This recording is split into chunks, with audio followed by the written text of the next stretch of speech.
Chapter 1. How utterly worthless. Has there ever been a more pathetic noble in our blood realm over the past tens of thousands of years? How dare he call himself a noble? He is but a despicable mongrel. Shoo! Keep your voice down. He is the blood of the Supreme running through his veins. And what of that Supreme bloodline? He has reached adulthood without even a trace of its power. His very existence is an affront to our blood clan. Indeed, lacking ability and devoid of any spine. Look at him, sprawled on the ground like a dead dog. If he had any guts, he would stand. Endless mockery echoed in his ears, and for a moment, Emolan felt dazed, questioning how he had come to this point. The race that feeds on blood is known as the Blood Clan, and the realm they inhabit is referred to as the Blood Realm. Within the Blood Realm, a legend has persisted for millennia. On the night the blood moon rises, the ancient pure blood emperor shall be reborn, his veins coursing with the most noble bloodline, ushering in a new era of prosperity for the blood realm by a centenary. For a considerable length of time, Emolan had been regarded as the supreme emperor foretold in this prophecy. On that fateful night when the blood moon ascended, the entire blood realm scoured every corner in search of the hidden pure blood emperor. 5 years later, the 5-year-old Emolan was discovered in the wastelands of the blood realm.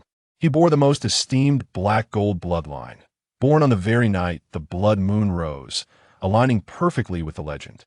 The only exception was Emolan himself. He was, astonishingly, of mixed blood. His stunning eyes, one black and one red, were a stark contrast to the bloodline coursing within him. In the blood clan, lineage dictates status. In the absence of pure bloods for tens of thousands of years, the black gold lineage reigned supreme over all lower, middle, and upper nobles, earning the title nobles among nobles. The black gold aristocracy held the privilege of scorn and humiliating any lower-ranked blood clan members, paving their way with countless bones, regarding human life as mere chaff.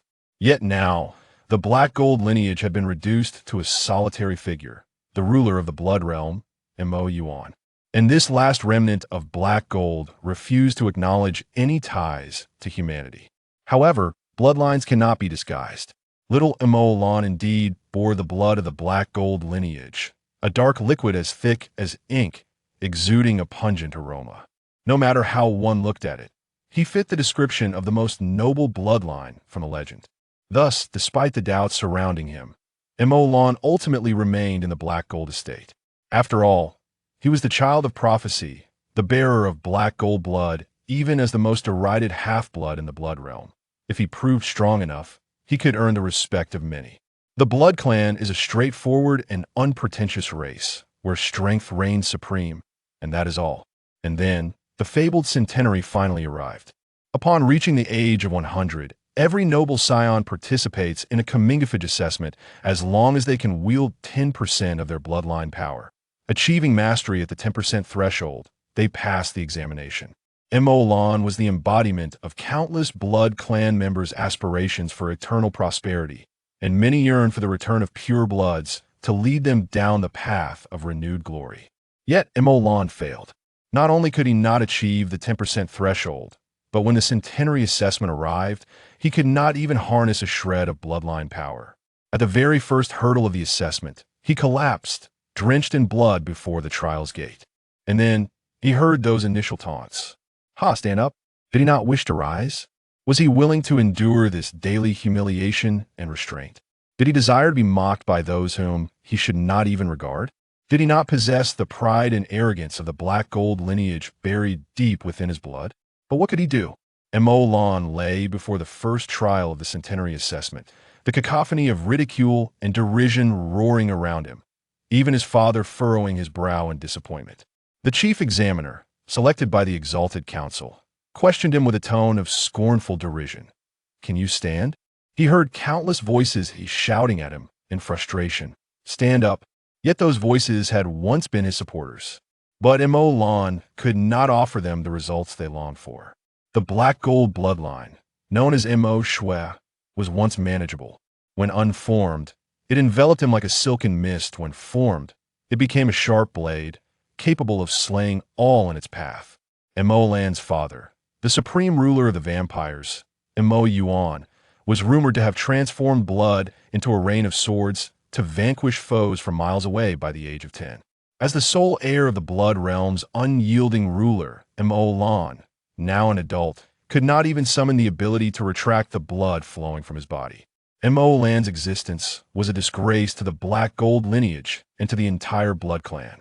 On that day, not only his power but also his dignity and the glory of the Black Gold aristocracy were utterly denied. Amidst the din of mockery, Mo Lan's father finally rose from the stands, his expression impassive. Mo Lan's body, devoid of control, could not lift his head to see his father's face. All he heard was the frigid decree reverberating in his ears. You are no longer worthy to reside in the Black Gold estate from this day forth. You are banished to the wilderness. The Academy style features cerebral delights and a light-hearted narrative set in a world of vampires, magic, and supernatural abilities. All are welcome to observe. Chapter 1. The Stateless Vampire. After 3 years of awakening from the same nightmare, Mo Lan sat up, panting, gasping for air his body did not require. Fine droplets of dark red blood oozed from his skin like sweat, his pale, hauntingly beautiful face illuminated by the flickering glow of his black and red eyes. No, he is not. The crimson hue that had covered his skin vanished in an instant, taking with it the vibrant blood red of his left eye, transforming it to match the pure black of his right. Mo Lan pressed his hands to his chest, calming the heart that beat not at all. Self-deprecatingly, he stood, donned the pitch-black cloak draped over the edge of his bed, and adjusted the oversized hood to conceal all emotion. Glancing down at the disheveled bedding, he did not question what torment he had endured in his dreams to end up in that corner with habitual nonchalance. The youthful, handsome visage returned to his face. His stomach empty, he felt weak and lethargic, forcing him to open the drawer in search of the blood essence he had carelessly tossed aside. This crimson pill, when dissolved in water, could slightly restore a vampire's vitality, akin to human blood, though its taste was akin to chewing wax, and it lacked the richness of true human blood in awakening self-regenerative abilities. Since the peace treaty between the human realm and the blood realm was signed, the direct plundering of human blood had been deemed illegal, and a vampire race could only subsist on such substitutes. True human blood was reserved for the aristocrats within the Blood Clan. What was he thinking? Given his current circumstances, did he still have the right to be picky about sustenance? By chance, he stumbled upon an orange-gold bordered invitation, and for a moment, Mo Lan was taken aback, swallowing hard before ultimately deciding to attend. Though there was no place for him at such a gathering, it was always good to seek something to fill his belly. After all, he would likely encounter countless rumors, and Mo Lan had long since grown accustomed to letting them flow in one ear and out the other. Resolute, Mo Lan wasted no more time and leapt from the window, hastening away. The sun had not yet set, and it was not yet the hour when vampires became active. The sunlight, though glaring, posed no threat to him.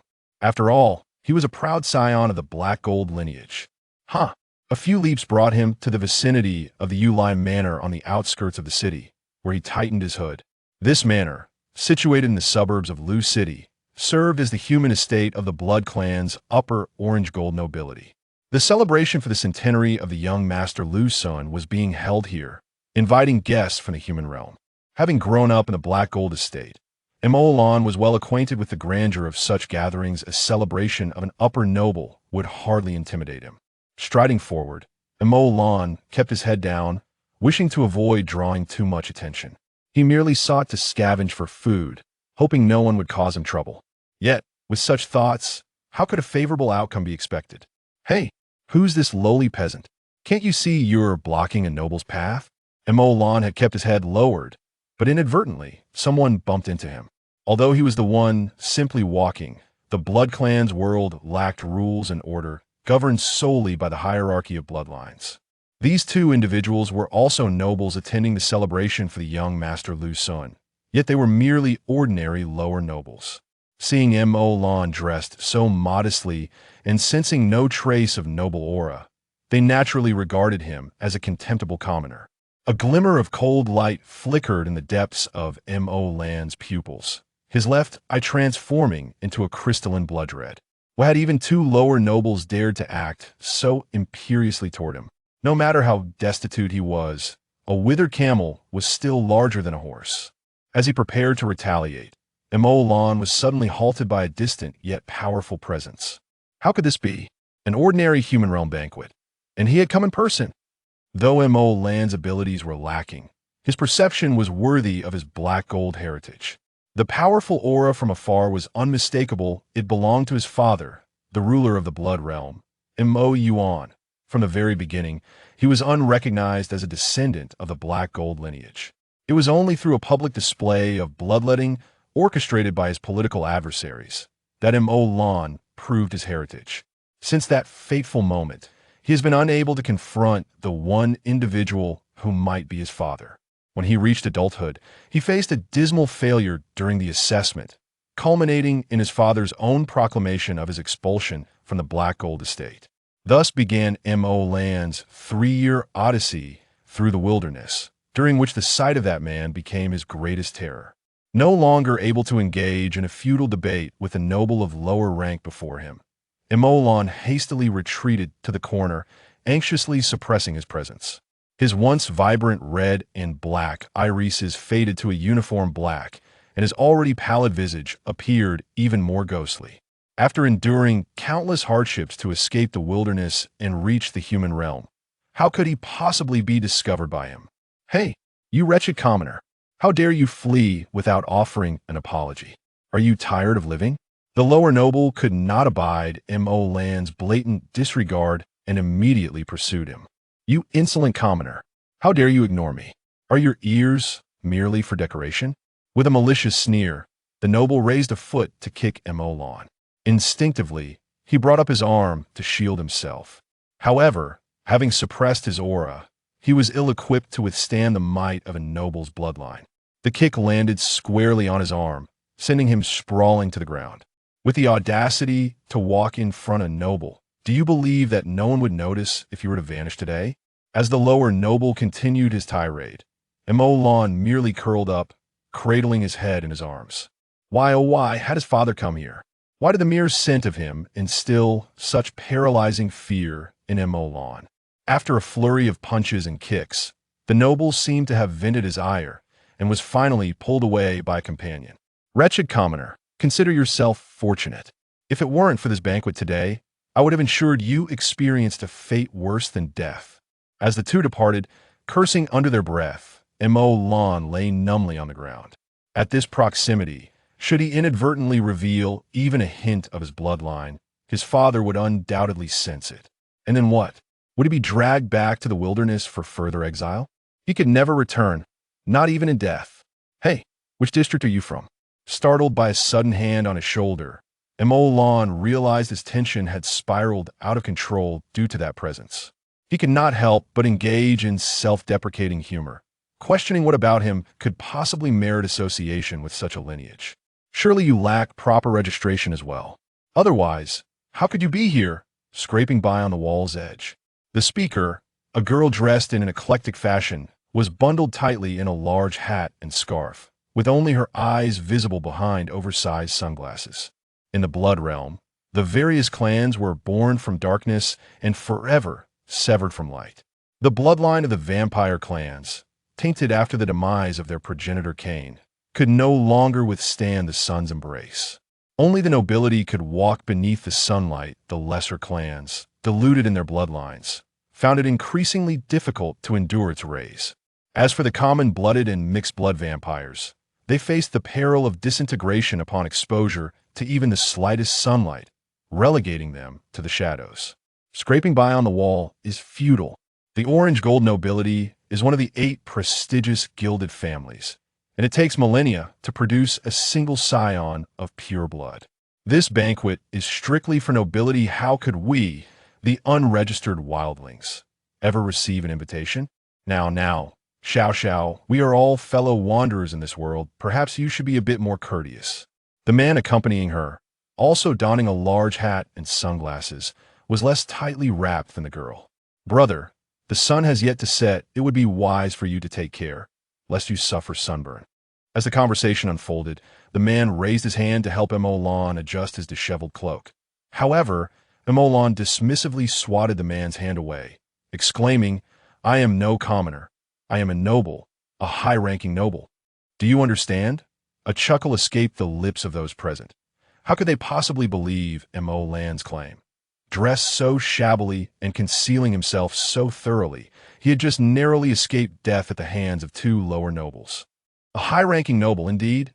If he were a high-ranking noble, then I must be the black gold bloodline.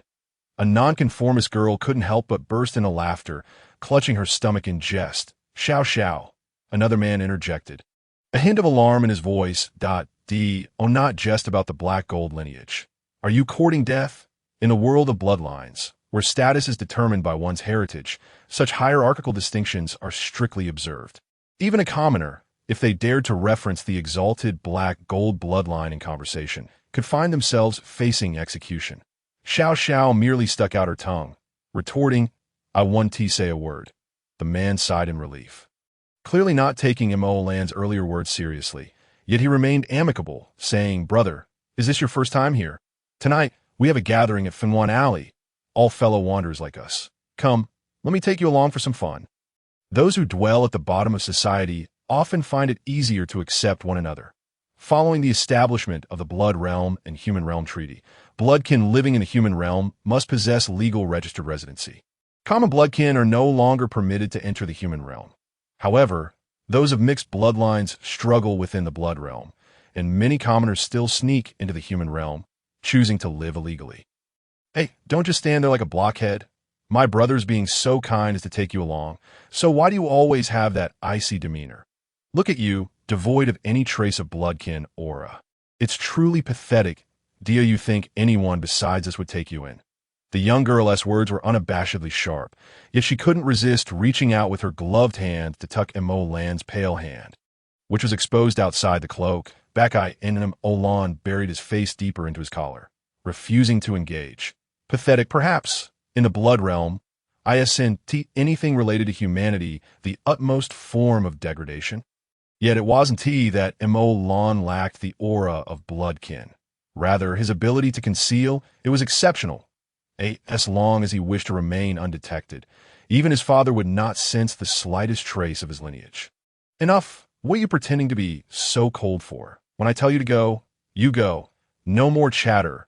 Without granting Emolan a chance to resist further, the young girl seized him and pulled him away. Twisting and turning, they exited the Yu-Lime Manor, and upon sensing his father's presence, Emolan felt no desire to indulge in the festivities. Well, he had nothing else to do, so he might as well observe what these commoners were up to. What harm could it do? Chapter 2. A transaction. Surprisingly, the commoners' gathering place was merely 3 streets away from Yu-Lime Manor. It was Emolan's first time discovering such a discreet underground society in this locale. The venue, known as Chimley Manor, was, contrary to his expectations of being shabby and overcrowded, surprisingly spacious and elegant. The grand hall, sprawling across thousands of square meters, was resplendent with gold and brilliance. Various bloodkin, having concealed their auras, engaged in lively discussions while holding high-stemmed goblets. Notably, there were a considerable number of humans present, dressed in the attire of various professionals, mingling with the bloodkin as if it were entirely ordinary. Emolan was taken aback. In the environments he had encountered, humans and bloodkin were like oil and water, and he had never witnessed any bloodkin interact so amiably with humans. After all, in the eyes of blood nobility, humans were merely sustenance. Would you converse with the dish of roasted chicken on your plate? Thus, the bloodkin he had encountered held no regard for the status of humans. The ebb and flow of the crowd soon drew attention to this unfamiliar face, and benevolent gazes poured in from various corners. Emolan felt a mix of surprise and delight as he received these friendly signals. In his century-long existence, he had never experienced such an abundance of amicable glances in the world of bloodkin. Status is determined by bloodlines, and only those with the strongest abilities earn the respect and friendliness of all. Among the younger generation of bloodkin, only Suziemo, the heir of the Blue Gold clan, a high-ranking noble, could command such attention and reverence wherever he went. "Hello, handsome," a delicately featured human girl bounded up to Emolan. her face radiating a bright smile filled with admiration and envy, perhaps a tad nervous. Her cheeks flushed and her long eyelashes fluttered. "This is the first time I've seen you. Do you have a female companion?" Emolan found himself momentarily stunned. He could clearly sense that the girl before him was no more than 15 or 16, lacking any noticeable signs of worldly experience. The girl exuded the fresh fragrance unique to young humans. Appearing entirely clean and tidy. "I am a bloodkin. This large dish of chicken." No, this human was unaware of the danger inherent in speaking such words to a bloodkin. "I know, such a handsome and sharp demeanor could only belong to a vampire. Is this your first time here? I could be your female companion. I can even let you bite me." The girl seemed to regain some confidence, her gaze fixated on the bewildered yet humble visage of the vampire before her. Her heart soaring. "Oh, a bewildered little handsome guy. I've struck gold. If only he weren't dressed like a beggar," she thought. How could she be so fortunate? "Would you allow me to bite you?" Emolan furrowed his brow. Through the girl's blood, he sensed no ulterior motives. However, how could she genuinely wish to offer her blood so innocently? Without hesitation, the girl nodded eagerly. "That I'm willing. You have her needs, and I have mine. We can coexist peacefully." In truth, this was the very essence of the gathering's purpose. While there was no absolute authority governing the event, the humans and bloodkin present generally adhered to principles of mutual consent. Even commoners whose powers were far beyond those of ordinary humans found various humans willing to engage in blood transactions.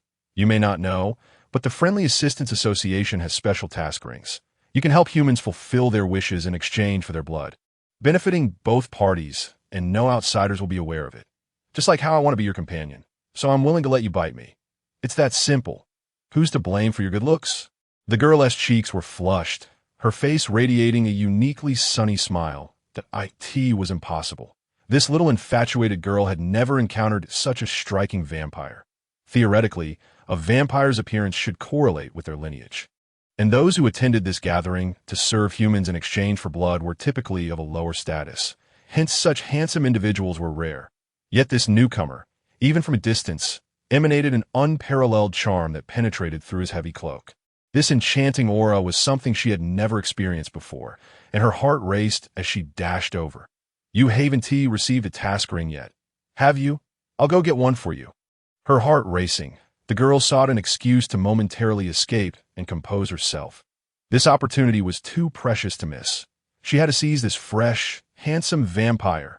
Watching the girl hurriedly retreat, Emolan involuntarily smirked, muttering to himself, "Is this what peace feels like? Peace isn't so bad. That is a splendid idea. Why not? Let us negotiate a transaction." A melodious, magnetic voice resonated from behind. Olan turned to find a strikingly handsome man, whose appearance was equally captivating, standing there, seemingly having appeared out of nowhere. Clad in an ordinary black trench coat, he exuded an air of superiority, his flawless features captivating yet not drawing as much attention as Emolan's. "Who are you?" Emolan inquired, maintaining a guarded demeanor. "Just an ordinary idle individual. I harbor no ill will." That a quintessential merchant smile adorned the man's face. Yet Emolan realized he couldn't discern this man's lineage. Possessing the black gold bloodline, though his power was not immediately apparent, Emolan's perception was unparalleled. He could detect the slightest tremor in bloodlines, identifying any creature's race and approximate level of strength. After more than a century, he had never erred. Yet this man remained inscrutable, that a subtle sense of danger lingered, and Emolan had never had an affinity for the unpredictable. "What transaction?" The man continued to smile in a commercial manner, as if he were a perfect client manager at a real estate office. "Pledge yourself as my disciple, and I shall elevate you to the pinnacle of the 9 realms. What say you?" Emolan nearly choked on the audacity of this man. What? What did you just say? The pinnacle of the 9 realms. Do you even know which 9 realms you're referring to? Do you know that even the legendary Demon King Lucifer and Archangel Michael would not dare to claim such a title? Did you forget to take your medication this morning? You're joking, right? Emolan could not help but ask. To his surprise, the man exuded an air of disdain that seemed to command the world. Countering, "Don't you desire that?" Emolan was momentarily taken aback. Did he not want it? No one yearned for it more than he did. Heaven knows how desperately Mo Lan wished to prove himself. However, if one truly desires utility, would he have fallen into such dire straits today? He has long since fought and toiled with great effort. After all, how could one ascertain their limitations without earnest endeavor? Reluctant to succumb to despair, Mo Lan resolutely rejected the man. The depths of his eyes, as profound as the night sky, seemed to pierce through Mo Lan's very being. The man, unperturbed, simply stated, "It matters not. Accept this mark. When you are ready to summon me, let your blood suffice." Before Mo Lan could voice another refusal, the man pressed a small, silvery luminescent point onto the back of Mo Lan's hand. After speaking, he turned and vanished into the not-so-crowded gathering, leaving Mo Lan furrowing his brow as he examined the mark on his left hand, feeling an absence of energy. The soir, he continued as usual, seemingly oblivious to the man's presence, that a peculiar sensation stirred within Mo Lan, a blend of resistance, trepidation, and inexplicable familiarity. With a frown, Mo Lan refrained from using his blood, instead channeling a meager amount of spiritual energy to penetrate the tiny light.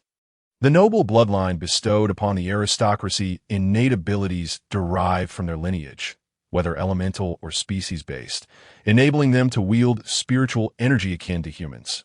Yet the potency of their bloodline overshadowed the significance of spiritual energy. At this moment, however, Mo Lan had no choice but to utilize it as the spiritual energy seeped in. The silvery point began to whirl, causing Mo Lan's pupils to dilate in astonishment. Suddenly, he found himself at the center of a crimson ocean. Above the blood-red abyss, layers of black mist coiled like a heart pulsating rhythmically, absorbing and emitting eerie shadows, creating a colossal cycle between heaven and sea. Thump, thump.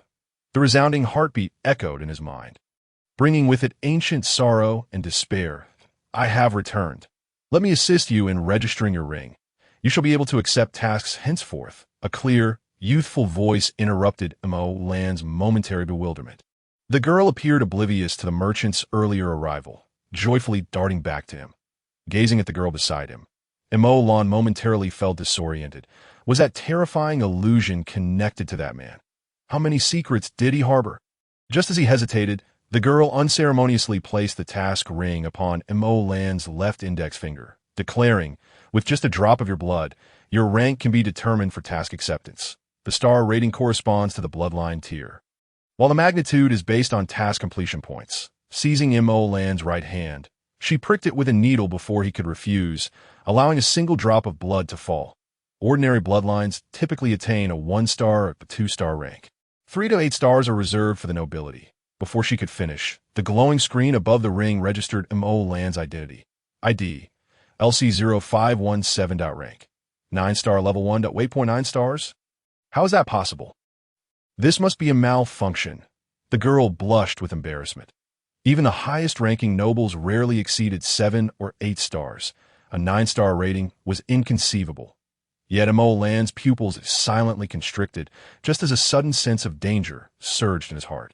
Almost instinctively, he pulled the girl aside, casting a wary glance toward the entrance. Chapter 3. The strongest hunter, Gubeishi, a blinding light, suddenly flared.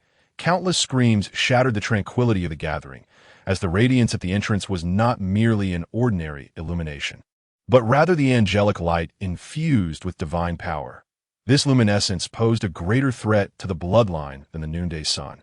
Many of the bloodline attendees, being commoners, were reduced to ashes in an instant amidst their cries. Chaos erupted in the venue, with few able to keep their eyes open. Even Mo Lan could only glimpse a throng of individuals clad in white knightly robes wielding various silver weapons storming into the hall.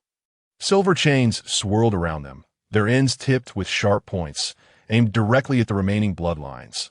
The Vampire Hunter Alliance's enforcement team is here. Humans, take cover. Those who resist will be executed.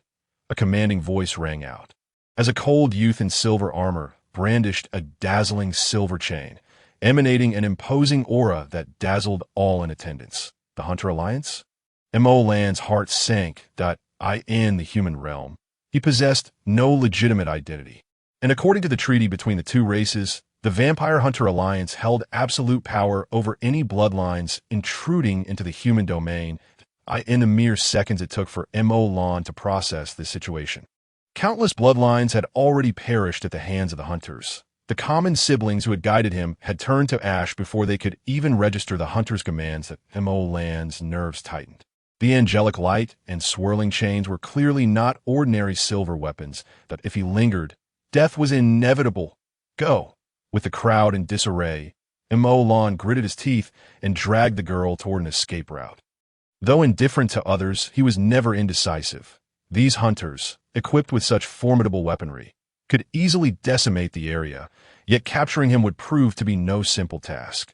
With his left pupil tinged crimson, he crouched, causing the marble floor beneath him to buckle into a conspicuous crater as he propelled himself forward, pulling the girl along. Meanwhile, the attention of the human youth overseeing the entrance was naturally drawn to the sudden surge of energy from their direction. The silver chains, coiling silently around the venue, stealthily targeted M.O. Lan's back. Be careful. In a moment of peril, the girl, despite being forcefully pulled by M.O. Lan, noticed the incoming chains, though nearly airborne from the force. She summoned her strength to push M.O. Lan away. She herself fell to the ground, unaware of the sudden strength that had surged within her, managing to propel M.O. Lan, a vampire, away. The silver chains, though missing their prime target, swiftly pivoted, still aiming for the off-balance M.O. Lan. Run! The hunters won't harm me. As the lethal silver weapon charged toward him, the girl's nearly frantic shout echoed in his ears. A flicker of despair crossed M.O. Lan's eyes as he twisted in midair, continuing his desperate sprint toward the exit. The chains ultimately failed to strike a fatal blow, instead piercing through M.O. Lan's left shoulder. Despite his injury, M.O. Lan maintained his speed, breaking free from the encirclement. The youth controlling the scene narrowed his eyes, raising his hand to command his guards. Pursue! A whole squadron surged after him, the youth reclaiming the silver chain. His expression solemn. His name was Gu Baishi, hailed as a once-in-a-millennium prodigy among the vampire hunters. The silver weapon he wielded was the blessed artifact, the binding chain, a divine tool capable of inducing a collapse phenomenon within any impure bloodline. Ordinary commoners would disintegrate into ashes from even the slightest wound, and even the nobility would struggle to escape irreversible decay. Even the purest black gold bloodline, ruled by the blood realm Lord M.O. Yuan, could not evade minor degradation due to its lack of true purity. Yet, this mysterious vampire, despite being pierced by the binding chain, exhibited no signs of collapse. How could this be? Gu Baishi pondered, suspecting it might not be a bloodline issue. Could he possess some artifact for protection? But how could a vampire of such lowly origin possess an artifact? It seemed the only way to uncover the truth was to capture him and interrogate him thoroughly. Having gone too long without consuming true human blood, M.O. Lan's self-healing ability had weakened to its limits. The wound in his shoulder bled profusely, yet he could only drag his increasingly heavy body through the night. The clouds obscured the moon, and the absence of moonlight, coupled with the artificial lights, undoubtedly heightened M.O. Lan's chances of escape. He sensed 6 powerful presences trailing him. If he continued to flee, it was only a matter of time before he was caught. With sharp claws digging into the walls, M.O. Lan swiftly maneuvered through the human structures, but he could not be captured by the hunter. Although he might not necessarily face death, he was utterly unwilling to be handed over to the blood realm under such circumstances. For a century, his plight had never improved, yet he could not bear such a profound humiliation. However, the penetrating wound caused by the silver weapon still throbbed, and the excessive blood loss rendered him weak. Causing his vision to blur, in a moment of clarity, he noticed an open window in a tall building ahead, and, without a second thought, leaped inside. To his surprise, a human girl stood by the window. Propelled by inertia, he crashed into her, bringing her down with him. Just as he intended to cover her mouth to stifle a scream, he was taken aback by the expression of almost ecstatic joy that lit up her face as she gazed at him. Wrapping her arms around his neck, the sweet, lingering sound of her voice resonated within him, causing to shudder as a tidal wave of blood surged through his veins, like dry kindling meeting a raging fire. He felt an insatiable thirst he had never known before. Despite his bloodline's ability to suppress his urge to feed, that singular utterance ignited a primal desire deep within him, overwhelming all reason. His left eye glowed with an increasingly profound crimson hue, and the girl's pale neck was mere inches from his lips, the bluish veins beneath her skin swiftly capturing his gaze. Enchanted, he could no longer resist and bit down. The girl let out a soft whimper of pain, but did not push him away. Instead, she clung to him tighter, as if determined not to let go even in the face of cataclysm. The pure, rich blood flowed into his body, awakening his regenerative abilities, while his own blood, spilled along the way, silently streamed back into the house from kilometers away. Minutes later, the hunter enforcement team finally arrived, yet they had completely lost the scent and trail of their quarry. Even the bloodstains that had been visible along the way had mysteriously vanished. After a fruitless search, they returned, defeated. Meanwhile, having acquired the long-lost fresh blood, his consciousness blurred, and the silver mark left by the mysterious merchant on his hand was inadvertently activated once more. Emitting a faint silvery glow, suddenly found himself amidst a battlefield point. Two armies faced off, a six-winged angel hovering at the center, her cold, pure golden eyes radiating an icy authority. Despite her diminutive stature, she emanated a formidable presence that could freeze the world in its tracks. The overwhelming power coalesced in the holy staff she wielded, causing the opposing blood-red barrier to tremble under her immense pressure. The deity had descended, her might unmatched, with a flourish of the holy staff. The heavens retreated. Hundreds of thousands of bloodkin stood diminished before this assault, like ants in the face of a giant. Suddenly, a melodious sigh resonated amidst the overwhelming presence of the deity. And the entire blood realm transformed into a sea of crimson, a beam of blood-red light, imbued with a fierce aura of slaughter, surged from a coffin, soaring into the fray. The two beams intertwined. The immense power distorted into a black hole upon collision, obliterating all sound and sweeping away both forces into the void. As the light faded, tranquility returned to the world, revealing a slender figure before all. Bat-like wings, fangs, blood-red eyes, and a colossal blood scythe that towered over him, all surrounded by a chilling aura of blood. This being flowed with an unparalleled pure bloodline, resonating with the blood of every kin present. Including himself, stirred by this call of blood, felt the flow of his own blood quicken, his gaze fixated on the blood-red figure suspended in midair, overwhelmed by an inexplicable mix of dread and exhilaration.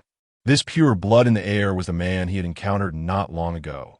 Yet for reasons unknown, despite the angel's divine presence, perceived a profound loneliness emanating from the man's silhouette. "What is this aimed at me?" The man suddenly spoke, defiantly challenging the angel before him, who appeared almost divine. "I advise you to think carefully before you speak." The man continued, "What this world needs is merely balance. Whether I ally with you to suppress the source of all evil or conspire with that malevolent force to subdue you, it amounts to the same thing." This was an unabashed threat. This man was threatening a deity in a world devoid of heavenly order, where malevolence reigned supreme and demonic entities roamed free. Who would rise to oppose them? The angel's response remained cold and distant, lacking any trace of emotion. "That I shall be the one to oppose them." The man's declaration rang with conviction. His heart surged with fervor. The blood within him threatened to boil over for the first time in his life, as he truly felt the power of his bloodline. Chapter 4. Old Iron. What are you staring at? Heavenly realm, 9 heavens in the city of Sanctum, passing through the 99 towering Roman columns and a vast, boundless plaza before the temple. A flock of white doves wove a beautiful tapestry in the air, while distant choir melodies drifted on the gentle breeze, growing fainter with each passing moment. The morning prayers concluded. The 6-winged angels lined up before the temple, yet the foremost, Michael, merely retracted his radiant staff, remaining steadfast at the temple's entrance. That a clear consciousness spread out, enveloping the entire plaza to ensure no one would unwittingly intrude. On the steps, a figure that seemed out of place gradually emerged, dark-haired and blue-eyed. Clad in a somber crimson robe, his face unadorned, he knelt on one knee before the towering temple. "I pay homage to the Father God." Michael, not far off, furrowed his brow. Sensing that this did not appear to be an act of genuine submission, a radiant golden light enveloped the temple, its dazzling brilliance causing the kneeling figure to lower his head slightly as a heavy yet ethereal voice echoed from all directions. You have confirmed his existence. Yet you refuse to extinguish him in his cradle. The innocent child must be spared. I cannot erase the hope of the blood realm. The man in red knelt before the temple, yet his straightened back radiated an indomitable spirit. However, his resolve could not sway the temple. The unfeeling voice continued coldly. His growth will disrupt the balance of the entire world. The situation in the underworld allows for no more hesitation. And you know this better than anyone. For the sake of balance, a choice must be made. I am balance itself. No matter what occurs, as long as I exist, balance will remain. These words were so resolute that even Michael felt a flicker of emotion. The man on the steps was no stranger to him, as the Son of God. This man bore the weight of the world's deepest suffering. No one understood the nature of balance better than he. No one comprehended the insignificance of individual existence in the grand scheme of things more than he did. Yet here he knelt for the sake of a still frail being, standing against the will of the world. Unfortunately, the divine was not bound by emotion. In the eyes of the divine, the balance of the world surpassed all else, and the unfeeling voice continued to issue its judgment from the lofty heights of authority. The heavenly realm will never allow such a threatening existence to thrive in the dark world. Should he side with Lucifer, light will ultimately lose its ability to counterbalance darkness. The heavenly and demonic realms countered each other.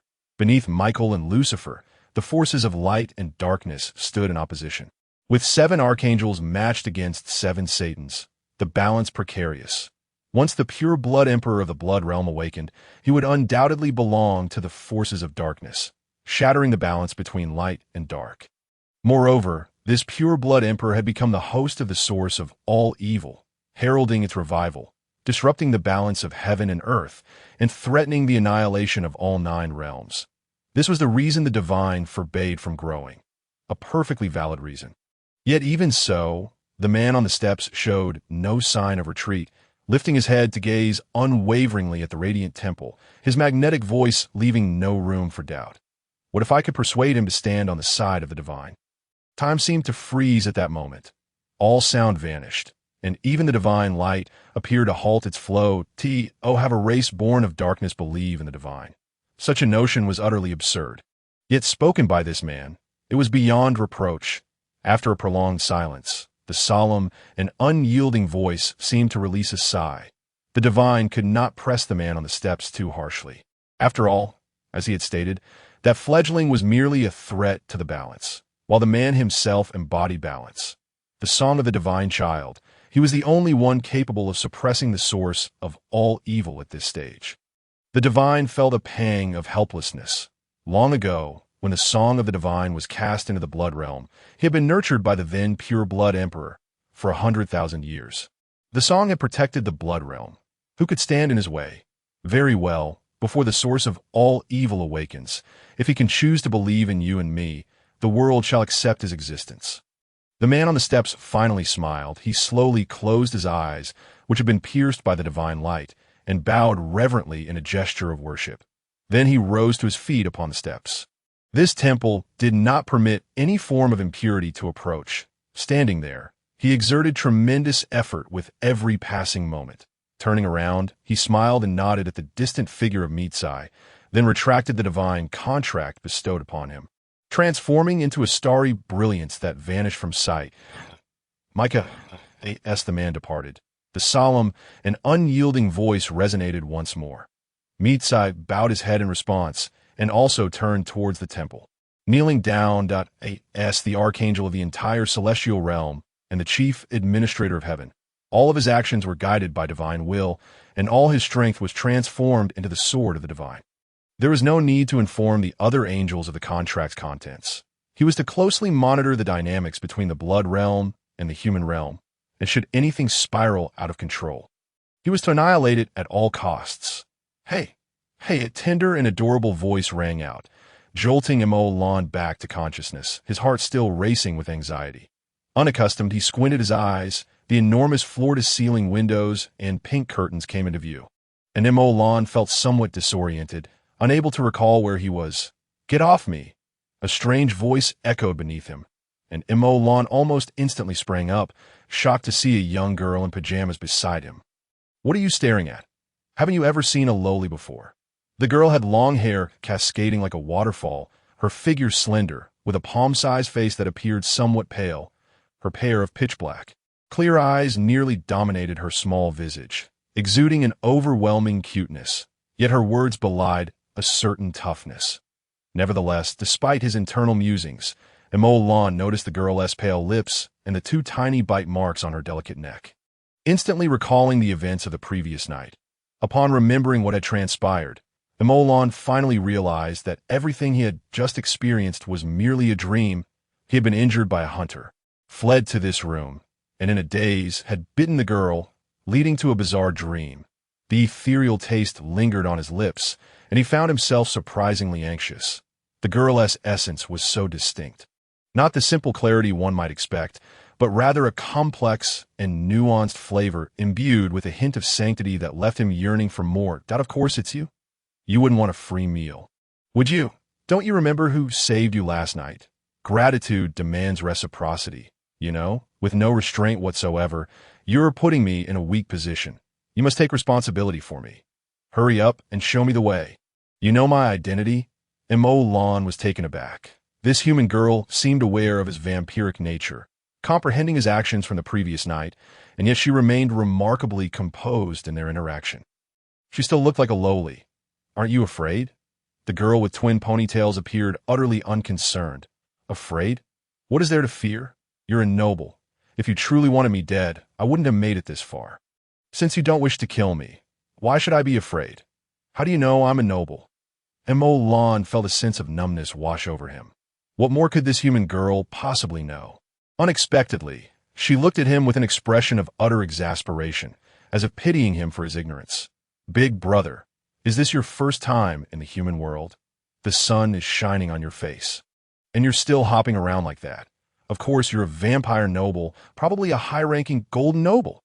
You look quite decent, so stop acting like a bumpkin, all right? That shabby appearance of yours is just distasteful to look at." Mo Lan was left utterly bewildered. "Is this how you humans communicate with us bloodkin?" This time, the ponytail girl did not express disdain, but instead explained, "Not necessarily. Vampires have both good and bad among them. However, you have the Alliance of Assistance ring on your finger, which indicates you must be willing to coexist peacefully with us humans." Looking at the ring on his left hand's index finger, Mo Lan sighed in relief. So that was the reason. He had wondered how humans could be so amicable towards his kind. It seemed he was fortunate to have encountered someone from an alliance. What is this alliance about?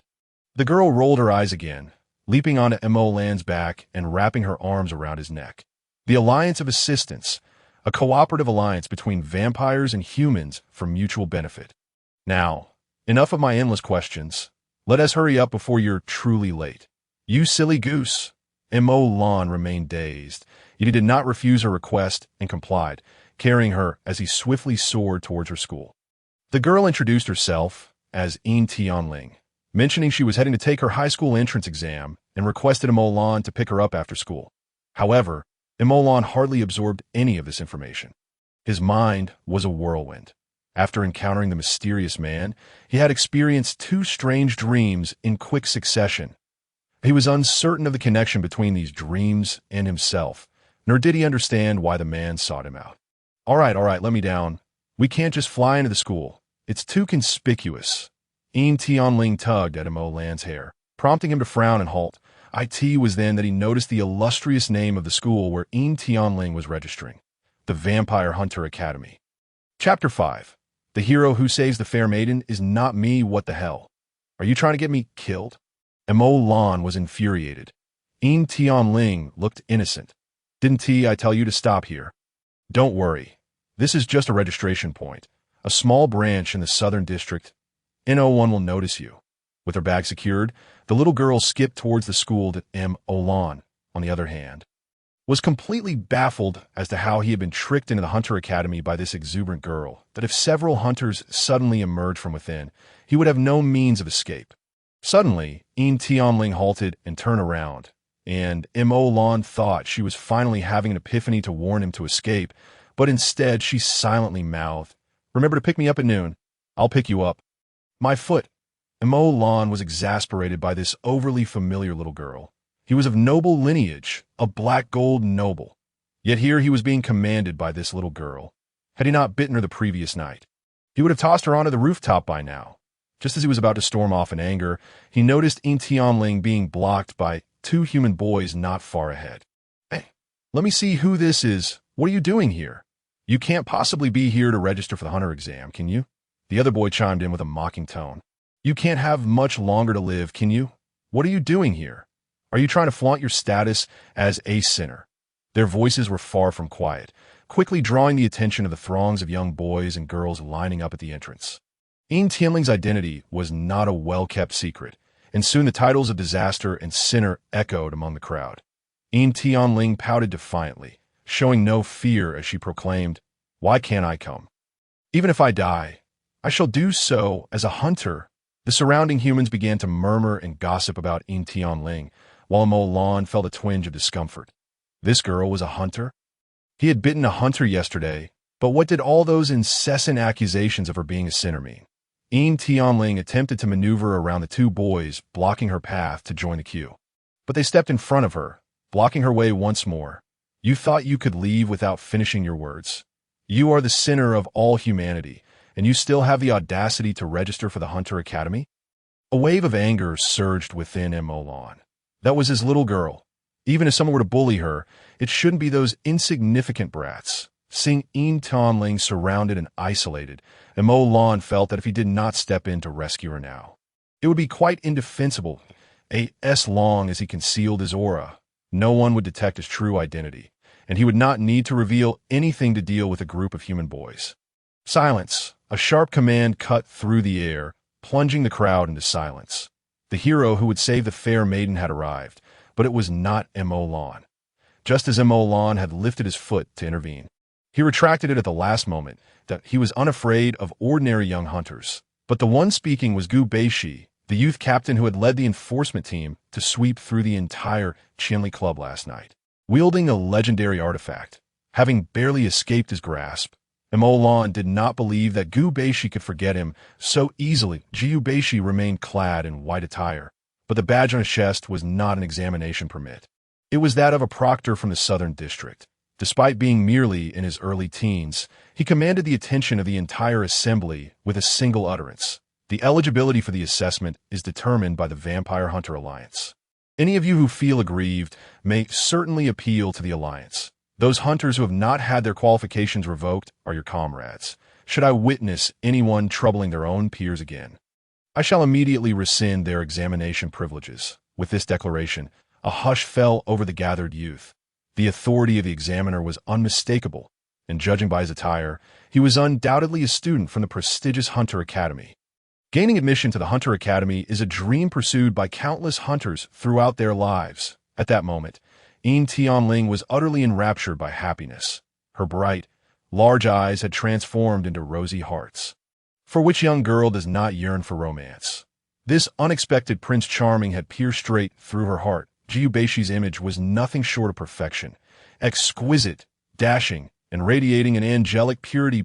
3 years ago, he had been admitted to the Vampire Hunter Academy and had triumphed over countless challenges to earn the title of the strongest young hunter, a dream idol for innumerable aspiring female hunters. And this idol was now approaching Yin Tianling. "Fear not. Go and register. No one shall be belittled because of their identity. Should anyone trouble you, come directly to me." Seeing this, Mo Lan felt he could no longer remain a spectator. Indeed, a hero saving a damsel in distress. Did that apply to him?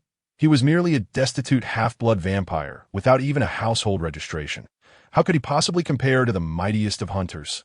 With disdain in his heart, Mo Lan turned away from that corner, but the desire to become a hero still simmered within him. Who does not wish to be a peerless champion, at last? Mo Lan's gaze fell upon the ring on his hand. Perhaps he could undertake a task for amusement.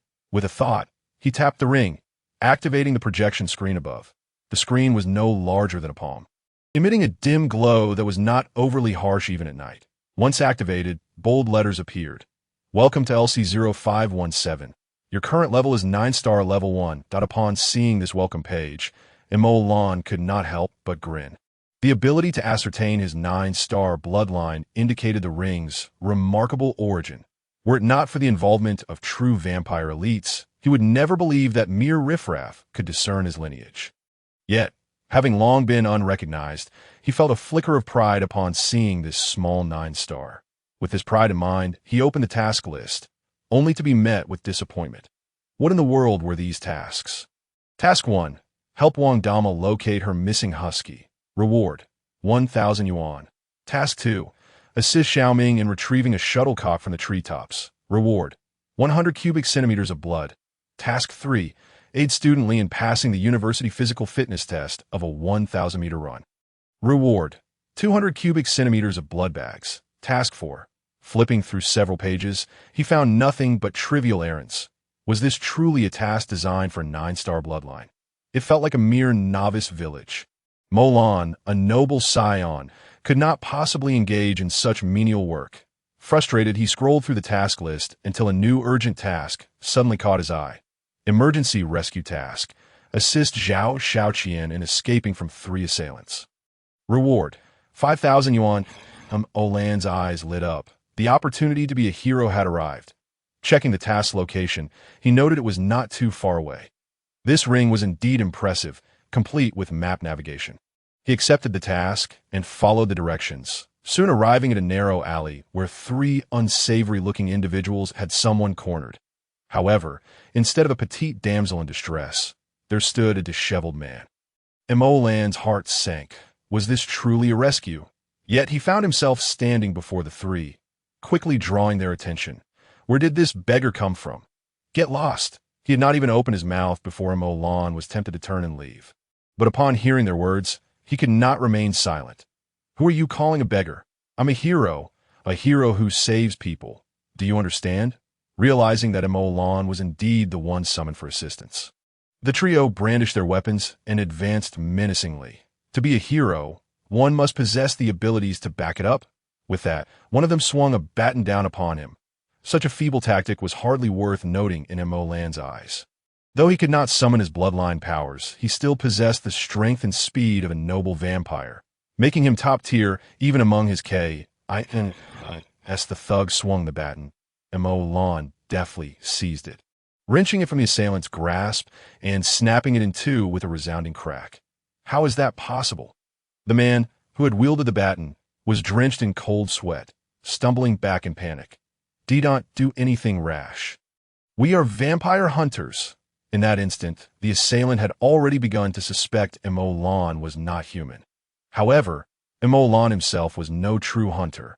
He was merely an ordinary student at the academy. Yet to earn his hunter qualifications, his claim was simply a fa to intimidate Dado.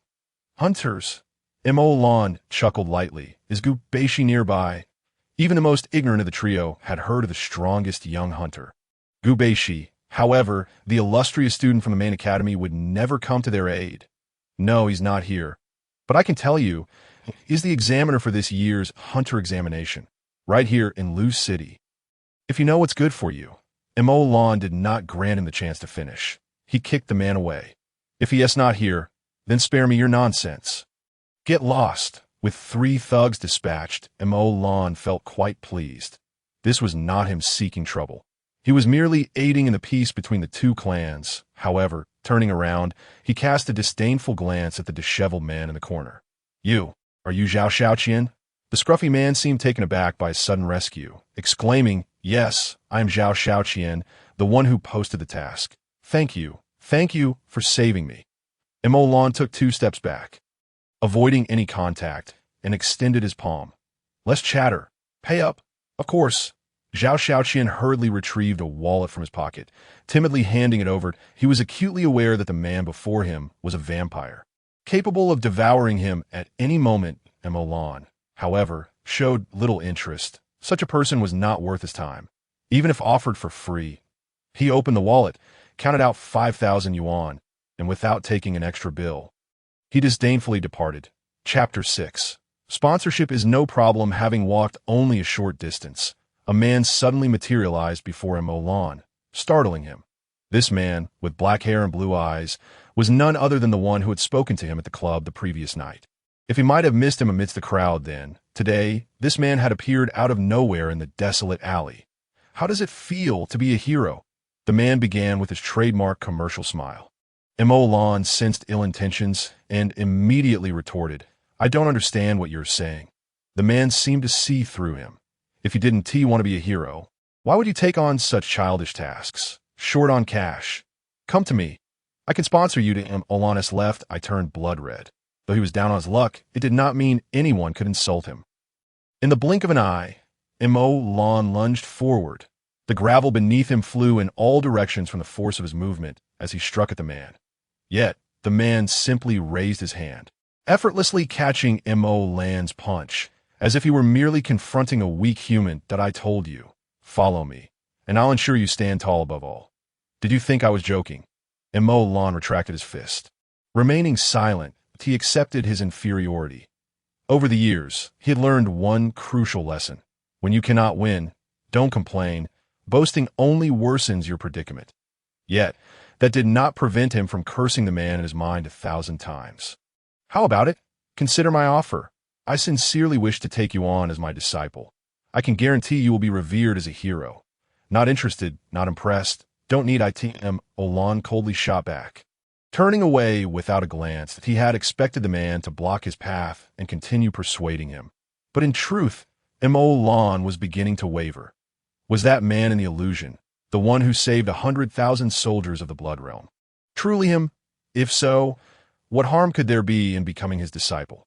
The key question was, could he genuinely help him grow stronger? Unbeknownst to Emolan, while he wrestled with his thoughts, the man had already departed.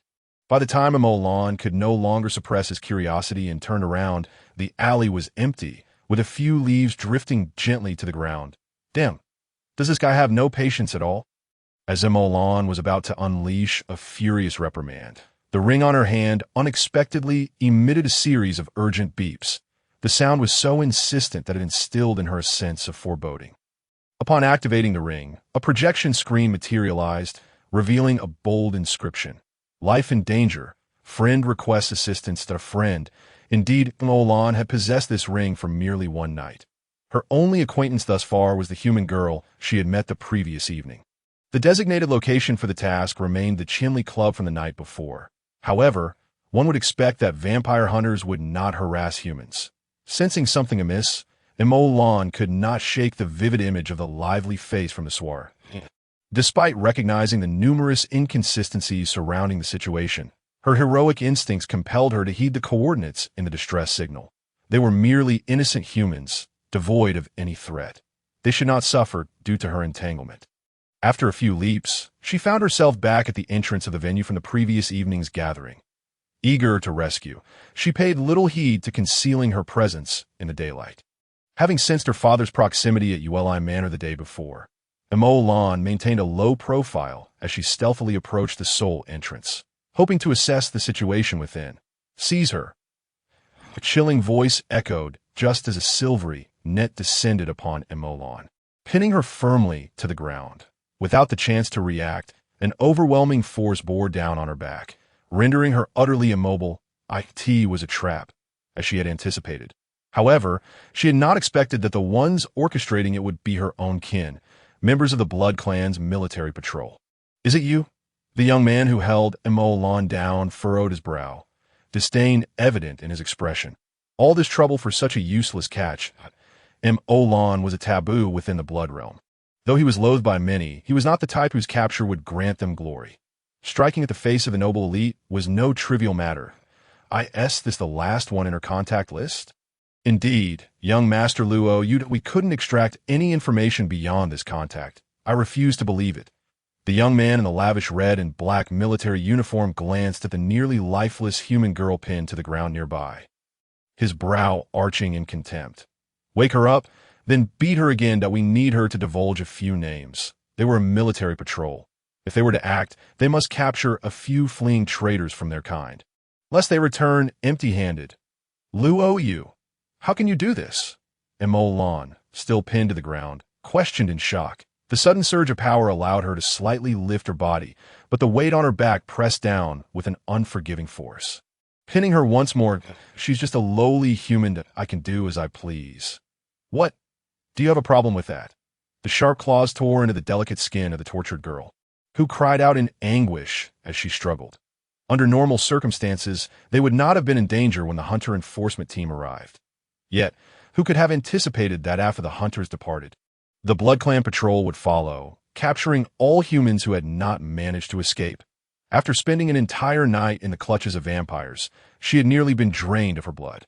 Though she was on the brink of death, she was still subjected to this inhumane torment. The girl's cries grew increasingly desperate, her fingernails clawing at the floor as if to split it apart. But despite her suffering, she did not utter a single name of her companions. This was humanity, treated as mere food, as insignificant as dust.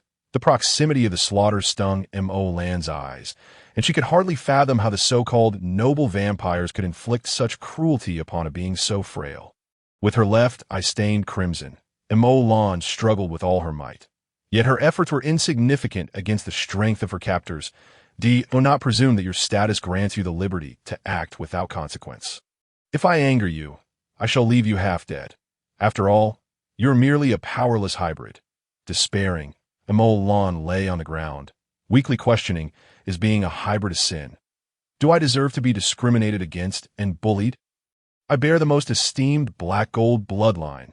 Yet, simply because he was a hybrid, did he not even merit the status of black gold? The vampire sneered, his noble lineage allowing him to disdainfully regard M.O. Land beneath him. Bloodlines and humanity can never reconcile. Any association with humans is the gravest of sins. Unable to comprehend, it is your inability to relinquish your prejudices. In a moment of rage, M.O. Land nearly exhausted her strength. The innocent girl, the pure smile, she was but an utterly blameless being. In her world, she willingly coexisted with the vampires who treated her as prey. Why should she endure such treatment? With a dismissive huff, the vampire noble waved his hand, seemingly unable to extract any further information, declaring, "Kill her." M.O. Land watched the claws of her own kin approach the already weakened human girl, her pupils dilated in terror. Why? Why had this transpired? These individuals were her own kind. Why treat her thus? Why inflict harm upon innocent humans? Was weakness a crime? Was being a hybrid a crime? Was being human a crime? If so, what significance did the bloodline she took pride in hold? The claws pierced through the girl's skull, and the gruesome scene jolted M.O. Land, who felt utterly powerless. She struggled with all her might, her left eye glowing red, her bloodline spiraling out of control as countless droplets of blood seeped from her skin, cascading down. The dark crimson blood flowed into her palm, merging with the mark left by the mysterious man from the night before. In an instant, silence enveloped the world. The scenery faded to gray, and all movement was suspended. Even the splattering droplets of blood froze in mid-air. M.O. Land's eyes brimmed with dark red tears as she stared at the only being in this world that still held color. I have halted the flow of time in this space. Here and now, the only ones who continue to flow through time are you and I. Gazing at the man who had suddenly manifested before her. A man she had just met. M.O. Land barely had time to ponder his power before rushing towards the similarly frozen human girl. The vampire's exposed claws had already embedded themselves deep into the girl's skull. M.O. Land felt her long-dormant heart racing in her chest, emotions swirling within her without an outlet. She longed to cry out, to scream, yet her eyes were dry, her throat hoarse, unable to produce a single tear. Why? Why is this happening? Because you are too weak. If aware of M.O. Land's silent cries, the merchant mercilessly thrust his dagger deeper. Hearing the man's voice, M.O. Land turned in fury, her left eye bleeding red while her right remained ink black. I told you before, believe in me, and I can elevate you to the pinnacle of the world. Chapter 7. I am a deity. M.O. Land gazed incredulously at the man before her, seemingly unable to fathom that in witnessing such carnage, he felt nothing but cold satisfaction. The man's expression remained indifferent, as if the horror before him did not affect him in the slightest. You need not look at me. Had you summoned me half a minute earlier, she would not have perished. Had you pledged to be my disciple yesterday, today, you would have determined their fates. Thus, the calamity of this moment stems solely from your own trivial pride. With that, the man waved his hand, and all but Luo Yu, who was frozen in time, turned to ash, as if they had never existed. M.O. Lan's worldview shattered anew. T.O. extinguished foes with a mere wave of his hand. What extraordinary power was this? You, who do you think you are to make such boasts? Do you understand the nature of my bloodline? Do you comprehend the fate I bear? When M.O. Lan spoke these words, she had already made her decision.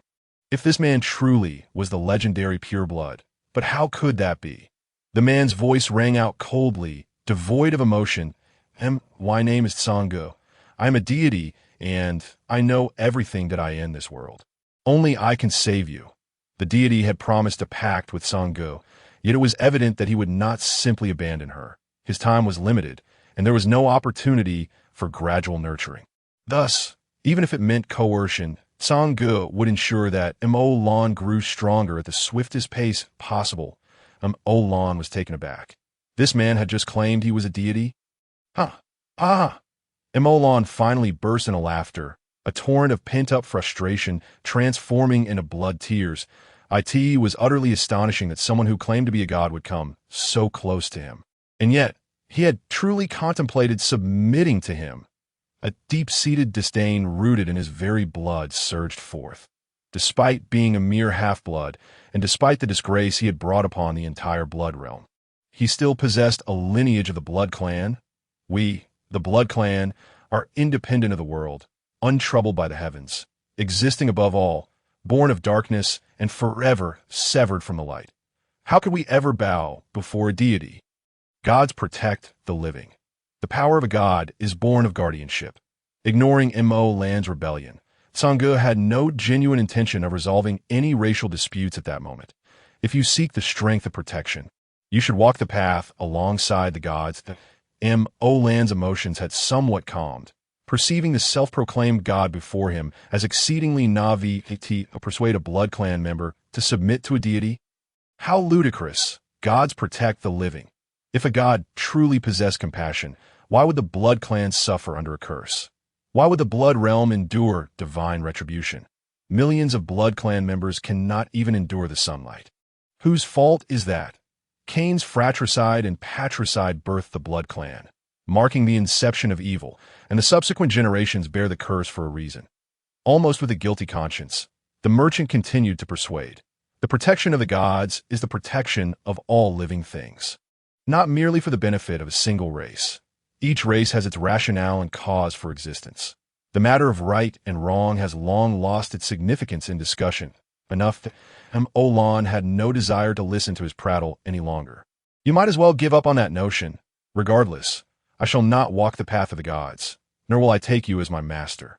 Since M.O. Lan had declared thus, Sango ceased with the grandiloquence. So, it seems you are unwilling to pay the price. What do you mean by that? Sango narrowed his eyes, a glint of malice evident. The previous 2 times, I sought you out, and you refused. This time, you summoned me, resolved the issue, yet you do not intend to offer compensation. Is that so? Compensation? Is compensation tantamount to selling himself? What if I refuse to pay? M.O. Lan was nearly beside himself with anger, resorting to absurdity. Little did he know, Sango let out a chilling laugh, an evil smirk curling at the corners of his mouth. If you refuse to pay, then die. A deadly sense of crisis surged forth. The self-proclaimed god, Sango, unhesitatingly launched an attack against M.O. Lan. M.O. Lan was utterly unprepared to react. An overwhelming sense of danger exploded within him, every nerve in his body tensing instantaneously at that moment. Despite being an immortal, M.O. Lan felt the genuine threat of death. His keen perception, honed since childhood, became his last lifeline. In a hair's breadth, M.O. Lan's body, before his mind could react, gathered all its strength to shift his head and neck half an inch to the left. A cerulean beam pierced through M.O. Lan's ear, scarlet blood splattering forth, causing his mind to momentarily stagnate. Just a fraction more, he was so close. In that fleeting moment, M.O. Lan felt an unexpected surge of relief. Having narrowly escaped death, the man named Sango sought his life. Had he not deviated that half-inch, his skull would have undoubtedly been shattered, resulting in certain death. Quite commendable, Song Gu smirked in praise, his expression unfazed as he inexplicably produced 2 daggers, hands reversed, launching another assault. The peril was extreme. With no opportunity to speak, Mo Lan, in a state of utmost tension, summoned all his abilities, barely evading by another half-inch. Leaving a wound on his left rib, Song Ji's movements were alarmingly swift. There was no time to catch his breath before the 3rd strike arrived in the blink of an eye. Mo Lan was forced to rely on his instinct for danger, narrowly escaping time and again. Before long, he was battered and bruised, utterly exhausted, his mind clouded, vision blurred, realizing he could no longer evade the next attack. In a moment of despair, Mo Lan finally relinquished his struggle, accepting Song Ji's impending assault, simply resigned to closing his eyes. The anticipated sting never came. Sensing his lack of resistance, Song Gu merely kicked Mo Lan aside. Stepping on him, drops of scarlet blood scattered across the ground, yet Song Ji's voice remained cold and mocking. Why don't you dodge? Aren't you supposed to be good at escaping? Or do you enjoy being trampled underfoot? Just like how you were pinned down moments ago, right? With every ounce of strength, Mo Lan clenched his fists, nearly grinding his teeth to dust. Humiliated? Yes. Resentful? Indeed. But what could he do?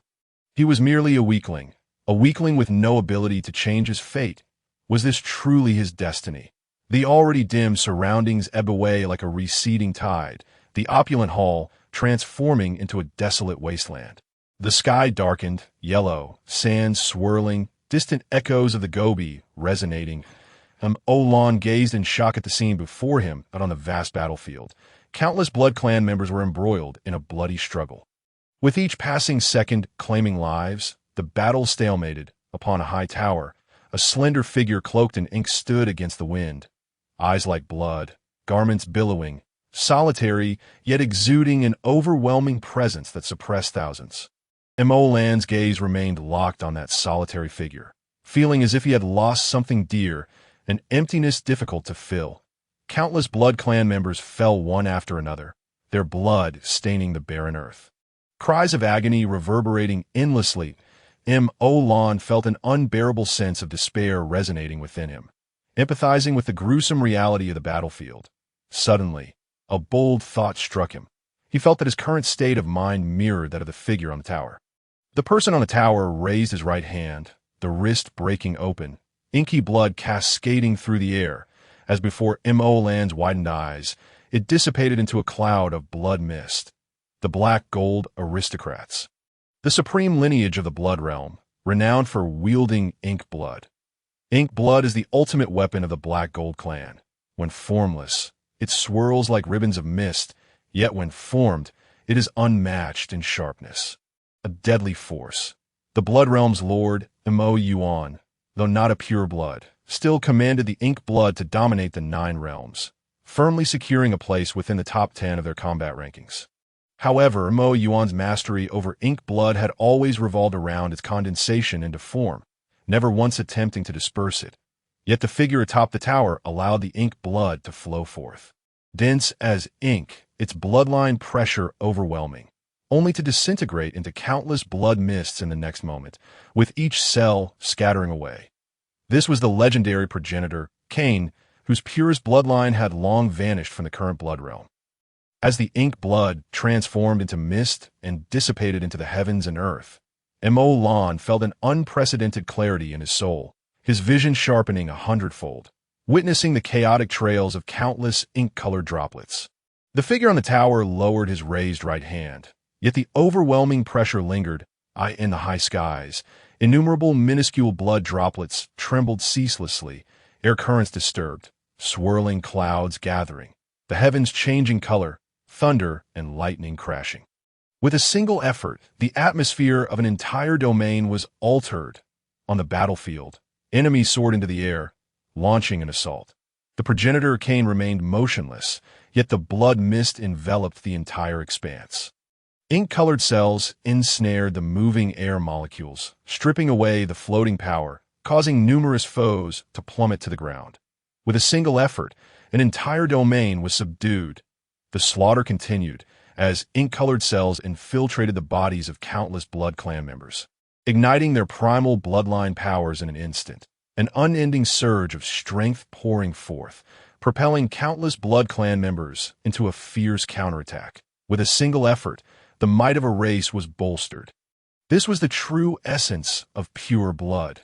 In almost an instant, the dynamics of the battlefield underwent a monumental transformation. Mo-Lan stood in a daze, witnessing the unfolding spectacle as ancient memories long sealed within his depths seemed to crack open. Swallowing hard, Mo-Lan couldn't help but murmur, "I always thought ink blood was meant for offensive strikes. Who would have thought it served as support?" The ancient battlefield fragmented into countless shards and dissipated, the prolonged scene seeming to exist for only a fleeting moment. Mo-Lan's mindset had undergone a dramatic transformation, the final words of the figure on the tower echoing in his mind. Though he still lay on the ground, his tightly clenched fists relaxed, gazing at the scattered droplets of his own blood. Mo-Lan's gaze turned tranquil, his thoughts gently stirring. Heirs of ink blood. Strengthen our clan. A drop of blood before Mo-Lan exploded, splitting into two halves in that instant. Though indoors a tempest erupted, rolling clouds converging, thunder booming ominously. Mo-Lan's left eye transformed into a sea of crimson. The tribulation of heaven descended. Chapter 8.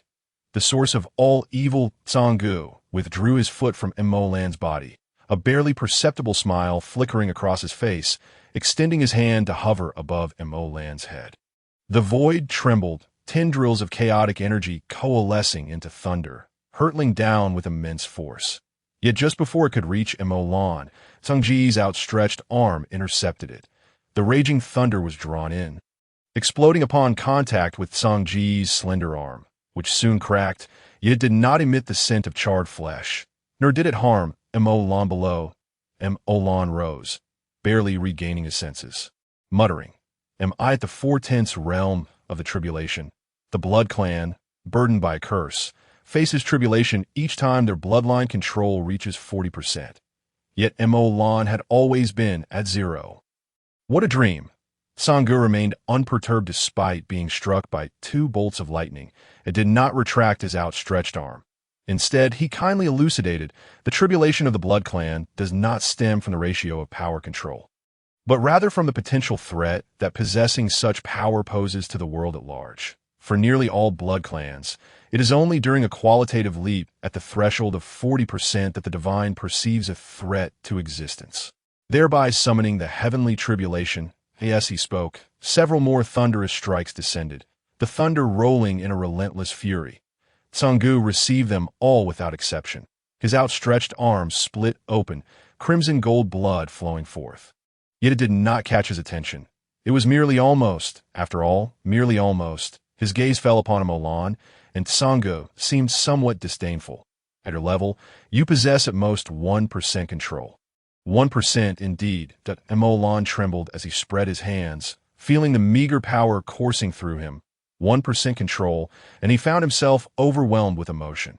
Although it was a trivial one, far from the several percent of his peers, and even distant from the 10 required for adulthood assessments.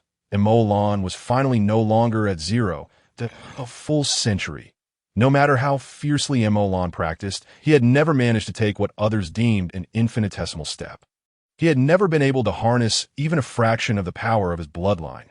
The distance between 0 and 1 may seem negligible to outsiders, yet to Mo-Lan, it was the chasm between heaven and earth. You have no idea just how potent your bloodline truly is. After 9 bolts of lightning had struck, the clouds of tribulation gradually dispersed. Sanggu shook off the remnants of his tattered black cloak, transforming it into a blood-red robe. Having broken through to the 0% threshold, your potential threat to the world through power is already sufficient to rival the so-called 40%. This was the might of a supreme pureblood. Supreme pureblood, when Mo-Lan was young, countless individuals had spoken of this title before him, their voices filled with reverence and admiration, worshipping at his feet. Yet as Mo-Lan grew, lacking any advancement, those same people gradually fell into disappointment. By the time of his 100-year assessment, when he possessed no control whatsoever, no one even mentioned the term supreme pureblood again. His voice trembled. Mo Lan had despaired for so long that he could hardly believe this turning point belonged to him. But didn't the fable say that by the age of 100, I should lead the Blood Clan to eternal prosperity? That was their foolishness. Song Ji's tone dripped with contempt, entirely unconcerned with the multitude he had just insulted. The 100-year mark does not signify that you become unparalleled in strength, but rather, it is merely your starting point. Before 100, you have not awakened at all. Mo Lan's heart, which had been silent for a century, suddenly felt a violent thrum. Was 100 truly the starting point? Could he truly begin anew? Come, let us test this newfound ability of yours. Song Gu smiled, extending a fingertip toward the only motionless figure remaining in the arena. Luo, in an instant, Luo Yu regained his color, then looked around the empty hall in confusion, his gaze landing on Mo Lan. Did you do this? Mo Lan was taken aback. This fellow couldn't see Song Gu. However, before he could explain, Luo Yu was already furious, never having expected to be outdone by this so-called waste. You're seeking death. As the words left his mouth, Luo Yu raised his fist and charged forward. Bearing the bloodline of the platinum nobility, even as a collateral descendant, he possessed a full 10% control at that moment. He unleashed a powerful punch, a feat that the former Mo Lan would never have been able to react to. Yet now, things were different. Almost instinctively, Mo Lan saw the fist hurtling toward him. He slapped his right hand against his chest, deftly deflecting Luo Yu's punch. Luo Yu stumbled, utterly unprepared for Mo Lan's unexpected prowess, and in a fit of rage, stomped the ground, launching a kick. However, this motion did not appear swift in Mo Lan's eyes. He instinctively reached out to grasp Luo Yu's incoming leg and pushed forward. Luo Yu was sent reeling backward, crashing heavily to the ground. With merely 1% control, Mo Lan had already overpowered Luo Yu in both strength and speed, as Luo Yu stumbled and attempted to summon his bloodline power. Song Gu waved his hand once more, reducing him to ashes. This pawn held little value. It was sufficient for Mo Lan to recognize his own improvement. Song Ji's smile was radiant, reminiscent of a salesman who had just allowed a client to trial a product. So, have you made your decision? Become my disciple, and within a decade, you shall dazzle all with your brilliance that in less than 100 years, you will roam the 9 realms, unchallenged. Upon regaining his senses, Mo Lan was once again astonished by the man's confidence. Unchallenged was one thing, but unassailable. What arrogance, what audacity! Did he truly possess such self-assurance? The 9 realms were filled with peak experts. Even the legendary Lucifer and Michael had never boasted as he did. Ah, Song Gu chuckled lightly. Lucifer is my brother, and Michael is my subject that in the 9 realms, I do as I please. Do you think I jest? Mo Lan scoffed, unwilling to believe the man's outlandish claims. Lucifer and Michael were figures of supreme legend, yet he spoke of them as if they were his underlings. How laughable! Seeing Mo Lan's evident skepticism, Song Gu leaned closer, coaxing, "Do not hesitate. Become my disciple. Worship the divine, and you can bite whoever you wish in the 9 realms." Does such a life not sound enticing? Enticing. Although his heart wavered, the being before him claimed divinity, and the disdain for deities ingrained in his bloodline compelled Mo Lan to refuse outright. So you reject me? Song Ji's voice turned icy, the playful expression vanishing without a trace. Mo Lan, however, was undeterred. Yes, and what of it? Very well. Song Gu ceased his persuasion, stepping back with a cold smirk, a smile filled with inscrutable meaning. If you refuse to be my disciple, I shall force you to improve. From this day forth, I will compel you to grow under the threat of life and death. You must understand, I am entirely serious, should you truly be unable to evade. Your demise is inevitable. If you do not wish to worship the divine, then strive to survive. With that, Song Ji's figure vanished in a thin air. Time resumed its course, everything returning to normal, and Mo Lan found himself momentarily dazed. That Song Gu did not genuinely wish to kill him, did he? The myriad enemies had dissolved into nothingness. Though not a drop of blood was visible, the lives extinguished here were innumerable. Mo Lan felt a twinge of emotion. Song Ji's power likely rivaled that of his father. No, Even his father, could he truly confine time and space with a mere wave of his hand? In a sea of blood, Song Ji's figure abruptly materialized. No longer the carefree and audacious figure, but one pale-faced, clutching his heart, motionless for an extended period. Here lay the underworld, the 18th level of hell. Many could not distinguish between the realms of demons and the underworld, often mistakenly believing that those who commit heinous acts must suffer in hell after death. Yet in truth, hell was a place of indulgence sought after by many, yet few could attain. The hell governed by Lucifer was, in fact, resplendent and lavish, a sanctuary for countless demons pursuing freedom and dreams. That it was the underworld that truly governed life and death. That it was the underworld that punished past sins and assigned reincarnations. Souls burdened with sin seeking rebirth must first serve time in the 18 layers of hell to atone. With each descending layer, bloodshed and cruelty intensified, the sins washed away lingering within the underworld, accumulating the world's malevolent energy over generations. That a dense malevolence gathered in the dark red 18th level of hell, a foreboding aura rising from the murky crimson soil. Song Ji's blood-red robe clung to him, damp and heavy, the atmosphere thick as if mired in mud. Chaotic black mist swirled about the ground, taking advantage of Song Ji's brief pause to coil around his ankles. Countless souls unable to withstand torment fluttered away, leaving only charred remnants struggling to drag others into the abyss.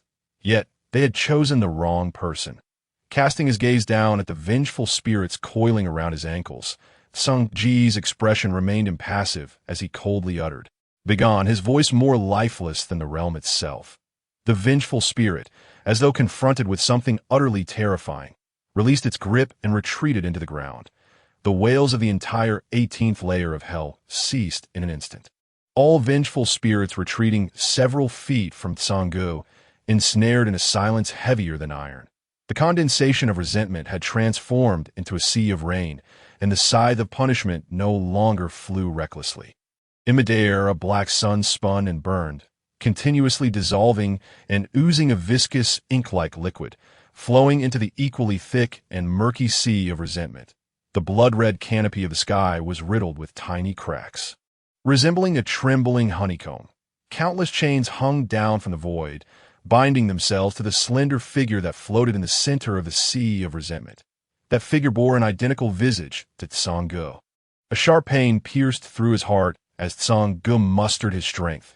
Continuing to channel it towards the seal, he gazed upward at the black sun suspended in the sky, his expression grave. He had suppressed the source of all evils for countless millennia, yet this unprecedented restlessness was a first for him. The divine words rang true. The seeds of malevolence had indeed manifested, and the eruption of the source of all evils was imminent. Just recently, he had severed his divine consciousness, leaving only half to suppress the blood sea, rendering him incapable of containing this impending eruption. The source of all evils was a conglomeration of all resentments from the 6 realms of the 9 realms. Cast away to Tsang-gu because the underworld could not bear it, he himself was the last line of defense for these realms. Should he falter, the seeds would erupt, the balance would shatter, and the consequences would be unimaginable. This would herald the true apocalypse, leading to the collapse of the cosmos, the destruction of mountains and rivers, with countless beings across the 9 realms unable to escape the calamity. Thus, Tsang-gu, who suppressed the source of all evils, was deemed the balance of the entire world. Yet at this very moment, the seeds of malevolence were nearing maturity, and complete suppression was already beyond hope. The sprouting of these seeds equated to the emergence of avatars of the source of all evils. However, Tsang-gu alone could not suppress both halves simultaneously. The only course of action was to eliminate the seeds of malevolence before they took root, delaying the eruption for as long as possible, until Song Ji's divine consciousness was restored, at which point everything could be resolved. As long as Tsang-gu remained whole, he could safeguard the peace of the 9 realms for millennia. Tsang-gu spoke no falsehood. He was indeed the son of the divine, the balance of the entire world. He should not hesitate. Yet the seeds of malevolence were parasitic upon Mo-lan. Why was it that Mo-lan had to be Mo-lan? Song Ji's pale fists clenched silently. Even if he became the embodiment of evil and his heart transformed for the sake of the masses, there remained an untouchable part within him, even at the cost of his own life. Some individuals could never be sacrificed. Chapter 9. Childhood Sweethearts. Su Ishue brother Emolan. Suddenly, a voice as crisp as a aureole rang out that a girl clad in dark red military attire dashed into the hall.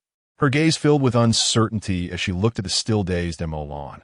The recent temporal turbulence was caused by you, not me. Although it could not be said that it had no connection to him. It was indeed not his doing. The military-clad girl seemed to breathe a sigh of relief, her weariness dissipating as she approached Emolan. Just now, Luo Yu from the Platinum family brought people here. He has always been at odds with us, so we must be cautious. Despite his incompetence, do not let him scheme against us. Olan's gaze softened. This military girl, Su Ishue, was the legitimate daughter of Su Danqing, the head of the blue-gold aristocracy, one of the vampire nobility. She possessed a dual noble lineage, and her innate talent was exceptional, receiving boundless affection. Not only that, but Su Ishue was also the only member of the entire bloodline willing to treat Emolan as an equal. With her noble bloodline and extraordinary talents, it was no wonder that countless young talents pursued her. If she had not chosen to befriend him, why would she be targeted by other aristocrats? Yet, despite not having seen her for many years, she did not inquire why Emolan, who should have been exiled to the wilderness, was present here. Instead, her first concern was for his safety. They are gone. They are already dead. Emolan bore no psychological burden regarding the deaths of Luo Yu and the others. Setting aside their insults towards him, their actions against the innocent human girl warranted their demise. Emolan did not refrain from striking out of desire or fear. It was simply beyond his capability. If he possessed Songji's abilities, he would have killed them one by one in an instant. You dare!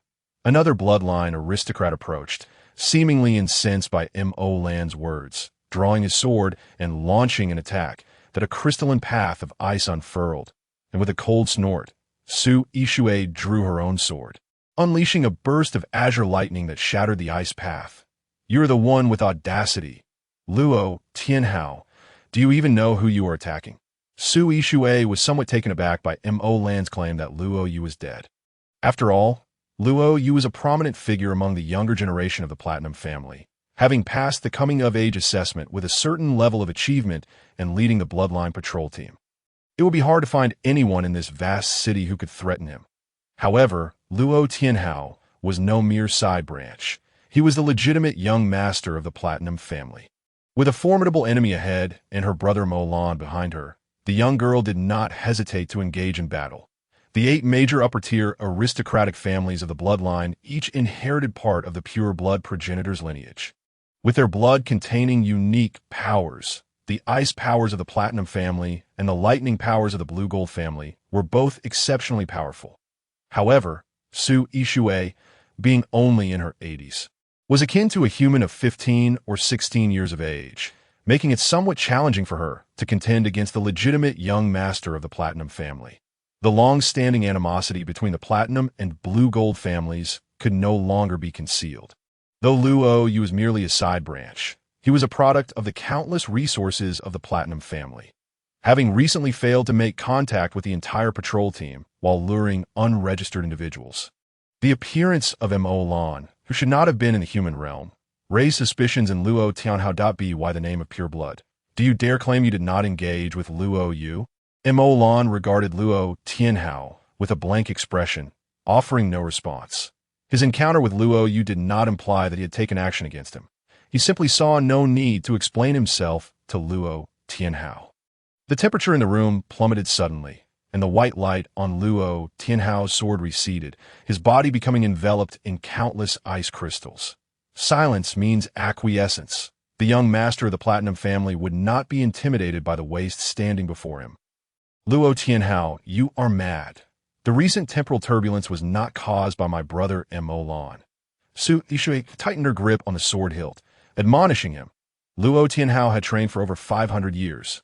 His control over his bloodline's power reaching the fourfold realm, whereas she, at barely 80, had only just entered the twofold realm, making her no match for him in a full-blown confrontation. Su Ishue lamented her lack of strength, but refrained from voicing it. For vampire aristocrats, achieving the one-fold realm by the age of 100 was deemed sufficient. Yet, reaching the two-fold realm at her age was remarkable, second only to the record set by her brother. It is not his word that holds weight. Clearly dismissing the young lady of the Su family, Luo Tianhao surged forward, sword in hand, aiming a strike at Mo. Su Ishue's ability to speak freely here stemmed from her blue-gold lineage. In terms of strength, this young fool was hardly worthy of her concern. Olan's gaze turned frigid, showing no intention to evade or counterattack. In an instant, Su Ishue drew her sword to intercept, unwilling to yield an inch. Clang, their swords clashed, and Su Ishue trembled violently, spitting out a mouthful of blood. With both the blue gold and platinum families being upper-tier aristocracies, the lack of a significant disparity in bloodlines meant that the two-fold realm difference was enough to determine the outcome. No one knew that nearly all of Mo Lan's blood had begun to congeal. How could he bear to watch the girl he had grown up with stand before him to take the blow? In his days of solitude and darkness, the innocent Su Ishue had been his sole companion. Yet, it was of no practical significance. Against the overwhelming pressure of fourfold strength, he found himself unable to move. Mo Lan could only stand there, expressionless, as he watched Su Ishue retreat step by step. With her initial twofold strength, enduring several attacks from Luo Tianhao was already an impressive feat. However, it was evident that this balance could not last indefinitely. Regardless, she could not abandon Mo Lan behind her. Gritting her teeth, she unleashed a beam of brilliant blue lightning towards her heart, shattering a miniature conduction array. "Brother, save me!" Using her bloodline as a conduit and the array as a foundation, Su Ishue opened an independent spatial passage before her. As a daughter of heaven and a scion of two noble families, she surely had her life-saving trump cards. This conduction array had been personally set up by the head of the Blue Gold family. Capable of summoning her biological brother, a surge of robust lightning, magnitude stronger than before, erupted in the hall, dispersing much of the chilling mist that filled the room. The moment Su Zemo stepped out of the passage, he grasped the situation without asking any questions and charged towards Luo Tianhao. Gazing at the slightly unfamiliar figure before him, Mo Lan felt an indescribable emotion swell within him. Su Zemo was not a stranger to Mo Lan. Rather, in a vast bloodline, no one was more familiar to him than Su Ishue's biological brother. Su Zemo was the leader of the younger generation within the bloodline to the age of 280. He stood at the pinnacle of youth with his fourfold strength, as the legitimate son of the Blue Gold family. He looked down upon the entire bloodline. Among the 8 major upper-tier aristocratic families of vampires, the Blue Gold family was the strongest. The esteemed patriarch of the Blue Gold clan, Sultan Qing, stands as the second most formidable force within the Blood Realm, second only to the sovereign of the Blood Realm itself. Wielding an impressive 96% mastery over his bloodline, eclipsing all rivals. Furthermore, Sultan Qing shares a profound bond with Mo Yuan, having grown up together as close brothers, despite their frequent brawls. Sultan Qing having challenged Mo Yuan's supreme status countless times, only to emerge with bruises and wounds. Everyone in the Blood Realm understands that among the myriad bloodlines, only Sultan Qing has captured Mo Yuan's attention. Hence, when Mo Lan first took residence in the Black Gold Manor, Sultan Qing introduced his only son, Su Zemo, to Mo Yuan, proclaiming him as the master Su Zemo must protect for life. That Su Zemo, the Blue Gold scion, is an extraordinary genius seldom seen in the Blood Realm over millennia. At the tender age of 70, he broke through to the second stage and joined the elite youth division of the Blood Realm military, radiating immense potential and regarded as the future hope of the Blood Realm. More than a century ago, during a crisis in the Blood Realm, Su Zemo was grievously injured and captured, enduring immense suffering. He achieved a breakthrough on the battlefield, setting an unprecedented record by advancing to the third stage at just over 100 years of age. Surpassing the record set by the Blood Realm's sovereign, Mo Yuan, as the celebrated prodigy, Su Zemo's future appeared bright and untroubled. Yet his father, Sultan Qing, presented him to Lan, declaring that he was to devote his life to protecting this master at any cost. Amused by this, Lan chuckled. Having failed his coming-of-age assessment and lost his status as a pure-blood ancestor, Su Zimo had no obligation to serve as his guardian. Nevertheless, this brooding fellow insisted on stepping up for him.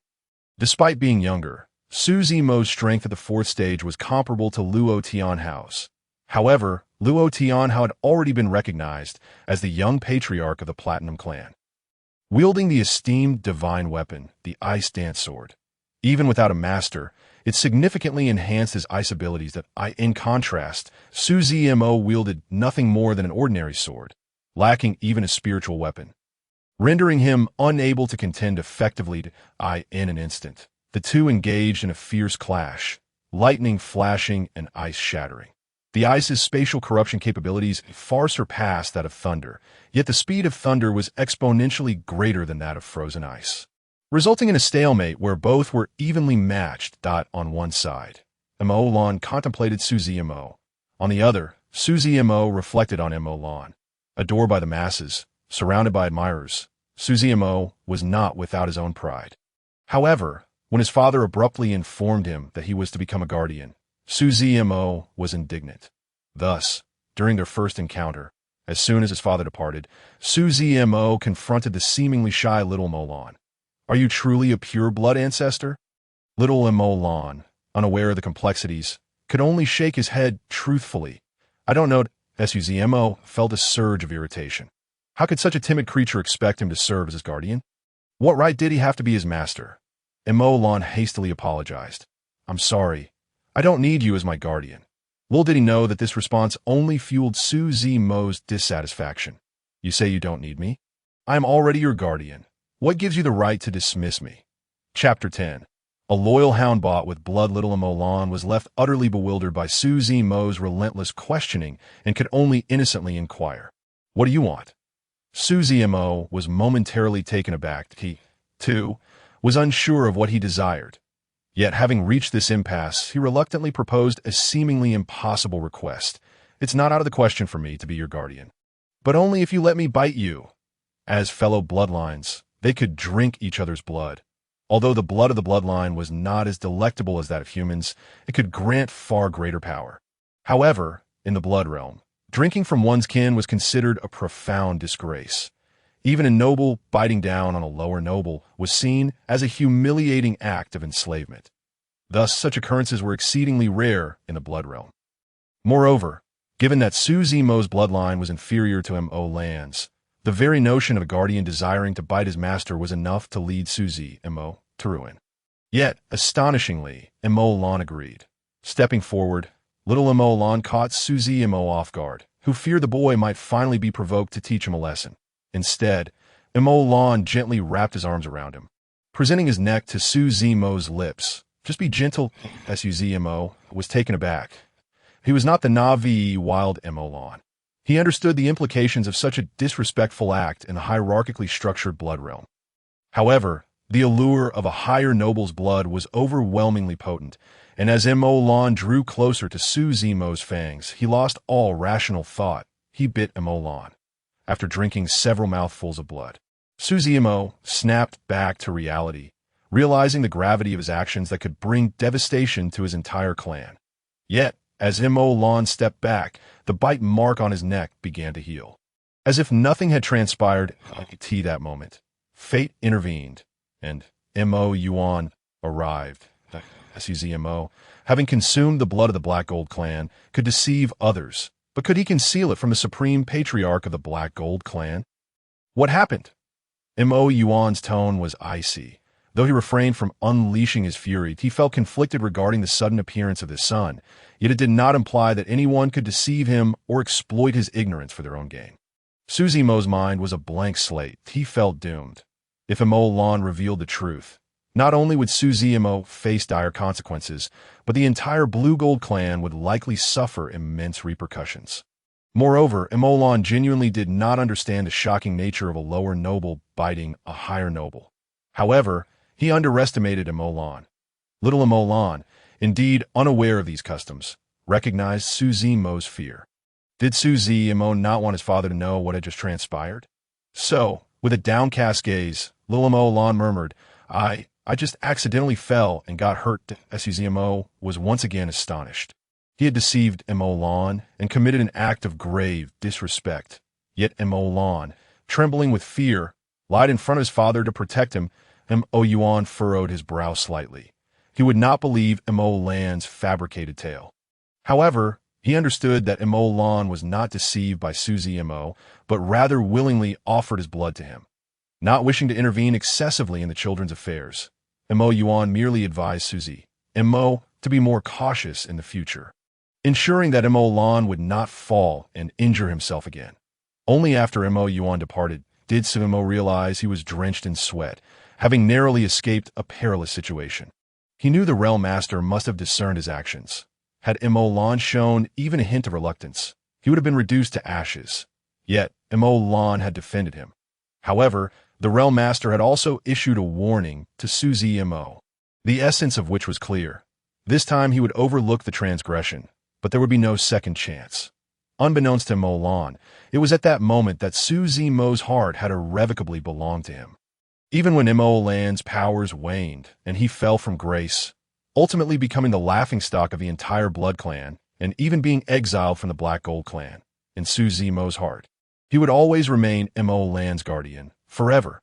Alas, due to Su Zimo's brooding nature, he often regarded Mo Lan with disdain, leading to a century of silence between them, with only cold sore practice and icy cooperation, devoid of any interaction. This left Mo Lan feeling profoundly alone. As for Su Yixue, she was but an afterthought. 86 years prior, Sultan Qing's wife gave birth to another daughter, making the Blue Gold Clan one of the rare noble families with dual legitimate heirs. It was notoriously difficult for noble bloodlines to produce offspring, making each legitimate son the apple of their family's eye. The birth of Su Yixue was the grandest event for the entire Blue Gold family. And this exceptionally clever little girl became the cherished darling of the clan from a young age. Su Yixue's closest companion was her full-blooded elder brother, Su Zimo. Thus, during Su Zimo's many visits to the Black Gold Manor to train swords with Mo Lan, Su Yixue became acquainted with him as a mere toddler. She was oblivious to the nuances of bloodline hierarchy.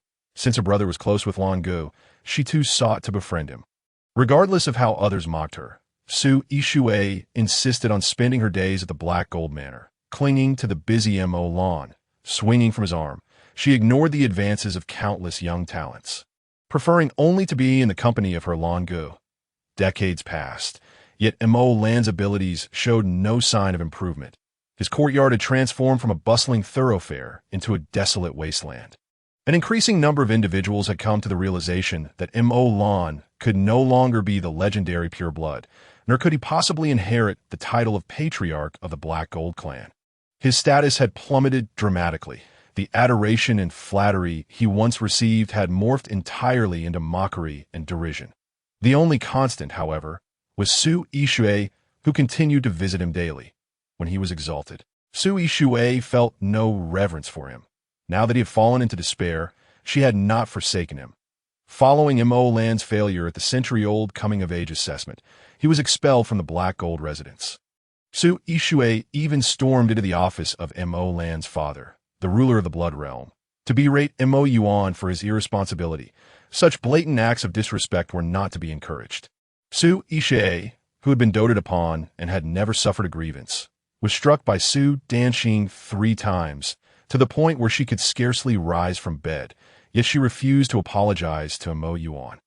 It was only after Mo Lan had fallen into the wilderness that he learned of these events from the idle chatter of countless bloodlines.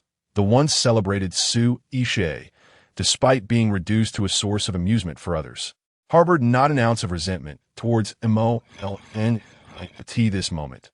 Su Yixue had retreated with Mo Lan to a corner of the hall, where 2 formidable beings at the 4th level were engaged in combat, and she found herself unable to assist. The 4th level might sound ordinary, but in reality, it had already endured the first divine retribution, a rarity indeed. It is worth noting that even among the upper-tier gilded nobility, Many collateral bloodlines might never break through to the fifth level in their entire lives, that a fifth-level gilded noble could easily dominate a region of the blood realm. Only the direct descendants of gilded nobility had the potential to continue ascending. And among the upper-tier gilded nobility's direct lineages, there were merely a few hundred amidst millions of bloodlines. The power erupting in the hall rendered Emolan immobile, and as the fourth-level beings clashed before him, he found himself lacking even the ability to flee. His already pale visage grew even more ashen, and the scant dignity he had left was trampled into the ground once more. To know he had long since ceased to deserve any consideration of dignity. Su Zimo stood silently in front of Emolan, and Emolan felt little in response. The heavily drained Luo Tianhao, however, flashed a fierce glint in his eyes that a waist could be protected, yet their Platinum Clan's members vanished into thin air. And he found himself devoid of the right to question. Ice Dance, with a spurt of vital blood, he infused it into his divine weapon, temporarily seizing its dominion at the cost of his own essence.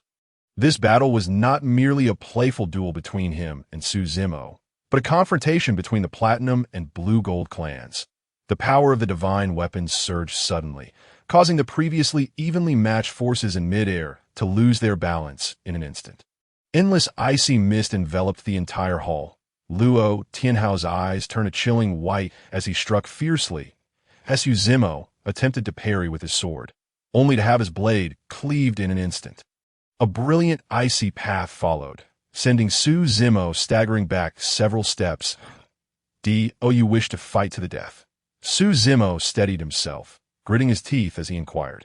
However, he did not grant Luo Tianhao the time to respond. Discarding his broken sword as his aura surged dramatically. Lifting his gaze, his eyes blazed with blue light. Then let it be a fight to the death. The air shimmered with afterimages as Su Zimo's speed escalated, rendering his form almost illusory. His fingertips, now sharp as claws, no longer required weapons, transforming him into a blade of his own. At 280 years of age, breaking through the fourth level was already considered genius.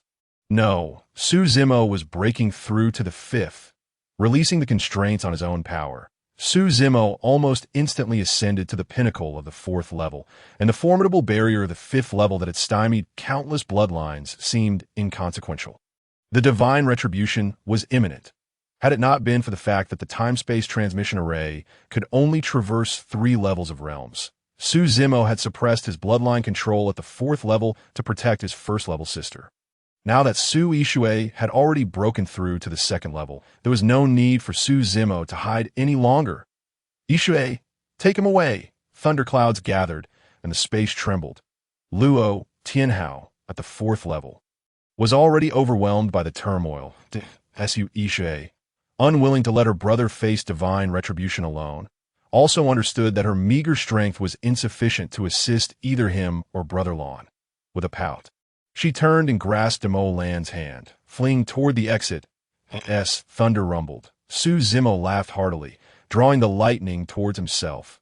We, the bloodline, shall never yield. Whether it be divine retribution or curses, bring it on. Today, I shall undoubtedly break through to the fifth level. As Yixue dragged him away, Emolan caught a glimpse of her somewhat frenzied figure. Yet he remained silent throughout, not uttering a word. With his strength, there truly was nothing to say. In the blink of an eye, the two had dashed several miles away, the thunder still rumbling in their ears. Chapter 11. The daily life of a split-personality girl. The crimson glow in Emolan's left eye faded, and he suddenly found himself to be quite ridiculous. Divine retribution, a curse bestowed upon the bloodline by the gods, had trapped countless bloodlines beneath the fourth level for their entire lives. Numerous elite bloodlines had perished, unable to withstand divine retribution. And what had he just been contemplating? Had he nearly come to believe that man's deceitful words, "Gods protect the living"? Why then do they, the bloodlines, not receive such protection? Or is it that only those under the gods' protection are deemed to be the living? Brother Lan, my brother has broken through in the human realm, and it's a significant matter. I must hurry back to inform father.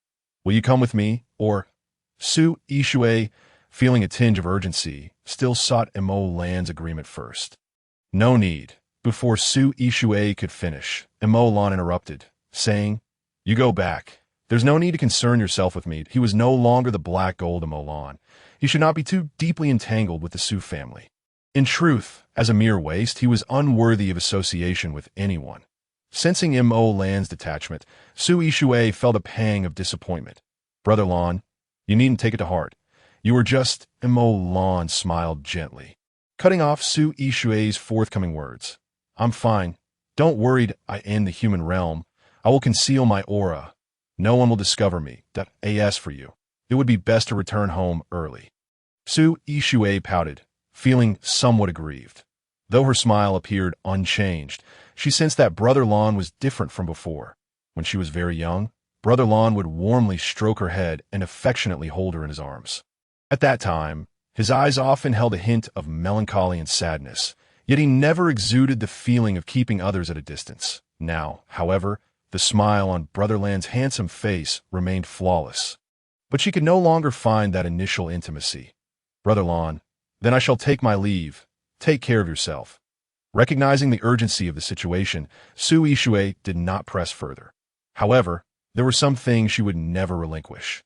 Watching the girl's retreating figure, Lan's smile faded, and he sighed softly.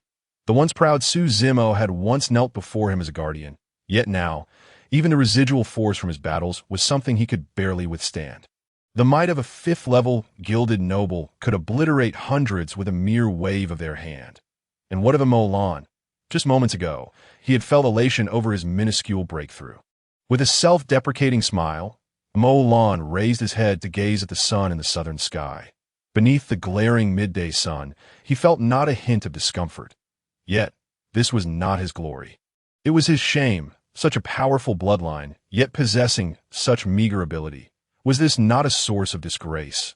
Wandering aimlessly, Lan, somehow, found himself back near the Vampire Hunter Academy in the Southern District. Then, from a distance, he spotted a small figure curled up in a corner beside the academy. Lan's footsteps faltered for a moment, compelled by some unseen force. He walked into that alley, hesitantly calling out, "Tianling?" Suddenly, the girl curled into a ball, sprang up from the ground and screamed as she threw herself into Lan's embrace. Lan Yang. Lan stood frozen, not flinching, allowing Tianling to crash into him. He was not Lan Yang, yet seeing Tianling in such a fragile state, he found himself at a loss for words to deny it. "Why didn't you come to get me? Why did you abandon me?" Tianling seemed to have been in a scuffle, her school uniform severely soiled, with several tears and bloodstains. The double ponytail she had tied up that morning were now half torn, and her small round face was smeared with dirt and blood.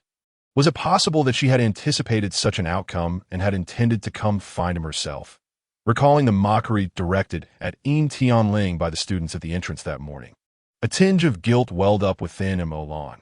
After all, he had benefited from the girl's kindness the previous night, yet today he had allowed her to suffer in such a manner alone.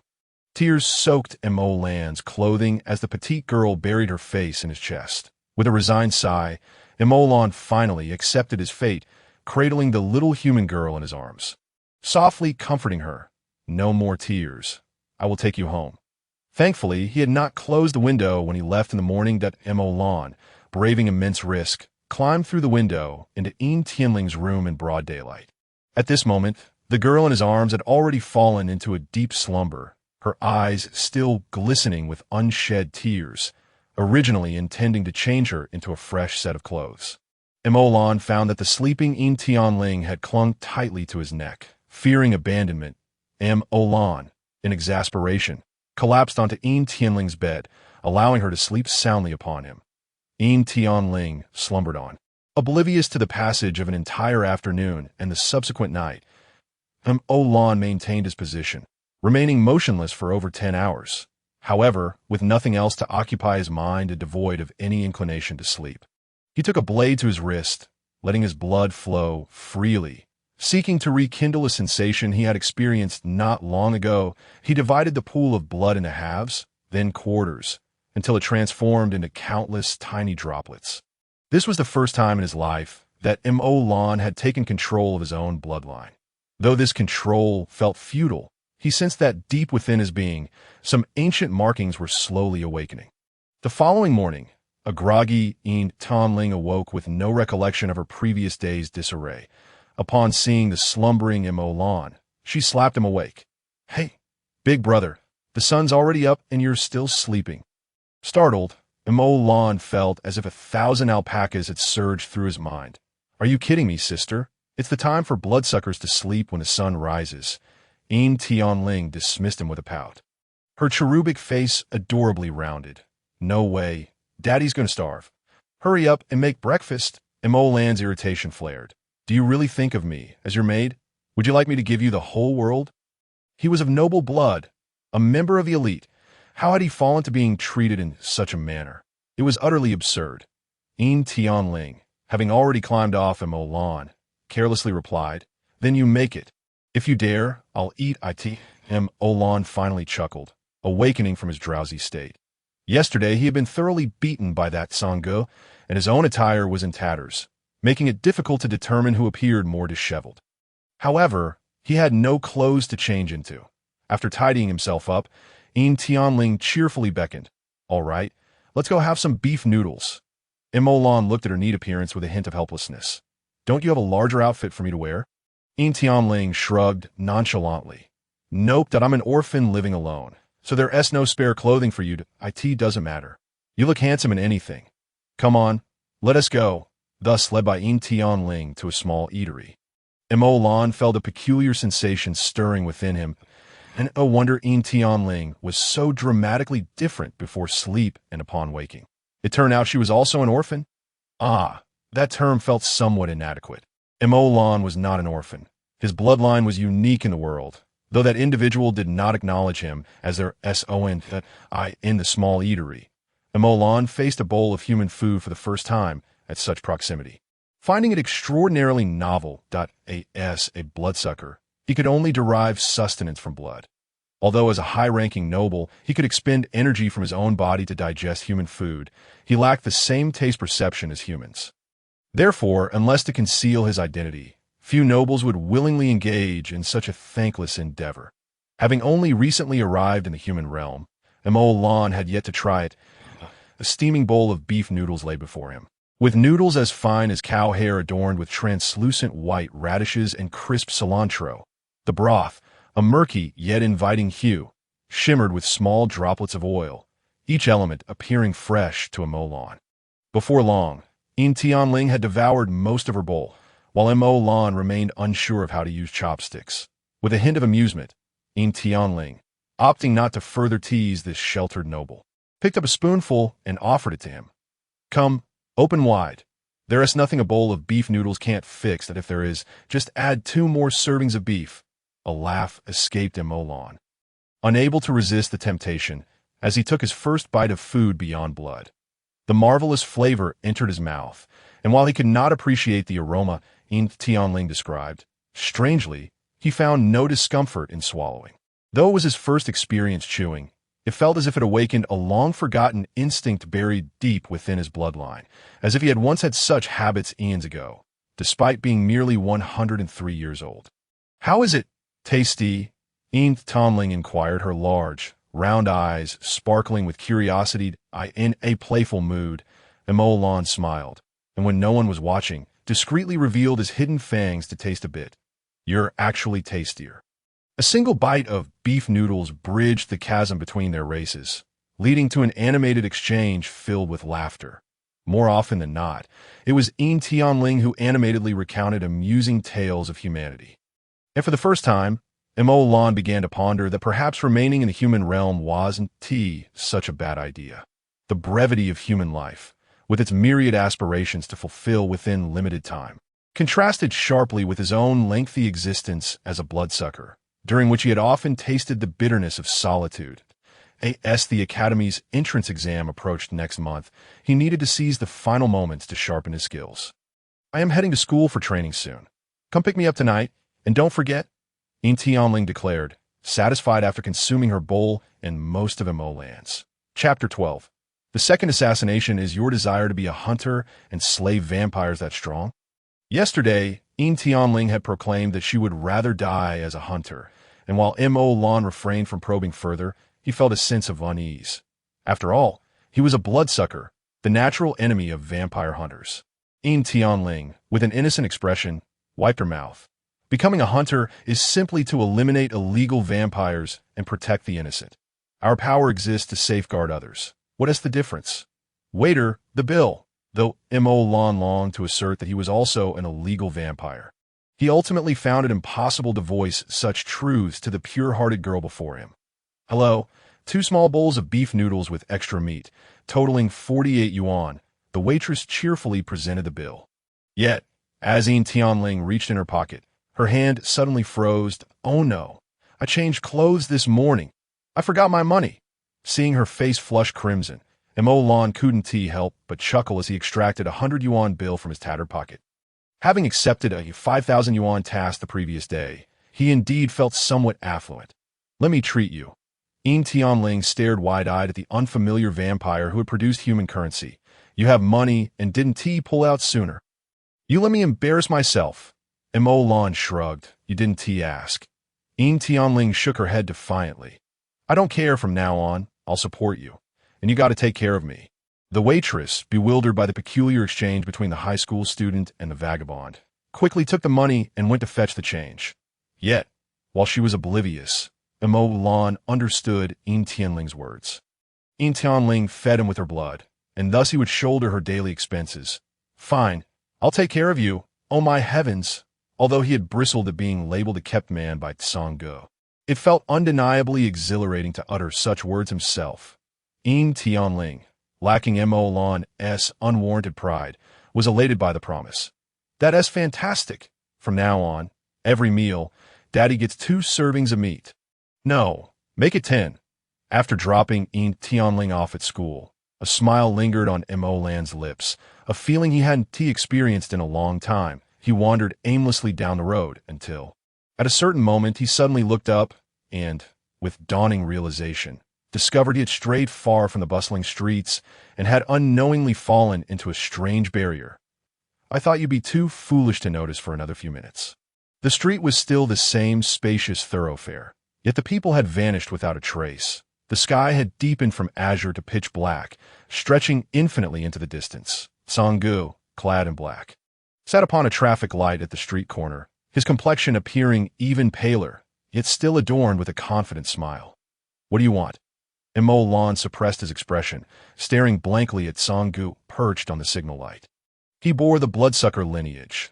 Even if he had been disgraced within the blood realm, how could he yield to a deity?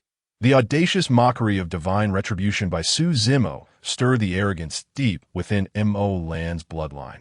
And encountering this self-proclaimed god once more, he felt no affinity. I didn't expect you to have such a poor memory. Song Ge shook his head in apparent regret. I already told you. If you don't obey, I will come to hunt you down every day. The atmosphere turned deadly. Without affording Mo Lan another moment to choose, Song Ge struck with lethal intent. The air before him rippled violently, and Song Ge's figure moved with the same swiftness as ever. Unable to discern the trajectory of his opponent's assault, Mo Lan could only rely on his instinctive ability to perceive danger. Barely evading by a fraction, the attack from Song Ge grazed Mo Lan's ear, once again releasing a cascade of blood droplets. However, in that fleeting moment, a sudden realization dawned upon Mo Lan, for Song Ji's attack pattern mirrored that of the previous day. As Song Ge withdrew 2 daggers, Mo Lan instantly grasped that the next strike would be aimed at his left rib, mobilizing all the energy within him. Mo Lan deftly evaded just in time. He emerged unscathed. A barely perceptible smirk graced Song Ji's face, only to be followed by another swift strike towards Mo Lan's right rib, yet with his mind in a heightened state of alertness. Mo Lan was consumed by thoughts of where Song Ji's next move had struck the day before. The sudden change in Song Ji's attack left him no time to react, and the sharp dagger pierced through his right chest. Mo Lan was sent crashing backward to the ground, while Song Ge, with a look of disdain, remarked, just a change in direction, and you couldn't adapt? Mo Lan's mind was already a blank slate. With his immortal body, he had never encountered such an extreme, life-threatening crisis. Yet, Song Ji's next strike was imminent, and Mo Lan had no choice but to desperately summon his abilities. The will to survive surged to unprecedented heights. Mo Lan yearned to live on. Even if he were as humble as dust, he wished to endure. With a swift thrust, another dagger plunged into Mo Lan's abdomen. Song Ji's expression merely one of cold disappointment. If you lose focus again, I will surely end you. As he spoke, Song Gu discarded the dagger in his hand. In his palm materialized a silver spear. Silver! With the regenerative capabilities of a high-ranking vampire, as long as Mo Lan's heart or head was not shattered in an instant. He could recover from various severe injuries. However, if the source of harm was silver, its corrosive properties would obstruct any vampire's healing abilities. Sustaining further injuries would mean certain death. This man, Song Gu, truly sought to end Mo Lan's life.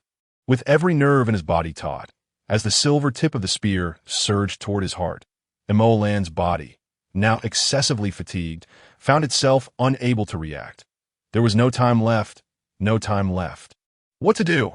In a split second, almost instinctively, Mo Lan focused on the droplets of his own blood that had splattered into the air from his recent injury, unleashing all his control over his bloodline. Ink blood coalesce, thunder rumbled. Though it may seem prolonged, it was merely the blink of an eye. Helpless to resist, Mo Lan once more summoned the power deep within his heart, solidifying his blood in midair to block Song Ji's strike. Although the coagulated ink blood dissipated almost instantly, Song Ji's attack trajectory was equally disrupted. Divine retribution was upon him. Mo Lan's bloodline control surged past 2%. Breathing heavily in confusion, Mo Lan even forgot that he did not need to breathe at all. In that brief moment, he felt the specter of death drawing near once more. Yet at this moment, the man before him, akin to the Grim Reaper, was smiling in satisfaction. Not bad. It seems you practiced well yesterday. Practice? After a sleepless night, Mo Lan had indeed been compelled by excitement to split his blood. Could it be this that saved him? However, he could hardly dwell on that now. The thunderclouds above roiled incessantly. And in a state of panic, Mo Lan stammered, "Thunder, thunder!" The impending thunderclap, imbued with a disquieting power, found Mo Lan utterly exhausted and incapable of withstanding it. Song Gu chuckled, extending his hand to shield Mo Lan's head. "Fear not. With me here, even divine retribution shall not harm you." Mo Lan gazed at Song Gu, who appeared as warm as an old friend, making it difficult to reconcile him with the cold-blooded killer from moments before. "Brother, do you not realize that it was you who inflicted these wounds upon me?" When the divine retribution subsided, Mo Lan's emotions had settled. After all, he had been nurtured by the supreme education of the Black Gold clan since childhood. Were it not for this sudden life-and-death crisis, he would not have felt such disarray. Have I truly surpassed 2%? Once calm, Mo Lan understood that Song Gu was employing this method to force him to break through. Though it had induced a cold sweat, the results were undeniably significant. In a century of bloodline mastery, Mo Lan had failed to grasp even the slightest control over his abilities. Yet, after knowing Song Gu for merely 2 days, his bloodline manipulation had already exceeded 2%. Song Gu appeared quite pleased. "Indeed, your rate of progress is commendable." Sheathing his murderous intent, Song Gu smiled radiantly, resembling a considerate mentor. "You once mentioned that divine retribution arises from power feared by the gods. I have clearly surpassed the threshold of the second divine retribution, yet during yesterday's battle with Su Zimo, I could barely move. How could I possibly have stood idly by as Su Yishui shielded him?" Song Gu continued, nonchalantly helping Mo Lan to his feet. "That's because you're foolish. Though you clutch a gold brick, it merely represents a threat, not its immediate ability to kill. You must regard yourself as a 3-year-old. Do not set your expectations too high." Mo Lan, infuriated, retorted, "If I cannot utilize it, what good is this energy to me? Is there no method for me to quickly grow stronger? I am no longer 3 years old. I am 103. Song Gu seemed to understand Mo Lan's sentiments well, sympathetically patting his shoulder. "True, to outsiders, you are indeed considered an adult. However, mastering the ink blood is not so straightforward. If you genuinely wish to enhance your combat prowess," Mo Lan, unbeknownst to himself, began to anticipate Song Ji's response. "Then let us practice magic." "Magic? Mo Lan was utterly astounded. Was this fellow truly reliable? The Black Gold bloodline did not possess any magical endowments. While every high-ranking vampire clan carried some semblance of magical power, the Black Gold clan was certainly not included. Song Gu replied matter-of-factly. Every high-ranking clan merely inherits a portion of pure-blood abilities. As a pure-blood progenitor, you naturally should possess all their abilities. That Mo Lan felt an intense heat rise in his throat. Though he was somewhat hopeful, it seemed implausible, but I have no affinity for any magical element. Chapter 13. The path of all magic regardless of the race. As long as one possesses spiritual energy, a foundation for utilizing magic exists. However, merely having a foundation is insufficient. Practitioners must also summon elements through their affinity for magical elements to construct a magic circle, ultimately shaping the magic itself. The vast majority of individuals across the 9 realms can only resonate with a single magical element, thus limiting them to utilizing magic corresponding to that element. A rare few prodigies may resonate with 2 magical elements. For instance, the Archangel Michael from the Celestial Realm possesses dual affinities for light and fire, allowing him to wield intertwined dual-element magic, exerting dominance over the 9 realms. Yet Mo Lan had no affinity for any element. How could he possibly tread the path of magic? Wasn't that a good thing? Song Gu replied breezily, seemingly unconcerned. Lacking any elemental affinity also implies the absence of elemental repulsion. Since there's no repulsion, all magic means you can wield whichever you desire. All magic. Mo Lan felt a surge of exhilaration. He considered himself a failure, possessing nothing of value, and now suddenly being told that he could wield all magic was simply too magnificent. Yet how could anyone truly wield all magic? As splendid as it sounded, Mo Lan was no fool. Even the Archangel Michael could only wield dual-element magic, and with such prowess, he had nearly swept through the 9 realms. Now he was being told of all magic. Song Gu wore a composed expression. What is so impossible about that? Lucifer was once an all-magic user. However, after his fall, he transformed all his magic into dark magic, thus remaining unknown to the masses. Lucifer? You mean the Demon King Lucifer? Mo Lan felt increasingly parched. The Demon King was an exalted figure in the hearts of those from dark origins. Why did Song Gu speak of him so casually? Song Gu continued, as if it were the most natural thing. Otherwise, what do you expect? Mo Lan ceased to respond. In truth, under Song Ji's profound confidence, it was challenging not to believe his words. Yet his bloodline's inherent disdain for the divine prevented him from yielding. Song Gu, unperturbed, observed Mo Lan's disheartened demeanor and suddenly chuckled. All right, seeing your pathetic state, since you wish to learn magic, I shall take you to consult the foremost magic practitioner in the 9 realms. The 9 realms, magic foremost practitioner? Mo Lan had no strength left to question Song Ji's declarations.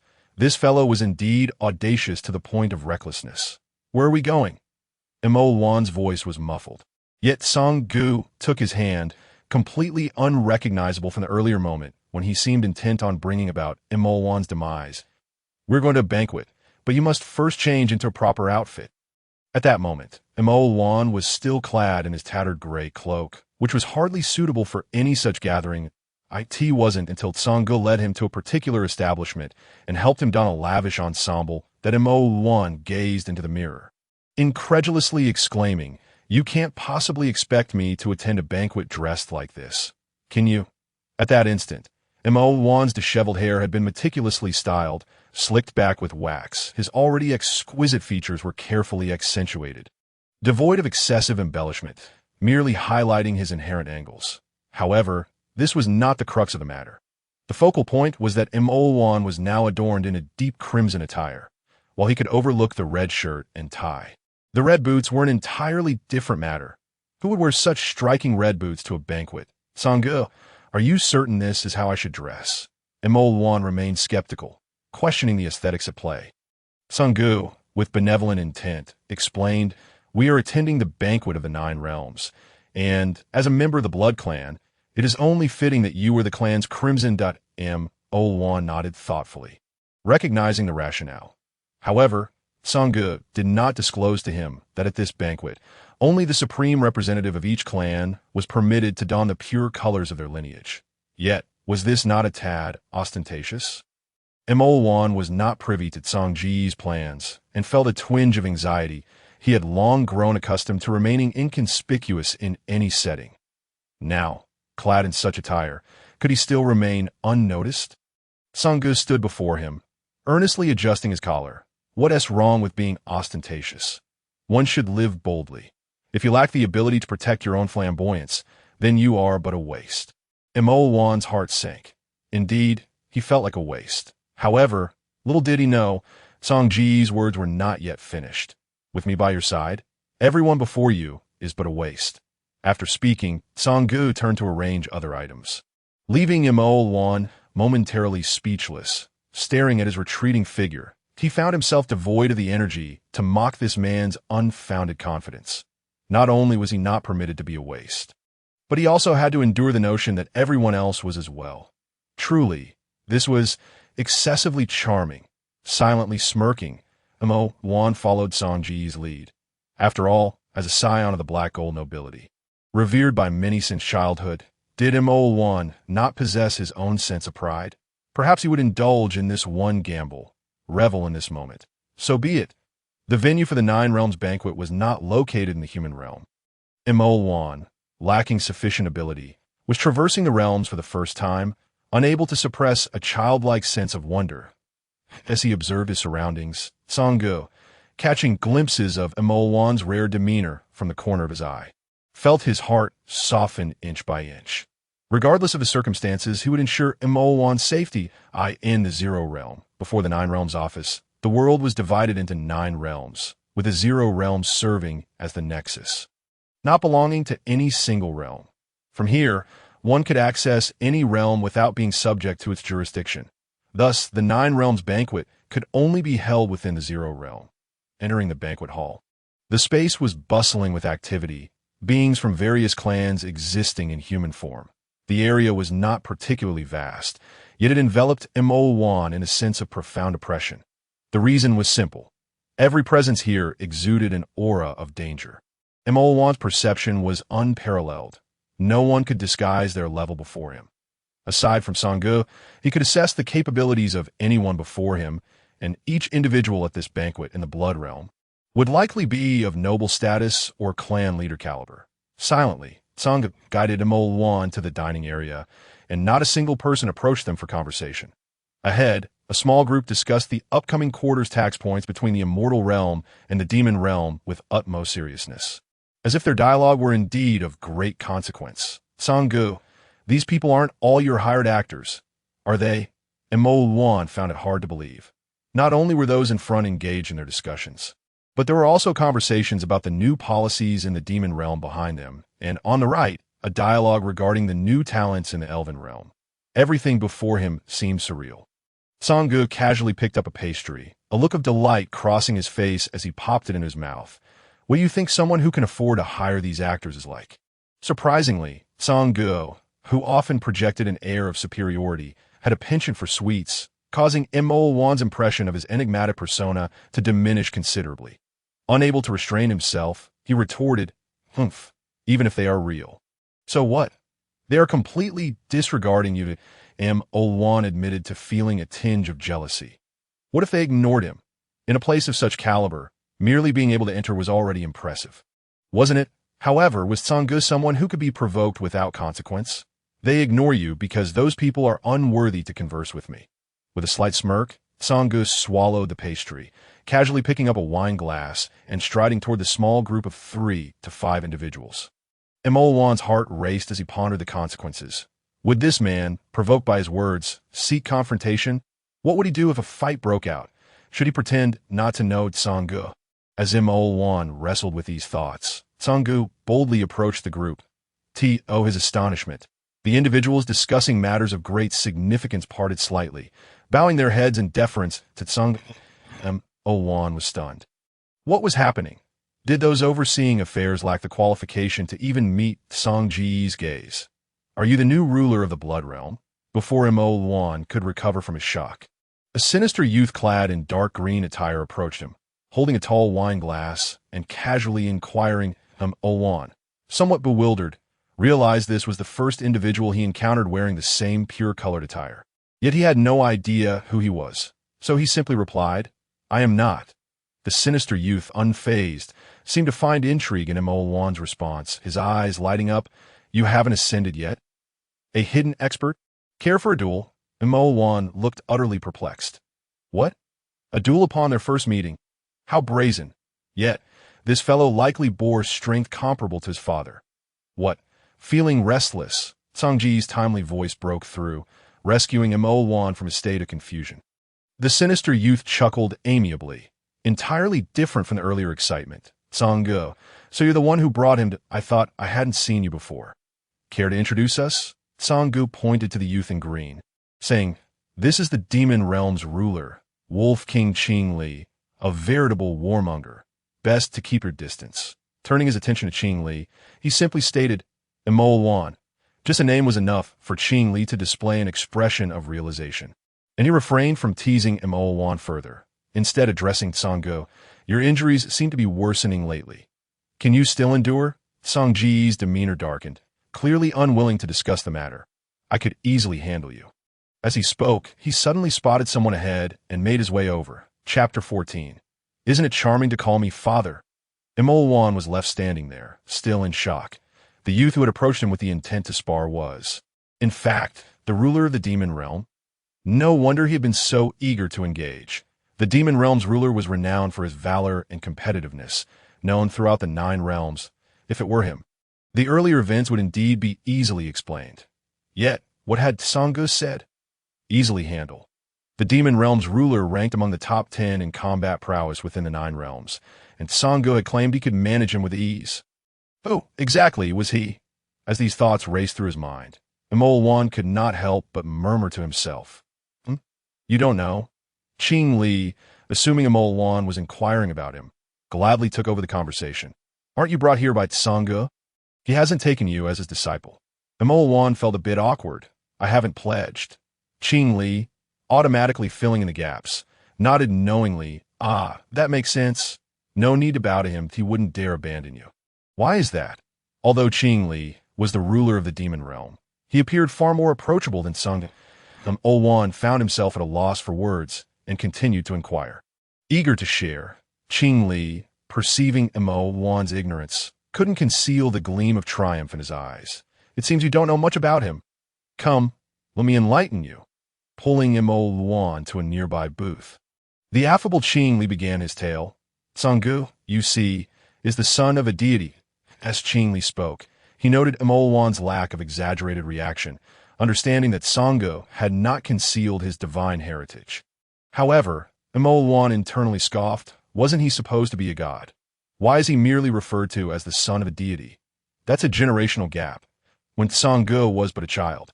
It was foreseen that a demon lord would arise. The gods cast Sangge out of heaven, hoping he would become that demon lord.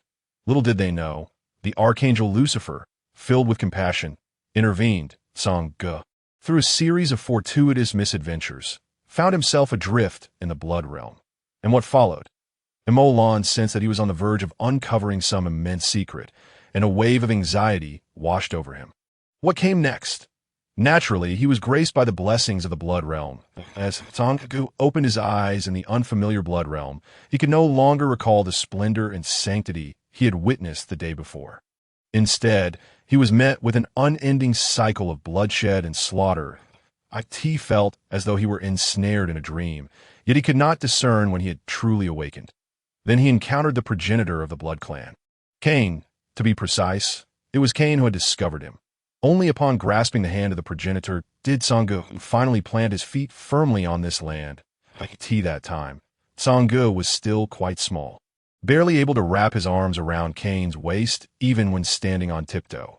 Yet the warm and kind-hearted man never once expressed disdain for his noisy demeanor or sluggish movements. For countless centuries, he had steadfastly protected him, holding his hand tightly.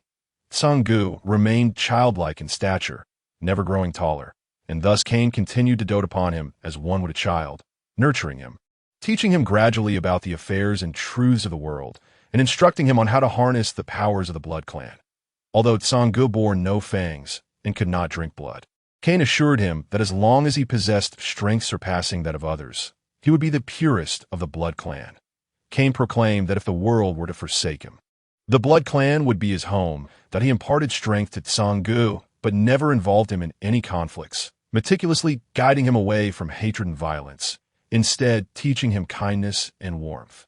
Countless times Tsang Gu stood beside Cain, gazing out over the Blood Realm, during which Cain often spoke of a dream to bring prosperity and hope to this blood-soaked wasteland, leaning against Cain's shoulder.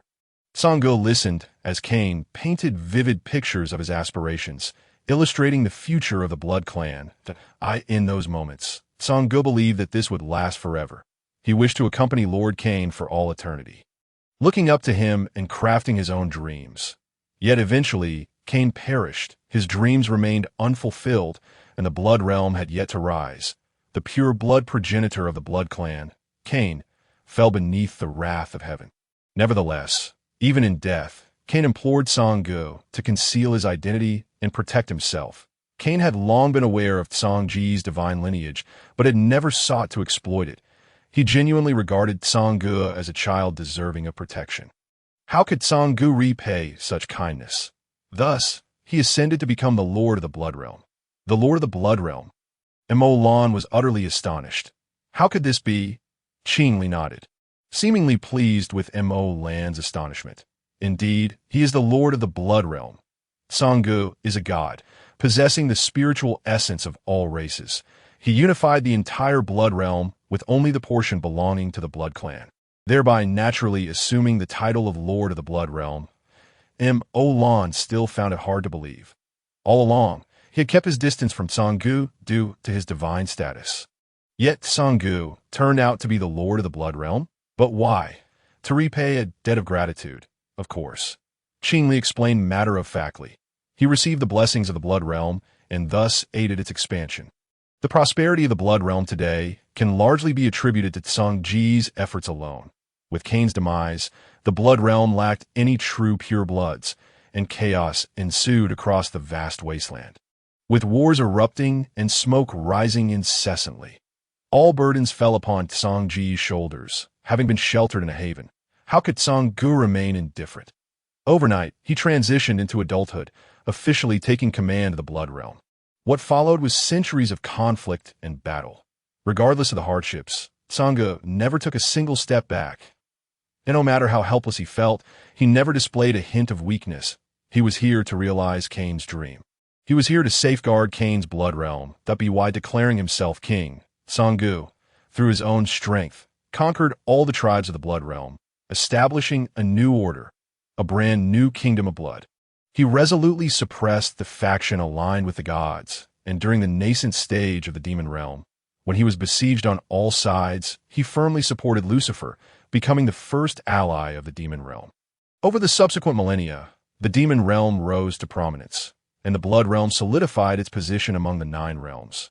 Throughout it all, whether under attack, insulted, doubted, provoked, or besieged by celestial wrath, Tsang Gu maintained a gentle and understanding smile, taking on the will of heaven above while resisting the struggles of various races below, relying solely on his own strength to establish the thriving Blood Clan realm we see today amidst the vast blood-soaked wasteland.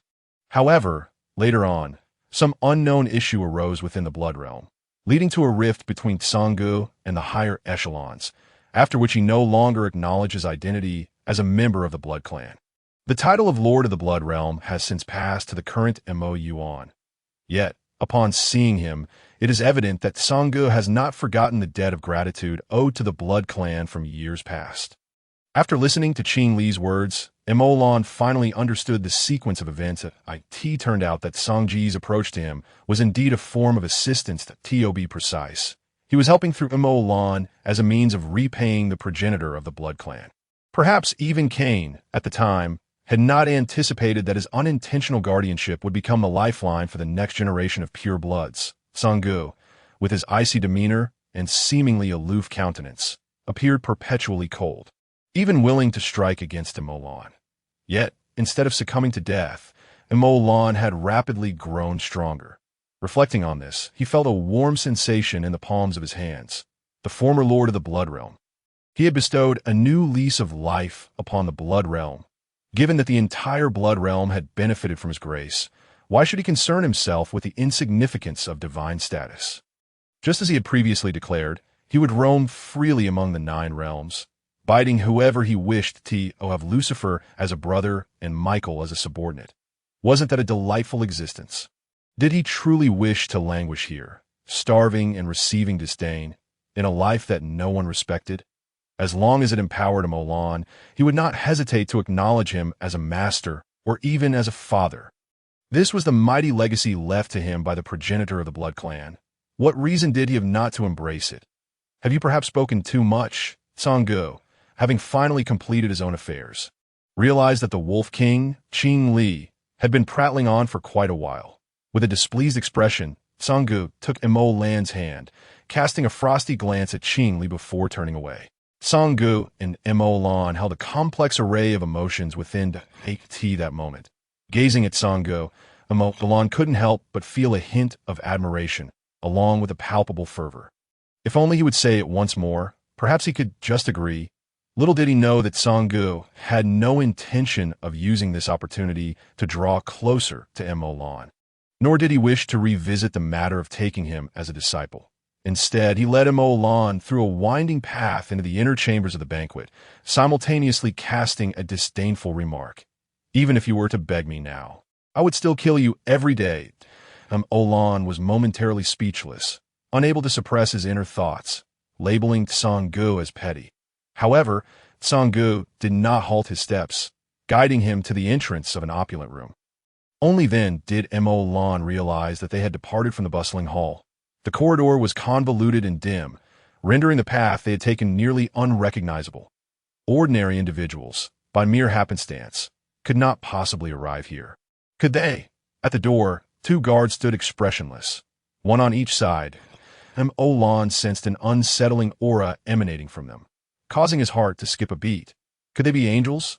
This time, Song Gu did not burst in unceremoniously, but rather knocked on the door with utmost seriousness before pulling Mo Lan inside. The lavish room was nearly empty, save for a pure white figure seated at a chair by the window. While the corridor outside was shadowy and dim, the room inside radiated warmth and brightness akin to the dawn. The entire chamber was illuminated by an unknown source of dazzling light, casting everything in a brilliant glow by the window. The individual seated in the chair had golden hair and azure eyes. With a visage that could only be described as flawless, he exuded an ethereal charm, appearing even more resplendent than the light itself, and purer than anything in this world. Upon seeing Song Gu enter, the person rose from his chair and nodded. Song Gu. His voice was smooth as jade, resonating with a clarity reminiscent of water droplets falling into a pond. Lan felt the chill within his heart dissipate entirely. Merely gazing at this figure enveloped him in warmth. Chapter 15. Afternoon Tea with an Angel. Wait a moment. Isn't Lan a member of the Blood Clan? As a member of the Blood Clan, he should be forever severed from the light. He shouldn't feel warmth from the light. Anxious, Lan followed Song Gu. Remaining silent, he could now confirm that this individual was undoubtedly an angel, clad from head to toe in garments whiter than clouds. Even his boots were no exception. Most terrifying of all, in Mo Lan's perception, this figure, much like Song Gu, was inscrutable. It is worth noting that even as formidable as the Demon Realm's Lord Qing Li or Mo Lan's own father was, Mo Lan could sense their strength. Yet before this man, he could perceive nothing. Song Gu remained unaware of the turmoil within Mo Lan's heart, directly pushing him forward. The man in pure white showed no surprise, merely speaking in a gentle tone. Is this the child? The moment he spoke, the entire room seemed to bloom with a spring breeze, even the sunlight appearing a touch brighter. Lan was rendered speechless from shock, while Song Gu wore a satisfied expression, inquiring, "What do you think? Not bad, right?" The man clad in white nodded sincerely, affirming indeed, it is quite good, and no one could doubt whether he was merely being dismissive or engaging in superficial pleasantries. This man possessed an extraordinary power. Whatever he uttered was bound to be believed. Lan, is it not a matter concerning magic? If you have any questions, feel free to ask him. He is currently the foremost authority on magic across the 9 realms. As Tsang spoke thus, Mo Lan was jolted back to reality, gazing at the man's gentle and encouraging countenance. Hesitantly, he stammered, I wish to learn magic. However, I lack any affinity for magical elements. The man in white smiled softly. Isn't that a fortunate circumstance? With no affinity for any element, there can be no rejection from any element. Olan turned in astonishment to look at Sango. What? Did these two conspire beforehand? The man in white seemed to perceive Mo Lan's thoughts and gently clarified, You need not worry. There is no need for prior consultation, for what I speak is simply a truth, with no element repulsion. You may freely choose any magical discipline you desire to pursue, or... He lifted his gaze toward Sango, then redirected it to Mo Lan. Perhaps Sango has different expectations for you. For instance, universal magic, yes? Mo Lan was now profoundly convinced that this man was undoubtedly a formidable figure. Despite having said nothing, he had managed to deduce everything with remarkable accuracy. His power clearly surpassed that of Mo Lan's father. Could he be an angel, perhaps? A bold thought began to take root in Mo Lan's mind. Could this man be one of the two pinnacle figures of the Nine Realms, the representative of light, the right hand of God, the legendary Archangel Michael? Was universal magic truly feasible? Although his mind raced with numerous thoughts, Mo Lan was determined not to show any signs of hesitation. What of Michael? He belonged to the bloodline and did not associate with angels. The authority of the angels could hardly concern him. Naturally, it was feasible. Mobilizing all magical elements would constitute universal magic, while the rejection of all magical elements would lead to dark magic. The man in white calmly elucidated the principles, not shying away from the existence of dark magic. Suddenly, Mo Lan recalled Song Ji's earlier words. The foremost practitioner of universal magic was none other than His Majesty Lucifer. Subsequently, after his fall from grace, did he then reject all elements and transform into dark magic? They say that each discipline has its specialization, that if I were to practice universal magic, could I not also grow as swiftly as a specialist in a single discipline? Having spoken so much, Mo Lan remained preoccupied with the speed of advancement. He had lain dormant for long enough and did not wish to continue accumulating strength in silence. Why pursue magic if not to become powerful swiftly? The man in white did not disdain Mo Lan's eagerness. The growth rate of a magician has always been variable. The essence of magic is interconnected. Practicing two disciplines need not be slower than mastering one. Yet the potential for growth will undoubtedly be superior in the case of dual disciplines. What then is potential for growth? At that moment, Mo Lan gazed earnestly with a thirst for knowledge in his eyes, genuinely seeking guidance from the man before him. The man in white did not find his naivety bothersome and welcomed any inquiry. The level of magic denotes its growth potential. For a magician, the ability to wield first-level magic qualifies one as a first-level magician. However, for a specialist in a single discipline, the limit is typically the 10th level. 10 levels not sufficient. Mo Lan could not help but exclaim.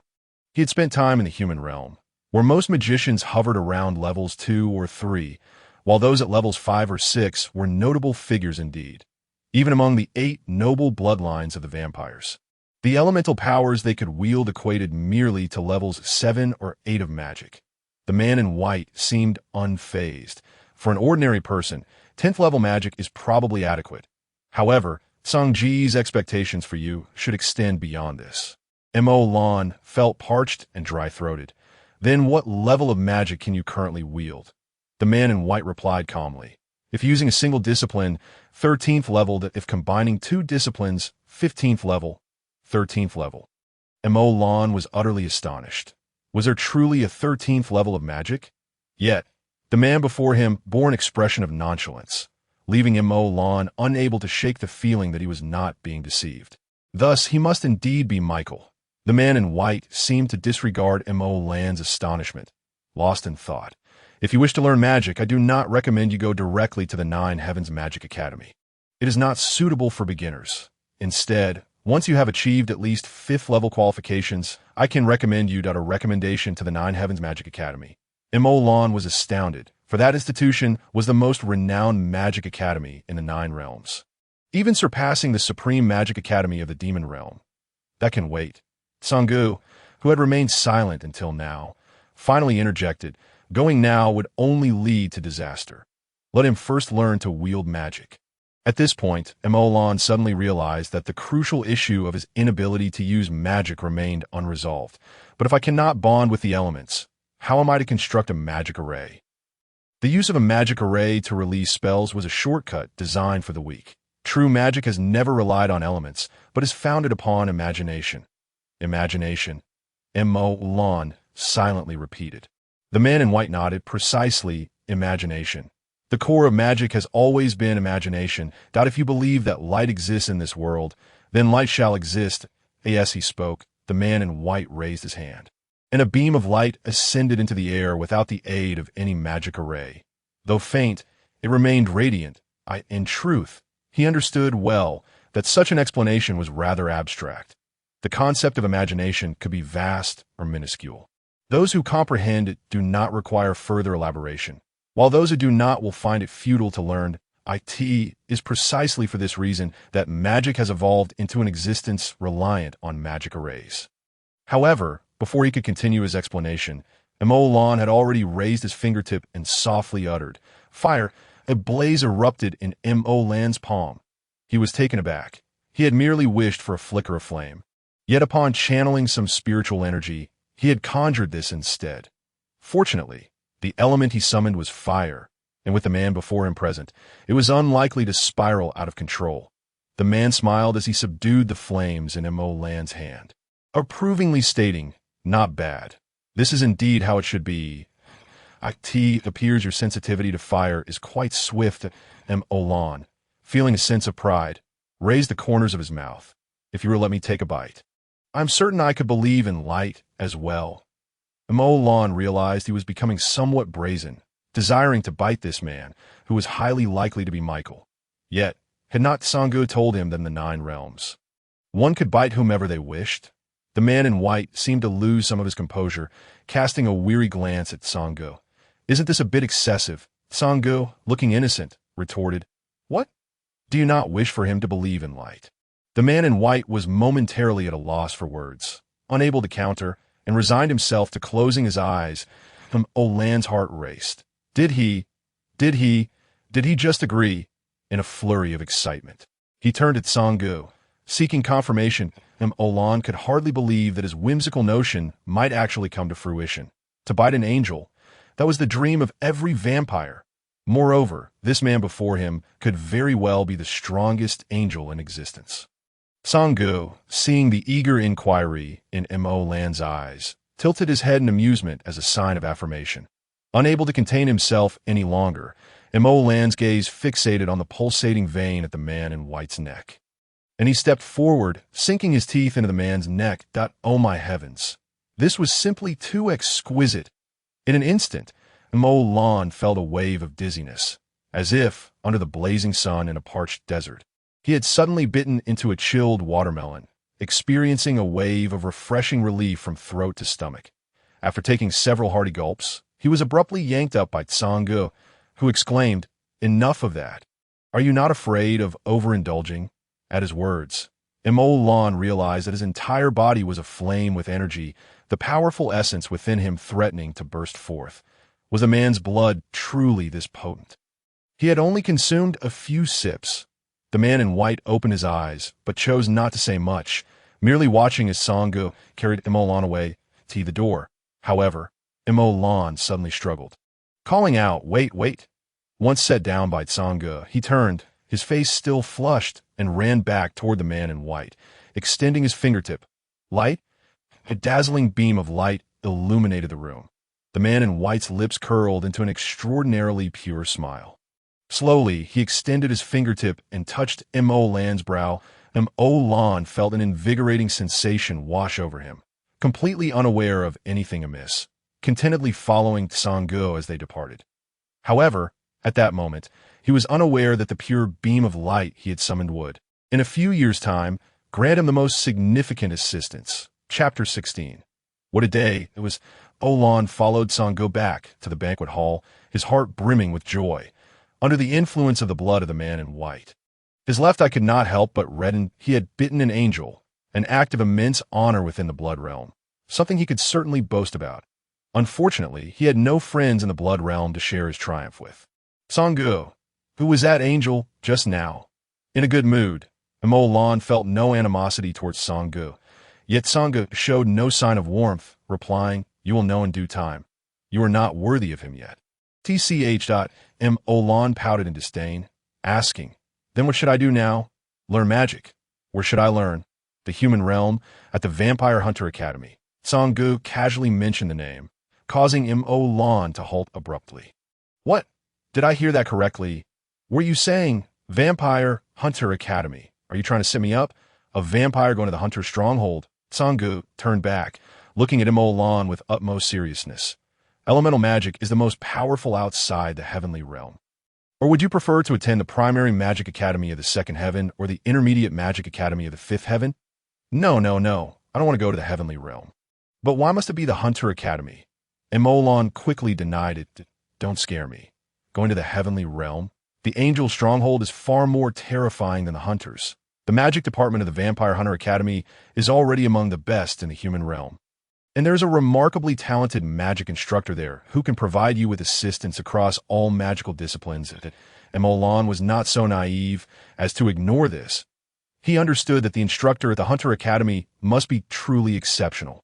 Considering Sanggu would not casually refer to someone as outstanding, "But I'm a bloodline vampire attending the Hunter Academy." Sanggu stared at Imo Lan in confusion.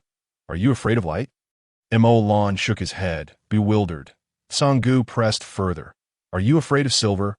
While it was common for bloodline vampires to fear silver to some extent, it was due to the impurity of their bloodline. As for Imo Lan, silver posed no threat to him. This was the undeniable proof of Imo Lan being a pure blood progenitor of the bloodline. However, after a century of humble survival, no one believed in his identity anymore, except for Sanggu. "Are you afraid of divine blessings or holy light hymns? Or perhaps, are you afraid of me?" Imo Lan could only shake his head in truth. "I am not afraid of anything." "Then why can't you go to the Hunter Academy?" "All right." He knew that Sanggu would say just that next. Imo Lan resigned himself to the situation, no longer questioning the matter. In front of this man, everything seemed self-evident. How am I supposed to get to the Hunter Academy? He initially thought Sanggu would confidently respond with a grandiose plan, but this time, Sanggu hesitated thoughtfully. "Well," suddenly, Sangji's eyes lit up as he pulled Imo Lan toward a woman in a bright yellow gown. "Your Majesty, the human emperor." The woman turned, her flowing black hair releasing an unusual fragrance. Sanggu.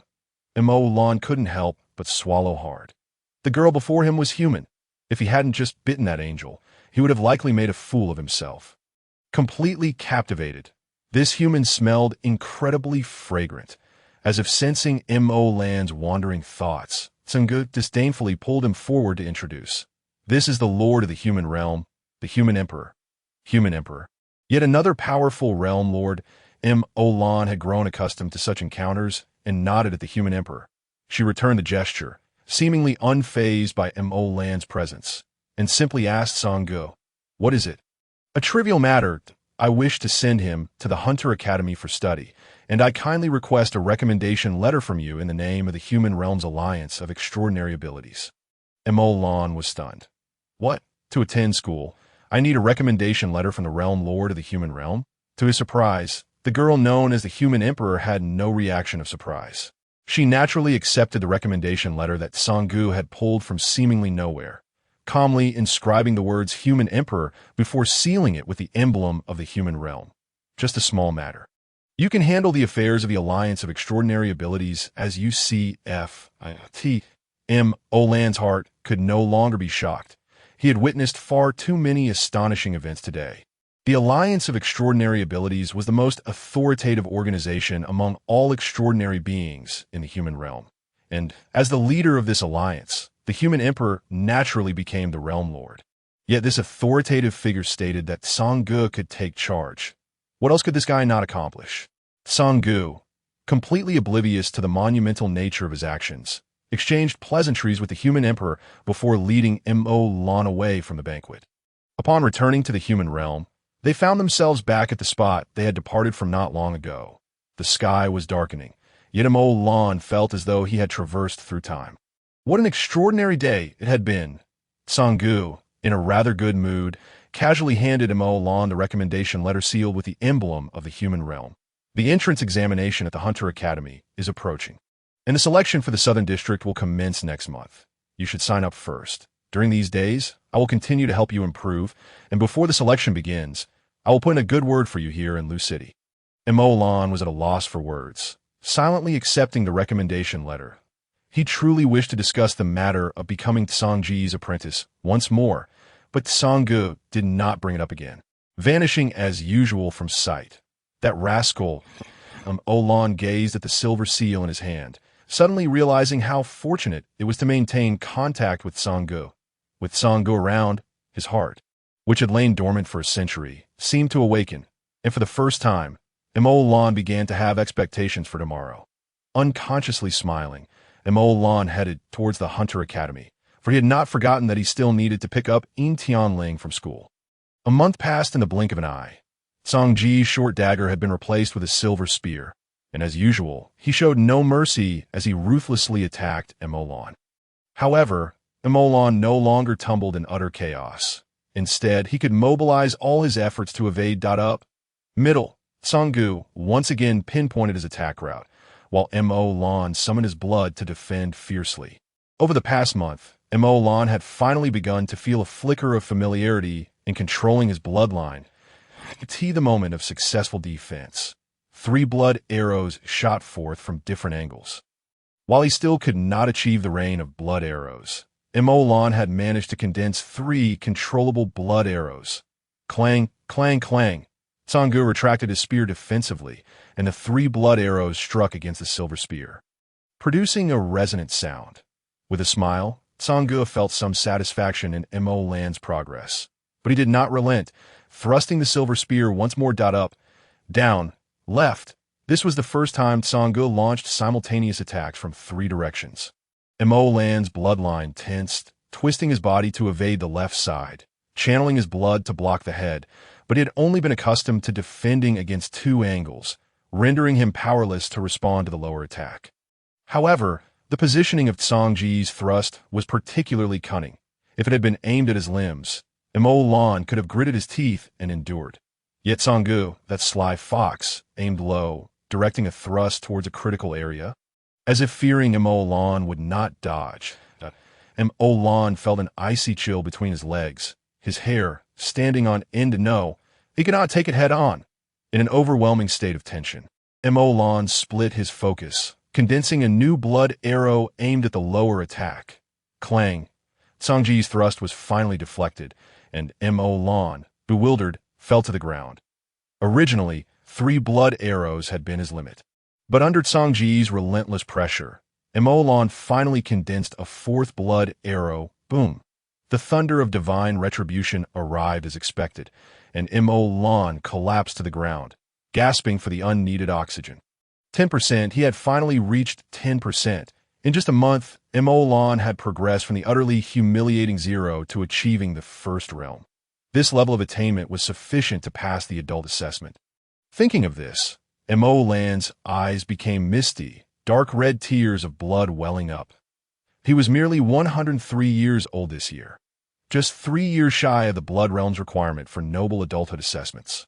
If he could achieve this realm 3 years early, would his father's disappointment, the elder's disdain, and his kin's aversion all change?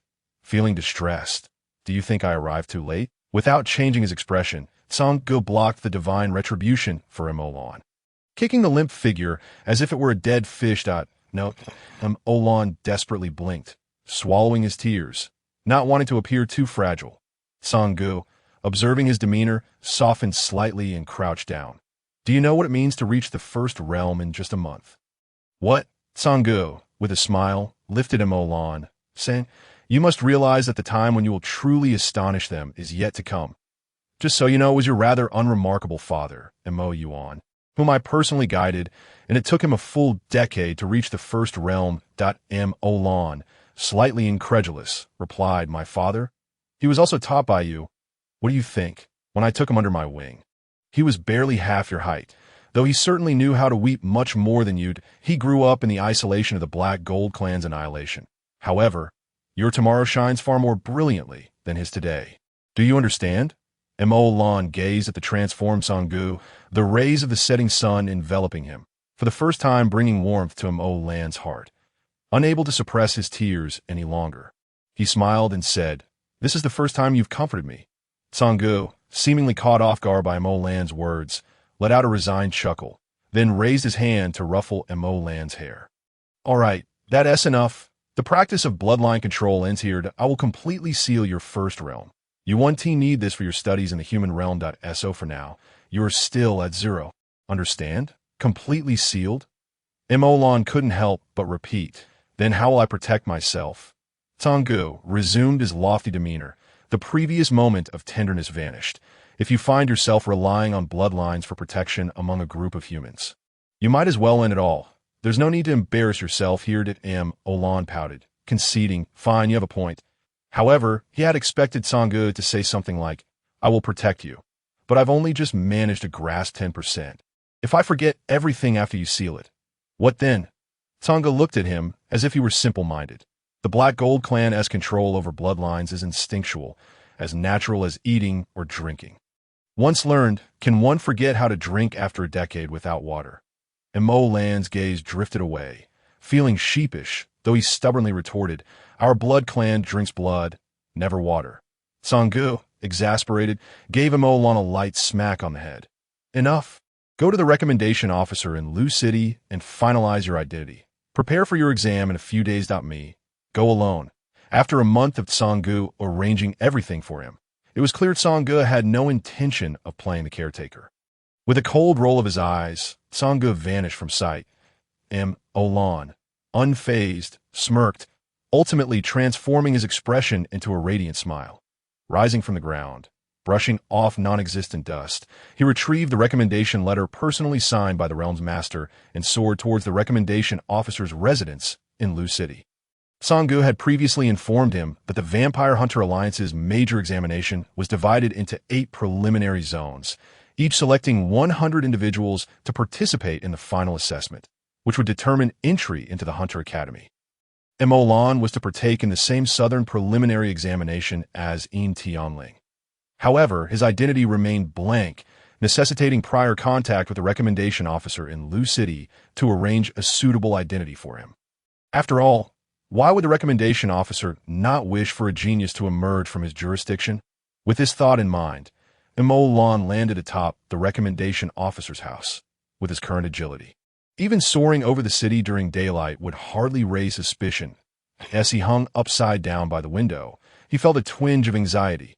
However, to his surprise, there were guests at the recommendation officer Liu Yang's residence. "Sir Admiral, as you know, Lu City is indeed sparsely populated." Liu Yang, with a forced smile, bowed deeply to a man in a suit. "Humph, sparsely populated? The annual funding from the province to Lu City is never lacking. You sit idly by with a hefty budget. Is this the style of Lu City?" Liu Yang continued to smile apologetically. "How could that be, Sir Admiral? Yet you understand, talent is indeed hard to come by." "Enough," the man, referred to as Admiral, coldly interrupted.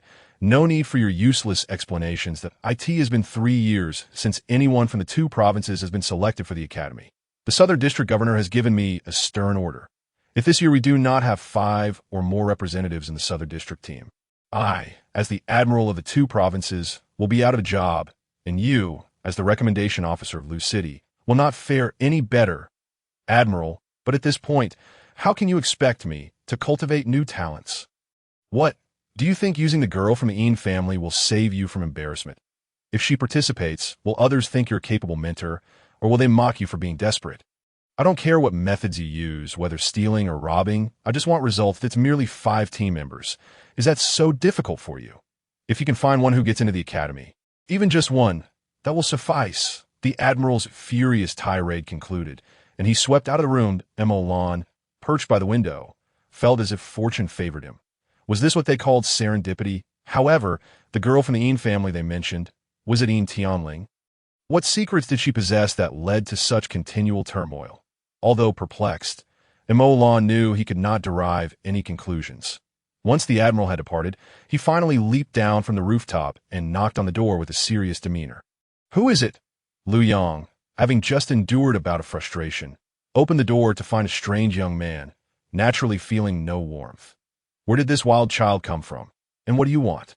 The moment he spoke, he struck a nerve with Lan, who, being homeless, felt no joy in being called a wild child. Lan's expression soured as he cut to the chase. "You must be troubled. Right? Going mad with worry. Your official position is at stake, isn't it? I can save you. Are you interested?" "You! How do you know what I'm thinking?" Lu Yang was no fool. He had no pride to reject Lan at his doorstep. Those who had reached his position were well aware that one should never judge a person by appearances. Fortunes can change in the blink of an eye, and one could never predict what accomplishments the person before them might achieve in the future. Lan disdainfully pushed Lu Yang's hand aside and walked into his home uninvited. What is so hard to guess? There are so few eligible candidates in Lu City. It's only natural you can't find a suitable facade.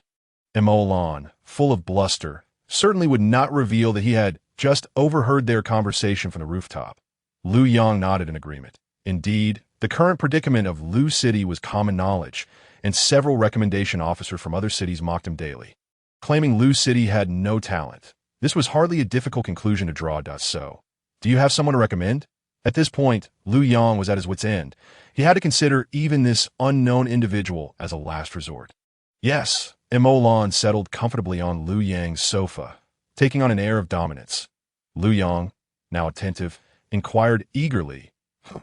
Me. Upon hearing this, Lu Yang's mood suddenly soured. Could this fellow be jesting? Lu City was vast, and he was familiar with the children of hunter families. He had never seen this wild boy before, and dared to speak so boldly.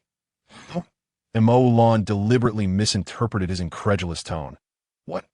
Am I not enough on my own? Didn't the admiral say that as long as someone could be selected, you would be spared? That is for the main hunter academy." Lu Yang felt a cold sweat break out. Did this boy even comprehend the significance of that institution? The Vampire Hunter Academy was one of the most prestigious academies in the entire human realm. Countless hunters regarded being selected for the Hunter Academy as the pinnacle of their lives. How could this boy possess such confidence? However, Lan soon revealed the source of his confidence. The recommendation letter gracefully fluttered into Lu Yang's hands as Lan calmly stated, "Is this confidence not sufficient?" Lu Yang looked down to find himself breathless. This was a recommendation letter personally signed by the Emperor. A minor figure like him had never even laid eyes on the Emperor. Yet this young man had been recommended by him. Just as Lu Yang began to process this shock, Lan subtly released a wave of his spiritual energy, spiritual pressure. Lu Yang found himself utterly at a loss for words.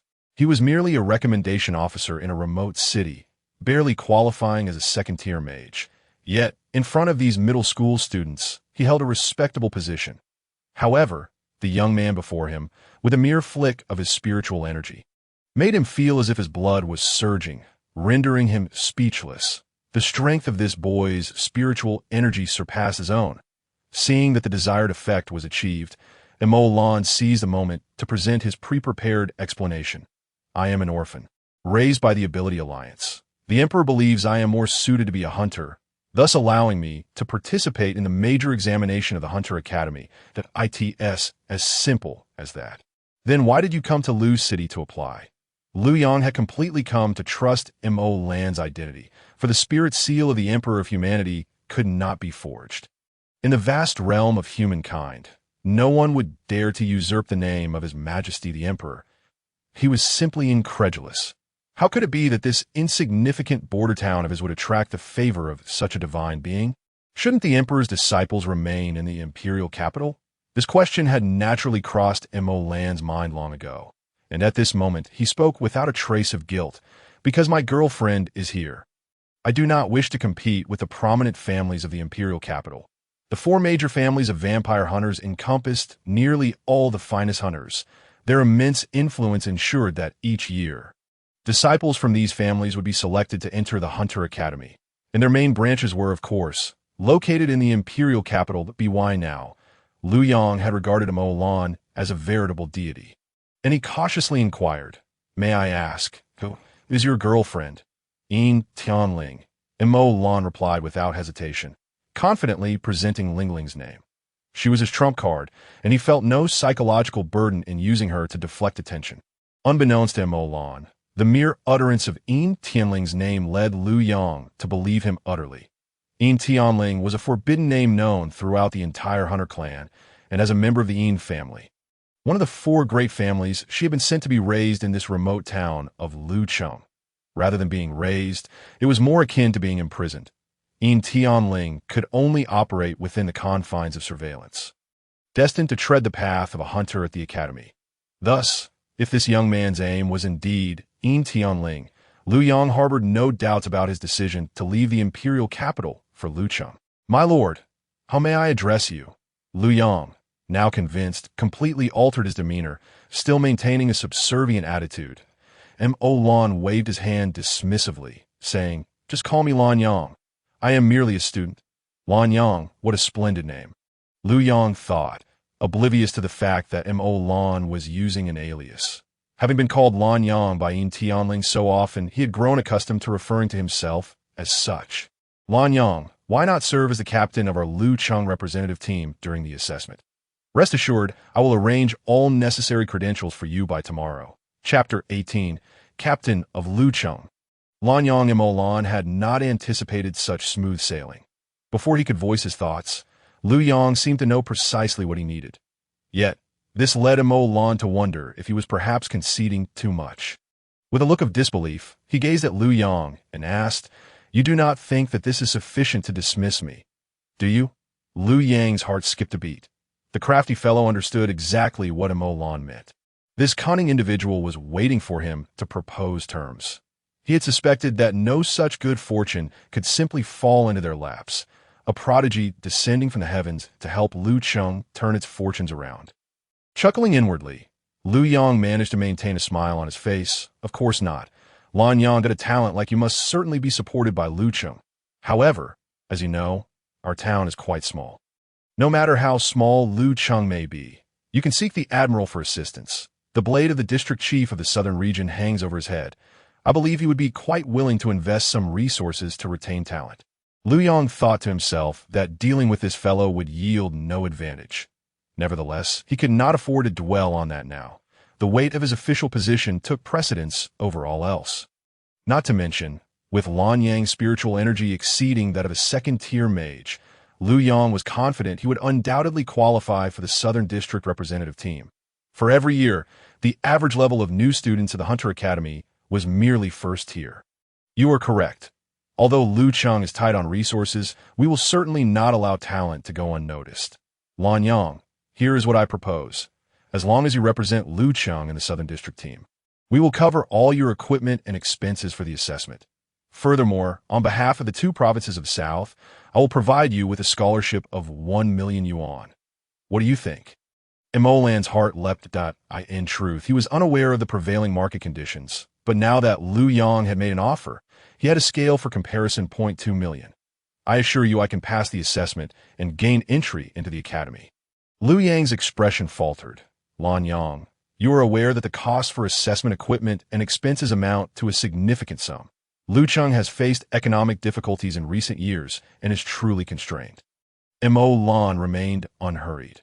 As long as I can secure admission, there are plenty of people willing to cover the costs of the examination equipment and expenses. Why should I risk being ostracized for the sake of a momentary display of pride? The recommending officials are likely aware that the Southern District also has branches of the four great families. Competing with them for the spotlight would only dig my own grave, wouldn't it? Lu Yang understood well what Mo Lan was implying. The quotas for the Southern District were largely monopolized by the three provinces, particularly by the Gu family branch. Members of the four great families could cultivate a few disciples who would far surpass these children who only began learning magic in adulthood. Lan Yang, if Lucheng can achieve a remarkable breakthrough, that would be wonderful, but the Gu family's reputation is not so easily overshadowed. Though Lu Yang had confidence in Mo Lan's selection for the representative team, he truly questioned whether he could eclipse the Gu family's prestige at this moment. However, Mo Lan no longer chose to remain low-key. Propping his legs up nonchalantly, he leaned back on the sofa and declared, "A mere branch family. My goal is to be the top of the assessment. Lu Yang nearly burst out in expletives. Just moments ago, he had spoken of keeping a low profile to avoid becoming a target. And now he claimed he aimed to be the top of the assessment? That title signified the #1 newcomer at the Hunter Academy, the preeminent prospective hunter in the realm. However, he could do nothing but accept the cards laid out before him. Mo Lan had made it clear, I am this exceptional, and I am asking for money. You choose whether to comply. Yet, Mo Lan was not intentionally trying to show off. He genuinely believed this to be a matter of course. Given this, Lu Yang, not one to waver, decisively stated, Very well, I shall take this gamble. 2 million. I will arrange it for you. Lan Yang, do your utmost to stand out. Do not tarnish my reputation. The feeling of being bet upon was exhilarating. Having experienced the depths of disdain, Mo Lan relished the sense of trust bestowed upon him. Rest assured, my friend, the top position is a sure thing. Feel free to approach the Admiral for funds. I will not let him down. With a shift in tone, he added, By the way, you might as well ask for 3 million. I believe the Admiral would consider the top position in the Southern District worth that price. Mo Lan's suggestion for Lu Yang to request 3 million was clear. He only required 2 million, allowing Lu Yang to keep the remaining 1 million without exposing the arrangement. Lu Yang gazed at Mo Lan, suddenly feeling a surge of confidence. This fellow did not resemble a mere teenager. Although he was proud, his pride inspired trust. Though audacious, he also understood the balance of benevolence and authority. Little did he know, Mo Lan was indeed not a mere child. Having received the most elite noble education and experienced the highs and lows of life, he was already 103 years old, an age that could easily be that of his ancestors in the human world. All right, it is settled. On the day of the assessment, I will gather with Yin Tianling. You may arrange the remaining matters as you see fit. Casting a glance around, Mo Lan noticed an unopened bottle of yogurt on Lu Yang's desk and smiled as he picked it up. I quite enjoy this. Would you mind if I took it? Huh. Lu Yang was somewhat taken aback that it was merely a bottle of yogurt, and he had no intention of objecting. In fact, he would have preferred to buy a whole case in advance for this esteemed individual. He hurriedly urged Mo Lan to accept it and respectfully saw him off. Lu Yang then hurried to arrange for Mo Lan's credentials. As Mo Lan stepped out of Lu Yang's home, his spirits were exceedingly high as a vampire. He naturally did not consume yogurt, but Yin Tianling had a fondness for strawberry-flavored yogurt. For the past month, Mo Lan had taken her to school for practice every day, undergone intensive training with Sangge during the day, and then dined with Yin Tianling in the evenings, fulfilling his own needs afterward. He had grown accustomed to being by Yin Tianling's side, always carrying a source of joy that could brighten anyone's day. Having just spotted the yogurt Yin Tianling liked at Lu Yang's home, Mo Lan casually took it. Would bringing yogurt to pick her up from school make her more eager to offer her blood today? With such delightful thoughts, Mo Lan strolled to the entrance of the Hunter Academy. Yet, despite the training session not yet concluding, the Academy's entrance had already become a cacophony of noise. Beat her to death. How dare she covet Senior Gu? Truly shameless. Exactly. This disaster, wreaking havoc upon her own family, is not enough. She must also bring calamity upon Senior Gu. What right does she have to participate in the examination? Beat her to death. Beat her to death. Perhaps the atmosphere at the Hunter Academy was indeed rather poor, as yet again, a brawl broke out at the school gate. As before, the one being bullied is still Yin Tianling. Faced with a group of jeering onlookers and several fists aimed at her, Yin Tianling remained silent, merely shielding her vital points and dodging incessantly, yearning to escape the encirclement but finding herself unable to break free. Mo Lan felt an intense fury burning within him, but he hurled the yogurt in his hand with great force, causing a loud clang that stunned all the students present. Countless eyes turned towards Mo Lan. With a cold expression, he strode forward, disregarding the fact that he was trespassing in the Hunter's stronghold. After all, he too aimed to enter the Hunter Academy, and at this juncture, there was no need to conceal his identity. Who are you? Surely you aren't here to play the hero, are you? Have you even realized where you are? The leader of the group, a boy, sidestepped Yin Tianling and approached with his head held high. However, Mo Lan paid him no mind, directing his gaze towards Yin Tianling and softly saying, "Come back." Upon seeing Mo Lan, Yin Tianling appeared as though she had finally spotted her savior, grabbing her backpack from the ground and preparing to flee. Yet, a girl in front of her seemed unwilling to let her go that easily and attempted to obstruct her path. Lan cast a cold glance, and with a ripple of spiritual energy, the girl's hand froze in mid-air, rendering her immobile. Just moments ago, Lan had only exerted a first-level wave of spiritual energy, yet she was not even a mage. The group fell into a hushed silence, clearly aware that they had encountered a formidable opponent.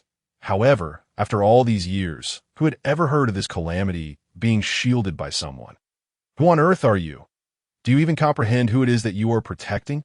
Only the leading boy managed to maintain a semblance of composure as he questioned, but he too was a first-level mage, and though Lan's display of energy had affected him, it was insufficient to intimidate him. Lan reached out and pulled Yin Tianling beside him. Indifferent as he stated, "I'm the captain of the Lucheng representative team, Lan Yang. You will come to know me during the assessment."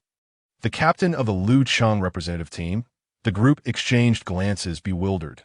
This individual was also a hunter. Why had they never heard of him before? However, Lan did not afford them the opportunity to inquire further and, with a face already set in ice, led Yin Tianling away. As they departed, a peculiar thought drifted through Lan's mind. This time, the rescue of the damsel had been successful at last.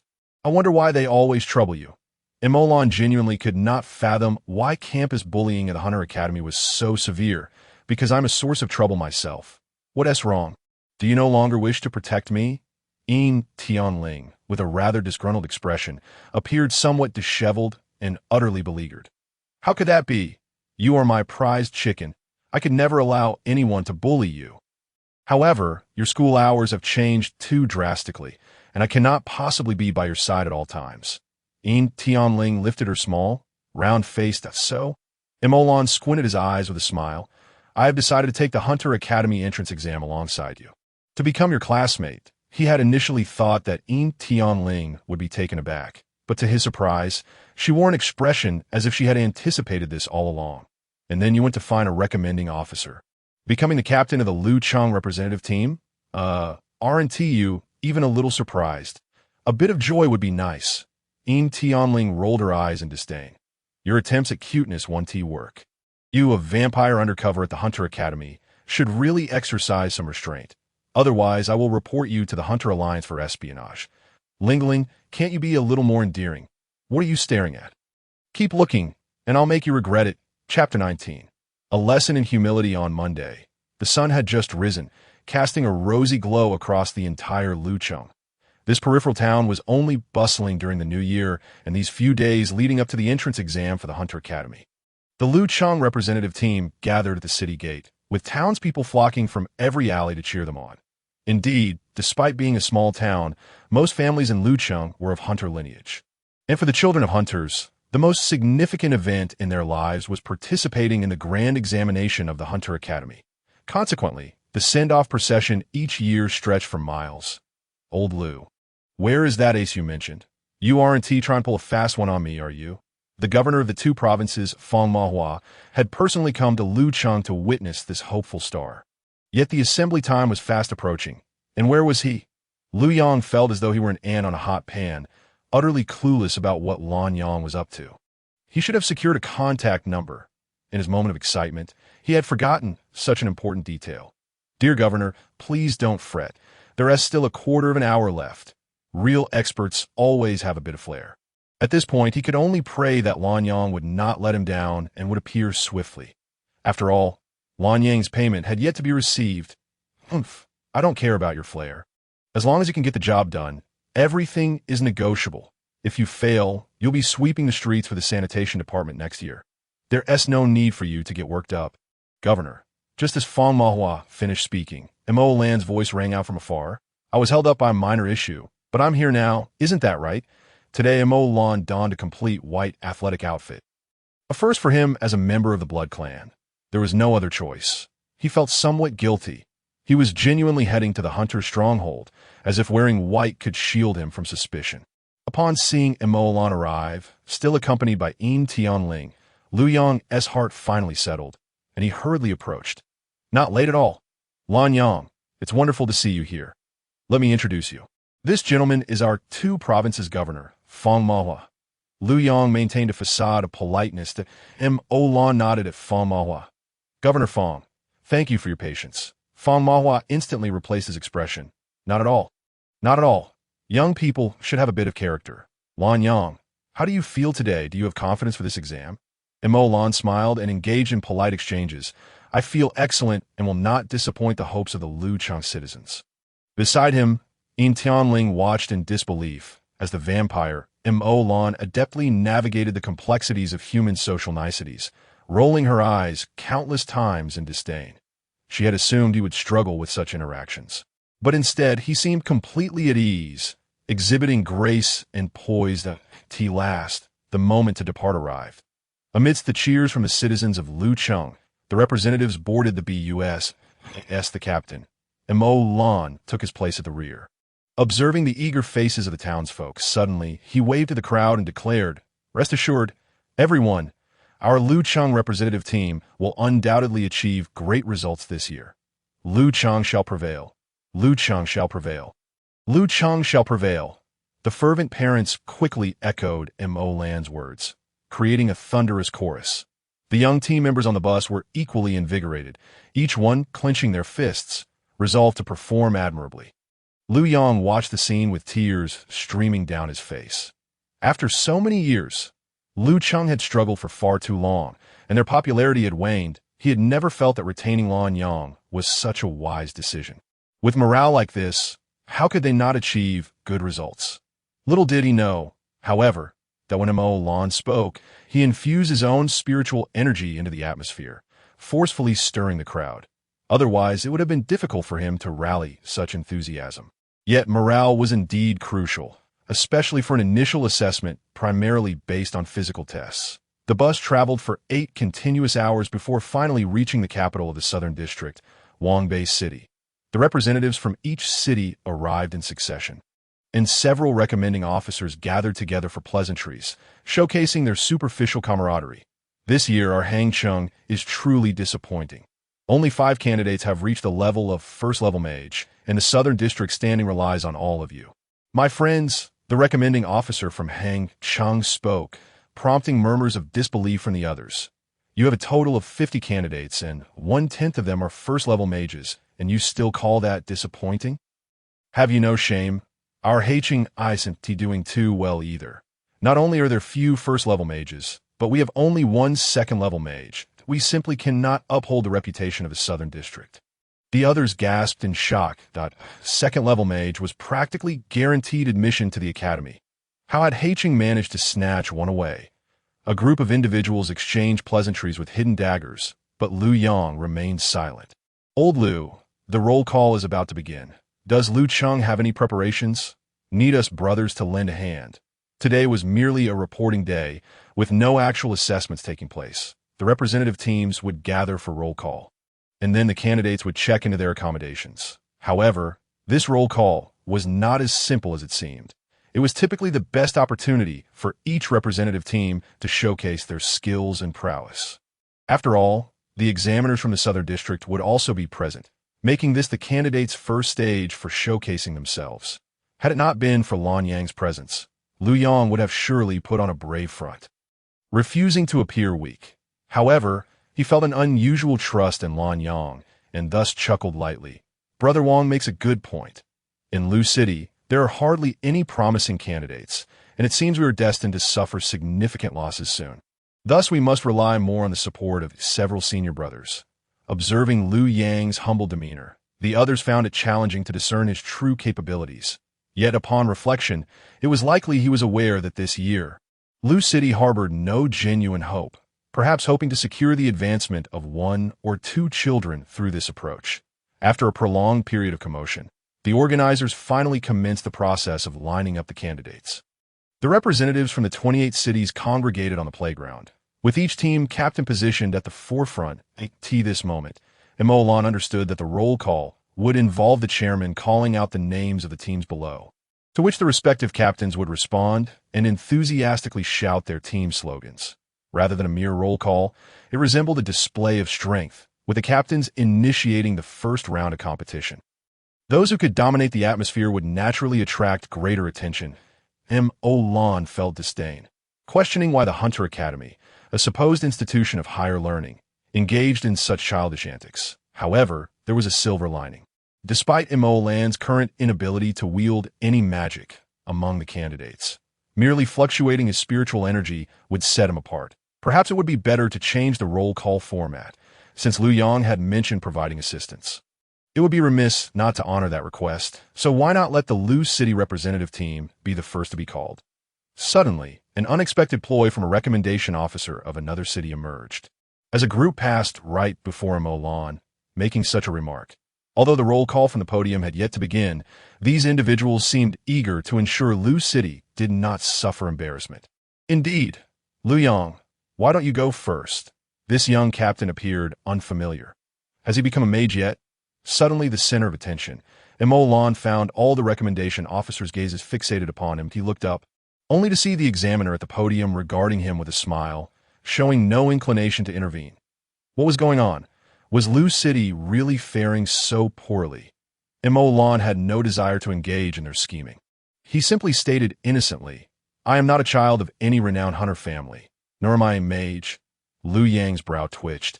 Could it be that Lan Yang would falter at a critical moment?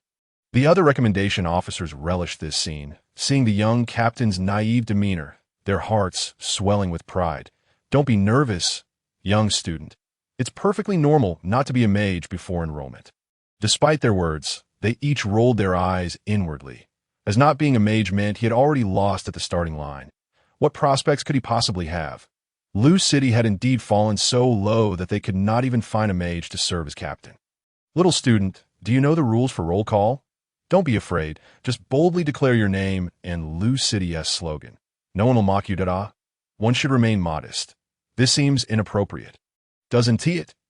Lan looked again at the examiner at the podium with an innocent and bewildered expression, surprised that the individual truly did not intend to stop this.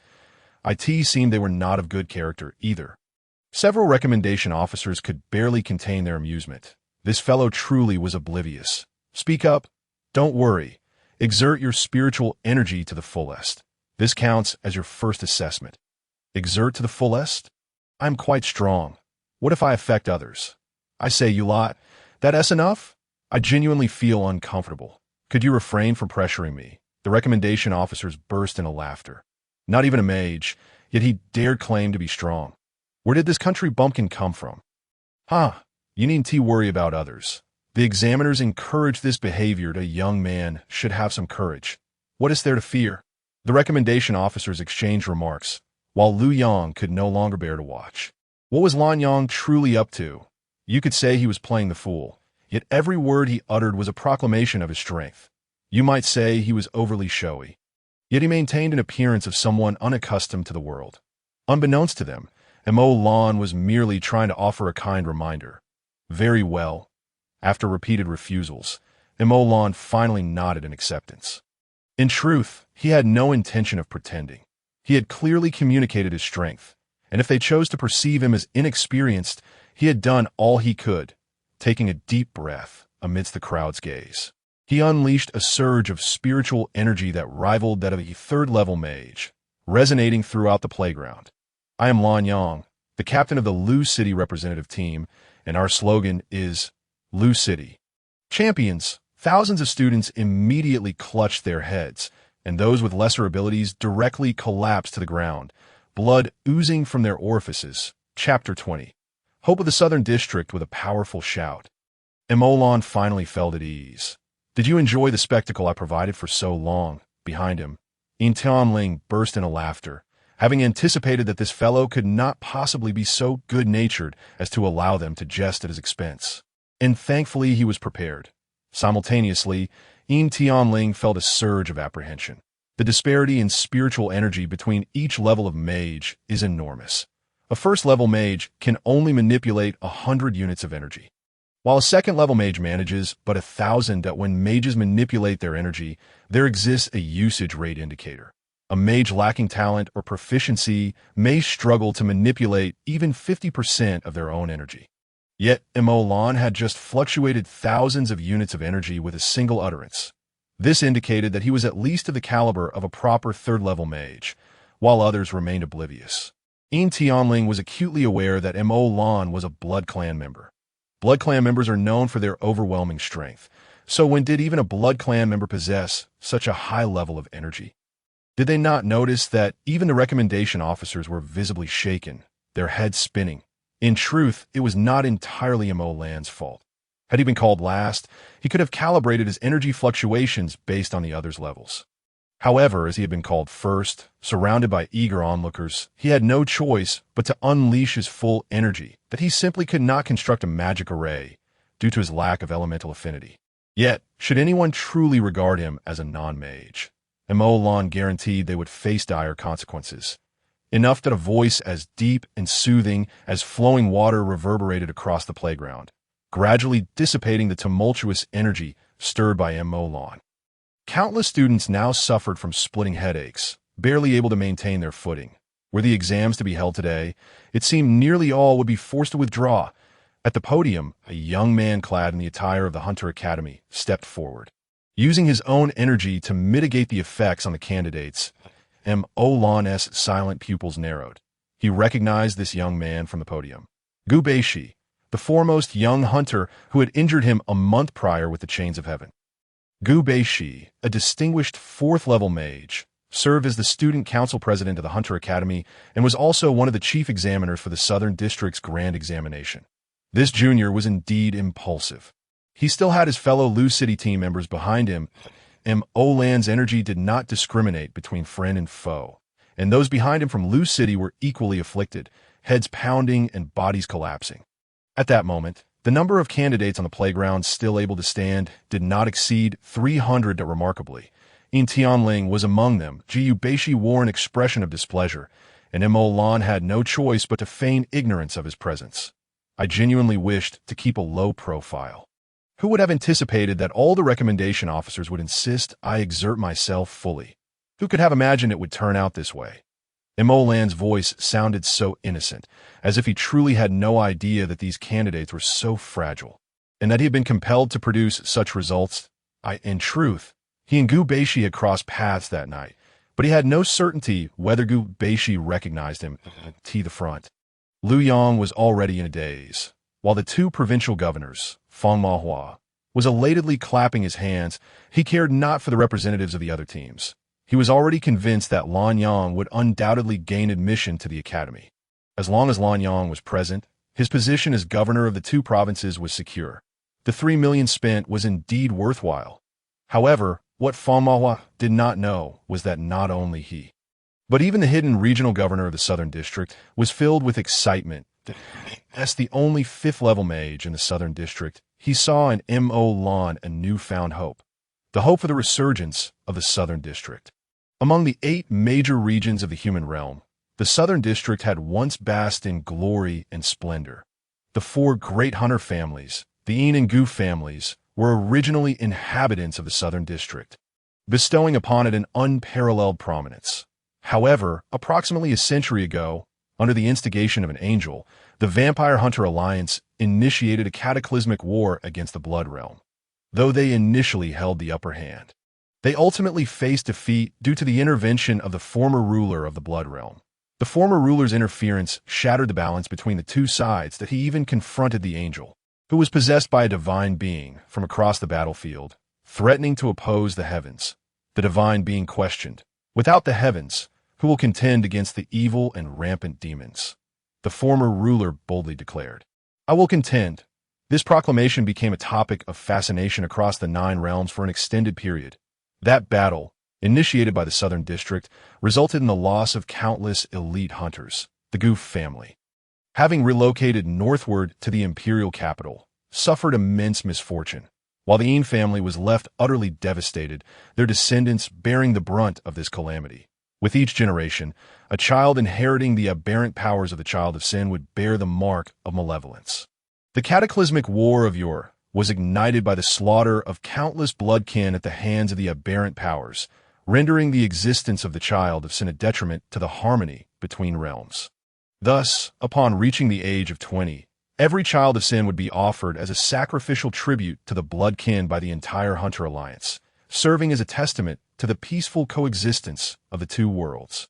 The Yin family, once formidable, found themselves in inexorable decline, having fallen from the most powerful of the four great families to the weakest within a mere century, ultimately relocating to the imperial capital, leaving their child of Sin behind in this remote territory.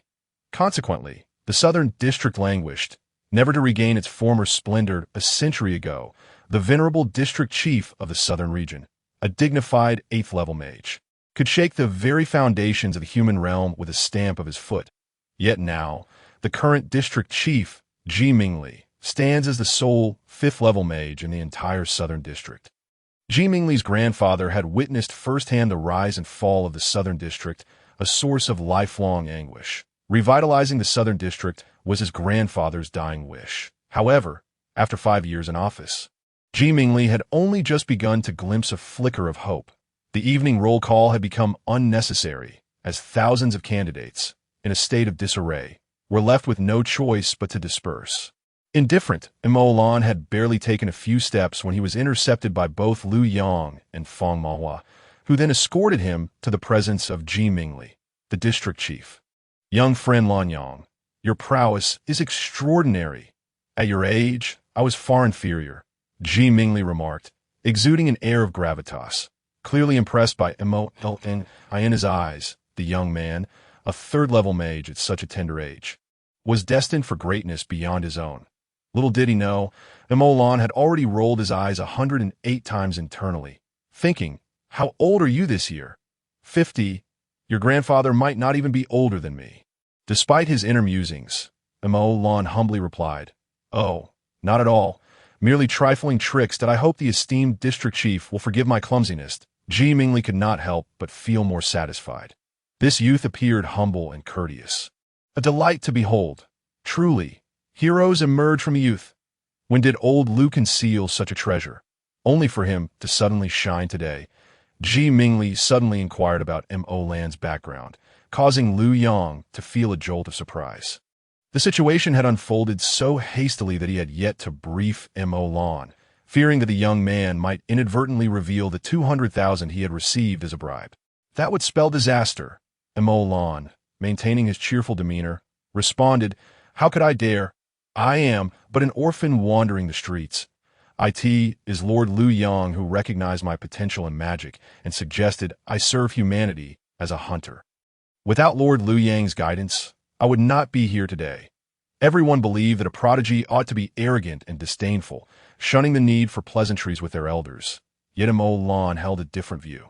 Perhaps due to years of lacking recognition from others, he relished in being humble and courteous, enjoying the admiration of those he deemed predecessors. With a smile on his face, he delighted in the praise. Feeling an exhilarating sense of pride, Imo Lan found it perplexing how those who were truly exceptional could be mocked instead. Lu Yang was utterly taken aback by Imo Lan's eloquence, realizing that this young man possessed a remarkable way with words. His remarks were not inconsequential. They could lead to immense benefits for Lu Yang. Once Imo Lan gained recognition, Lu Yang would surely ascend to greater heights. Reaching the pinnacle of success, as expected, Ji Mingli patted Lu Yang on the shoulder with satisfaction, exclaiming, "Old Lu is an excellent talent scout. It would be a shame for you to remain merely a recommendation officer in Lu City. The next personnel adjustment should involve you taking on more responsibility. Managing only Lu City is insufficient. If you have any needs, feel free to discuss them with old Lu. I shall grant my approval and let him handle everything." Unexpectedly, while Imo Lan had yet to gain admission to the academy, Lu Yang was already being promoted and rewarded. This clearly demonstrated Ji Mingli's ample trust in Imo Lan. With a glimmer in his eyes, Imo Lan chose to remain silent, but he accepted this goodwill. Imo Lan was, in fact, quite obstinate. If one tried to lead him, he would resist, and if someone claimed he could not succeed, he would make a point of proving them wrong, devoid of any competitive spirit. However, if someone held expectations for him, Imo Lan would strive with all his might to ensure he did not disappoint them. Esteemed district chief, which factions in the southern district are at odds? It is time to remind them of their place after they have been so brazen for far too long. and Olan believed in reciprocity. He never let grievances fester overnight. Although the preliminary selection had yet to commence, he was already preparing for the grand examination, but if previously he had merely sought to enter the academy to study magic, now Olan genuinely harbored ambitions of fighting for the honor of the Southern District. Haha, young friend Lanyang, there is no need to rush, Ji Mingli replied, thoroughly pleased with Lan's response, for he understood the young man's intentions and received a reply in kind. The Gu family still cherished their ancestral ties, and with Gu Beishi's recent rise, it would not be difficult for him to lend a hand. However, the western and northwestern regions had always been at odds with Gu Beishi, so young friend Lanyang should exercise caution. The Hunter families were rife with factional strife. With the Yin family out of the picture, the Gu family's influence in the south clashed with the Yin family's stronghold in the west. Presenting Lan with new complexities to consider, he silently committed this knowledge to memory. Yet, could Gu Beishi truly be relied upon for support? As dawn broke the next day, the faces of the thousands of candidates in the Southern District were still pale. After being intimidated by Lan the previous day, their spirits were far from high. Only the representatives from Lu City, though also physically unwell, surprisingly exhibited a vibrant spirit. Captain, breakfast is in the cafeteria. Lan reluctantly accompanied Yin Tianling to consume a morsel, only to be intercepted by several candidates from Lu City as he returned the tray. Leading the group was the very boy who had previously confronted Yin Tianling. Lan's expression darkened. Was this fellow looking for trouble? To his surprise, the boy bore no ill intentions, his face alight with admiration. Captain, I finally found you. I am Niu Huoming, a candidate from Lu City No. 1 High School. We've met before. What is it? Though Lan maintained humility before the influential, he felt no need to extend such courtesies to mere underlings. Captain, I owe you an apology, Niu Huoming declared, bowing deeply until his forehead nearly touched the ground. What happened to the school gate was our fault. We should not have bullied Junior Yin that I had my grievances against you, and even criticized you later, believing you had taken shortcuts to become captain. Yet, after last night, I realize you are truly formidable. You are our captain in Lu City. All of us in Lu City will follow your lead. I humbly ask you to forgive past grievances and lead us to victory.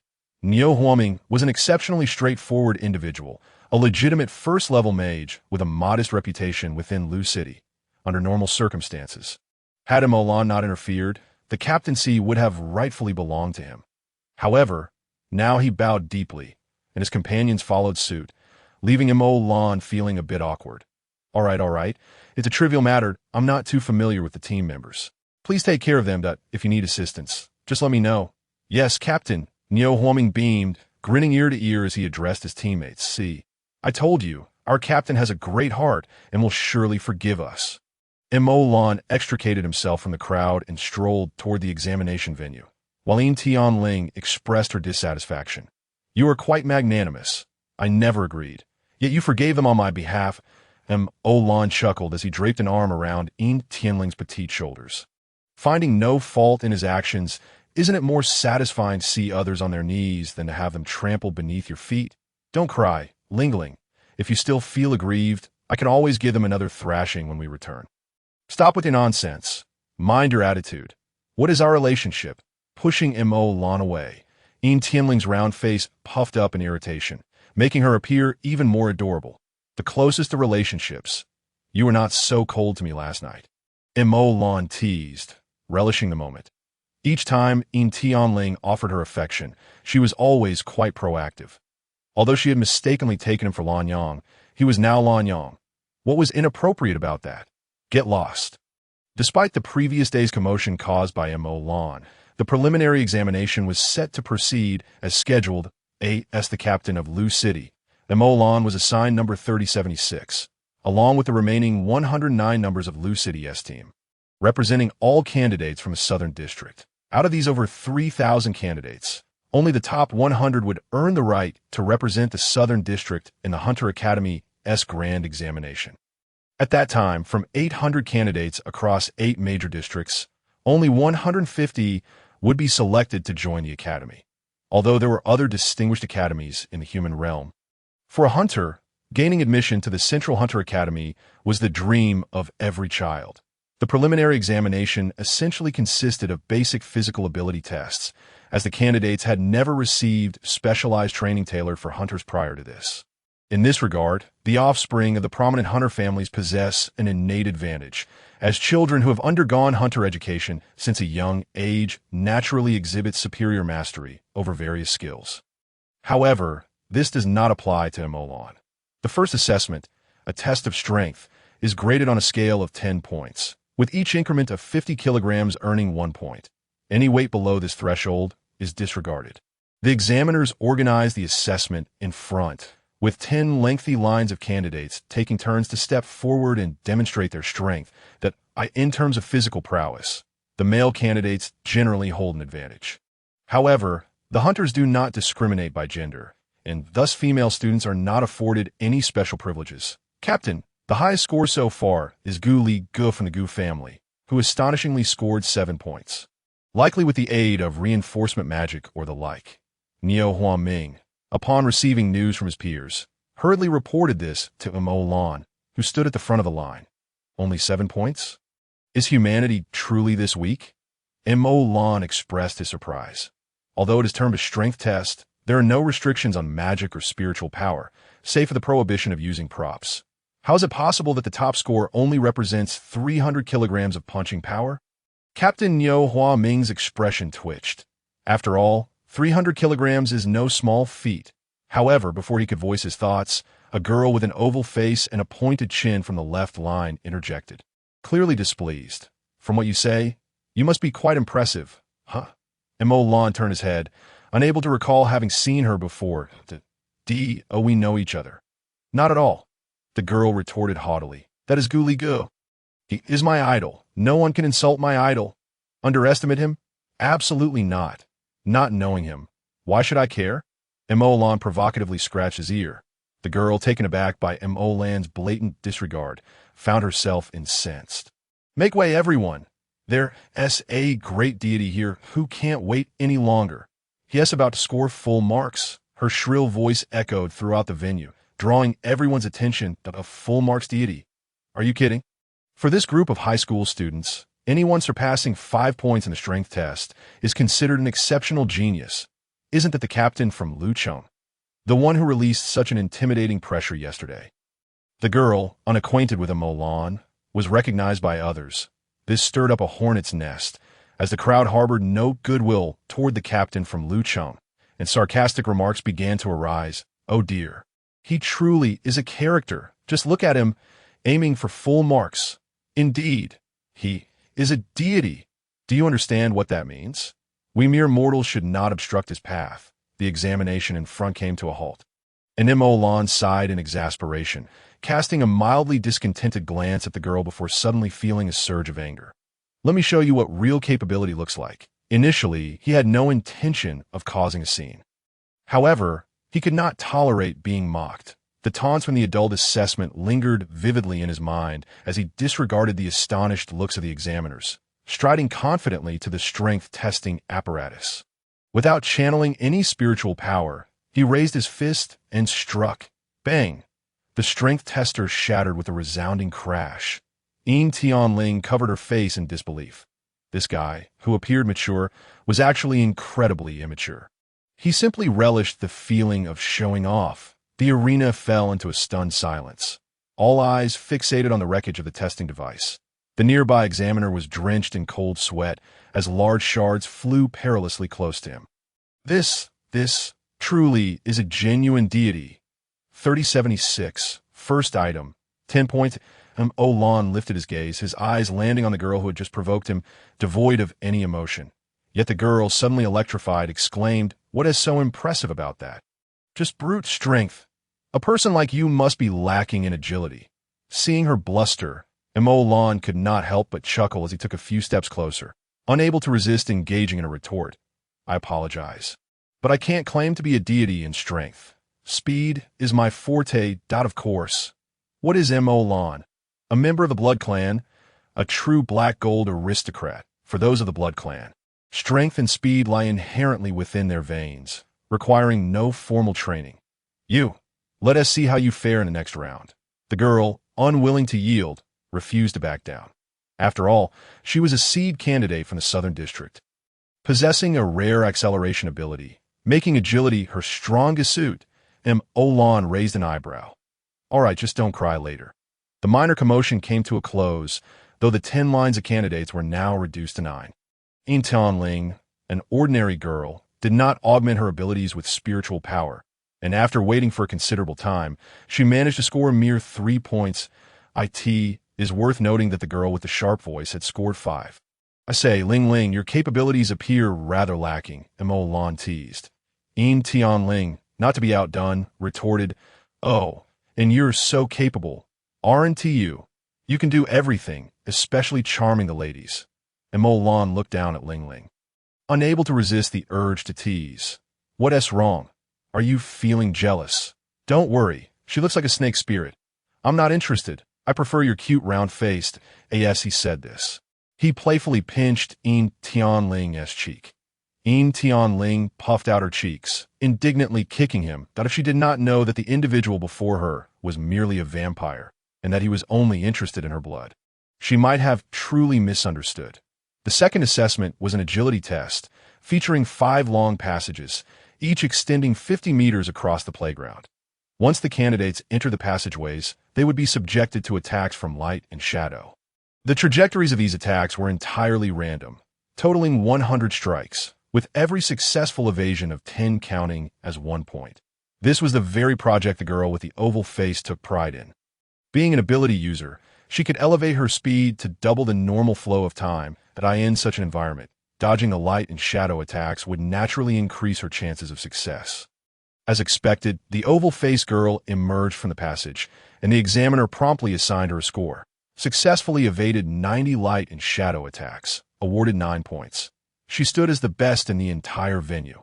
With very few candidates left to undergo the second test, the girl had already claimed the top spot, making her a likely candidate for special admission based solely on this performance, if the strength test favored robust boys. Then the agility test leaned towards petite girls. After receiving her score, the oval-faced girl strutted up to Lan. It's your turn. I'm eager to see how you'll make me cry.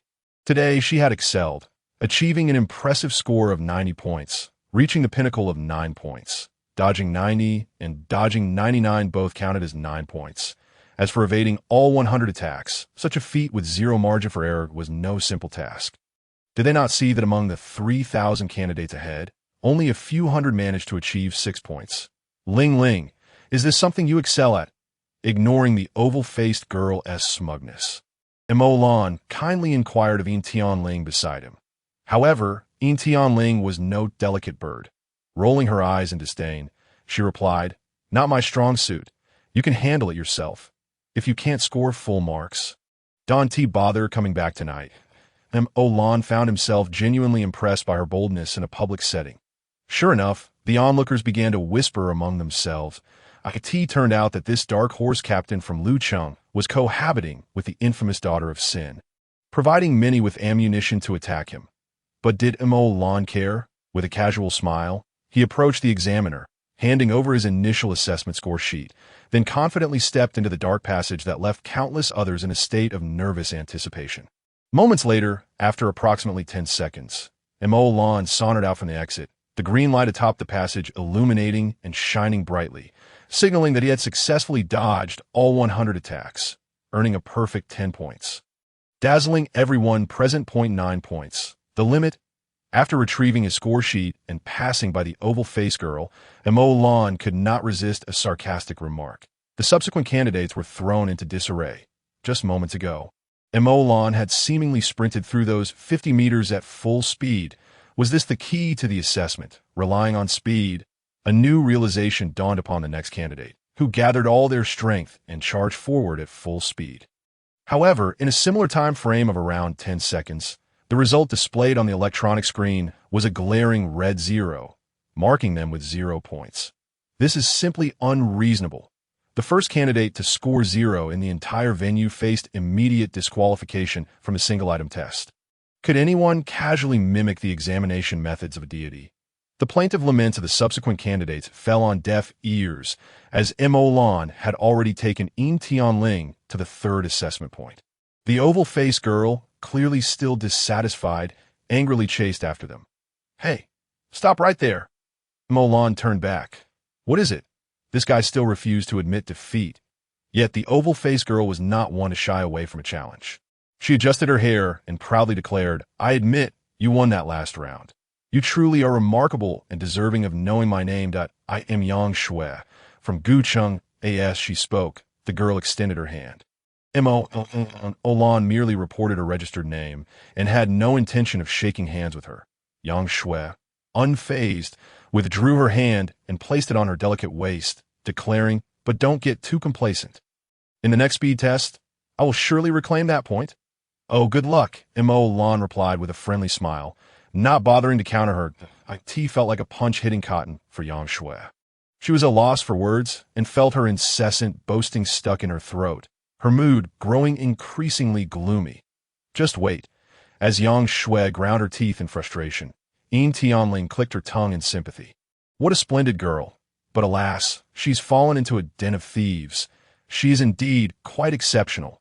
Yet why must she compare herself to this vampire?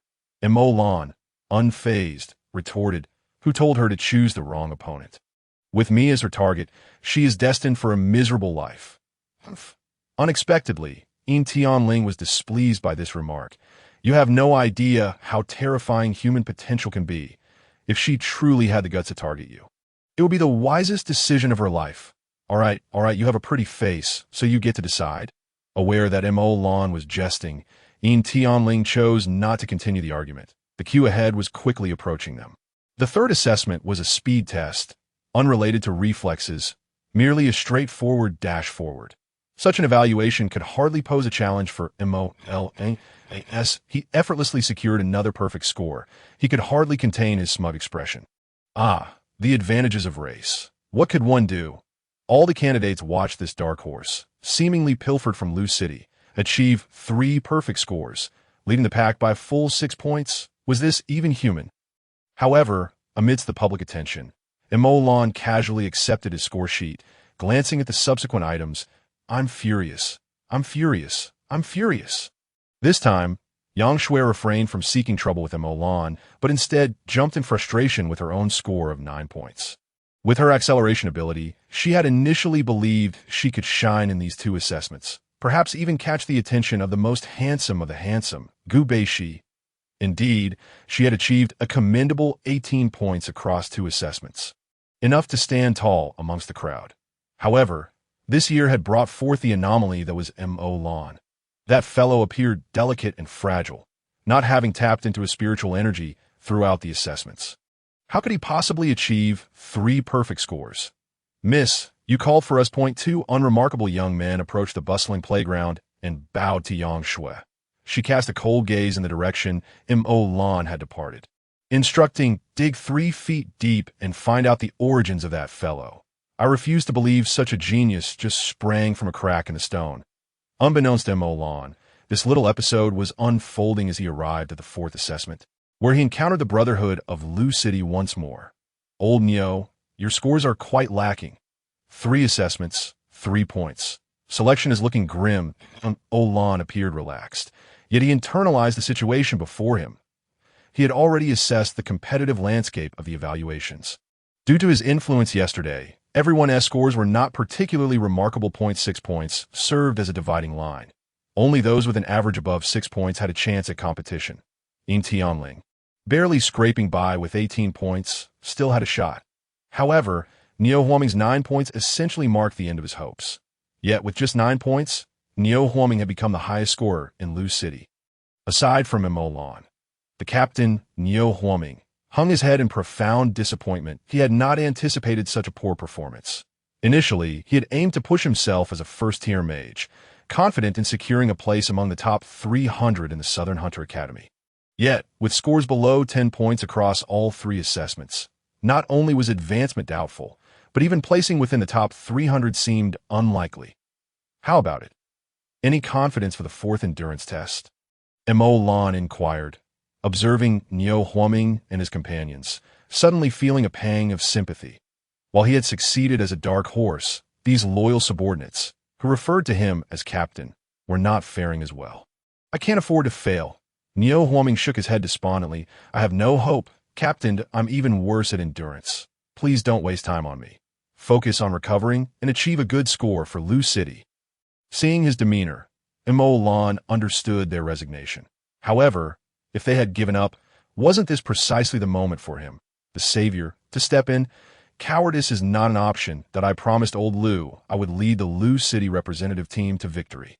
Upon hearing Mo Lan's words, the others rekindled a glimmer of hope, though they quickly lowered their heads again. But we truly can't do it. Olan slapped Niu Huoming on the shoulder with enough force to nearly topple him. Can a man ever say he can't? It's just an endurance test. You all will team up with me. Hold on tight, and I'll carry you through. While they hesitated, concerned they might delay Mo Lan, he resolutely dragged them into line.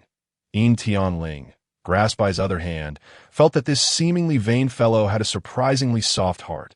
The endurance test consisted of a simple run around the playground. One lap measured 1 kilometer, with a minimum pace of 6 minutes to 8t. This pace, completing 2 laps, would net 1 point. Although the use of spiritual energy was not restricted, mages typically lacked physical robustness, making the 20-kilometer distance quite challenging to assess for whether the rules allowed Mo Lan to assist his companions. There was no doubt. As long as he himself was participating, it was a testament to his abilities if he could carry everyone along. To prevent his companions from slipping away midway, Mo Lan had Niu Huoming procure a rope to bind their hands together, with his right hand clutching the 4 of them and his left hand grasping Yin Tianling. He dragged them forth. That it was only then that many began to realize that such a method of examination existed, although few could still possess the strength to assist others like Mo Lan. For larger clans, arranging a few expendable members to lead the charge should not be overly difficult. After 10 full laps, Mo Lan maintained his excellent speed, not a single drop of sweat gracing his brow. The 5 behind him, aided by his support, had not expended themselves too severely. While others collapsed on the track, they persevered. 12 laps, 13 laps, 14 laps, as 7 points drew nearer. The faces of the younger brothers being pulled along by Mo Lan had turned pale, nearly dragging themselves forward. However, Mo Lan's arms remained robust, sustaining himself alone. For children in their teens, long-distance running was exceedingly taxing. At that moment, fewer than 50 candidates were still holding on. The abandoned candidates scattered along the track felt a mix of emotions. How could these Lu City underdogs possess such fortuitous luck to receive such a boon? Chapter 23. A helping hand. Though the Hunter Academy's preliminary examination was a comprehensive assessment, they would not overlook any candidates with absolute specialties. Achieving perfect scores in any single item guaranteed a candidate's entry into special recruitment for the final examination, or scoring 9 points in 3 items would yield the same outcome. This moment. As Mo Lan dragged his companions through the 17th lap, one could only marvel at their captain, who seemed to single-handedly rescue his team. Boss, I truly can't go on.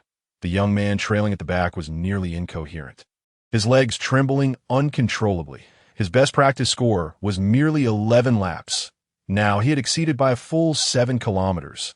While running, Mo Lan glanced back, noticing his poor condition, and slowed down, releasing Yin Tianling's hand. With a swift flick of his wrist, he sent a flying knife to cut the rope binding their hands.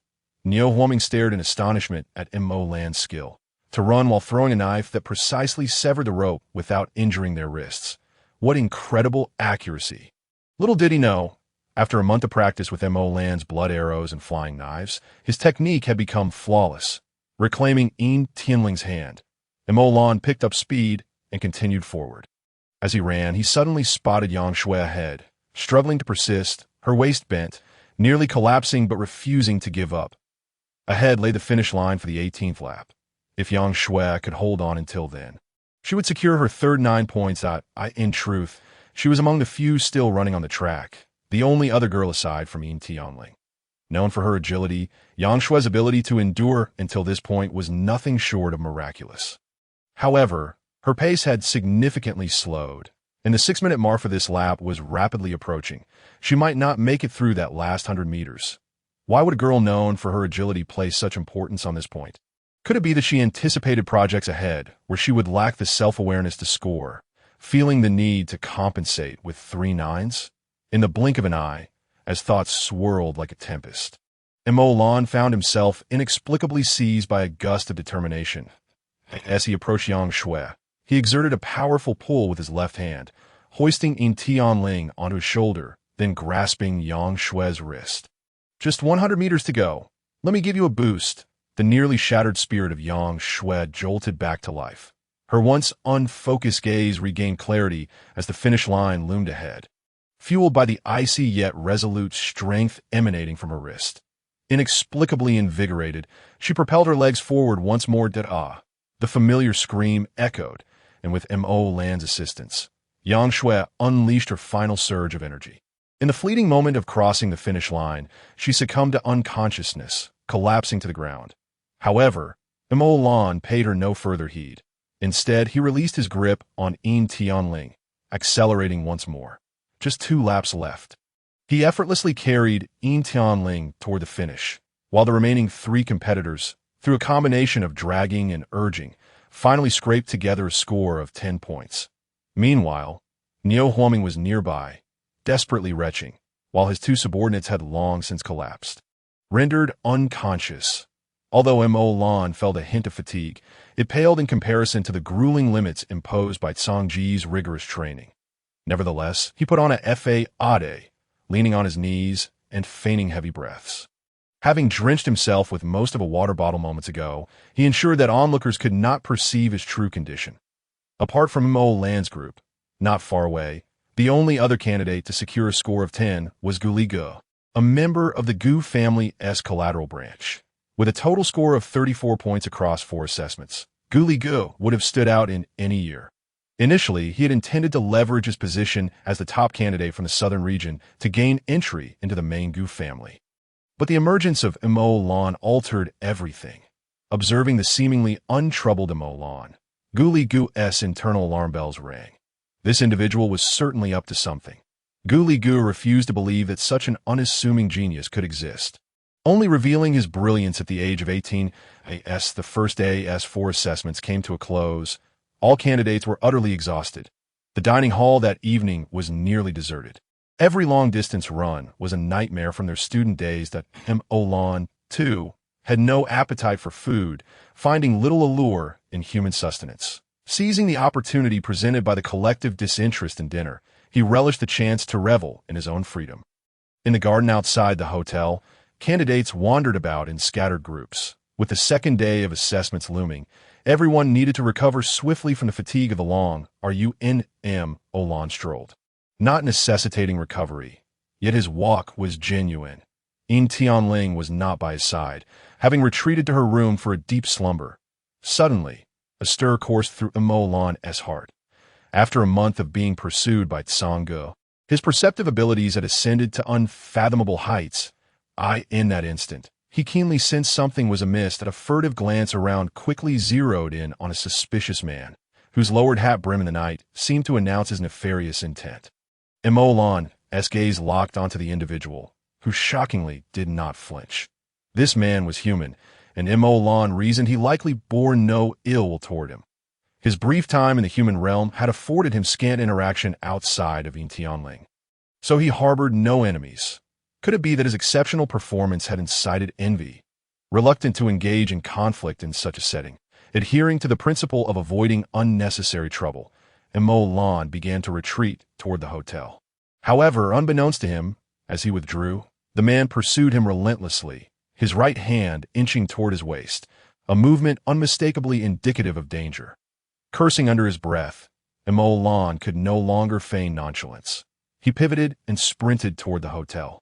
"I advise you not to provoke me. I have no desire to kill, but that does not mean I fear you." The man behind him seemed momentarily taken aback, evidently not anticipating Mo Lan's immediate escape. And he too surged forward in pursuit. That moment, the man's hand had risen, revealing a silenced handgun. A silver weapon.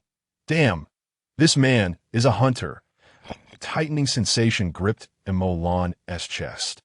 Although his previous encounters with Gu Beishi's silver weapon had not inflicted corrosive harm, he could not ascertain whether he was immune to all silver objects, when Zhang Ge had wielded a silver gun against him. His wounds had taken an agonizingly long time to heal. only mending after Lan had successfully completed the day's trials. Yet he had yet to confirm whether he was immune to silver or if Sango had intentionally prevented him from recovering during the assessments. Without that certainty, how could Lan dare to confront the silver gun head-on?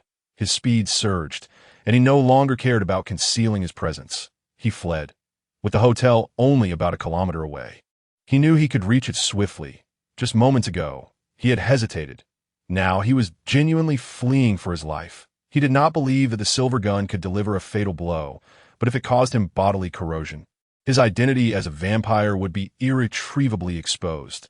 And here, he was in the heart of vampire hunter's territory. As the man behind him fired 3 shots, Lan adeptly evaded them. But before he could exhale in relief, he suddenly noticed a female hunter had appeared in front of him. Lan skidded to a halt, sliding several steps before realizing that hunters had also emerged on his left and right, effectively blocking all avenues of escape. Lan was surrounded. "Why pursue me?" he demanded, forcing himself to remain calm, seeking a way to defuse the escalating conflict.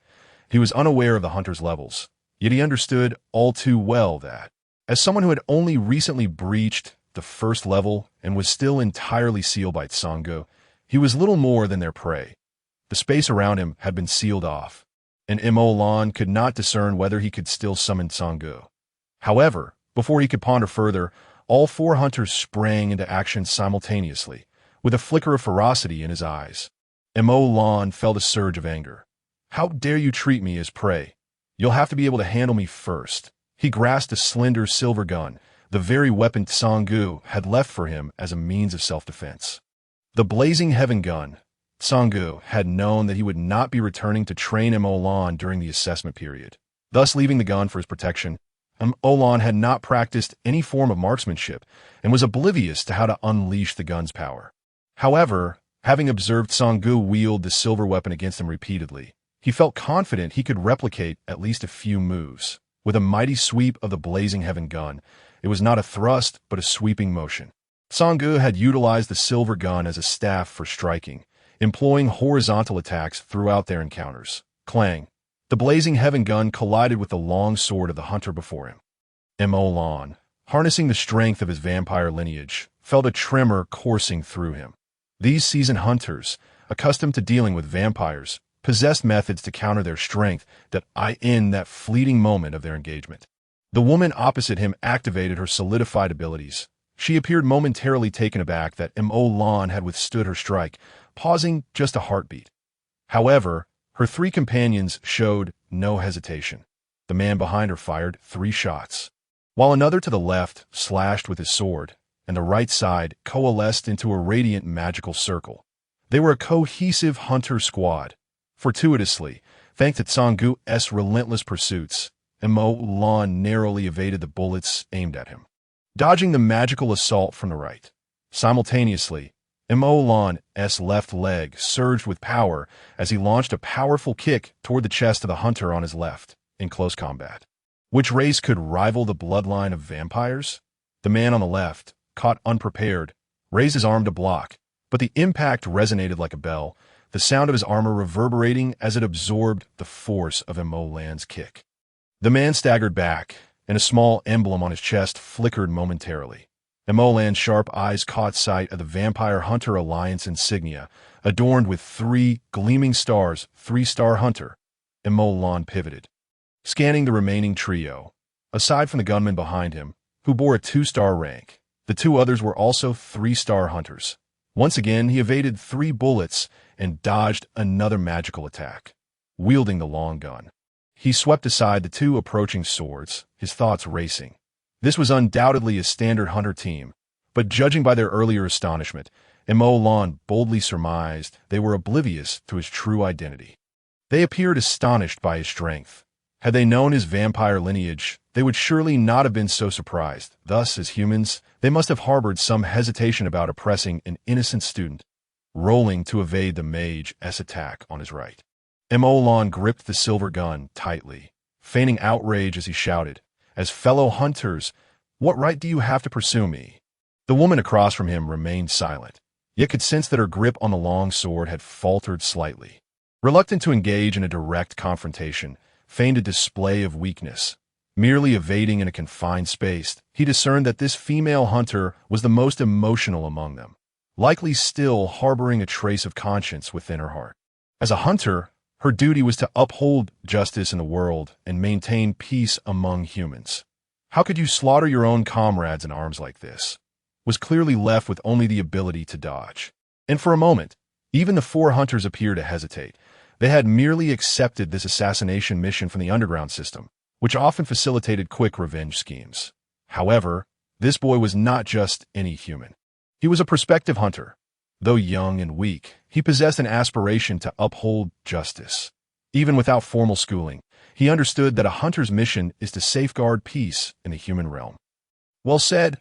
Unexpectedly, before S' attempt at persuasion could succeed, the surrounding barrier shattered in an instant, and a man clad in athletic wear stepped forward. We, as hunters, take it upon ourselves to uphold justice in the world. This is something even a child knows. Scum like you are unworthy of being called hunters. It was the district chief of the South, felt an immense sense of relief that he had chosen to feign weakness rather than unleash his vampiric powers. Was a formidable fifth-level mage. If he discovered its true identity, would he still have a chance to survive? The other four hunters clearly recognized as well. After all, he was the only fifth-level mage in the entire South District and also a 5-star master hunter. Panic was evident in their eyes as they abandoned thoughts of the mission, eager to flee. Want to escape? It's not that easy. Raised his hand, and countless vines erupted from the ground, instantly ensnaring all four of them. The earth trembled, only to dissolve into nothingness in the next moment. In the surrounding grass. All the plants seemed to respond, swaying rhythmically. Thick vines coiled tightly around the four, adorned with tiny barbs that released paralyzing toxins. Large, crystalline leaves swayed gracefully in the wind, painting a vibrant picture of life. Stared in astonishment at the enormous first-level magic circle beneath his feet, rendered immobile by shock. The plant-based first-level magic vines entanglement, unleashed with the prowess of a fifth-level mage, left the four evidently capable hunters with no chance to react. Is this what that man in white referred to? That the strength of magic is not necessarily correlated with its level. Take them away. With a wave of his hand, realized that this district chief of the South had not come alone. He was accompanied by his guard team. The four hunters were now bound tightly, powerless to resist, and were escorted away from the scene. Are you all right? After dealing with the enemies, approached, extending a hand to the still-seated boy, still somewhat dazed, offered his hand, and rose with his assistance. This is the fifth-level mage of humanity. You seem frightened. Your palms are quite cold. S' voice remained remarkably gentle. He is indeed the hope of our South District. If he had not happened to be here jogging, might have met with misfortune. It was unexpected that someone would hire a 3-star hunter team to ambush. It seemed he had underestimated the resolve of the other districts. Fortunately, they targeted. Had it been anyone else, it was unlikely they would have held on until his arrival. I'm fine, managed to regain his composure. Momentarily dazed, he had forgotten to maintain his body temperature, but merely thought he was overly frightened and did not harbor any suspicions. It's good to hear you're fine. Truly, heroes emerge from youth. Not only possesses exceptional foundational qualities, but also demonstrates remarkable mental resilience. Having such an outstanding junior is the honor of our South District. And indeed, the honor of all hunters. I am unworthy of such praise. Emerging from the shock of meeting a fifth-level mage, could not help but inwardly grumble. Hunter, please, I am your mortal enemy. Just now, was that a professional hunter? Humph, they hardly qualify. Had no intention of hiding anything from. He had placed immense hope in this student. There are those who are solely focused on their own factional disputes, having long forgotten the true mission of a hunter. Such individuals do not deserve the title of hunter. Understood. Initially, he had suspected jealousy from a fellow student, but upon seeing the 3-star hunter insignia on those individuals, he dismissed that notion. In a small district like the South, which student could afford to hire a hunter team at such a considerable cost to eliminate their competition? However, if it were from the other districts, that could be a different story. They cannot bear to see the South District rise again. Spoke casually, but S' eyes lit up. This child is perceptive. He did not say they could not tolerate his excellence, but rather that they could not bear to see the South District's resurgence. He has already considered himself a part of the South District. Indeed, these people have long forgotten their original intentions as hunters, which led them to commit such absurd acts. It is fortunate that you were unscathed. Otherwise, it would truly be a loss for the entire hunter clan. This expression turned grim. Since I am unharmed, this matter will not end here. District Chief, can you trace which district they belong to? Certainly did not intend to let this slide, but he also aimed to align with. Offering a step down could be seen as an olive branch. If you have a grudge against a particular district, I will take it up. With no background in the human realm, could not afford to miss this opportunity presented by. Unexpectedly, did not follow S lead. I understand your feelings of injustice and your intentions. However, these matters are not something you should concern yourself with at this moment. You are a prodigy, destined for an exceedingly bright future. There is no need to confine your progress for the sake of a few insignificant nuisances. Rest assured, I will handle this matter, and no one will threaten your safety again. You should focus on studying and improving your abilities to contribute to humanity sooner rather than later. Upon hearing this, found himself perplexed. The district chief of the South clearly cared about factional disputes, yet he was unwilling to let intervene. Did he feel was not yet trustworthy, or did he genuinely wish for him to retain an innocent heart and not get entangled in such murky waters? I understand. Thank you, District Chief. After a slight bow, expressed his gratitude for the assistance he had received. Having grown up in the Black Gold Mansion and encountered many duplicitous individuals, instinctively doubted the true intentions of anyone he interacted with. S words sounded altruistic, yet only believed half of them. These people had attacked him. They would not let him off so easily. Nevertheless, with an exam tomorrow, he decided to let it slide for now, that I will take my leave to the hotel. District Chief, you should rest early as well. Go ahead and rest. I still need to have a word with those scum and find out who dares to lay hands on someone from my South District. Could hardly be bothered to speculate about his intentions as he returned to the hotel. However, he had not walked far when he encountered a group in the corner engaged in a heated argument. It must be him. That day, and I were knocked aside in the alley by him. Yes, he must have accepted the task through that assistance system. So he is definitely a vampire. Sure enough, knew that this troublesome matter was bound to be related to him. No wonder, scored full marks in all 4 physical assessments. How could that be possible? If he were a vampire, it would explain everything. Exactly, it has to be him. If we could just get him to touch some silver.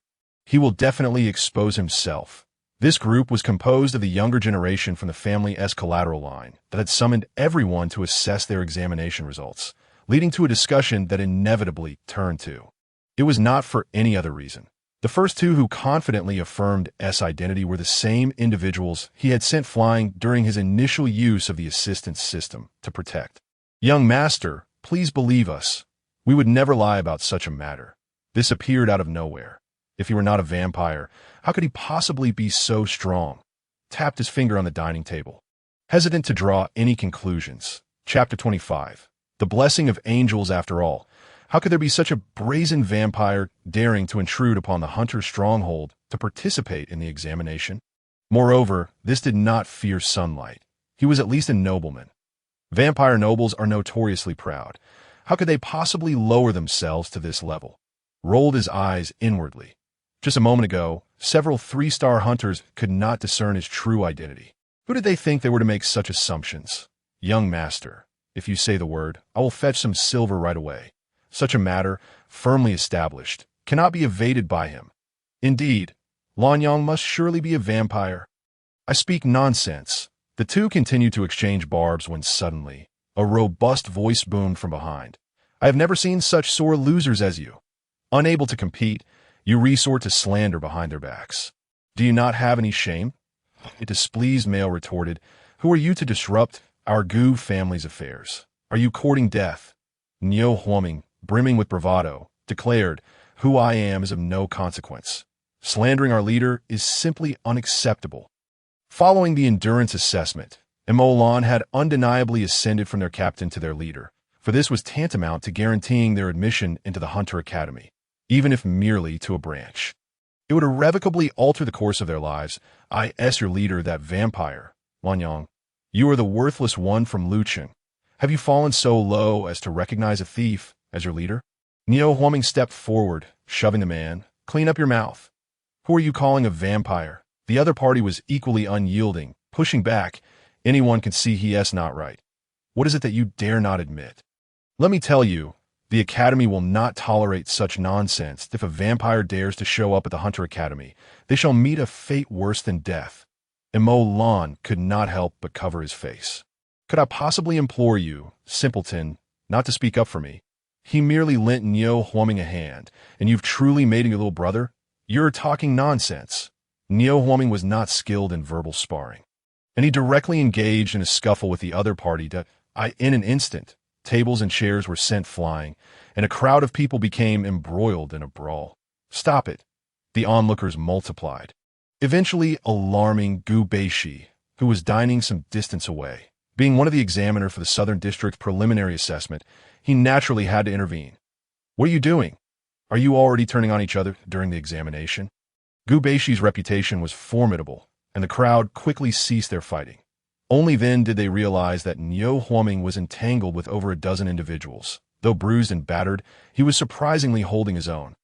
Senior Gu, he is not one of us. Their captain from Lucheng is a vampire. The other side consisted of disciples from the Gu family's branch, who naturally felt a closer affinity to Gu Beishi and did not hesitate to speak. Nonsense. Neo Huaming attempted to argue, but was overwhelmed by the group and found himself at a loss for words. Unexpectedly, someone interjected, if you can't win, just admit it. What skill is it to slander from behind? If you truly have evidence, submit it to the Academy. Even Gu Beishi's gaze shifted to this sudden disruptor, recognizing her as Yang Shui, who he vaguely remembered was also a disciple nurtured by the Gu family. Indeed, it was Yang Shui who had suddenly stepped forward to defend Emo Lan. Having awakened from her stupor, she recalled the assistance Emo Lan had offered her during a critical moment, though he merely pulled her back from the brink. She was grateful. Likewise, Yang Shui was a person of principle. While she did not hold Lan Yang in high regard, she wished for a fair competition with him and disdained the act of speaking ill behind his back. Li Ge, do you have any evidence to support your claim that Lan Yang is a vampire? As she questioned Gu Li Ge, her companions voiced their dissatisfaction. Is evidence even necessary? It's easy to discern whether he is a vampire. Then why don't you prove it? Why waste words here? Can't you see Li Ge has not spoken? Yang Shui, being from the Gu family's collateral line, was regarded as a goddess among them. However, she had always been infatuated solely with Gu Li Ge, leaving others with no ground to stand on. Yet today, their goddess was speaking up for an outsider, inciting further resentment towards Emo, and as tensions flared between the two factions once more, Emo Lan could no longer remain concealed. Why was this girl suddenly standing up for him? Reluctantly, he stepped forward. Why resort to anger? Let us discuss this calmly. With the main party present, Gu Beishi remained silent, while the boy whom Emo Lan had previously kicked approached him. Do you dare deny being a vampire? We witnessed you receiving aid from the Alliance for assistance meant for vampires. At this moment, Emo Lan recalled the individual he had kicked and found it amusing. Dear classmate, did you forget to take your medication this morning? If they were to investigate from the Alliance for assistance, I might feel a bit anxious, but with this group clamoring here, how could I possibly fail to prove my innocence? What did you say? Emo Lan clarified. You envy my outstanding performance that surpassed your family's representative, which I can understand. But at least come up with a decent reason. Calling me a vampire is far too easy to refute. As he spoke, a flash of white light revealed a gleaming silver spear in his palm. The will of the divine walks upon the earth. The blessings of the divine are with me. Accompanying Emo Lan's words, a faint white magic circle shimmered upon his forehead. The blessing of the angels. The crowd was taken aback. The spear summoned by Lan Yang was comparable to a divine artifact. And on his forehead was a blessing from the angels.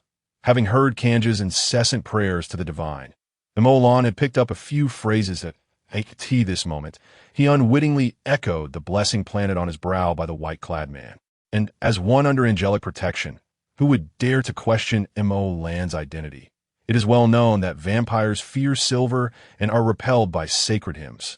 Even the most esteemed nobles are no exception. Thus did Emo Lan's identity still warrant suspicion. The tide had completely turned. Upon witnessing the silver artifact in Mo Lan's hand and the angelic blessing on his brow, no one would dare doubt his status as a hunter. Consequently, the Gu side, who had attempted to malign a hunter as a vampire, appeared as petty individuals consumed by jealousy, and a chorus of whispers ensued. Even Gu Baishi found himself implicated. Had it not been for his illustrious reputation as the strongest young hunter and his impeccable record over the years, which made it hard for others to slander him, the outcry would have erupted at that moment. Enough.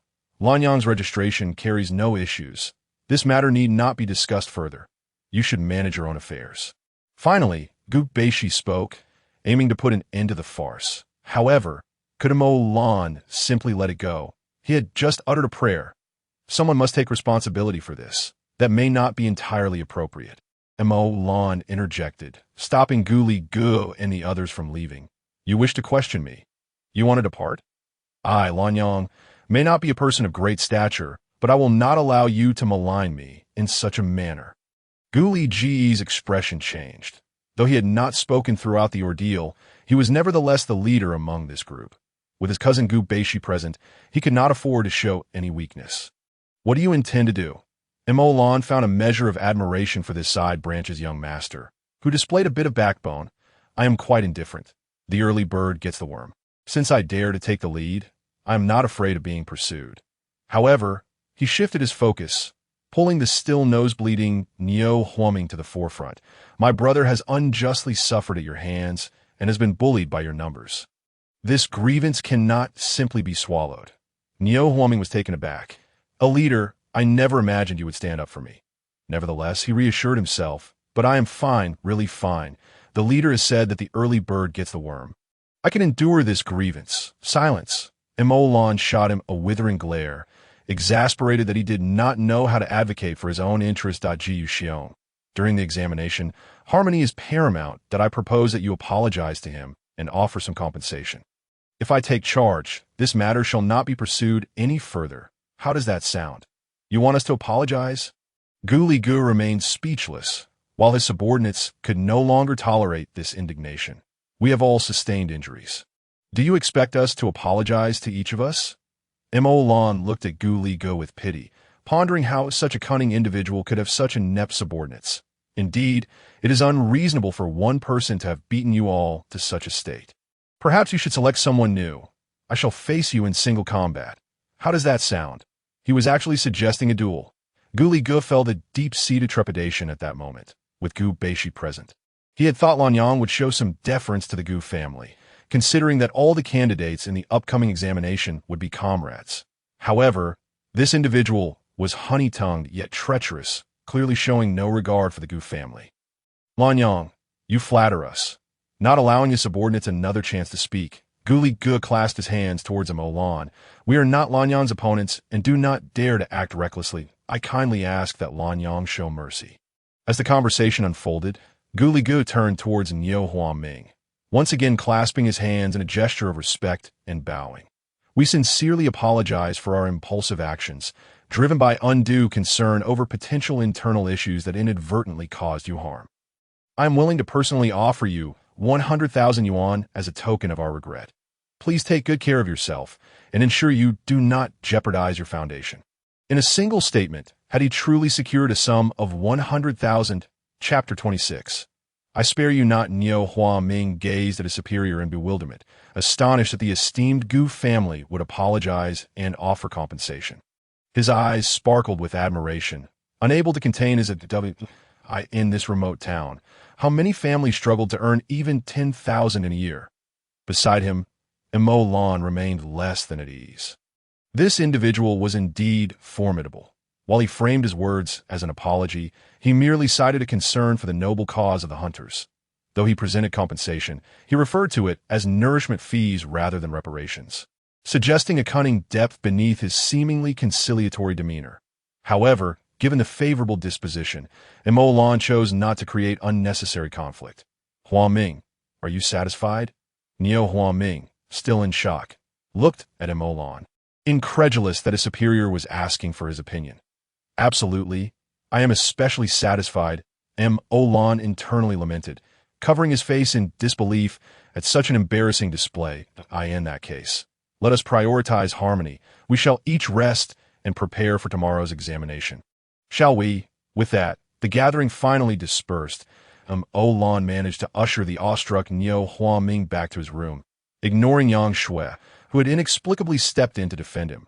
Meanwhile, Ling Ling was still striving to adjust her state, and Olan preferred not to disturb her at this moment, opting instead for a solitary stroll on the playground. Stars twinkled above, and the bright night sky possessed a unique allure. Olan inhaled the crisp night air, feeling as though he could draw energy from the very atmosphere. Indeed, they, the Blood Clan, were truly creatures of the night. One day, he would return to that eternal darkness. Lin Yang, suddenly called Mo Lan, turned to find Gu Bei Shi approaching. Having seemingly materialized out of nowhere, there's something you need, esteemed examiner. Inwardly, he felt a twinge of anxiety, as Gu Bei Shi's prowess far surpasses Olan's right hand instinctively rested on the mark of Sanggu on his left hand. Knowing he could only summon Sanggu in this manner without the ability to harness his bloodline powers, that Jiu Bei Shi wore a sunny demeanor, radiating warmth and purity, rather than resembling a hunter. He seemed more akin to a shepherd. Hand him across, and one might mistake him for an angel without a hint of doubt. The Southern District is the root of the Gu family. Prior to my arrival, my grandfather advised me to support the representatives from the Southern District within the bounds of the rules. Olan was taken aback that Gu Bei Shi sought him out for such matters. Feigning ignorance, the representatives from the Southern District will only be determined after tomorrow's assessment, correct? Gu Bei Shi nodded. Indeed, but you will undoubtedly be among them. Without question. So, taking a deep breath, Gu Bei Shi continued candidly. Thus, as we are allies, I hope you will assist the members from the Southern District. The Academy's examination is exceedingly challenging. Without exceptional leadership, they may easily become scattered. Your original expectation, Gu Li Gu? Olan began to grasp the intentions of the Gu family. Although they had departed from the Southern District, they still wished to prevent its decline. Jiu Bei Shi did not deny it. Indeed, Gu Li Gu will provide full support to you. Olan was surprised by Gu Bei Shi's decisiveness. Having discovered someone surpassing Gu Li Gu, he cleanly severed ties with his early investment, even going so far as to allow that investment to assist him, all for the sake of better result for the Southern District. However, why should Olan concern himself with such matters? What if I refuse? To speak frankly, I have absolute confidence in my admission to the Hunter Academy. Jiu Bei Shi further elucidated. The factions within the Academy are intricate, and the examination entails a contest among various parties. Without teammates, it is exceedingly difficult to carve out a name for oneself alone. What if I say I do not require assistance? Olan was not foolish. Why should he hastily choose a side? A wild strength, even if uninvited, posed no need for enmity. Jiu Bei Shi frowned slightly, seemingly unprepared for Olan's stubbornness. If that is the case, let's strike a bargain. What benefit do you propose? After experiencing the sweetness of a 2 million deal with Liu Yang, Olan felt that negotiating was a wise approach.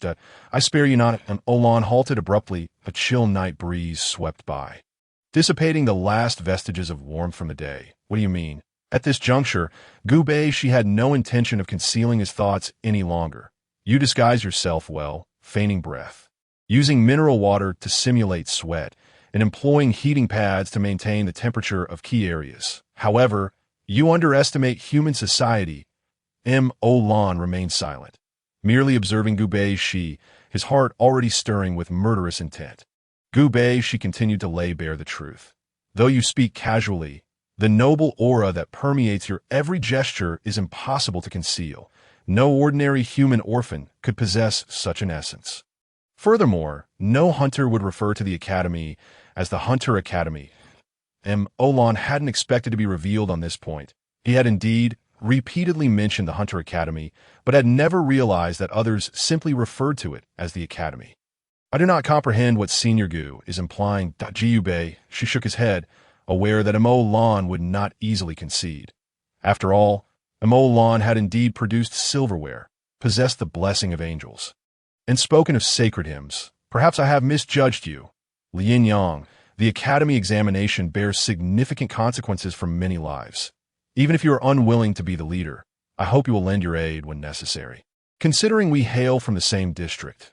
With those words, Gu Baishi moved past Mo Lan, seemingly intent on departing. Throughout their encounter, he had shown no trace of malevolence, as if he had merely come to confirm something with Mo Lan. Or perhaps he was there to remind Mo Lan of what to heed. Yet, as he brushed past Mo Lan, Gu Baishi whispered, "My chain of binding can inscribe the blood essence of any opponent." Mo Lan's pupils constricted. Indeed, he had recognized him long ago. That night during the Alliance of Friendship gathering, Gu Baishi's chain of binding had pierced Mo Lan's shoulder, and from that moment, Mo Lan's blood essence had been etched upon it, making escape impossible. This was a terrestrial artifact. Having delivered this statement, Gu Baishi vanished into the night, having effectively issued a threat to Mo Lan without fully articulating it as a hunter. Gu Baishi should have had no reason to allow a vampire to remain within the ranks of hunters. He was the president of the Hunter Academy's student council, the leader of all young hunters. Yet he did nothing. The gentle-faced Gu Baishi, a paragon revered by all, appeared devoid of blemish in every rumor. But was he truly so simple and innocent?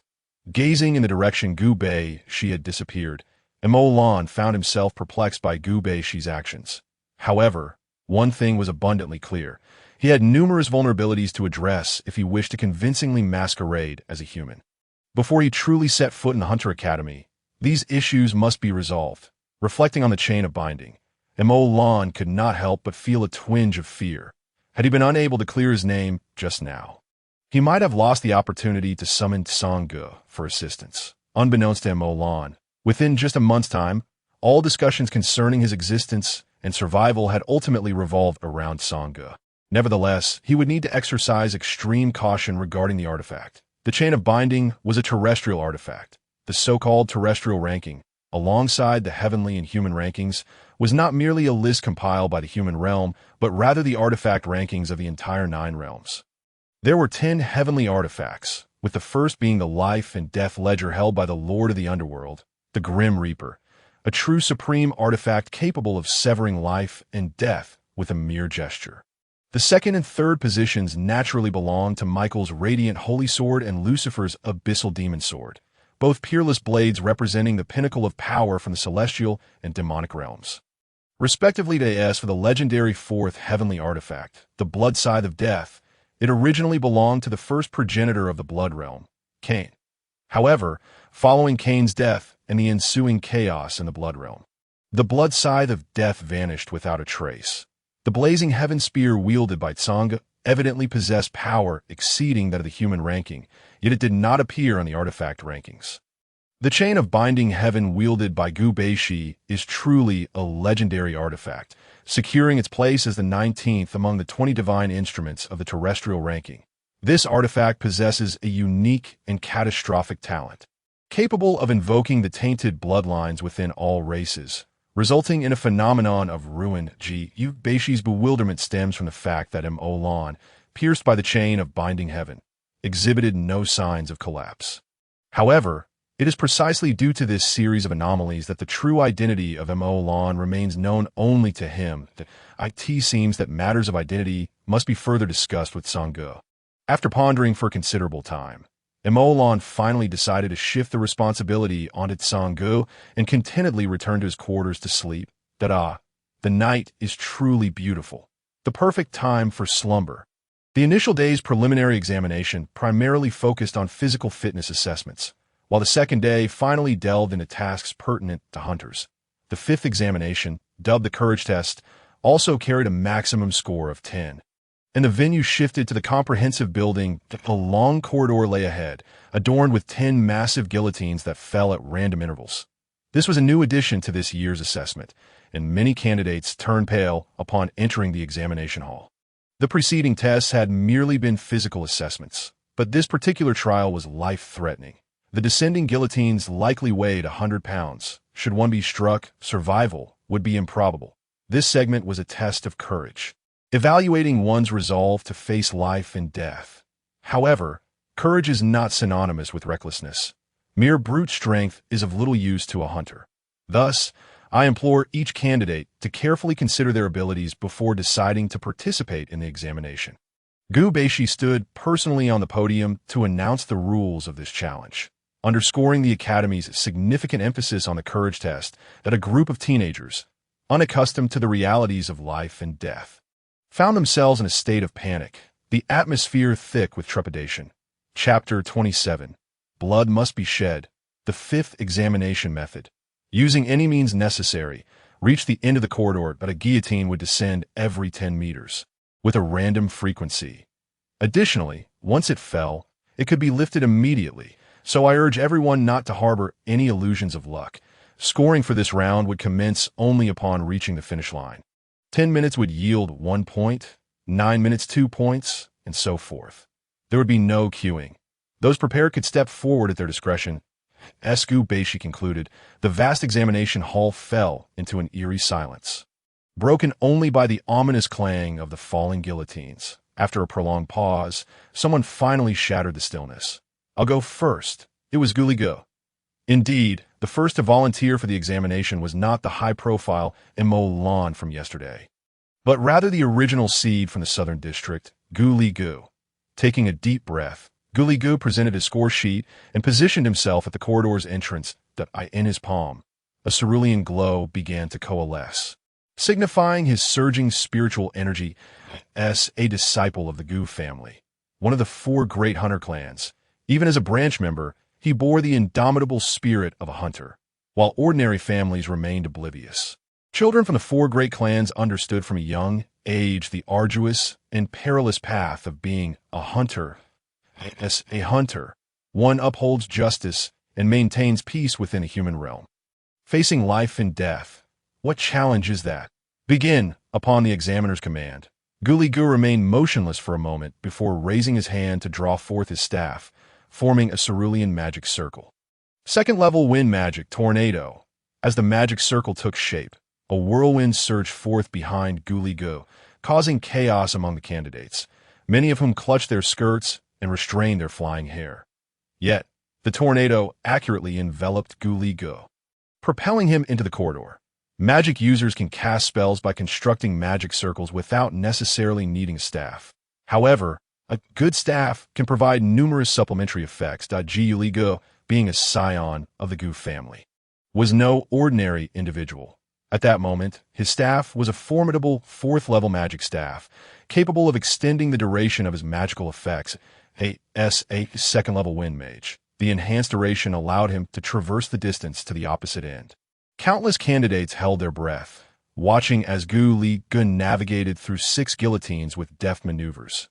However, in evading the guillotines, his spiritual energy was severely depleted, and by the 7th guillotine, he crumbled under the strain.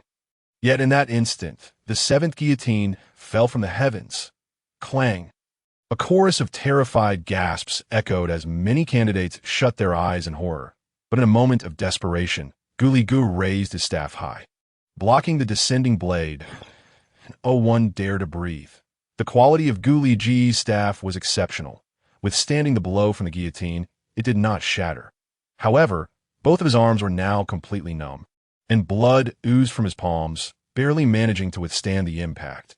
After narrowly escaping death, Gu Ligu did not dare to pause and began to recover his spiritual energy right there. 3 minutes later, he opened his eyes anew, invoking another tornado and finally reaching the endpoint. His total time was 3 minutes and 58 seconds, earning him 6 points. In truth, his performance had faltered. Otherwise, he could have aimed for 9 points. Wind mages held a distinct advantage in this trial, but among the entire candidate cohort, 2nd-level mages were few and far between. The second candidate soon stepped forward, also a wind mage. Gu Ligu's success illuminated a clear path for him. And although he was merely a 1st-level mage, he proceeded cautiously, reconstructing the magic circle before each guillotine, ultimately passing through unscathed. His time was 6 minutes and 24 seconds, earning him 3 points, after a few wind mages successfully passed. A long silence ensued before Yang Shui finally mustered the courage to step forward. An agility-based hunter, she lacked the wind magic enhancement. However, her speed-enhancing abilities ultimately aided her in passing the test. Her time was 2 minutes and 51 seconds, earning her 7 points. Yang Shui's success unveiled a brand new strategy for progression, and soon another candidate known for their swiftness stepped up that in the previous agility and speed assessments. This candidate had garnered 7 and 9 points, respectively, showcasing their talent. Positioned at the corridor's entrance, the candidate assumed a sprinting stance, fully prepared to dash forward the moment the examiner called for the test to commence. Should a guillotine descend, he planned to leap over it. Yang Shui had executed this maneuver successfully, and he was confident he could do even better as the examiner shouted for the examination to begin. He surged forward like an arrow released from a bow, zipping through the first guillotine, the second, the third. His performance remained steady. His speed was indeed remarkable, and he dashed past the initial guillotines before they could even react. However, just as he cleared the final guillotine, it suddenly dropped straight down, and he had not fully passed. In an instant, the guillotine severed both of his legs. Blood gushed forth, and the anguished screams echoed throughout the examination hall. Countless candidates stood in shock, frozen in disbelief, their bodies turned cold, unable to utter a word. Medical personnel quickly rushed to the scene, employing healing magic to stabilize the candidate's injuries, then gathered the severed limbs to accompany the candidate into an ambulance. Healing magic is among the most challenging of all spells, belonging to the blessing attribute of light magic. How many light mages possess such abilities, and how many are skilled in the blessing attribute? Among humanity, those who master healing magic are exceedingly rare, and those who achieve higher levels are even harder to come by. To reattach the severed limbs of the unfortunate candidate, one would need at least an 8th level blessing light magic practitioner. But for healing mages, even a 5th level practitioner is a rare gem, valuable in any clan or organization. As for 8th level, there may not even be a handful in the entire human realm. In essence, that candidate has been rendered virtually incapacitated, their life irrevocably altered by a single examination. Fear permeated the examination hall, with some candidates even retching on the spot. This group of sheltered children, raised in an exceedingly peaceful environment, many of whom would cry at the slightest scrape to their knees, found themselves profoundly shaken upon witnessing such a brutal scene for the first time. That was a moment that underscored the challenges faced by the scions of noble families. Among the thousands of candidates present, only the vampires like Mo Lan and the heartless In Tian Ling, along with the Gu family's disciples, managed to maintain their composure, while many envied the abundant resources and privileged environments enjoyed by the noble families. Perceiving them as perpetually basking in privilege and glory, they were oblivious to the fact that as heirs of such families, they too faced the grim realities of bloodshed and brutality at an earlier age than their peers. The vampire race is notoriously brutal, with their individual strength overwhelming that of humans. The battles between hunters and vampires are invariably soaked in blood. Perhaps this was one of the primary objectives behind the Academy's leadership implementing this test. As vampire hunters, one must inevitably confront the specter of bloodshed. Training without bloodshed yields no results. On the battlefield, one must be prepared to sacrifice. Next, as the bloodstains on the ground were hastily cleaned up, Gu Beishi's unemotional voice resonated once more. The performance of the candidates below has not escaped his notice. Tio speak candidly. He is profoundly disappointed. It is merely an ordinary injury sustained during training. Just look at how many have succumbed to fear, losing their fighting spirit.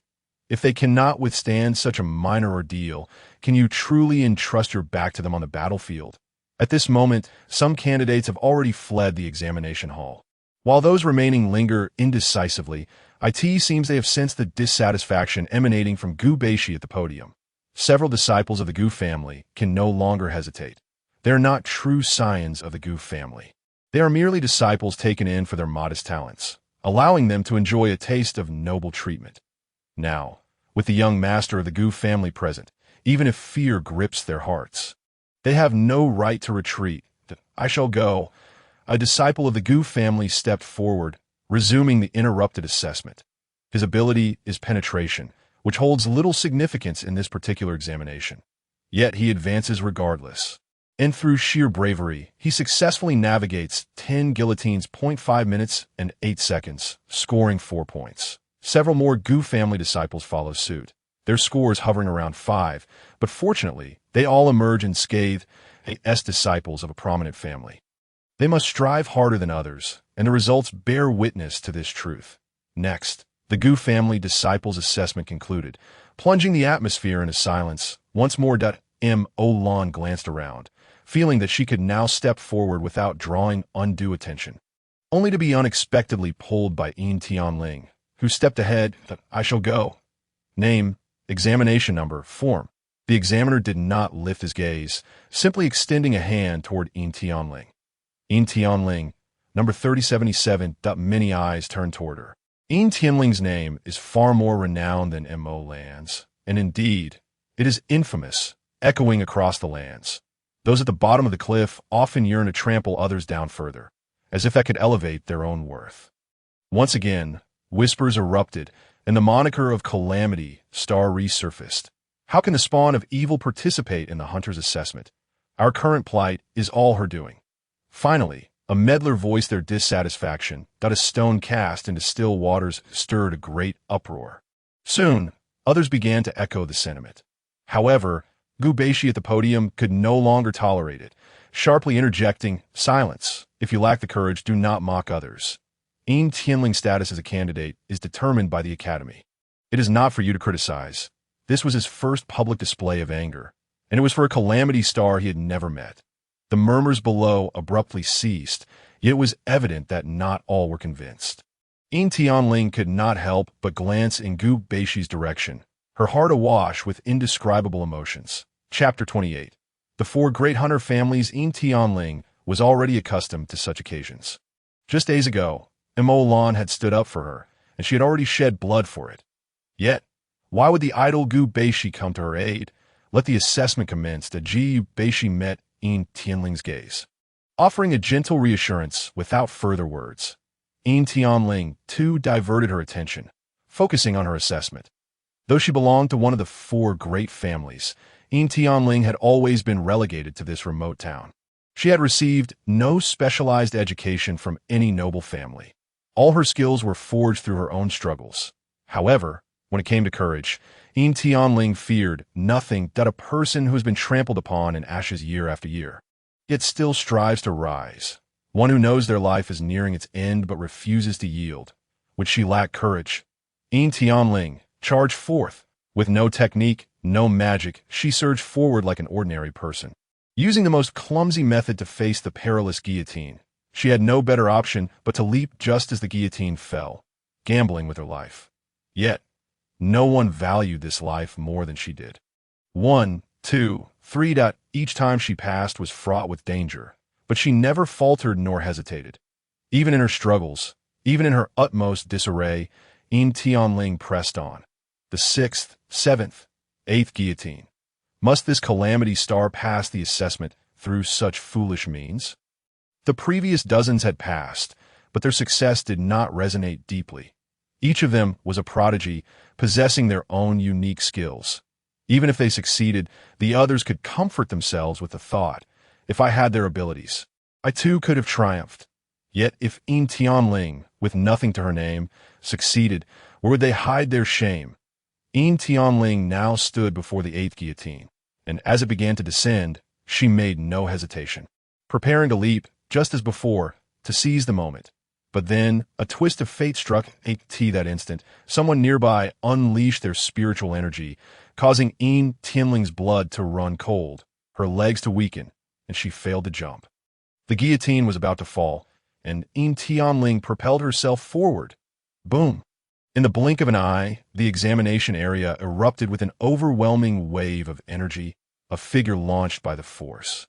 Soaring like a meteor, leaping over the 7 guillotines ahead, Mo-Lan shot forth without restraint, swiftly catching the fallen Yin Tianling and carrying her past the guillotine. Clang! The guillotine crashed down, dust swirling by the time everyone regained their senses. Mo-Lan had landed with Yin Tianling beyond the 8th guillotine, while the sole of Mo-Lan's right shoe had been severed by the razor-sharp guillotine blade. A hair's breadth. Had they been even half a second slower, both would have been struck. Are you all right? Mo-Lan asked, propping himself up, gazing at the girl beneath him, smoothing her disheveled hair. Yin Tianling shook her head in a daze, unable to comprehend the rapid series of events. I'm fine. In that fleeting moment, she had experienced a whirlwind from losing control of her body to facing imminent danger, and then being rescued by Mo Lan. Her heart raced, and even her fingertips trembled. Confirming that Yin Tianling was unharmed, Mo Lan rose with a dark expression. He had not anticipated such a lack of decorum from the so-called prestigious Hunter Academy, where fellow students would resort to such foul play during an assessment. Furthermore, the interference was so blatant. Did they truly believe they could conceal their actions, or were they simply emboldened? Such despicable humans. What right did they have to compete with their bloodline? Mo Lan strode toward the crowd, his eyes dark as water, his murderous intent seething. That was his prized possession. No one else had the authority to determine Yin Tianling's fate. Was it you who acted just now? The perpetrator was already in a state of panic. Having inadvertently unleashed his spiritual energy out of momentary envy, not expecting such dire consequences, he truly had no intention to harm. No, it wasn't me. But would Mo Lan believe him?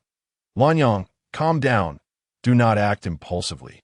Gu Baishi was equally taken aback in that instant. Even you've been unable to react. Calm down. You tell me, if it were you lying beneath the guillotine, would you remain calm? Mo Lan glared at Gu Baishi. Having spoken with him the previous night, he had no intention of clashing with Gu Baishi. Yet, what had this crowd done? They had violated the rules by interfering with another's examination, and the Academy would take action. This matter must be reported to the Academy. Do not act rashly. The Academy will provide an explanation for Yin Tianling. Gu Baishi was equally furious. That foolish individual had chosen the wrong target. Yin Tianling was not someone to be trifled with. Though a pawn may be humble, only the opponent held the power of life and death. Furthermore, his actions were so conspicuous, it was as if he wanted everyone to know of his interference. Mo Lan had no intention of listening to his excuses. An explanation? What kind of explanation? If I had not intervened, would you have waited until someone lay dead before casually stating that an explanation would be provided? In that fleeting moment, Mo Lan had unleashed his vampire powers, simultaneously channeling his spiritual energy, employing the summoning technique he learned from the man in white, using all his energy to manipulate the wind element, creating a whirlwind that propelled him forth, thereby confounding the spectators at this moment. Aside from the fourth-level mage Gu Baishi, the others believed Mo Lan had employed powerful wind magic to save the day. Meanwhile, they could not help but marvel at the speed with which Lu Chung Lanyang constructed his magic array. Just moments ago, they had not even seen the array. Indeed, he is a concealed wind mage. Lanyang, trust me. The Hunter Academy is absolutely fair. He publicly conspired against a fellow student.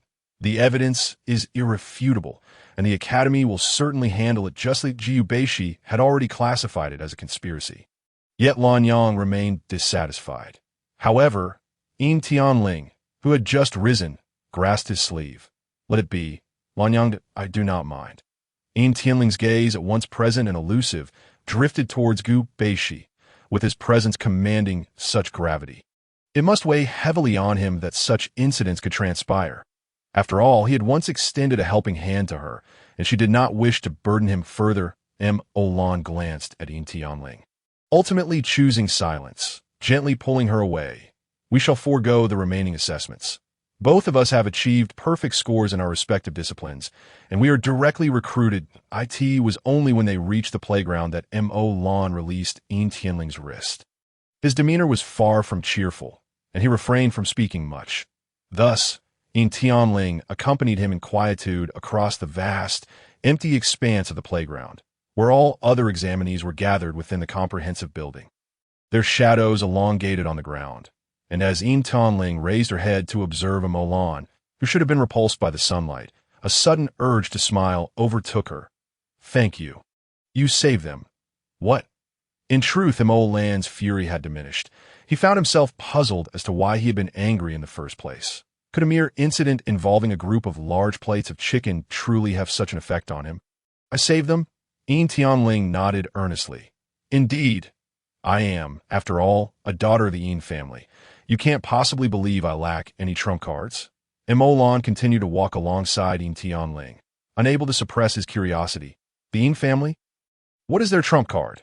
Wanyang, you can't possibly be completely ignorant of the Hunter clans, can you? Yin Tianling's inquiry left Mo momentarily speechless, despite having undergone nearly a century of noble education. He had never once been exposed to the intricacies of the human realm. His understanding of that world was gleaned through his own clandestine explorations after crossing over, with some knowledge coming to him inexplicably. However, the four great families of hunters were distinctly absent from his awareness. The vampire hunters' four prominent families have a millennia-long legacy, each possessing a unique system of extraordinary abilities. The core ability of the Gu family is destruction, which can obliterate any defensive measures of an object. Once activated, it is guaranteed to shatter. The divine artifact, the celestial chain, wielded by Gu Baishi, perfectly complements this destructive power, rendering him unstoppable in battle. Without it, ordinary humans could never breach the formidable defenses of a powerful vampire. Regardless of how potent the artifact's auxiliary effects may be, what use would they serve? The second of the four families. The Yin family wields the core ability of gravity manipulation, allowing their direct descendants to control gravitational forces at will, thereby influencing speed and often achieving remarkable effects in battles where one faces many foes. The third family, the Nangong clan, boasts the core ability of assistance, a genuinely supportive ability. The powers of their direct descendants intertwine with their magical system, creating unique supportive magics. Each level of magic corresponds to enhancing one or several abilities of others. From strength and speed to spiritual intensity and the potency of extraordinary abilities. Wait, Mo interrupted Yin Tianling's exposition. A fragile support, lacking any healing capabilities, can be considered among the four great families? Yin Tianling snorted dismissively. If I call you foolish, you still insist on arguing that what's wrong with being supportive. A powerful support will never lack for strong offensive allies, and one wishes to engage with individuals from the Nangong family. Including you vampires, the support provided by the Nangong clan scales proportionally as their lineage recruits extraordinary talents from across the world. Many skilled individuals vie to become disciples of the Nangong family. Among vampire hunters, a well-known adage prevails. Every truly formidable hunter is invariably backed by a Nangong assistant. Olan scratched his head awkwardly. Their bloodline revered individual strength to the utmost, often looking down upon the human practice of collective solidarity. Consequently, among the upper echelons of the bloodline nobility, no support roles exist. Well then, what of your Yin family? Though the Yin family has diminished in strength among the four great hunter clans, it possesses an extraordinarily potent ability known as annihilation. Indeed, it is the very effect associated with the divine artifact wielded by Gu Baishi. Anything touched by a descendant of the Yin family, once their ability is activated, is destined to be annihilated into nothingness. Destruction merely breaches defenses, while annihilation directly obliterates the opponent. In this regard, the Yin family's ability surpasses that of the Gu family. However, the Gu family's ability can be wielded through their weapons, while the Yin family's power requires direct contact to take effect. Thus, Yin family members, when learning magic, often opt for creation-based spells, intending to link objects within a magical scope to activate annihilation. Therefore, had the guillotine truly descended upon Yin Tianling, it would have inevitably triggered her innate ability. Given her spiritual strength, in a moment of crisis, the entire building would likely be reduced to dust. This is the reason Yin Tianling expressed her gratitude for saving them. So, you are a direct descendant of the Yin family? Mo Lan deduced. It seemed that when the guillotine truly touched Yin Tianling, it would be annihilated before it could sever her form, thus posing no threat to her. Otherwise, my grandfather is the current head of the Yin family. Wouldn't that qualify as direct lineage? The head of the Yin family, that is not merely direct lineage. It is exceedingly direct. As the granddaughter of the family head, Yin Tianling ought to have been nurtured like a treasure within hunter clans. She rolled her eyes in disdain. Humph, who hasn't been treated like a treasure at some point? Indeed, as Mo Lan surmised, the Yin family's lineage faced challenges. There had once been an elder son who tragically passed away in childhood. Subsequently, an unexpected daughter was born in old age, and upon Yin Tianling's arrival, she was indeed the center of attention. enjoying the most prestigious treatment as the genuine heir of the Yin family. That is, until she turned 5, that the awakening of extraordinary abilities in humans can occur anytime between the age of 5 and adulthood, with many ordinary individuals only awakening shortly before their 18th birthday. However, as children of the 4 great families, they possess means to hasten their awakening at the age of 5. Once Yin Tianling successfully inherited the full extent of the annihilation ability, her path to greatness was assured, destined to shine brightly and ultimately ascend to the pinnacle of the Yin family. Yet, Yin Tianling awakened the ability of desolation. From that moment, there was no turning back. What is desolation? Is it not a good thing? Mo Lan had never heard of this once-renowned ability. Yin Tianling continued with a cold smile. Oh, how wonderful! How could it not be? Desolation is countless times stronger than annihilation. This ability can extinguish the life force of any object, even bamboo, stone, or plant. Even cold steel contains a semblance of life. Everything deprived of life by desolation ultimately turns to ash. The ability of desolation is a divergence from annihilation, yet it is even more potent. While annihilation requires contact to take effect, desolation can spread through the air. Wherever desolation travels, all is rendered null. Your ability directly targets our bloodline. Mo Lan felt an icy chill rise from his spine. The bloodline lacks a heartbeat, and the vitality within is already scarce. Such an ability to extinguish life can be unleashed with the slightest effort, capable of eradicating any powerful vampire. Particularly on the battlefield, this power could end a war. Indeed. Hence, this is the sin. Yin Tianling, labeled the Child of Sin, bears this title primarily because she inherited the ability of desolation. During the cataclysmic conflict between the human realm and the blood realm, countless vampires perished beneath the might of desolation. Ultimately, the human realm was defeated, and in the treaty begging for peace, one crucial stipulation was made. Any descendant of the Yin family inheriting the ability of desolation would be deemed a child of sin, and upon reaching the age of 20, must offer a sacrifice of blood to ensure peace between the two races. This was the predetermined fate of Yin Tianling.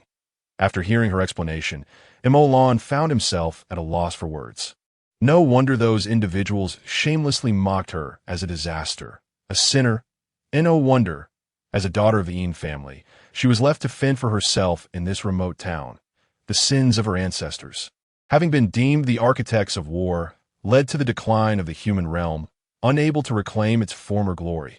This hatred has persisted through generations, and Yin Tianling, burdened with the ability of desolation, became the perfect scapegoat for these weaklings. Even the Yin family would not speak against it. After all, she would perish at 20, who would go to any lengths for a dead person. Yet, what wrong had Yin Tianling committed? Born with the ability of desolation, was that her fault? Was it a choice she could make? Was it something she desired? But who would care for her desires? Sacrificing one individual to save an entire race, was that not a bargain worth making? Mo Lan clenched his fists. The war was not instigated by Yin Tianling, yet the consequences were thrust upon her, a mere child. The most absurd aspect is that it is precisely her own race that has compelled her to bear this burden of sin through a mere contract. Therefore, there is no need to be so indignant. I have long since grown accustomed to it. Yin Tianling gracefully rose on her toes and playfully ruffled Mo Lan's hair, much like she would her own. At least for now, I am still free, and I intend to savor this current life, pursuing what a hunter ought to pursue. Thus, I must join the academy. Even if it leads to death, I shall face it as a hunter. Mo Lan was uncertain whether Yin Tianling was genuinely carefree or merely pretending to be so, yet she did not wish to darken the mood. Once we reach the academy, you will inevitably encounter members of your own family. Are you not afraid? Yin Tianling dismissed the notion. Afraid? Why should I be afraid? It is not I who has committed any wrongdoing. Should it not be they who are fearful? As for me, whether I grow stronger or remain weak, no one holds expectations for me. So what is there to fear? A hint of a smile finally graced Mo Lan's face. You are right, but the most important thing is that with me around, you need not fear anything. Today marks the first update. My apologies, dear friends, for tomorrow there shall be an explosive update. Chapter 30. The Genius Disaster Star. Explosive update for rankings. and Mo Lan could no longer contain his thoughts. Could he intervene in Yin Tianling's situation? She was merely 18 years old, and with 2 more years remaining, perhaps there was still a glimmer of hope. As twilight approached, he pondered. What do you wish to eat today? Yin Tianling licked her lips. Ah, someone is inviting me. Should I indulge in hot pot or barbecue? At worst, we can have hot pot first, and then barbecue. Satisfaction guaranteed. Olan continued to jest, his mood gradually lifting. Unexpectedly, Yin Tianling had a sudden epiphany and stopped in front of Olan. I have it, with the bright moon shining and a handsome lad by my side. On such a beautiful night, should we not enjoy ice cream and ride the Ferris wheel? Lan Yang, take me to the Ferris wheel. What is a Ferris wheel? And Lan, having come to the human realm for the first time, had never heard of such a thing. You fool, just follow me and you'll find out. I'll treat you, you pay. And Lan, being pulled along by Yin Tianling, silently lifted the corners of his lips. That night, they not only rode the Ferris wheel and savored ice cream, but also donned sparkling bunny ear headbands and set off fireworks in the square, resembling a truly ordinary couple.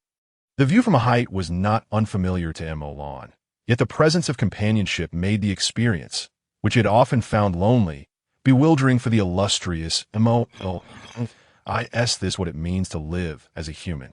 Although Lan had left in a huff during the 5th round of assessments, the examiners awarded both Yin Tianling and Lan full marks. After all, Yin Tianling was an innocent party interfered with by others, and thus deserved some form of compensation. Moreover, Lan's explosive speed, which allowed him to dash past several guillotines, left no doubt that he could complete the assessment within a minute. As for the candidate whose fluctuating spiritual energy had interfered with Yin Tianling, the Academy's examination committee ultimately disqualified him from the exam, barring him from future admission. Simultaneously, his registration as a hunter was revoked, effectively exiling him from the ranks of hunters forever. Such punishment was quite severe, and even Lan felt no need to comment further. With Gu Beishi's mediation, despite having declared the previous day that he would no longer participate in the assessments, Lan still appeared in the examination hall for the 6th round the very next day. The 6th assessment introduced a scoring system of up to 20 points for the first time. The task involved assessing compatibility with weapons. Within the examination hall lay an array of all types of hunter silverware, each blessed by angels and connected to compatible energy columns. This was the true test of aptitude. Candidates merely needed to pick up a weapon and perform 1 or 2 attacking motions, allowing the adjacent energy column to gauge the compatibility score. The energy columns range from low to high, with scores gradually increasing, where 100 points corresponded to a score of 20. However, 100 was not the apex of the energy column. There remained considerable distance above that. Yesterday, the 2,100 candidates who ultimately did not participate in the current assessment had already departed. Candidates still eligible could choose 3 weapons to test sequentially for compatibility scores, recording the highest result. This also provided greater opportunities for the children of commoner hunters, as many might not know which weapon suited them best. Thus, this chance was immensely significant for them. Jiu Li Ge, as a scion of a prominent family, had no need to hesitate, having already undergone compatibility testing. Calmly walking to the weapon rack, he picked up a silver spear and aimed for the target's center, firing a shot. Indeed, although he was a mage and did not require other range means of attack, Gu Liji's highest compatible weapon was, in fact, a firearm. With a score of 102, he recorded 20 points. The crowd gasped in astonishment. Truly, a member of the Gu family surpassing even full marks? Gu Liji's remarkable compatibility with the silver spear meant that even without being a mage, he could still significantly contribute to the war against vampires. Thus, his wind magic primarily focused on supportive applications, mainly to enhance mobility, while his real offensive capabilities relied on the silver spear and blessed bullets. Other disciples of the Gu family also exhibited individual strengths. In fact, compatibility with hunter weapons served as a threshold for hunters. Without compatible weapons, what use is there in being a hunter? As the line progressed to Yang Shui, one of the few acquaintances Lan had, he paid her a slight amount of attention. Indeed, the girl chose a dagger and achieved a score of 95. Following that, she picked up a throwing knife and hurled it at the target center, astonishingly obtaining a score of 98. Thus, Yang Shui's path had become clear, an agile close combat assassin, wielding daggers and throwing knives as her weapons. With a score of 98, she recorded 19 points as the 6 assessments concluded. Excluding the 3 points from the first strength assessment, Yang Shui achieved an overall score of 49, placing her among the top 10 candidates. Returning with her score sheet, Yang Shui did not exhibit excessive surprise. Instead, she cast a bewildered glance in M.O. Lan's direction. Several of M.O. Lan's subordinates also passed the assessments, except for Niu Huoming, who scored 16 with a pair of twin swords. The remaining 3 scored around 12 points. Without M.O. Lan's assistance during the 4th round, they would have found it nearly impossible to enter the top 100 at next was Yin Tianling, and M.O. Lan, curious as ever, had never witnessed her in action and was unsure of her capabilities. However, observing her reckless demeanor, he mused that she wouldn't possibly opt for the hammer, which she, to his utter astonishment, Yin Tianling indeed approached the massive hammer, leaving M.O. Lan speechless. He would have laughed for an entire year if he had guessed correctly. Such a delicate girl wielding a hammer as a weapon. The outcome, however, was not as he anticipated. While he stood agog, Yin Tianling passed the enormous hammer and picked up a small, nearly invisible cross. Wait a moment, a cross. Among all the weapons, the cross had but one purpose, to bless. Yin Tianling was a light magic user with a blessing attribute. What a prodigy! A gentle, pure white light radiated from the cross, effortlessly casting a simple level 1 healing spell that blossomed softly in Yin Tianling's palm.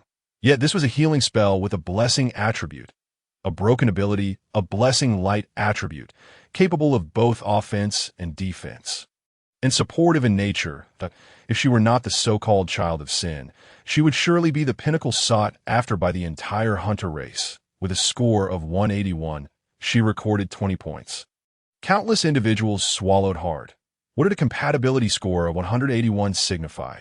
It signified that given time, should Yin Tianling master the structure of magic circles, she could at least become a level 5 or higher blessing attribute light mage. A level 5 healer is exceedingly rare. The new book is soaring up the rankings. I implore all esteemed readers for your support, your clicks, and your recommendations. Chapter 31. Perfect Compatibility. Seeking support for new book rankings. What a shame that such a talented individual must bear the label of the child of sin. What's wrong? Does her father not appear to be a healer? Upon returning to M.O. Lan's side, Yin Tianling showed little reaction to the multitude of gazes upon her. She understood she had no future. But so what? M.O. Lan's gaze, however, drifted down to Yin Tianling's modest chest, and he couldn't help but recall the exaggeratedly formidable figure of Su Yushe, who was still underage, muttering softly, "Not at all." Yin Tianling smacked the top of M.O. Lan's head. "Where are you looking?" M.O. Lan quickly forced a laugh and stepped aside. Enough, enough. It's time for the exam in truth, M.O. Lan himself was uncertain of which weapon suited him. Gazing at the nearly 100 types of weaponry left him feeling dizzy. Likewise, he was not a hunter and had no assurance regarding compatibility with silverware. However, as a vampire, he certainly wasn't foolish enough to attempt ranged weapons. After lingering in front of the weapon rack for a few moments, M.O. Lan recalled the spear that Sangge had lent him. Perhaps he should give the spear a try, as the gaze fell upon a long spear propped to the side. M.O. Lan stepped forward, gently lifting it and mimicking a thrusting motion that a score of 82 points registered, marking 16 points. The gathered crowd inexplicably exhaled in relief, realizing that this dark horse from Lu City was not as formidable as they had presumed. Although 16 points was not an insignificant score, it paled in comparison to his previously flawless performances, rendering it somewhat unimpressive. M.O. Lan felt no shame. After all, this was merely a test of compatibility with silver weaponry. As a member of the bloodline, he had not suffered backlash, but had instead succeeded in adapting, which was sufficient to placate him. Nevertheless, with 2 more opportunities remaining, it was prudent to pursue further attempts. His gaze shifted to a silver longsword, stirring a sense of intrigue within him. Historically, swords had always been regarded as the foremost weapon. Rumor had it that in the human realm, many sword cultivators were prodigies. Could he be of that ilk? M.O. Lan had perused several human novels, where numerous protagonists wielded swords as their weapons, carving out a resounding legacy. The status of the sword in the human realm was unparalleled by any other armament. Contemplating this, Emolan approached, drawing the sword from its scabbard and executing a feigned strike that a score of 77 points registered, marking 15 points. His brows twitched in frustration as he awkwardly sheathed the sword. Shouldn't all protagonists wield swords? How could his performance be inferior to that of the spear? Was it possible that he truly lacked compatibility with silver weaponry? Disheartened by the second failure, he resigned himself to the 16 points. That would suffice for his advancement. The examiner beside him discerned that Emolan likely possessed no hidden talents, and it seemed improbable he would achieve a better score. Picking up his glasses from the table, he prepared to record Emolan's results. However, just as Emolan turned away, his peripheral vision caught sight of an elongated scythe, over 2 meters in length, with a slender blade a mere 10 centimeters wide, yet extending a full meter. Its peculiar structure, coupled with the pure silver material, was indeed striking. Feeling an inexplicable urge, Emolan retracted his already extended foot and reached for the massive scythe that a brilliant white light surged forth.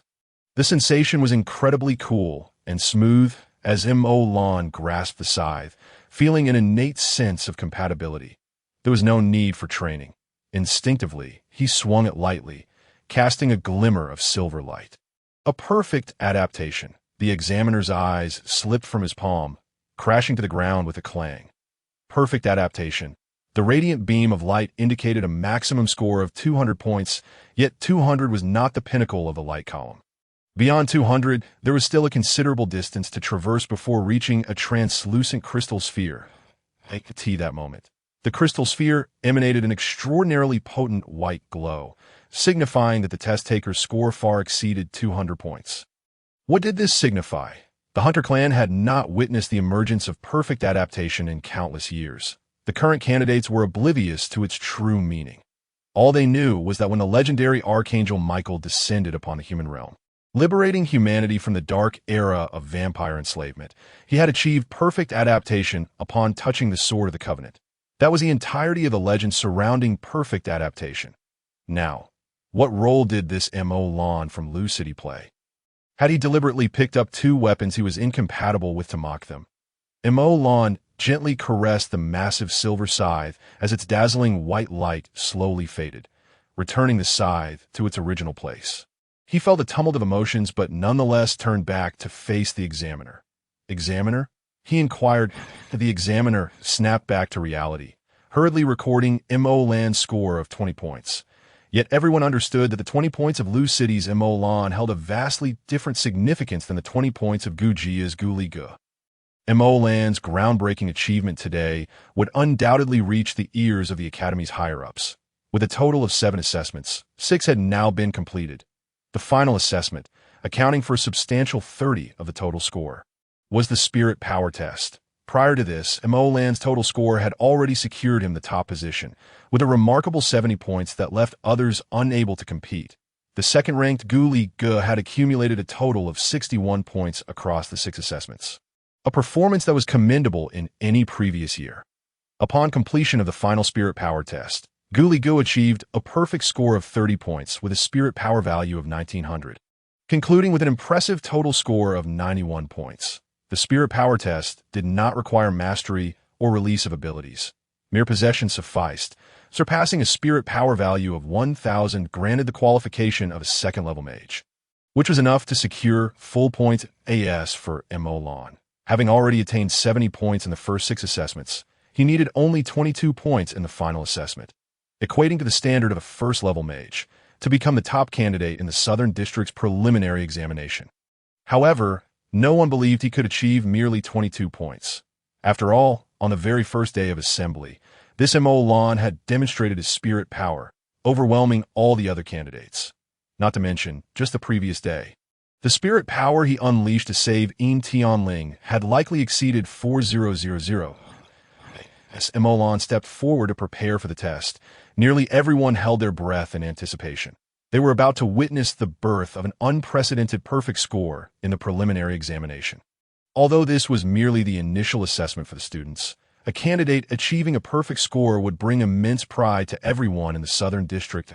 Emolan, however, was taken aback by the sheer number of onlookers gathered for his spirit power test. Completely unaware of the crowd's eagerness, he casually placed his hand on the crystal sphere and released a slight amount of his spirit power. The value on the crystal sphere skyrocketed, and many held their breath, ready to witness a miracle. However, just as the value reached 301, Emolan halted. Lu City's Emolan has stopped. Chapter 32. The temple is too small to accommodate. Part 3. Classmate, you can continue to release. Even the examiner appeared bewildered. Wasn't he this fellow known for being ostentatious? Why had he ceased? Emolan innocently replied, "Oh, I know, but it's unnecessary. Unnecessary. Why not continue? Your spirit power far exceeds this." Although achieving a spirit power value of a first-level mage was already commendable for someone without formal training, it was evident that this candidate had much more to offer. Emolan, however, matter-of-factly responded, "Haven T, I already secured first place. There's no need to make it too difficult for others, right?" First place? It was only then that the examiner grasped Emolan's intention. With spirit power reaching 100, he would secure 20 points. With a value of 301, Emolan was already set to earn 22 points, surpassing the current top contender, Gu Li Gu. Hence, he had no reason to continue. But you could showcase yourself with an even better result. The examiner still struggled to comprehend. This fellow had not been one to shy away from the spotlight. Showcase myself? There's no need for that. It's better to play the fool and eat the tiger. The crowd was left speechless. Play the fool and eat the tiger? We've never seen such a hefty pig. With the conclusion of the spirit power assessment, the entire Hunter Academy's preliminary examination reached a pause. Although the final assessment accounted for 30 of the total score, the rankings among the leading candidates remained relatively unchanged, and the selected candidates did not differ significantly. Among the crowd, only 2 candidates displayed drastic changes. One was Yin Tianling, who, with a perfect score, surged into the top 100. Even without Emolan's assistance, she would have qualified for the major examination. The other, however, was Yang Shui, who had entangled with Emolan several times. She shockingly possessed no spirit power whatsoever. Scoring 0 points in this category meant that without her 3 scores of 9 points, she would have been unable to qualify. In no wonder she had desperately run 18 laps during the long-distance race. Emolan marveled silently. Despite her delicate features and slender waist, this young woman was indeed fierce. Aware of her impending failure in the final assessment, she had spared no effort to secure 3 scores of 9 points. However, it was quite unprecedented to hear of someone with extraordinary abilities yet devoid of spirit power. "Boss, the major examination is over, and the candidates can finally relax, awaiting the recommendation officers from each city to escort their candidates back." As soon as they dispersed, Niu Huaming dashed to Emolan's side. "I owe you a great debt. From now on, your affairs are my affairs. Just call me anytime." Though Niu Huaming's total score placed him within the top 300, qualifying him for the Southern District Hunter Academy, it was far from sufficient to break into the top 100. If not for Emolan's assistance in securing a score of 10, he would have been ineligible for the major examination. In truth, had it not been for the unexpected arrival of Emolan, this year's preliminary examination would have resulted in a complete disaster for Lu City. Save for Yin Tianling now, not only had Niu Huaming and 2 others successfully qualified for the major examination, but the remaining candidates, inspired by Emolan's aura, had also performed admirably, with several breaking into the top 300 and gaining entry to the Southern District Hunter Academy. That's settled then. It's not a problem at all. What should we do now that the exams are over? Prior to this, Emolan's sole objective had been to pass the Academy's preliminary examination. As for the subsequent procedures, he was entirely unaware. Niu Huaming quickly replied, "Boss, now that we've passed, we must register our identities with the Hunter Alliance. The top 300 are guaranteed entry into the Southern District Academy. Even if we fail the major examination, we will still have a place to study, and the Alliance will facilitate our registration." Register identities? Unfazed by the fact that he knew nothing about Emolan, Niu Huaming naively introduced, "Indeed. After we return tonight, we can join the Hunter Alliance as prospective hunters, thanks to the introductions from our elders." Just prospective hunters? Emolan's brow furrowed, needing a student status and an elder's introduction to merely be a reserve. "Yes, boss. The vetting process for hunters is quite stringent that I've heard that the attitude towards us juniors is rather poor. As prospective hunters, we cannot undertake missions independently. We must be led by an elder. We need to accumulate 100 points before we can officially become first-star hunters. 100 points? Emolan pondered. Could this be akin to the task system in the Friendship Alliance? But could Sangge find someone to introduce him to the Alliance? Find someone? Who are we looking for? After several days apart, Song Ji's condition seemed to deteriorate, yet the air of entitlement on his face remained unscathed. Lan felt somewhat helpless. Did he truly understand? Of course, I mean the hunter who will introduce me to the Hunter Alliance. If I wish to enter the Hunter Academy, I must register with the Hunter Alliance. Sangge looked at Lan in bewilderment. Register? Isn't my presence enough? You? Sangge, are you even a hunter? Self-proclaimed son of the gods, closely tied to the demon realm's ruler, capable of intimidating angels into submission, and utterly trusted by the human realm's lord. How could the former blood realm's lord, Sangge, still be a vampire hunter? As Lan was hoisted into the night sky by Sangge, he could only think helplessly. What else could Sangge possibly achieve? Upon touching down, Lan twisted his neck and was stunned to find a massive sign before him. Vampire Hunter Alliance, headquarters that weren't we supposed to register? Why are we at the headquarters? Sangge, ever considerate, adjusted Lan's attire. The branch office is too small to accommodate you. Lan stood silently, accustomed to Song Ji's care, but I just registered. Surely that doesn't take up space. Sangge paused, unable to suppress a roll of his eyes. Naturally, it cannot accommodate me. Well then, when it came to showing off, Lan's skills were a mere fraction of Song Ji's. The headquarters of the Vampire Hunter Alliance loomed majestically, its peaks seemingly shrouded in mist. The hall, though not resplendent, exuded a solemn elegance with a hint of antiquity. Hunters passed through in tailored suits or martial arts uniforms, some hurrying to accept missions, while others joyfully received their task rewards. Esteemed hunter, greetings. To accept a mission, please proceed to the self-service area in the hall. For other services, please take a number at the front desk. A uniformed guide welcomed Sangge with a professional smile, her every expression reflecting the utmost standard of professionalism. Truly worthy of a headquarters, Lan couldn't help but mutter inwardly that I wish to recommend this child for registration as a hunter. Please have the recruitment department manager come over. Sangge disregarded the notion of waiting in line and directly presented his hunter badge to Lan's astonishment. The guide beamed and went to fetch the manager. Soon after, a middle-aged man clad in a traditional long robe approached, his face adorned with a smile as he bowed to Sangge. Honorable Master, I am the manager of the recruitment department at headquarters. May I inquire if you are here to introduce a disciple? Sangge pointed towards Lan. Take him along. Of course. The spineless manager bowed once more and courteously escorted Lan away. Wait, wasn't it said that the Hunter Alliance is rather unfriendly to newcomers?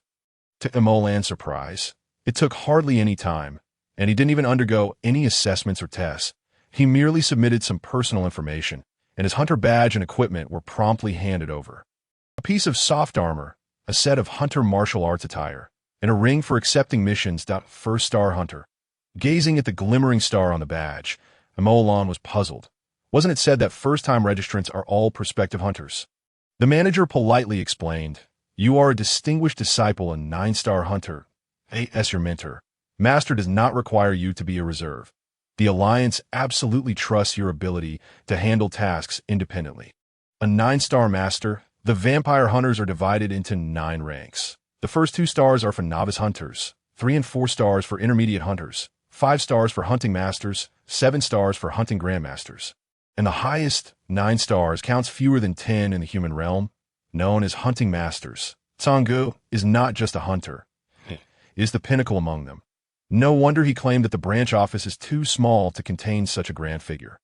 Returning to Song Ji's side, Lan still found it hard to believe. How many more identities did this man possess that he was unaware of? In the myriad realms, could he truly roam unimpeded? Are you familiar with the hunter system? Sangge naturally already knew that Lan would not be a prospective identity and directly inquired about the crucial aspects. I understand. It's somewhat akin to the task system of the Friendship Alliance. Undertaking missions, earning points, exchanging rewards, and elevating star levels. However, I can only view first-star missions for now. The Hunter Alliance's system is referred to as the Bounty Hunter List, which publishes tasks for various levels of hunters. Tasks for teams above level 7 can only be accepted at the Hunter Alliance Hall, while others can be accepted via the mission ring. Olan looked at his left hand, where 2 rings now adorned his fingers, appearing quite similar yet imbued with distinct meanings. Sangha nodded. These 2 task systems are inherently complementary. Many tasks are related, but by logging into both at the same time, you can conveniently access additional information or complete multiple tasks in tandem. Complementary. Olan was puzzled. Isn't the Friendship Alliance an underground organization? Is its task system really that formidable? Underground organization. Sangha laughed, pulling Olan's hand over to open the Friendship Alliance's task system. An underground organization capable of detecting your 9-star lineage. With swift fingers, Sangha added some information to the system, and soon after, Olan's Friendship Alliance task system underwent a complete update. Blood Clan Bounty List. Indeed, the so-called alliance of the Blood Clan and humans was merely a small device formed by hacking into the Blood Clan's task system. Its foundation still lies within the official establishment of the Blood Clan. After Tsangji's modifications, Olan now possessed 2 internal task systems from both the Blood Clan and the Vampire Hunters, the Blood Clan Bounty List and the Bounty Hunter List. A dual task system. In the Blood Realm, he is Olan, the heir of the Black Gold aristocracy, a level 1 executor with a 9-star bloodline that in the human realm, he is Lan Yang, a disciple of the esteemed Vampire Hunter Alliance. A bona fide first-star professional hunter. Can these 2 systems truly complement each other? Olan gazed at his 2 task systems, suddenly feeling as if he had unlocked a new continent. Sangha kindly explained. Vampires and vampire hunters are natural enemies. Thus, most of their tasks will emerge simultaneously. However, one side plays the pursuer while the other acts as the savior on the bounty hunter list, if a mission appears to rescue a certain hunter at a specific time and place.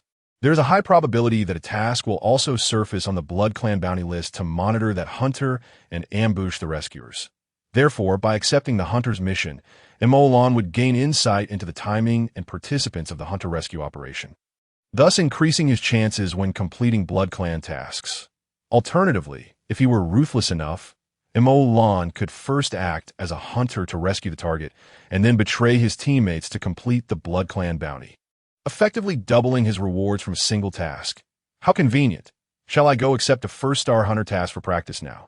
Sangha, still exuding disdain, replied, What first-star task? The team task level only needs to be equal to or lower than the average level of the team members. Come, find a 5-star one. Olan, having long since adapted to being cautious, couldn't help but ask, but a 5-star task is equivalent to a hunting master. 1T the associated dangers be quite high.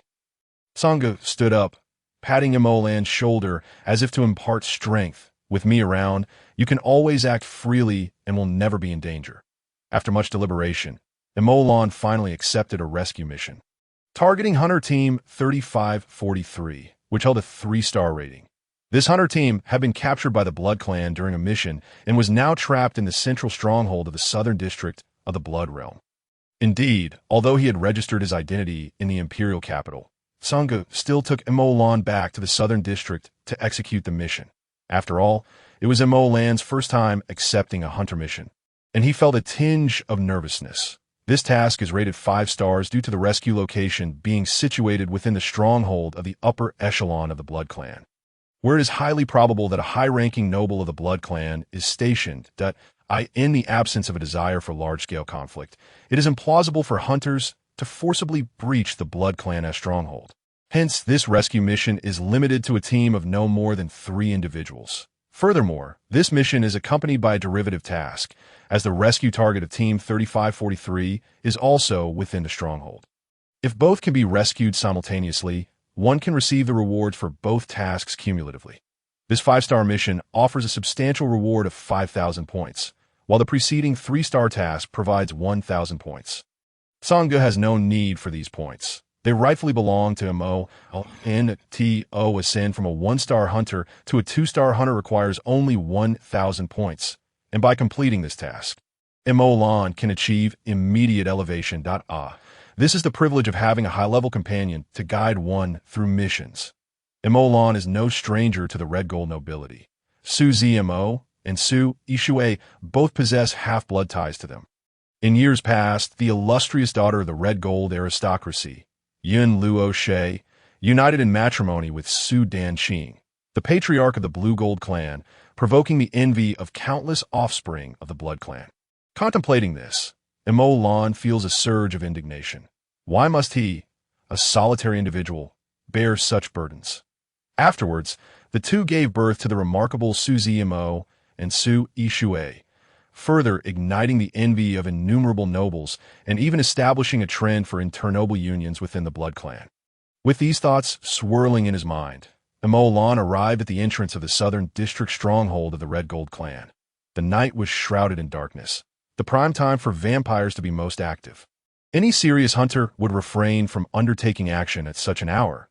Yet Lan was different. Sangge, what is our plan? The stronghold of the Blood clan is heavily guarded, following their defeat in the human realm a century ago.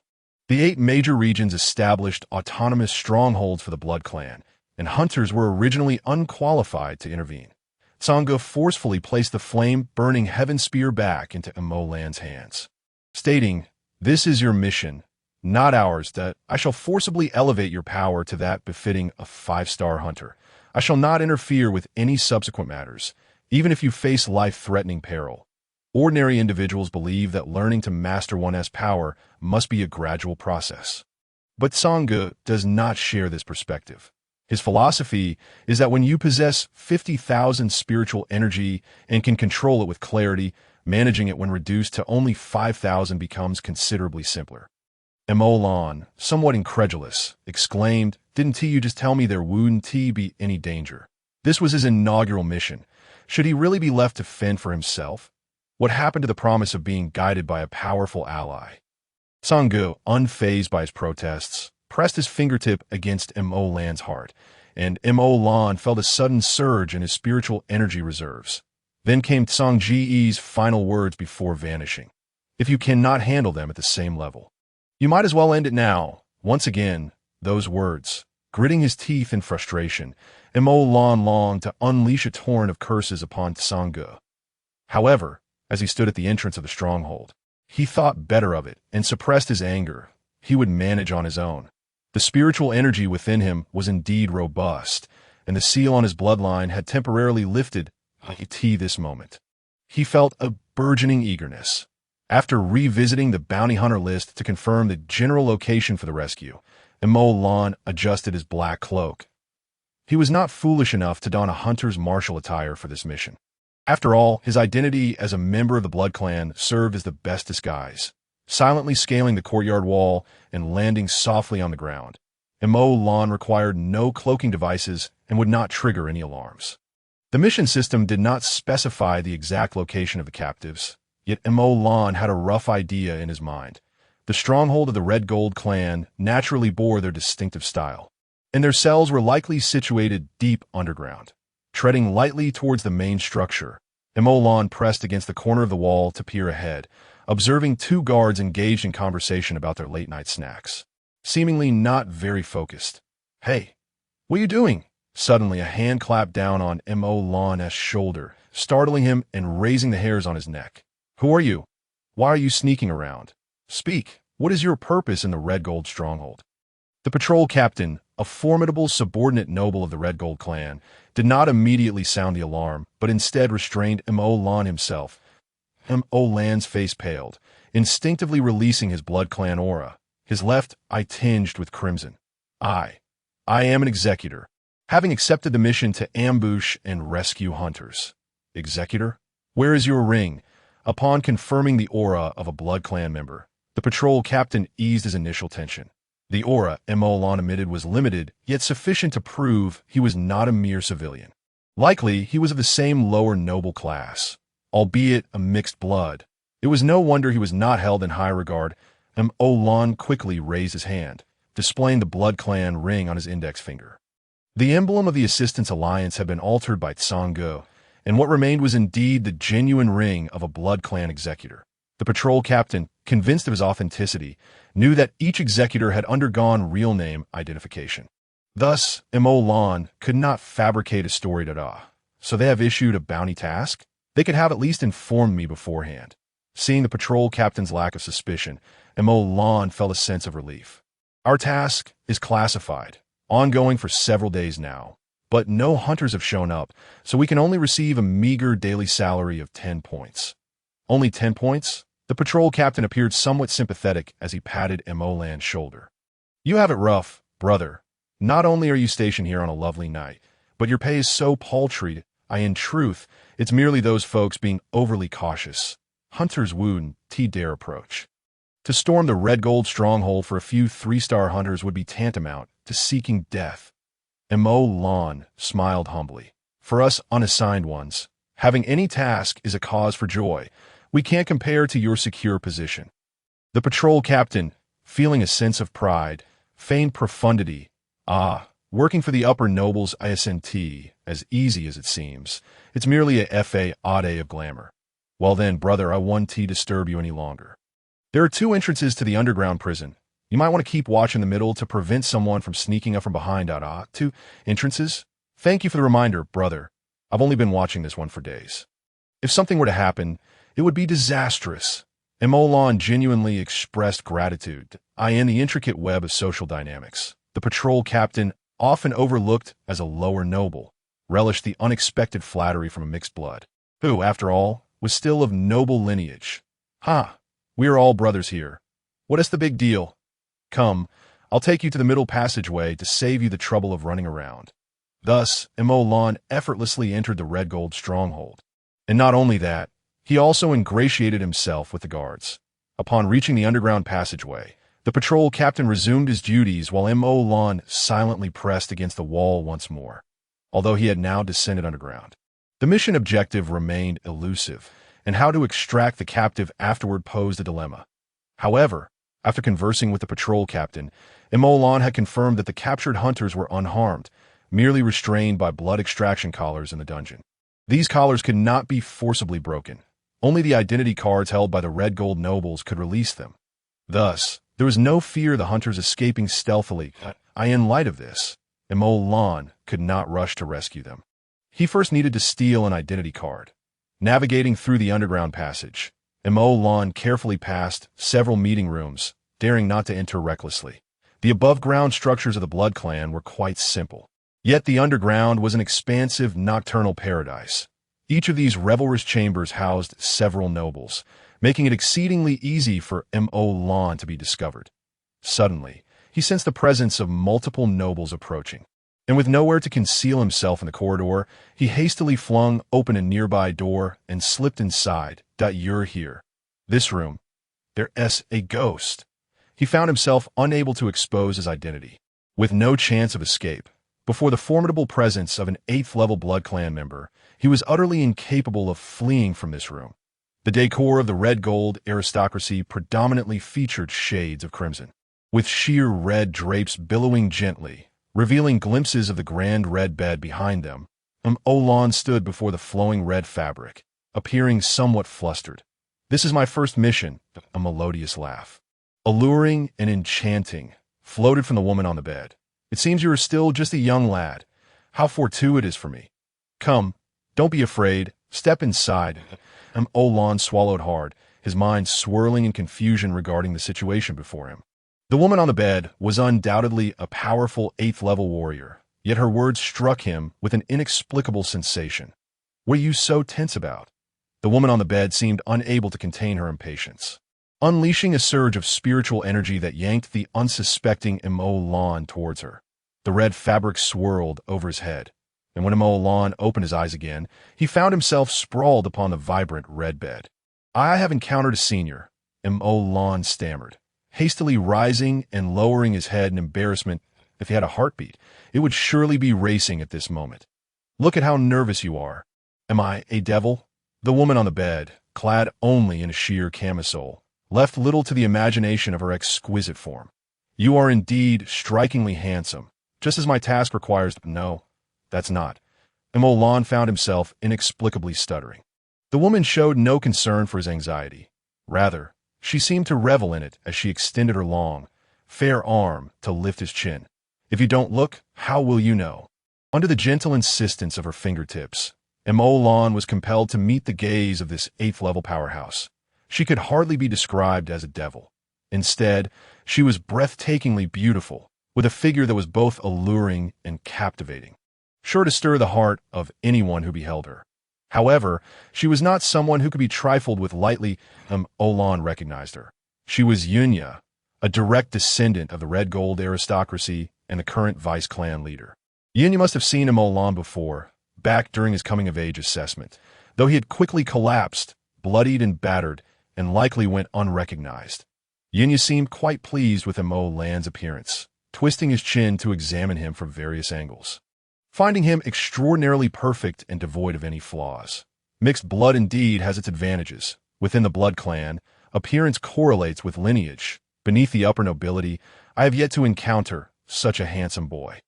Emolan's hands were at a loss. His body, usually cold as ice, now radiated heat from nervousness. This woman was far too revealing. He could only pray that he would not embarrass himself by bleeding from his nose, as that would be more than just a matter of shame. The aura of the black gold aristocracy could be concealed, but the blood of the black gold line could not. Yunya's fingers left Emolan's chin and hovered before his eyes, a drop of crimson blood oozing forth. You are still but a child. No need to be so tense that I do not require anything from you. Here, let me first pay you your reward.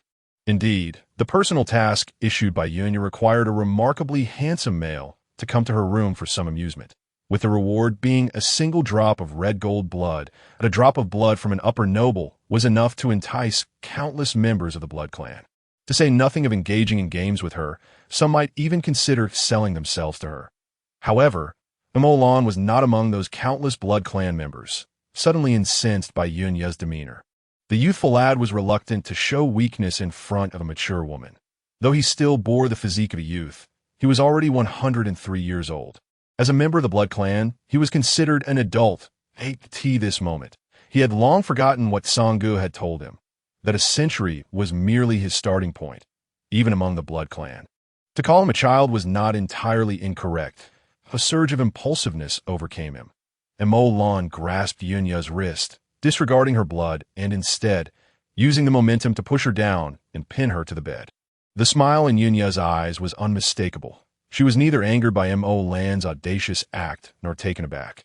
Mixed blood indeed is intriguing. He dares to resist the allure of my blood, and yet commits such an act of disrespect. How fortunate to have enticed a mixed blood to take on this task. Yet, how could Yunya know? The hierarchy within the blood clan was deeply embedded in their very veins. Even mixed blood was not exempt. However, Emolan, as the heir to the supreme black gold bloodline and the yet-to-awaken pure-blood ancestor, would he truly be intimidated by mere red gold blood? With his left eye glowing a striking red, Emolan's body responded with youthful fervor. His senses clouded by desire as he sank his teeth into Yunya's neck, his hand exploring downward. Yunya made no attempt to resist, allowing this mere mixed-blood stranger to drink from her. Poised to continue her teasing when suddenly, her phone rang. Dingling. Emolan snapped back to reality, hastily releasing her, retracting his hand, and scrambling to sit upright. Surely, he had lost his mind. Had he really just with this woman? She was an 8th-level powerhouse. What a buzzkill. Yunya lazily glanced at the incoming call on her phone, clearly displeased as she rose, casually slipping on a nearby shirt. There's trouble in the city. I must attend to it and will return shortly. Good boy, and wait for me. The night is still young. With that, Yunya, in her high heels, turned back to flash him a smile, sending another wave of shivers down Emolan's spine. This woman was certainly no devil. She was a fairy. Chapter 36. Encountering Susie, Emolan licked his lips, attempting to calm his racing heart. He had nearly succumbed to temptation. He was not the true mission taker. If discovered by an 8th-level powerhouse, would he even have half a chance of survival? It was likely that he would have to shamelessly reveal his identity and be exiled back to the blood clan once more. In a flurry, he tidied his clothes, concealing the traces of his near loss of control. Emolan certainly would not wait for Yunya to return. He was not that reckless. Shifting his gaze, he suddenly spotted a gold-red card resting on the bedside table. Picking it up, he confirmed it was indeed Yunya's identity card. What a stroke of luck! After pocketing the identity card, Emo Lan felt a sense of relief. It was true. He had been momentarily enthralled by that woman, but ultimately he had only come to acquire her identity card. Comforting himself with this thought, Emo Lan quietly exited the room, as if he had never been there. He wondered what the actual mission taker would face upon their arrival.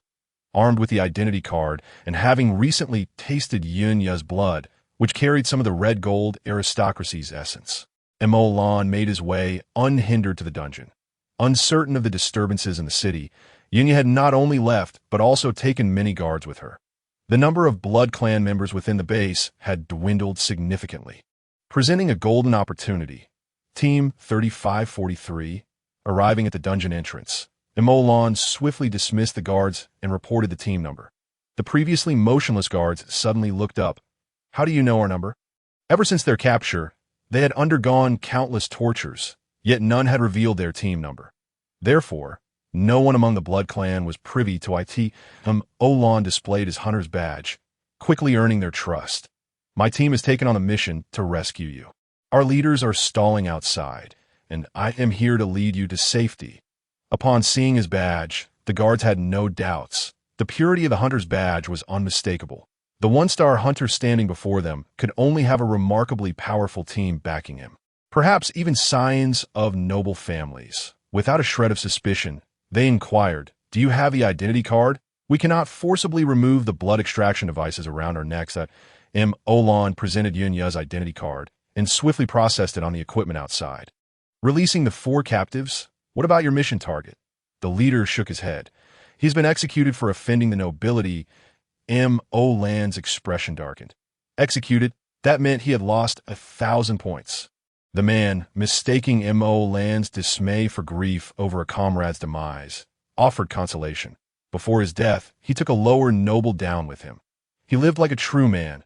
I am Mo Wentian, and these are my teammates. If you had not intervened, we would have met the same fate. Enough, let's move quickly. The night is long, and dreams can be treacherous. Olan waved his hand, unwilling to linger on the topic any longer. Brother, our weapons are being held in the next room. Since you have the identity card, we should retrieve them. If we encounter enemies, we will have some means to fight back. Olan considered this and agreed. First retrieving everyone's weapons before continuing their escape from the dungeon. Unbeknownst to them, the base was alarmingly empty, and they proceeded without hindrance until they reached the vicinity of the exit, just as Olan was about to exhale in relief. Patrolling guards spotted them. Stop. Who are you?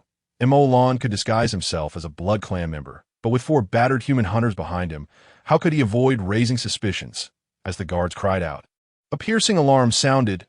Act swiftly. Olan's brow furrowed, and without the luxury of concealment, he grasped the flame-devouring spear that a flicker of white light glinted as he swept it horizontally towards the guards. Though they were his compatriots, Olan harbored no sentiments for them. The 4 hunters sprang into action, each showcasing their unique skills. Ideally, they would slip away unnoticed, but since they had been discovered and besieged, they had no choice but to carve a bloody path through. Failure would mean death. The 3543 team was not a band of inept fools, even with each member possessing only a 3-star rating. They did not falter in the enemy camp. Among the team were 3 young men, all appearing to be in their early 20s, while the lone girl looked to be around 17 or 18.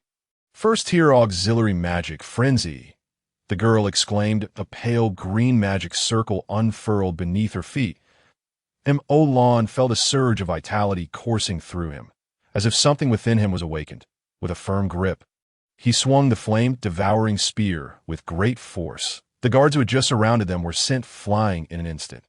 The members of the 3543 team gazed at Olan, their eyes filled with astonishment.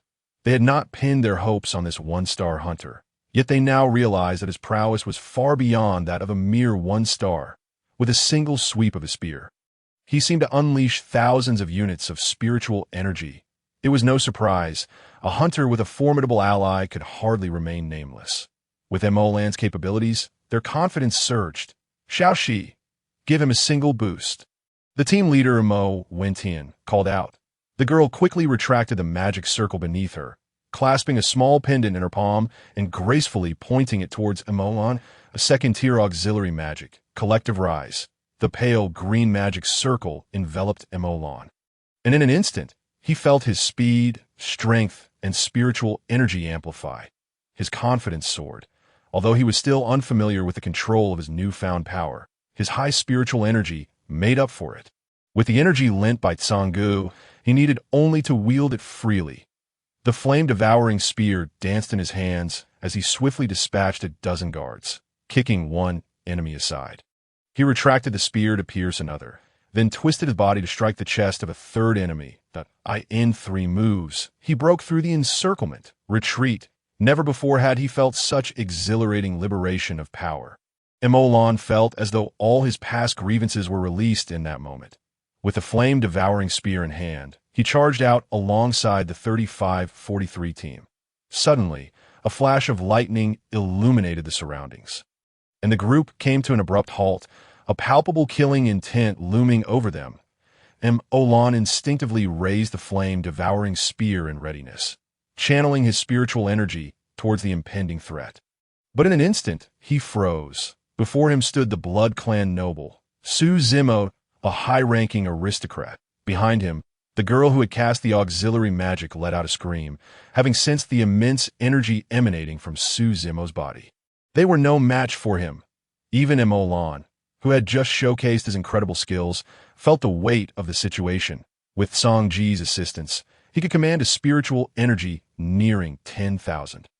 However, Su Zimo had recently broken through to the 5-star rank among the blue-gold aristocracy. The 5-star Blood Clan, while comparable in energy to a 5th-level mage, was a different story. Emolon's nearly 10,000 units of spiritual energy were borrowed, and he had no knowledge of how to wield them effectively. With his control barely at 30%, he could handle minor foes, but against Su Zimo's eyes widened in surprise upon seeing Emolon. He had rushed to this location in response to the alarm, intending to intercept fleeing vampire hunters. Yet he did not expect them to be led by Emolon. Found himself unable to strike at Su Zimo. His spiritual energy was contained within the flame-devouring spear, rendering him immobile. The members of the 35-43 team were equally tense. Yet at this juncture, their only option for survival lay in confronting the noble before them. "Charge!" Wentian bellowed, prepared to sacrifice himself to bind this high-ranking noble, hoping that his comrades could escape. The team reacted in unison, but Emolon remained still. In that fleeting moment, Su Zimo moved with such swiftness that it was almost beyond perception, forcing Emolon to advance as he lunged at the spear in Emolon's hand. He was the most radiant prodigy among the younger generation of the Blood Clan, and in that instant, he grasped the situation. Though he did not understand why Emolon was among the hunters, he knew he could not allow Emolon's identity to be discovered by others. Without hesitation, he allowed Emolon's silver spear to pierce through him. With a sickening squelch, blood sprayed, cascading over Emolon's eyes. Almost instantly, the corrosive effect of the silver spear activated, severely wounding Su Zimo's right chest as he crumpled to the ground.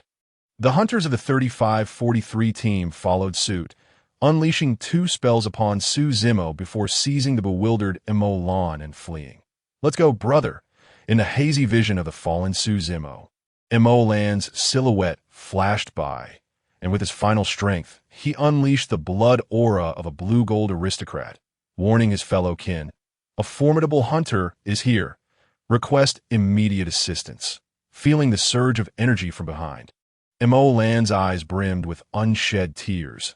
Vampires do not weep.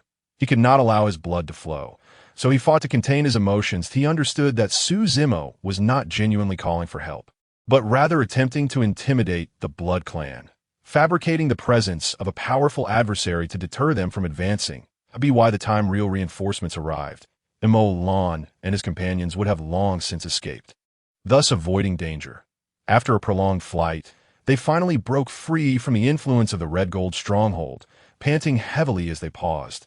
The girl collapsed onto the ground, gasping for breath, while the others leaned on their knees, their faces adorned with the relief of having survived. "Brother, you were incredible." You pierced through a noble with a single shot that I've never experienced anything so exhilarating. Indeed, brother, where are you from, and what do we call you? Your generosity is not to be taken lightly. In the future, the 3543 team will stand by you. The camaraderie forged in the heat of battle was most genuine, and the team had entirely embraced Mo Lan as one of their own. Mo Lan snapped back to reality. I am Lan Yang, currently participating in the Academy's grand examination. This is my first mission. Your first mission is this thrilling? Haha, brother, truly a dragon among men. You must have already passed the preliminary test. Right? With your prowess, it's a given. Mo Lan shook his head. My strength was only temporarily augmented by special means. He remained uneasy, knowing that the flame-devouring spear had pierced Su Zimo, effectively halting his self-recovery. Having also sustained 2 spells, how could he possibly endure? Mo Wentian clasped Mo Lan's shoulder. A temporary enhancement is still an enhancement. As hunters, we never question the process. We only regard the outcome. You remained calm under pressure, daring to contend with a high-ranking noble and even gaining the upper hand. For that alone, I, Mo Wentian, am in awe. Feeling the warmth of their friendship, Mo Lan could only smile. There will be plenty of opportunities to befriend one another. For now, let us retreat, brothers, that I must reunite with my teammates. We can connect later. Right? We've sustained serious injuries. We won't burden you, brother. We'll add you as a friend upon our return. Mo Wentian was not one to linger unnecessarily. He knew this was not the time for idle chatter. The 4 of them stowed their weapons and prepared to leave when the auxiliary girl suddenly turned back, calling out to Mo Lan. Lan Yang, I am Nangong Shi, the stream of rivers and lakes, that I will await you at the academy. Nangong Shi, the stream of rivers and lakes. The seemingly nonsensical description suddenly resonated with him. However, with that name, Mo Lan understood why he had experienced a sudden surge in strength.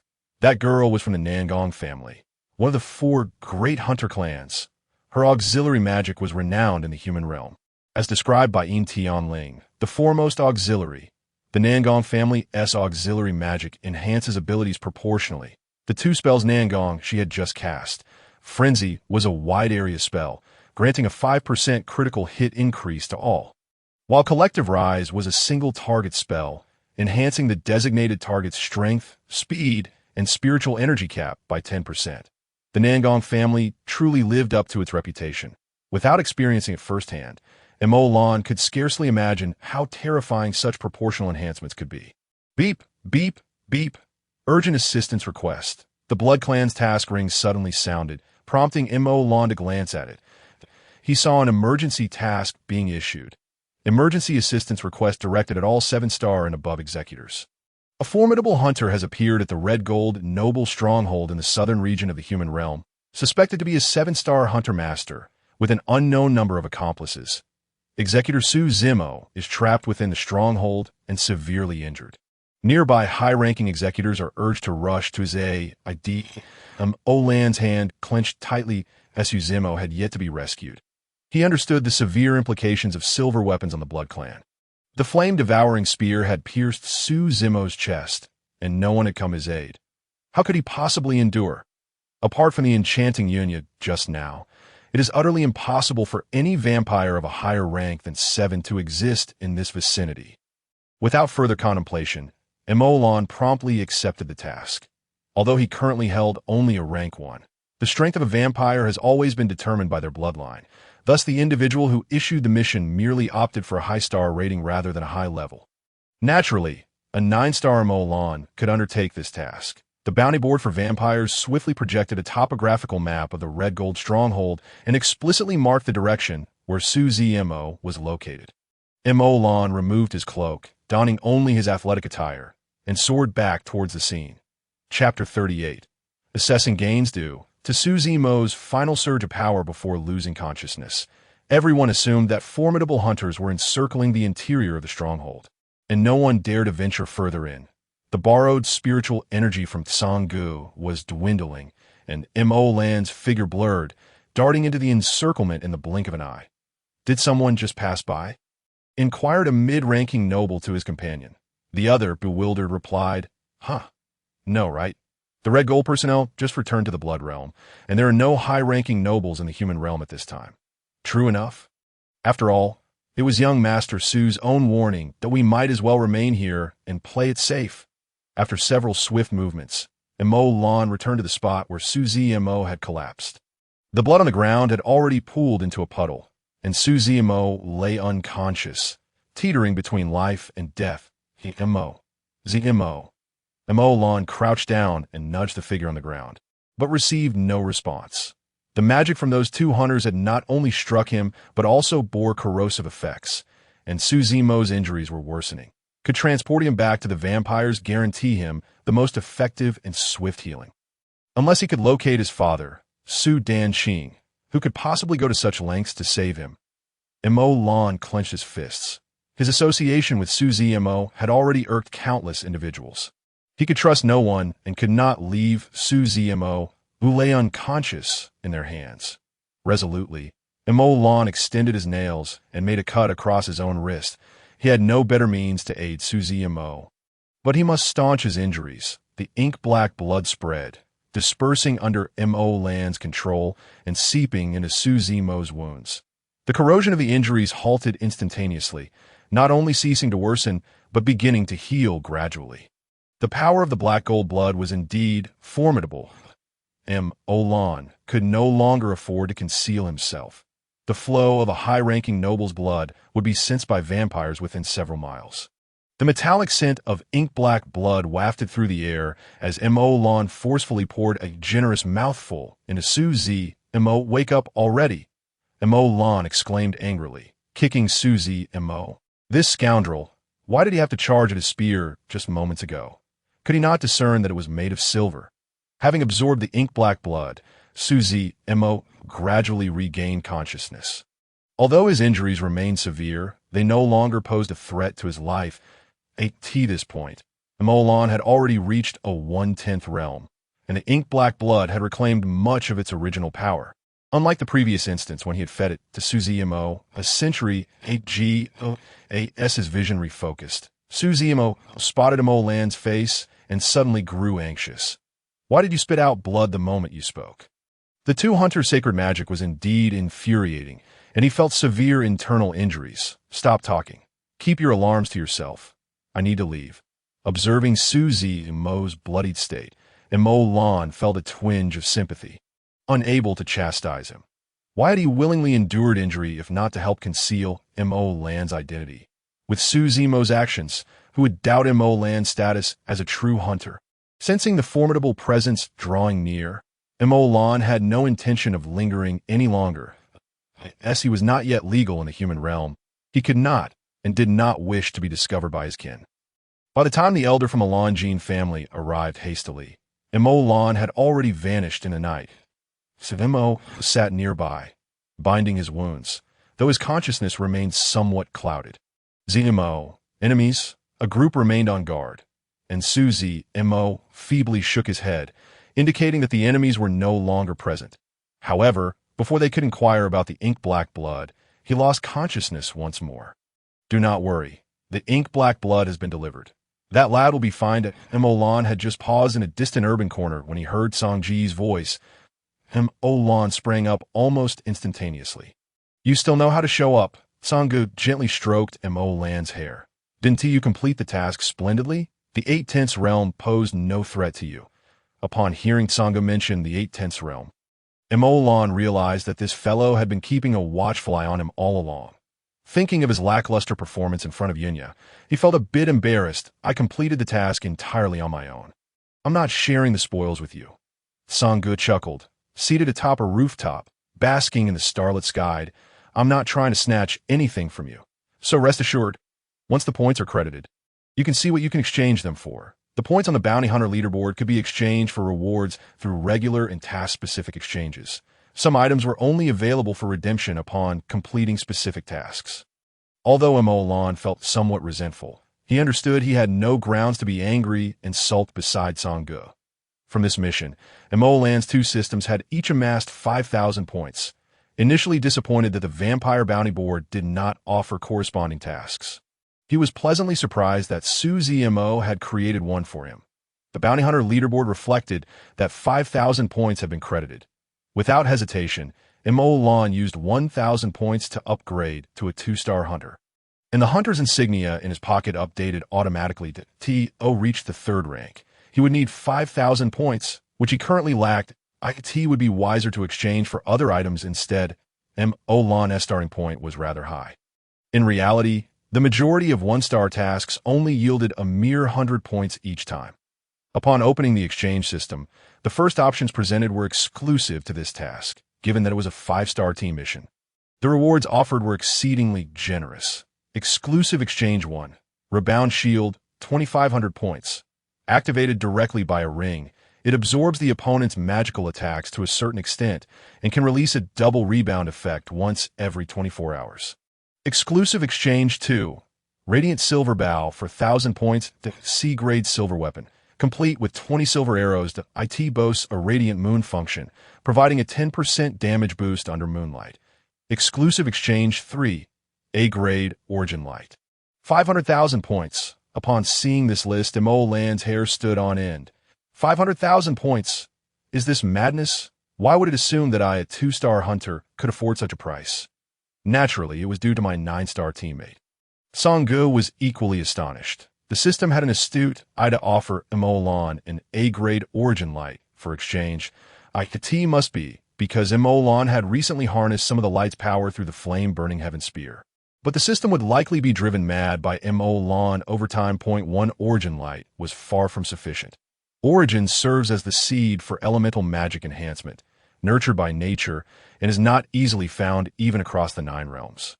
Merging an A-grade Origin Light could double the power of every light-based spell cast by the merging mage, and this enhancement is permanent, showcasing the might of the Origin. Even a C-grade Origin can provide a permanent boost of 20.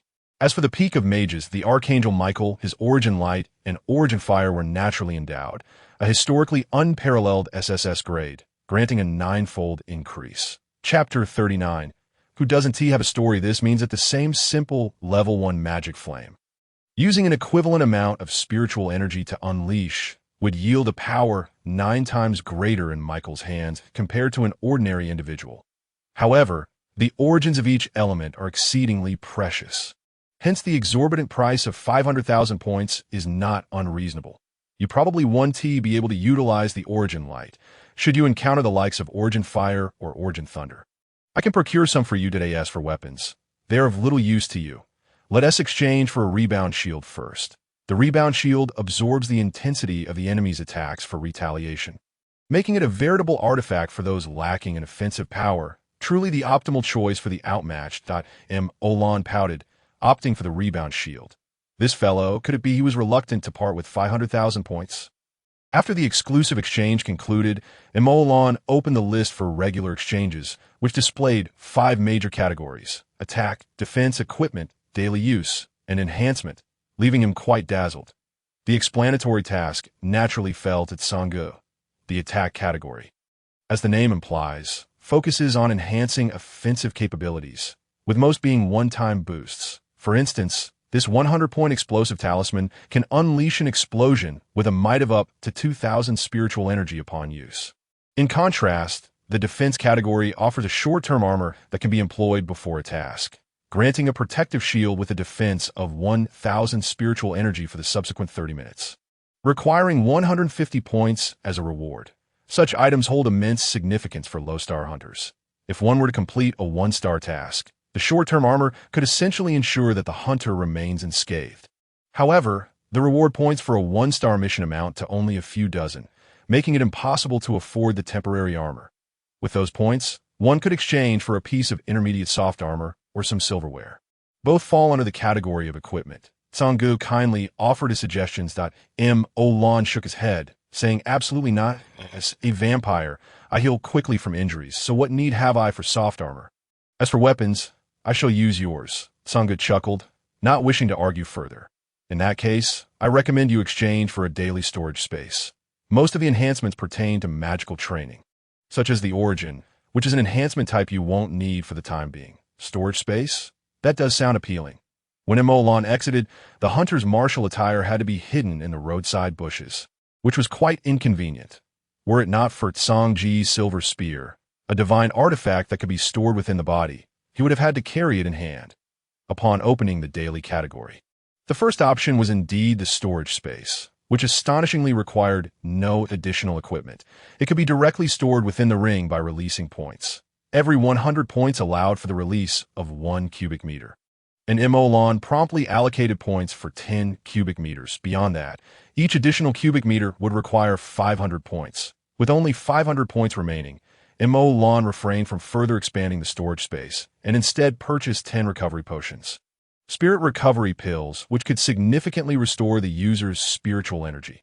After all, these precious pills cost 50 points each, and each spirit recovery pill could instantly recover half of Emolan's total spiritual energy at that moment. After tallying the rewards from the hunter's mission, Emolan advanced to a 2-star hunter, receiving a rebound shield, 10 cubic meters of storage space, and 5 spirit recovery pills. Having clarified the rewards from the hunter system, Emolan was eager to investigate what the vampire system had to offer. Yet to his dismay, it did not operate like the hunter system, which exchanged points. Instead, it dispensed rewards directly, akin to the Alliance of Assistants. Emolan had anticipated receiving some cultivation techniques or skills as rewards, but he had not had the chance to check when accepting the mission. Now, he discovered that the vampire system had provided him with a noble assistance card from the Red Gold Nobility, which was registered in his ring. When needed, the Red Gold Nobility would offer him aid free of charge. As a distinguished member of the Black Gold lineage, Emolan would command the Red Gold for assistance. Rather than requiring any assistance card, I didn't expect it to be truly you. That a sudden voice startled Emolan, who then noticed that Sangu had hidden himself away at some point, and he had been approached without his notice. The disparity in bloodlines meant that a vampire could not stealthily approach Emolan. The sudden appearance of this individual was undoubtedly a human. Gu Baishi. What do you mean? Emolan bore no fondness for Gu Baishi, as this individual had previously harmed him. However, since Sangu had quietly departed, did that imply Gu Baishi meant no ill will? To Emolan's surprise, Gu Baishi sat down next to him as if they were longtime friends. The mission to save 3543, the chaos at the Red Gold Stronghold. You are also interested in this mission? Emolan frowned, wondering if this fellow was envious of his points. Gu Baishi sighed. Not just interested. It was initially a 3-star mission that I could undertake. However, Su Zimo suddenly stationed himself at the Red Gold Stronghold, elevating the mission to 5 stars, with no one daring to take it on. I never expected that the imperious Su Zimo would be dealt with by you. Emolan couldn't quite relate to this. It wasn't as though he had dealt with Su Zimo. Rather, Su Zimo had brought his own downfall upon himself. Gu Baishi remained oblivious to Emolan's thoughts and continued, I admit I held biases against you before. However, I am grateful that you saved Xiao Shi. You? And Nan Gongshi? Emolan's eyes widened in surprise. Gu Baishi quickly waved his hand. No, it was merely a camaraderie among peers. She is the most cherished daughter of the Nan Gong family. Capricious and playful, and she formed a team to undertake missions on her own. If her family were to find out she had been captured in the South District, it would certainly cause a great uproar. Later, I heard that a 5-star team completed the mission, and among them was a novice hunter named Lan Yang, who severely injured the noble Su Zimo. I could hardly believe it was you. Tisish, Emolan retorted. What? Am I not capable? Not that. It's just that those outside my kin may have different intentions. Now that Gu Baishi had revealed his identity, Emolan felt it was only fair to reciprocate. With his left eye stained red with blood, Emolan turned to Gu Beleven. Oh, you think no one else has a story? Gu Baishi was taken aback, staring at Emolan's black and red eyes, exclaiming, You are a half-blood? Emolan lowered his head, speaking in a manner that was both sincere and ambiguous. My mother was human, yet she was unjustly mistreated and became pregnant with me. The vampire who caused her pregnancy denied any connection to a human. My mother bore me alone, suffering from illness, and passed away when I was very young. That I inherited a portion of that vampire's bloodline and was once brought back to the vampire realm. However, vampires regard any connection to humans as a sin. Despite receiving a considerable noble education, I lived in the shadows. Until one day, I escaped. Chapter 40. Gu family combat techniques. These were facts. Olan was a half-blood of black gold lineage, suggesting that his mother was indeed human. However, the sole heir of the black gold bloodline would not acknowledge any connection to humans, so it was only natural that Olan's mother had been abandoned after being seduced. Moreover, Olan had indeed lived in the Black Gold Manor for nearly a century, receiving a noble education. Yet day after day, he remained as humble as dust. Olan's vague recounting subtly explained Gu Beishi's initial skepticism regarding noble demeanor. Even Gu Beishi could discern no deceit in Olan's words that "I apologize." I was unaware it was like this. Gu Beishi, a light attribute mage, could sense that the man beside him was not lying. His heart filled with guilt, he realized why the binding chain he used did not cause Lanyang's body to collapse, why he could even adapt to silverware, and why his spiritual energy was so formidable.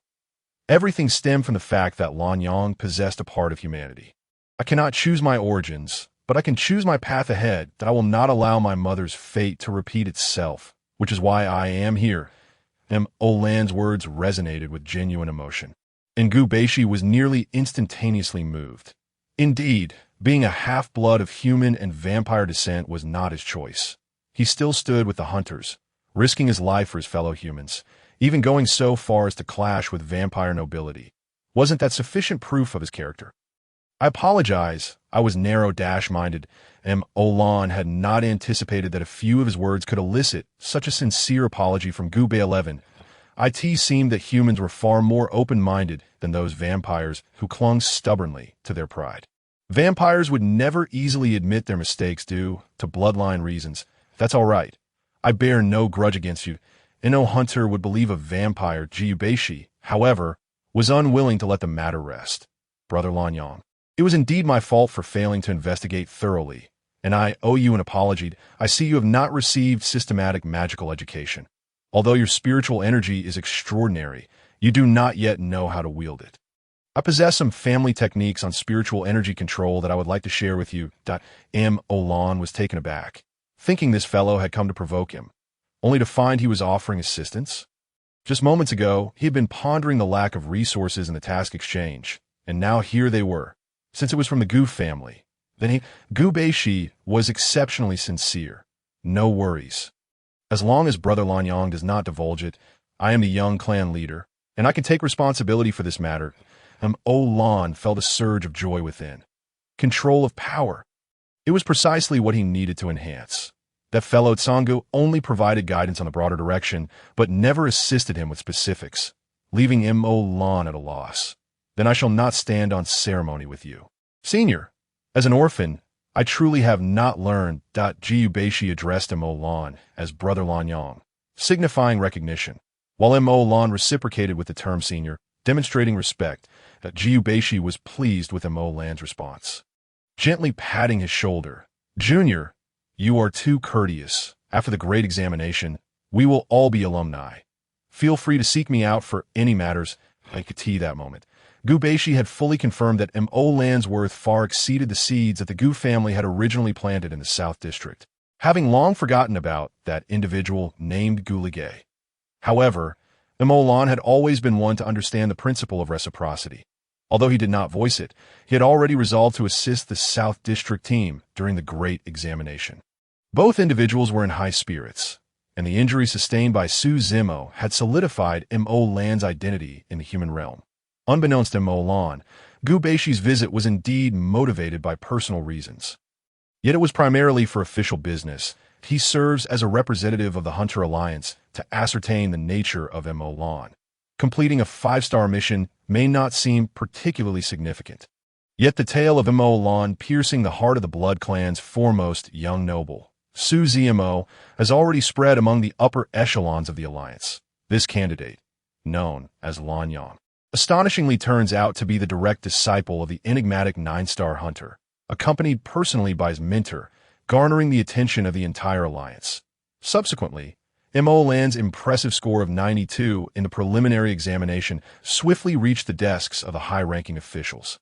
And the final task, which should have also been a perfect score, soon circulated widely. After receiving personal confirmation from Gu Beishi, Olan has undoubtedly become a focal point for the Alliance's upper echelons. However, Due to Mo Lan's relatively young age, the alliance refrains from undue interference in his development. Thus, this series of attentions remains confined within the upper ranks, without cascading downwards on another front in the Blood Realm. At the Blue Gold Mansion, the injury of the Blue Gold heir has understandably caused a significant stir. After attending to state affairs, even the Blood Realm's lord, Mo Yuan, made a personal visit to inquire about his well-being. "How is Mo faring?" Mo Yuan asked Su Danqing, who stood nearby at the door. The response was somewhat vague, as Su Danqing appeared a bit awkward and did not elaborate further. The flow of black gold blood is well known, yet it should not have manifested in this manner. As a member of the black gold aristocracy, Mo Lan's bloodline remains far more distinguished than that of Su Zimo. Despite Mo Lan being cast out from the Blue Gold Mansion, nevertheless, Mo Lan publicly sacrificed his own blood to save Su Zimo. Yuan said nothing further, opening the door and entering the room.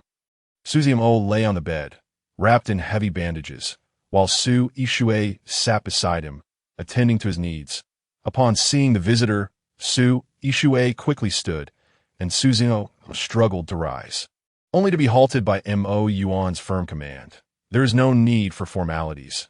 You are gravely injured. Remain lying down." "Yes, Lord." Su Zimo's voice was hoarse. The wound from the silver piercing had taken a considerable toll. Yet with the aid of Mo blood, his complexion remained relatively stable. Mo Yuan bypassed any pleasantries, getting straight to the point. "Have you seen him?" Su Zimo shook his head. "I was heavily injured and unconscious at the time." He refrained from disclosing to anyone that it was Mo Lan who had inflicted the injury, merely stating that he was ambushed from behind. However, it has become common knowledge that Mo Lan was the one who came to his rescue. Mo Yuan fell silent, choosing not to pursue the matter further. Observing Mo Yuan's demeanor, Su Zimo sensed a departure from his previous indifference. Perhaps he was not entirely devoid of feelings for Mo Lan after all. After all, he is his child. With this thought, Su Zimo could not help but speak.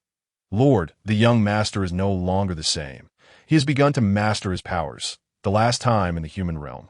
Luo Yu vanished without a trace, and according to Yixue, it likely pertains to Mo Lan." Yuan shot him a sharp glance. "You, my child, seem to be lacking in discretion, do you not? Just moments ago, you claimed not to have seen him, yet now you assert that he has changed. In the presence of the black gold aristocracy, do you dare to lie? Are you courting death?" Chapter 41. The stubbornness of the Su family. Su Zimo, startled back to reality, instinctively shrank back. As a supreme aristocrat, Mo Yuan's aura alone instills immense pressure upon all blood clans, and Su Zimo was no exception. However, Mo Yuan merely sighed, choosing not to pursue the matter. Is it possible to contact him? Regarding Mo Lan, how could he not feel conflicted? Yet, during the century examination, under the watchful eyes of many, even he could not show favoritism towards his unworthy son. But, bound by the same blood, who could assert that Mo Yuan was truly indifferent to Mo Lan? Unable to establish contact, he lowered his head once more, and Mo Yuan, without even glancing, understood that he was unwilling to answer. This stubborn child, despite appearing radiant and illustrious, is fundamentally just a headstrong fool. And you? Mo Yuan's gaze shifted to Su Yixue, who had been clearly holding back her thoughts. Su Yixue was taken aback. After enduring so much, he had the audacity to ask her. With a slight pout, she reflected the stubbornness inherent in the Su family, and she was far less compliant than her brother. "So what if I do?" Brother Lan said he will not return to the Blood Realm. He is a person without a home, only deserving to wander in the human world, and Mo Lan had certainly not confided these sentiments to Su Yixue. However, during their last meeting, Brother Lan had acted so distantly that Su Yixue had been left with a bellyful of resentment, leading to her lack of fondness for this lord of the Blood Realm. Su Zimo quickly tugged at Su Yixue's hand, signaling her to cease her provocations. Hadn't she suffered enough from beatings in the past? Yet Mo Yuan would not hold this little girl accountable. Although her words could warrant severe punishment, it was clear she was merely expressing concern for her son. "Rest well. Heal your injuries before returning to the military." With this brief statement, Mo Yuan turned to leave. Su Zimo then hurled a pillow at his sister, whom he had doted upon since childhood. Are you trying to get yourself killed? Su Ishue was not one to be bullied. In the bloom of youth, she was rebellious and had yet to reach adulthood, surrounded by adoration, and she would not consider her words too carefully. What is wrong with me? Am I mistaken? He was the one who expelled Brother Lon from the Blue Gold Mansion. Now he pretends to care. Or was it because Brother Lon did not properly endure his punishment in the wilderness, but instead sought refuge in the human realm, bringing shame upon their black gold lineage? Su Ishue, are we in any position to judge the matters of the black gold? Such insolence and sacrilege could lead to the annihilation of 9 clans. Do you understand? Even if he has committed a grave offense, it is not our place to interfere. Su Ishue was unfazed. What? Is he allowed to act, but others cannot speak? If he has the capability, why does he not take responsibility for his own actions? He brings life into this world, but refuses to nurture it. Does he have any justification? Oh, I forgot. He can even turn against humanity. So naturally, he would not care for Brother Lan's fate. Outside the room, in the hall, Su Danqing's brows twitched violently. These 2 reckless children could not possibly be unaware of the acute hearing of the Blood Clan at the 9th level. They were deliberately speaking for Mo Yuan's benefit, weren't they? Ishue might be excused, but that little rascal ZMO was also partaking in this foolishness. Mo Yuan cast a somewhat helpless glance at the Lord of the Realm before him. If it were not for his unique relationship with Mo Yuan, the Blue Gold family would inevitably be ruined by these 2 reckless children. Forget it. They harbor no malice. Outsiders do not know that Mo Yuan is not as cold-blooded and heartless as legend depicts. It is merely that, seated at such a high position, he must don a mask. Su Danqing sighed in relief. And what of Mo Lan? Mo Yuan remained silent for a long while before finally speaking. Qing, do you think I have been too harsh in my expectations of him? Not necessarily. The century examination at the 1st level has been a tradition among the upper aristocracy since ancient times. Mo Yuan's gaze drifted towards the pitch-black night outside the window. Yet he is merely a half-dash blood. I could see this. Su Danqing could not help but interject. So, have you ever engaged with humans? This was a question that had piqued his curiosity for a century. Mo Yuan, in evident pain, shut his eyes. I do not know. There is certainly nothing in my memory. However, the year before the blood moon appeared, I had a falling out with Sangge and broke through my limits, losing a segment of memory that I cannot recall what transpired after Sangge departed. When I awoke, I had already attained 99% power, leaving the surrounding area flattened for miles. In other words, there are no witnesses. Su Danqing finally understood the source of Mo Yuan's confusion. Logically, Mo Yuan would never choose a human. It turns out it was this complicated. Mo Yuan shook his head. Not a single species survived. Yet, the timing aligns. If Mo Lan is not the fabled pure-blood progenitor, then he must be his son.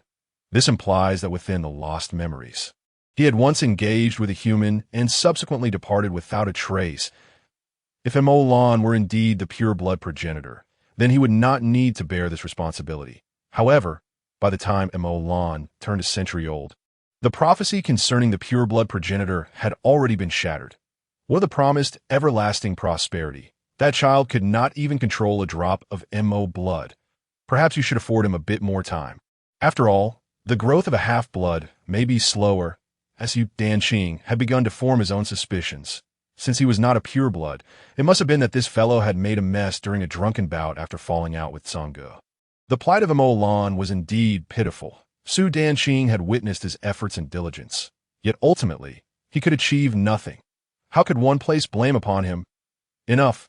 There is no time left. The rift to another dimension is likely spiraling out of control. I must confer with His Majesty Lucifer soon to address this matter. The Blood Realm may face unprecedented turmoil.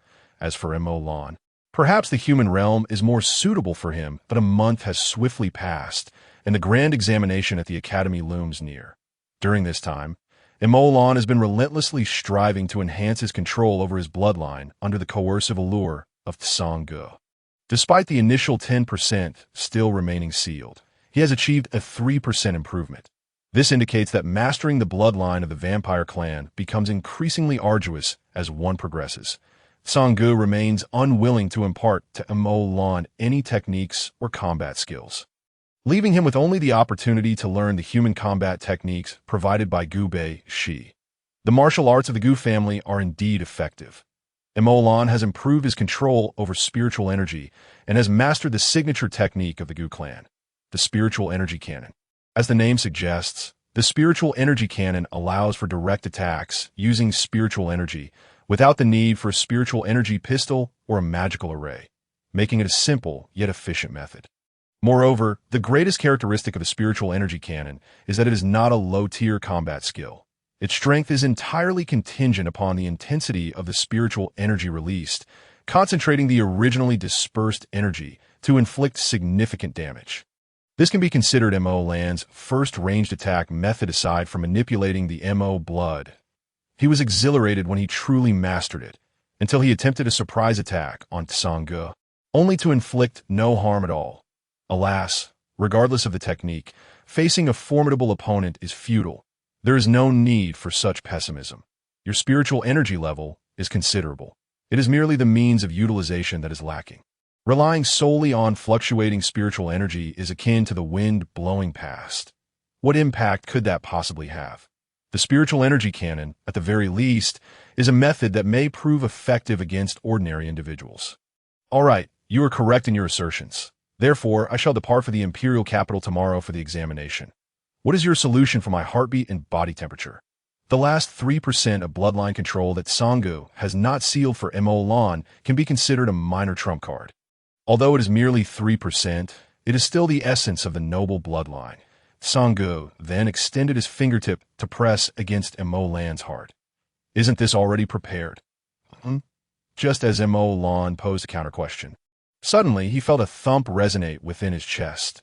Thump, thump, thump. What is this? You have turned me into a human.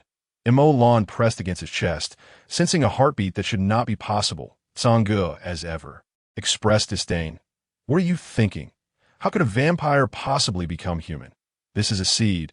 It will pulsate in place of your heart and provide you with a body temperature akin to that of a human. The seed is concealed within your heart, undetectable by human technology. Even during a medical examination, there is no need to worry, as no one will discern your anomaly. In 3 months, your Mo blood will be masked by its aura. Even if injured, it will merely result in blood indistinguishable from that of a human. A seed. Mo Lan was unaware of the origins of this seed, but found it unusually intriguing. However, Sangji's expression was not one of ease. For this seed is the source of all evil. When Sanggu severed his consciousness to rescue the blood realm, it was the seed that escaped from the source of all evil. Once the seed of evil germinates and grows, it could become an entirely new source of evil, completely freeing itself from Sangji's suppression. The embodiment of all malevolence in the universe. Should the source of evil spiral out of control, it would spell disaster for the entire 9 realms. The eruption of the source would plunge the 9 realms into eternal darkness. This is a foreboding prophecy. The deities are determined to eradicate Mo Lan, the host of the source of evil, because as long as Mo Lan lives, the seed will persist, posing a danger in the near future. This choice serves the 9 realms' interest. Yet Sanggu chose to spare him. The seed pulsates vigorously at Mo Lan's heart, resonating with the frequency of the source of all evil deep within the 18 layers of the underworld. Above the sea of blood, this represents a significant risk, but for Mo Lan's sake, Sanggu has wagered the fate of the 9 realms. Sanggu still has one final opportunity. He has forcibly retained the shell of the source seed, bearing an unknown amount of karmic debt in the process. Once the shell matures and the source seed is yet to sprout, Sanggu can extract it completely from Mo Lan's body. This matter is known to the deities. Thus, although his gamble carries certain risks, it also holds a considerable chance of success. By extracting the source seed, Mo Lan would still be the revered ancestor of the vampire clan, allowing him to grow up safely. As long as he does not harbor animosity toward the deities, they will not interfere with his existence. The flame of destruction gun shall be gifted to you. However, at present, you are unable to wield its power as a divine artifact. I have placed restrictions upon it. When you are willing to trust the deities, it will naturally be at your disposal. Umph. Emo Lan pouted. This miser still insists on having him believe in the deities. However, he was somewhat intrigued by the divine artifact. Is this gun truly a divine artifact? Is it listed among the renowned ones? Naturally, it is well known. You will come to know this in due time that Emo Lan could not fathom why Tsanggu always spoke to him in a tone reminiscent of entrusting a child. After all, he was merely heading to the imperial capital for an examination, and Tsanggu was not going to remain behind. Although he had yet to call Tsanggu master, he still found himself able to heed his words. Emo Lan had endured solitude for far too long, having been neglected for far too long. Suddenly encountering someone willing to trust him, guide him, and uplift him, how could he not cherish it? One must understand that during his 100 years in the Blood Realm, he had to rely on dreaming at night to alleviate his loneliness and desolation. Strangely, while residing in the Black Old Mansion, Emo Lan often experienced peculiar dreams. Upon waking, he would remember nothing but felt a significant alleviation of the sorrow from the previous day.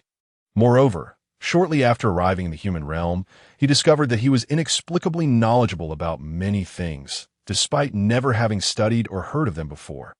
However, as the adult assessment approached, the impact of these dreams began to wane.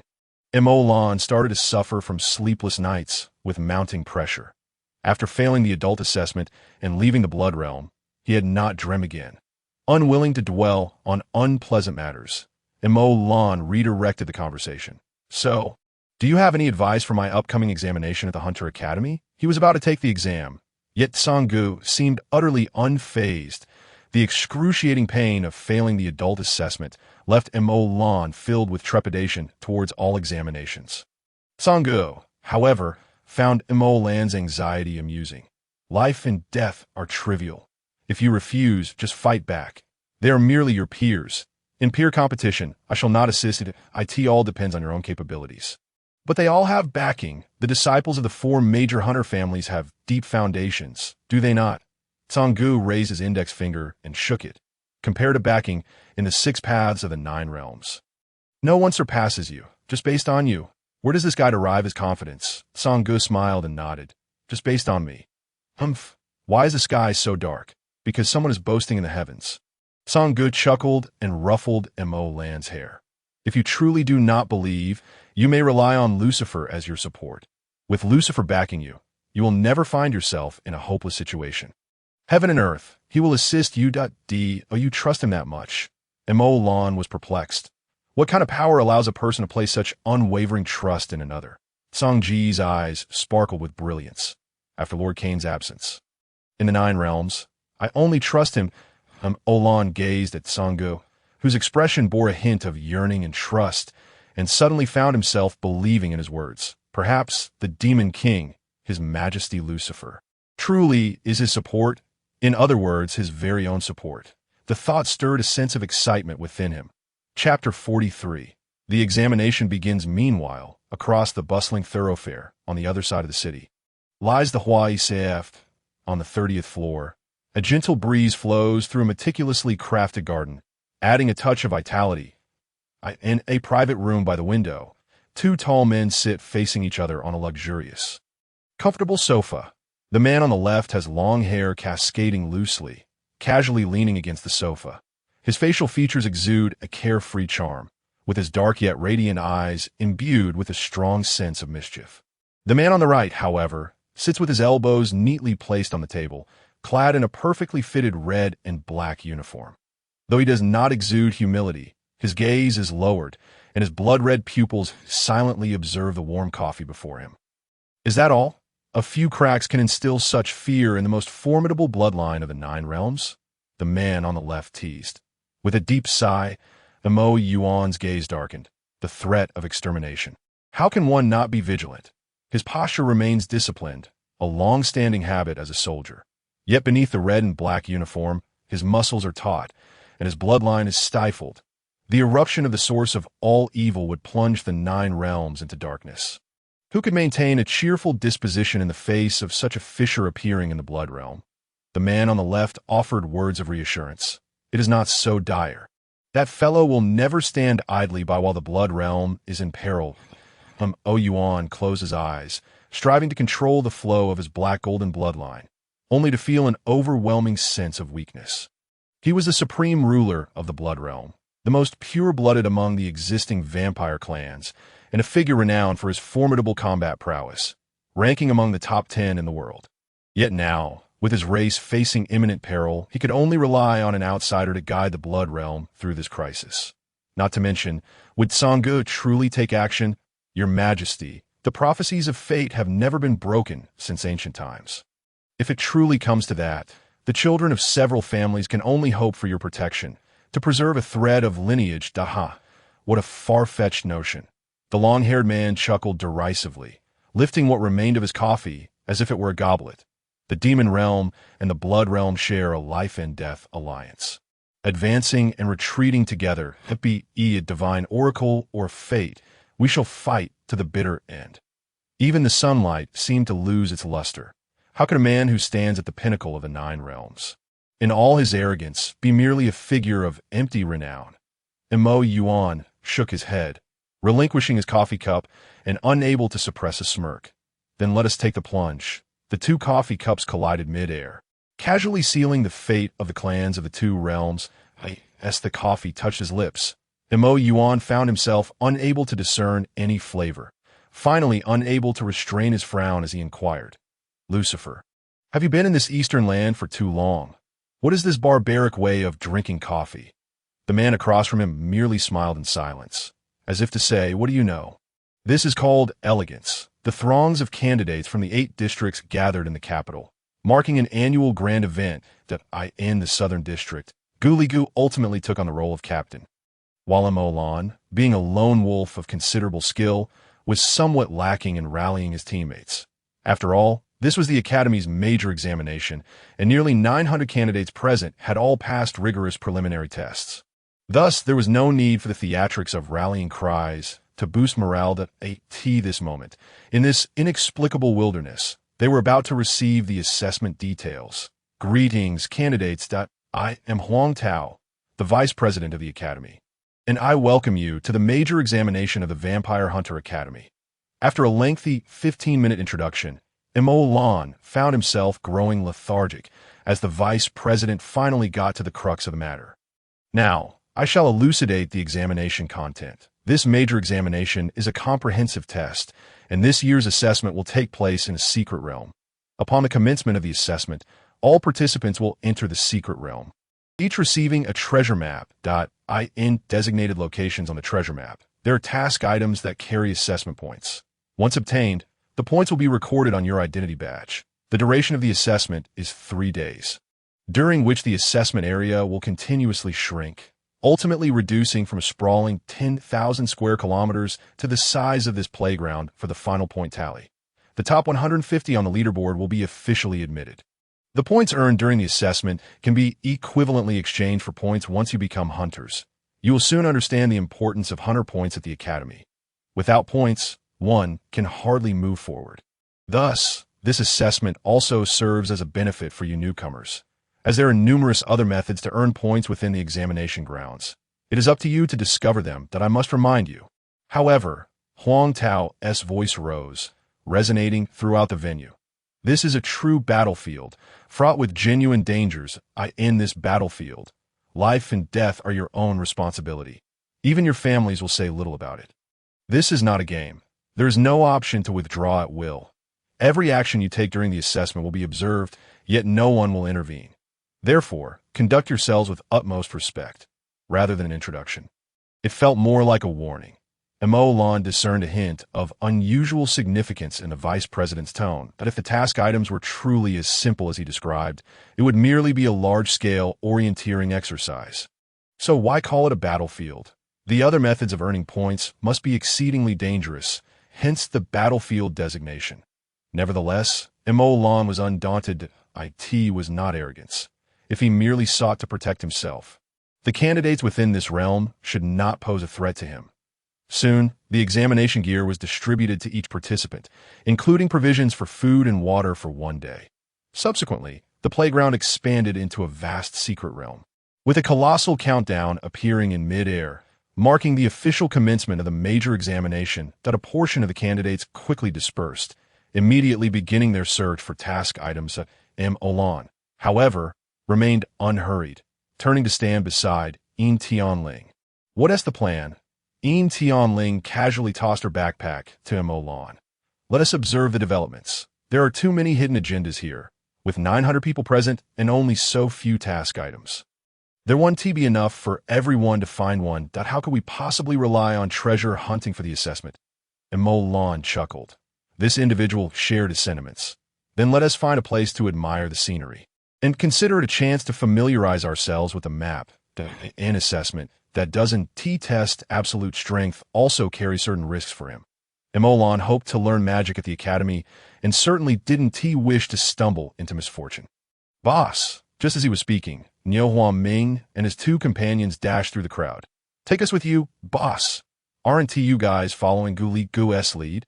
Olan inquired. Somewhat surprised, Niu Huaming, panting heavily, didn't shy away. "Why would they pay us any mind? He only has a team of 25, the rest aren't included." "All right, so you two came here because you weren't deemed worthy by him. What are your names?" "I'm Fu Jiaxing, I'm Zhao Chong." Such mundane names. Chapter 44, Terrifying Dad. This battlefield was divided into 4 major regions: forest, grassland, water, and desert. Each region was roughly a square of 50 kilometers on each side. Scattered with task items, the grassland clearly offered the best visibility, and Olan's group was no exception. Heading to the grassland first to assess the surroundings. As for time, Olan wasn't in a rush. Covering the total of 100 kilometers at full speed would only take a couple of hours. "Look, the map has been updated," Yin Tianling suddenly exclaimed, capturing everyone's attention. Shortly thereafter, the locations of the scoring items on the map refreshed, revealing a new marker right where they stood. Clang! A box fell from the sky, landing before them. "Oh my goodness, that scared me to death." The one who exclaimed this was none other than Yin Tianling. Before Olan could respond, Zhao Chong beside him awkwardly shrank back. "No wonder you were the big sister. So fierce." Unbeknownst to him, Yin Tianling retaliated by tossing her water bottle at him. "Who is your big sister?" "Your whole family is a big sister." "All right, enough fooling around. Let us focus," Olan shouted, his patience wearing thin, halting their antics. Yin Tianling rolled her eyes, stepping forward to open the box on the ground, only to discover a silver spear within. The moment she grasped it, her identity badge registered 10 points. Only 10? In stark contrast to the excitement of Niu Huaming's group, Olan found it somewhat unimpressive. On his first mission, he had amassed a staggering 5,000 hunter points. Did the sum of all task items in this examination venue even compare? However, for Niu Huaming and his companions, simply earning a few points as prospective hunters was already commendable. And upon witnessing the 10 points, they were filled with envy. The leaderboard appeared on the map, revealing that many had already secured 10 points, with only a few at the forefront reaching 20 points. It seemed that this was the general situation. Be careful. Before Yin Tianling could fully comprehend the silver spear in her hands, Olan suddenly yanked her aside, just in time for a massive figure to charge forward. "Xuanqing wolf!" Niu Huaming cried out. How could a Xuanqing wolf appear here? The creature before them was 3 meters long, its coat glistening with a tough gray sheen, a shining 4-pointed star on its forehead marking its identity. This was a level 2 demon beast, typically found only in the demon realm, yet it had inexplicably manifested in the Hunter Academy's examination grounds. Roar!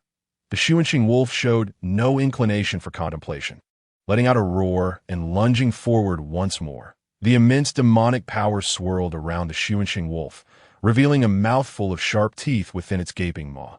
The Xuanqing wolf was far too swift. Fu Jiaxing had no time to prepare and was sent flying aside, just as the beast was about to sink its teeth into Fu Jiaxing's thigh. Niu Huaming quickly summoned his dual swords, clashing against the attack with a resounding clang. Yet with that single strike, Niu Huaming's sword slipped from his grasp, both arms dislocated. This was a level 2 demon beast.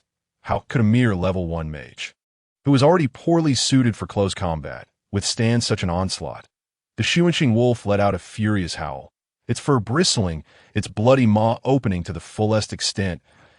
Olan swiftly tossed Yin Tianling to Zhao Chong. then seized the flame-wielding spear, launching a powerful strike toward the Xuanqing wolf without any elaborate techniques. The Xuanqing wolf seemed to recognize the weapon's potency, evading Mo Lan's attack by swiftly sidestepping. Mo Lan, lacking any real skill, could only flail about, and had he not been quick on his feet, he would have already found himself at a disadvantage. However, how could the physical prowess of a human possibly contend with that of a demon beast? The individuals nearby were nearly driven to madness. Could their leader not overpower this beast? Yet at that moment, Yin Tianling had regained her composure. Steadying her trembling hand, she raised her silver gun, infusing it with spiritual energy, and unleashed a rapid succession of 6 shots. This silver gun was not the same as the long spear wielded by Mo Lan. "Where are you aiming?" Mo Lan exclaimed in frustration as Yin Tianling, unable to suppress a playful tongue-out gesture, noted that her lack of shooting practice rendered her accuracy rather poor. Amidst Yin Tianling's commotion, Mo Lan was finally bitten by the Xuanqing wolf on her arm. However, this turned out to be a fortuitous event, as the Xuanqing wolf abandoned its greatest asset, speed. Did Mo Lan still fear it? With a swift counter, she thrust her gun into the wolf's head, ultimately concluding the battle, panting heavily. Indeed, after acquiring the malevolent source seed as her heart, Mo Lan could now autonomously breathe. Ding! Xuanqing wolf defeated. Reward: 100 points. Mo Lan gazed in astonishment at the map in Yin Tianling's hand, as her score soared to the top of the leaderboard, suddenly unveiling a new realm. The real bounty of points lay with the beasts. "Ah, boss, you've been poisoned," Zhao Chang exclaimed, pointing at Mo Lan's bleeding arm in shock. It was then that Mo Lan recognized her injury. The dark red hue of her blood had led to their misunderstanding, just as she pondered how to explain her inky blood and the automatic healing of her wounds. Yin Tianling had already raised her hand, a healing spell array materialized in her palm, and soon after, the injury on Mo Lan's arm faded into nothingness. "I've neutralized the poison for you. Rest assured." Yin Tianling winked playfully, soothing the flustered Mo Lan. Thankfully, with this healer around, his recovery capabilities were easily rationalized. "Wow, truly the elder sister," Mo Lan marveled. "A first-level healing spell can yield such impressive results." Yin Tianling, incensed, kicked at him again. "I've told you, I'm not your elder sister. Call me Lingjie. Lingjie. Lingjie. I was wrong, Lingjie." After about a playful banter, the group resumed their exploration of the grassland. It's no wonder that the so-called quest items turn out to be weapons. It seemed this assessment was intended to push them into direct confrontation with the beasts. Yet after several hours of searching, with the sun nearing the horizon, they had only encountered 3 additional first-level gray wolves, accumulating a mere 150 points. Such inefficiency was disheartening. Zhao Chang slumped to the ground, utterly exhausted. Niu Huaming wiped the sweat from his brow. "Indeed, boss, this method of searching is unsustainable." They had ventured deep into the grassland region, yet their gains were far from promising. "Let us take a break and eat something, everyone. We need to devise a strategy to actively lure monsters to us. This method won't suffice," suggested Mo Lan. Yin Tianling had already opened her pack, devouring compressed biscuits while mumbling, "What about using fire? The glow at night should easily attract the beasts, right?" That made sense. They would wait for nightfall to see. Chapter 45. Dual elements are truly remarkable. Mo Lan, naturally, did not require food, merely claiming he wasn't hungry, which touched Niu Huaming and the others. At this moment, Mo Lan held his identity badge, pondering whether points could be transferred. The beast they had just defeated all fell to his gunfire, and now he had amassed a substantial 250 points, while his companions remained at 0, that if transfer was not possible, he would have to allow them the final blow on any prey. "Can points be gifted?" Mo Lan inquired of his identity badge, yet received no reply. Following that, he took Yin Tianling's badge and pressed the two together. Ding! Points transferred. 100 points. Mo Lan looked up in shock. Meeting the astonished gazes of his companions, he pressed the 2 badges together again, successfully transferring another 100 points to Yin Tianling. "Wow, so points can indeed be transferred." Niu Huaming exclaimed in disbelief. "That I asked this to encourage us to assist our teammates." With a mouthful of biscuits, Yin Tianling scoffed, "Humph, believe that if you will, would the alliance be so benevolent? This clearly encourages us to turn on each other. Indeed, as long as the identity badge is touched. Points could be transferred without the owner's consent, allowing for both gifting and seizing. Robbing points from others was certainly far quicker than laboriously seeking quest items. Ultimately, this assessment was designed to pit them against one another. Surely others had yet to realize this? Unlike Zhao Chang's carefree attitude, Fu Jiaxing was more cautious, and Lan then transferred his remaining 50 points to Yin Tianling, stating, since we can think of it, others will too. Moreover, even if some had not considered it before, they surely know now. Indeed, on the leaderboard, the name of Lan Yang had completely vanished, replaced by Yin Tianling, who now topped the ranks with 260 points. Consequently, everyone would understand that Lan Yang had gifted his points to Yin Tianling, and they would soon deduce how the transfer worked at, oh well, it's only been half a day. No need to rush. Let us rest a bit and see if we can lure some monsters at night. You all sleep. I'll keep watch. How can we let the boss keep watch? I'll do it, boss. Zhao Chang, with his vivacious personality, had become quite familiar with Mo Lan, speaking in a friendly manner. Yin Tianling, however, ignored him and lay down. Don't mind him. He is a night owl. Let him handle it himself. Unbeknownst to the others, she was well aware that this individual was a vampire. The night was truly his domain. Lan Yang, toss me a blanket, she requested. Lan, exasperated, wondered how she knew he had equipment before retrieving several sleeping bags from his ring space and tossing them to the floor. He then gathered some branches, stacking them up and igniting a flame. Spatial equipment. How impressive. Zhao Chang marveled. And no wonder you're the boss. Fu Jiaxing, however, noticed a different angle. B-boss, aren't you a wind element magician? During the initial assessment, you unleashed an incredibly powerful wind to rescue Yin Tianling. Everyone assumed you were a formidable wind element magician. The simple-minded Niu Huoming automatically filled in the gaps. The boss must be a dual-element magician. True powerhouses are often born with dual elements. Dual elements? That is truly remarkable. As the sun dipped below the horizon, night swiftly enveloped the land. A flock of birds returned to their nests, causing Mo Lan to momentarily reflect. Could this truly be just a hidden realm? After entering the human world, Mo Lan's sleeping patterns had completely inverted, and he was slowly adjusting to the feeling of sleeping at night. Perhaps he was indeed a hybrid. Many human habits didn't seem so unfamiliar to Mo Lan. Suddenly, he heard a raspy voice calling his name, Mo Lan. Glancing around to confirm he was alone, he soon realized the voice emanated from the seed within his heart. Malevolent source seed. Mo Lan was unsure of what this seed truly was. But Sanggu had warned him it was no good and advised him to ignore it. Yet, the seed's voice resonated directly in his mind. How could he disregard it? What do you want? Mo Lan inquired inwardly. The raspy voice seemed to gain vitality at his response. Mo Lan, are you content? What do you mean? Mo Lan frowned, perplexed by the seed's intentions. You are of pure royal blood. Why do you settle for a corner of the human realm? The blood realm is your rightful domain, and countless bloodkin are your subjects. Why should they exile their emperor? Mo Lan remained silent. His pure blood identity had long been denied, had it not? Even if Sanggu provided an explanation, it was merely a means of comfort. The raspy voice continued. Is bearing the ink blood your fault? Did you willingly come to this mortal realm as a hybrid? Even if your existence is a sin, why must the instigator evade responsibility, leaving you to bear the burden? Mo Lan, are you truly satisfied?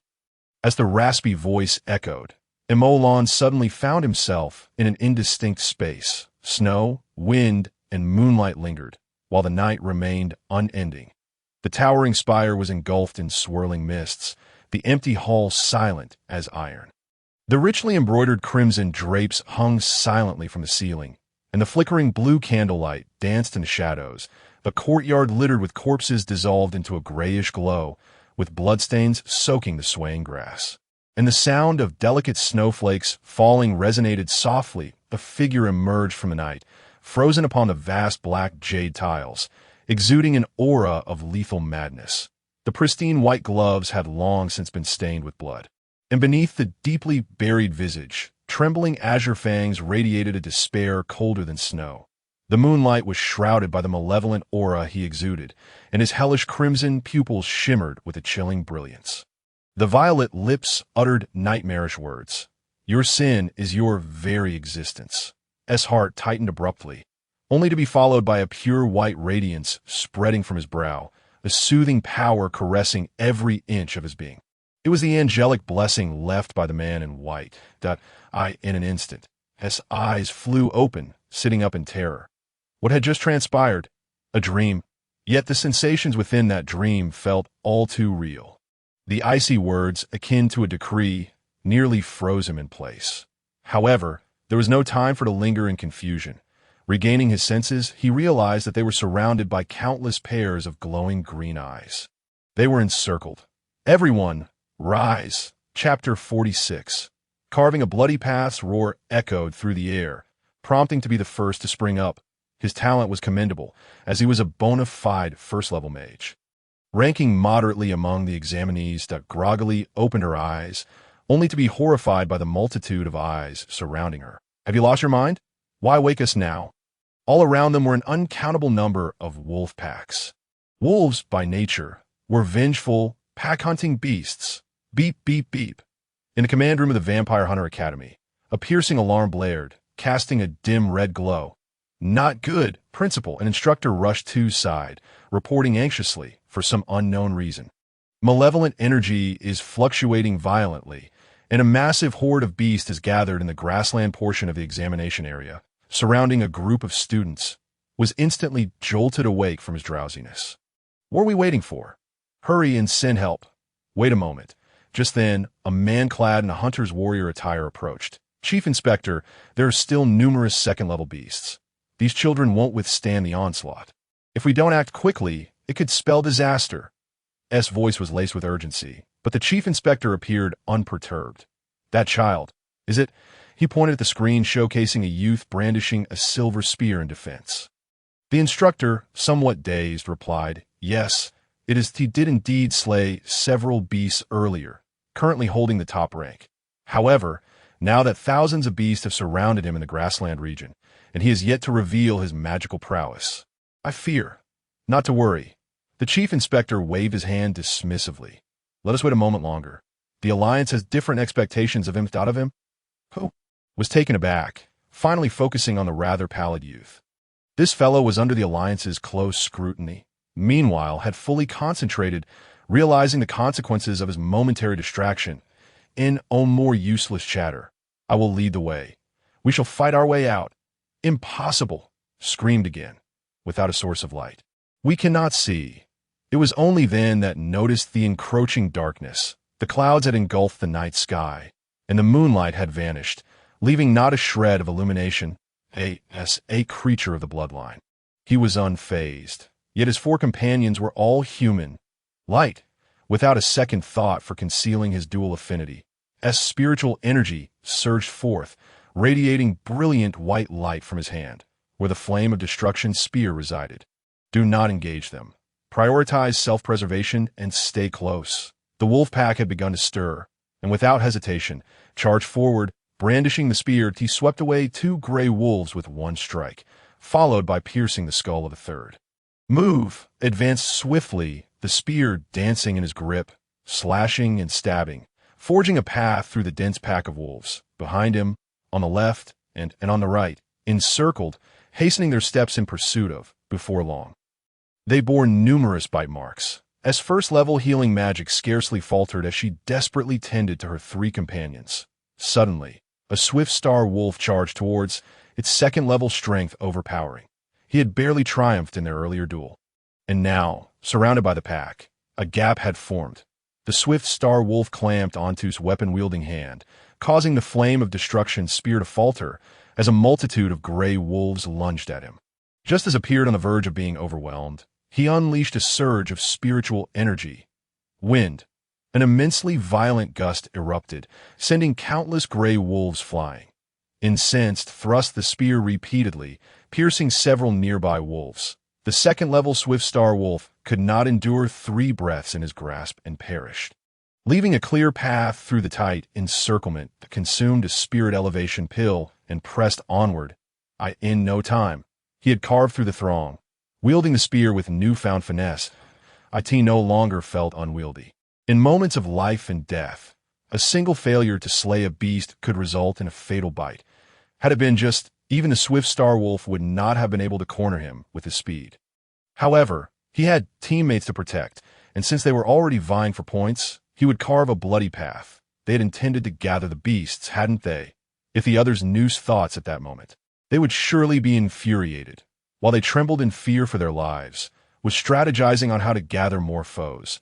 The flame of destruction's spear shimmered with a brilliant white light, the sole beacon in the inky darkness. Across the boundless grassland led his team, racing forward. 1, 2.10, 100. Some were first-level gray wolves, while others were second-level swift star wolves. Some had not yet been slain, while others followed closely behind, that felt the spear grow increasingly fluid in his hands. No longer clumsy, he swung and struck with fervor, running until his bloodline body began to ache. After all, his companions were merely trailing behind, passively defending. The burden of clearing a path fell almost entirely upon. Time slipped by, and after unleashing 3 more waves of spiritual tempest, only one spirit elevation pill remained at last, as dawn began to break on the horizon, and his companions finally broke free from encirclement. Upon reaching a certain point, the surrounding wolf pack suddenly vanished, and his companions ran for a while longer before collapsing onto the ground, utterly exhausted. Had they succeeded? And the others were drenched in the metallic taste of blood, feeling as though their lungs might burst. Their heads spun, and they felt the world tilt.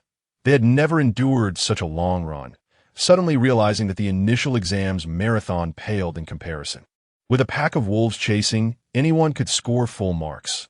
Was it because dawn had arrived, causing the wolves to cease their pursuit? Still panting heavily, instinctively inquired about the pressing matter. It is not because dawn has come. It is because we have returned to the training ground. Was equally fatigued, though not to the extent of his companions. Surveying the area, he realized they were back at the original training ground, where numerous examinees had gathered, evidently aware that only here was safe. This brother here, you all appear rather fatigued. Why not hand over your identity badges? We shall keep them safe for you. Chapter 47. Plucking My Peaches? In the command room of the Hunter Academy, the instructors were astonished, utterly unprepared for the revelation that these examinees had indeed managed to fight their way out from the encirclement of countless beasts. This lad is remarkable, one instructor marveled. Top of the exam, without a doubt. Indeed, another instructor concurred, currently boasts a score of 2,650 points, 4 times higher than the second place's 390. Just from this score, one can surmise the sheer number of beasts he has slain in these past hours. Not necessarily, another instructor analyzed. See how he has refused to abandon his teammates. His score must be shared among the 4 behind him. Yet that is still impressive. This lad not only possesses formidable spiritual strength, but also possesses an astonishing physical constitution. A few spirit elevation pills have allowed him to endure for so long. The group observes performance from the large screen, the spirit elevation pills being no exception. Such a spendthrift.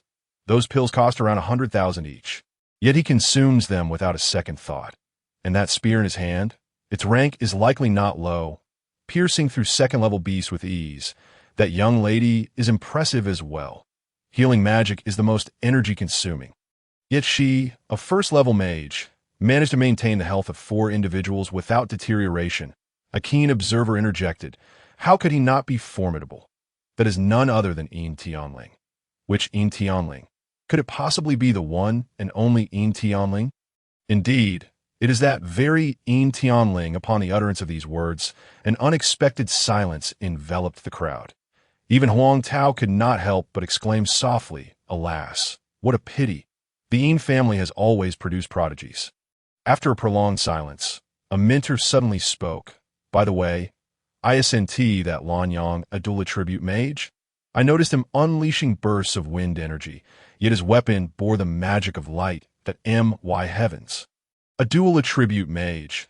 This child is remarkable. I wonder if he qualifies to take him as an apprentice. Haha. Don't dream too grandly. Such talent is closely monitored by the upper echelons of the Alliance. He is beyond our reach. A group of individuals chattered, treating it as mere entertainment. Although Mo Lan's performance was exceptional, he was still just a child's moment of brilliance. Escaping from first and second level magical beasts was something each of them could accomplish. Suddenly, the voice of the mentor who had initially reported drew attention once more. I can add that earlier in the night, this Lanyang also ignited a fire using fire magic. What? Everyone was dumbfounded. Fire magic? Wind, light, and fire attributes? If he was not utilizing some sort of artifact, but rather his own power, then this Lanyang is indeed rather terrifying. In the examination venue, at the central arena, Mo Lan was taken aback by the sudden appearance of a square-faced youth. Momentarily stunned. What did you say? The square-faced youth, incensed by Mo Lan's demeanor, drew his sword angrily. Kid, didn't you understand? Hand over your identity badge for ranking first, or face dire consequences. This was not his first time engaging in such activities. His team had been lying in wait for quite some time, specifically targeting those who had exhausted themselves and fled to the arena, robbing them of their points that he was a second-level mage. And the other 4 members of his team were all first-level mages, making them quite distinguished in this examination. Coupled with their ambush strategy, they had already succeeded several times. Surrounding them were dozens of onlookers, some of whom had just been extorted, while others bore no injuries. Yet at that moment, none spoke up for Mo Lan found the situation rather amusing. Since you know I rank first on the leaderboard, you dare to rob me? Forgive my candor, but your intelligence seems lacking. What? You think you could just take advantage of me after I fought my way here? You're courting death. The square-faced youth lunged with his sword. Fully aware that Mo Lan was the top-ranked, yet also cognizant of their exhaustion after the battle, the examiners had stated that any means could be employed to acquire points in the examination. Seizing the opportunity to take advantage of the weak was a time-honored tradition. The youth's companions began to gather magical energy. While he charged forward, Mo Lan merely chuckled, not even rising to his feet. Effortlessly sidestepping the blade and swiftly grasping the youth's wrist, flipping him onto the ground, he had just fought his way out of the pack of swift star wolves. The young mage's movements appeared to him as if in slow motion. You think I'm a sickly cat just because I don't roar? Hand over your identity badge. Neo Hua stared in shock at his leader, while the square-faced youth's companions looked utterly bewildered. Wait, aren't we the ones robbing? How did we end up being extorted? You've lost your mind. Let go of our captain, or else. The square-faced youth's companions trembled as they raised their magical formations toward Mo Lan. However, Mo Lan paid them no mind, pressing down on the struggling square-faced youth with one hand while deftly seizing his silver sword with the other, directly plunging it into his thigh. Ah! The square-faced youth's screams echoed across the dawn-lit arena, and Mo Lan's voice rang coldly. Did you not hear my words? All of you hand over your identity badges. Otherwise, even if I kill him, no one will stand up for you. The square-faced youth continued to writhe in agony on the ground, while his companions, clearly terrified, hastily relinquished their identity badges.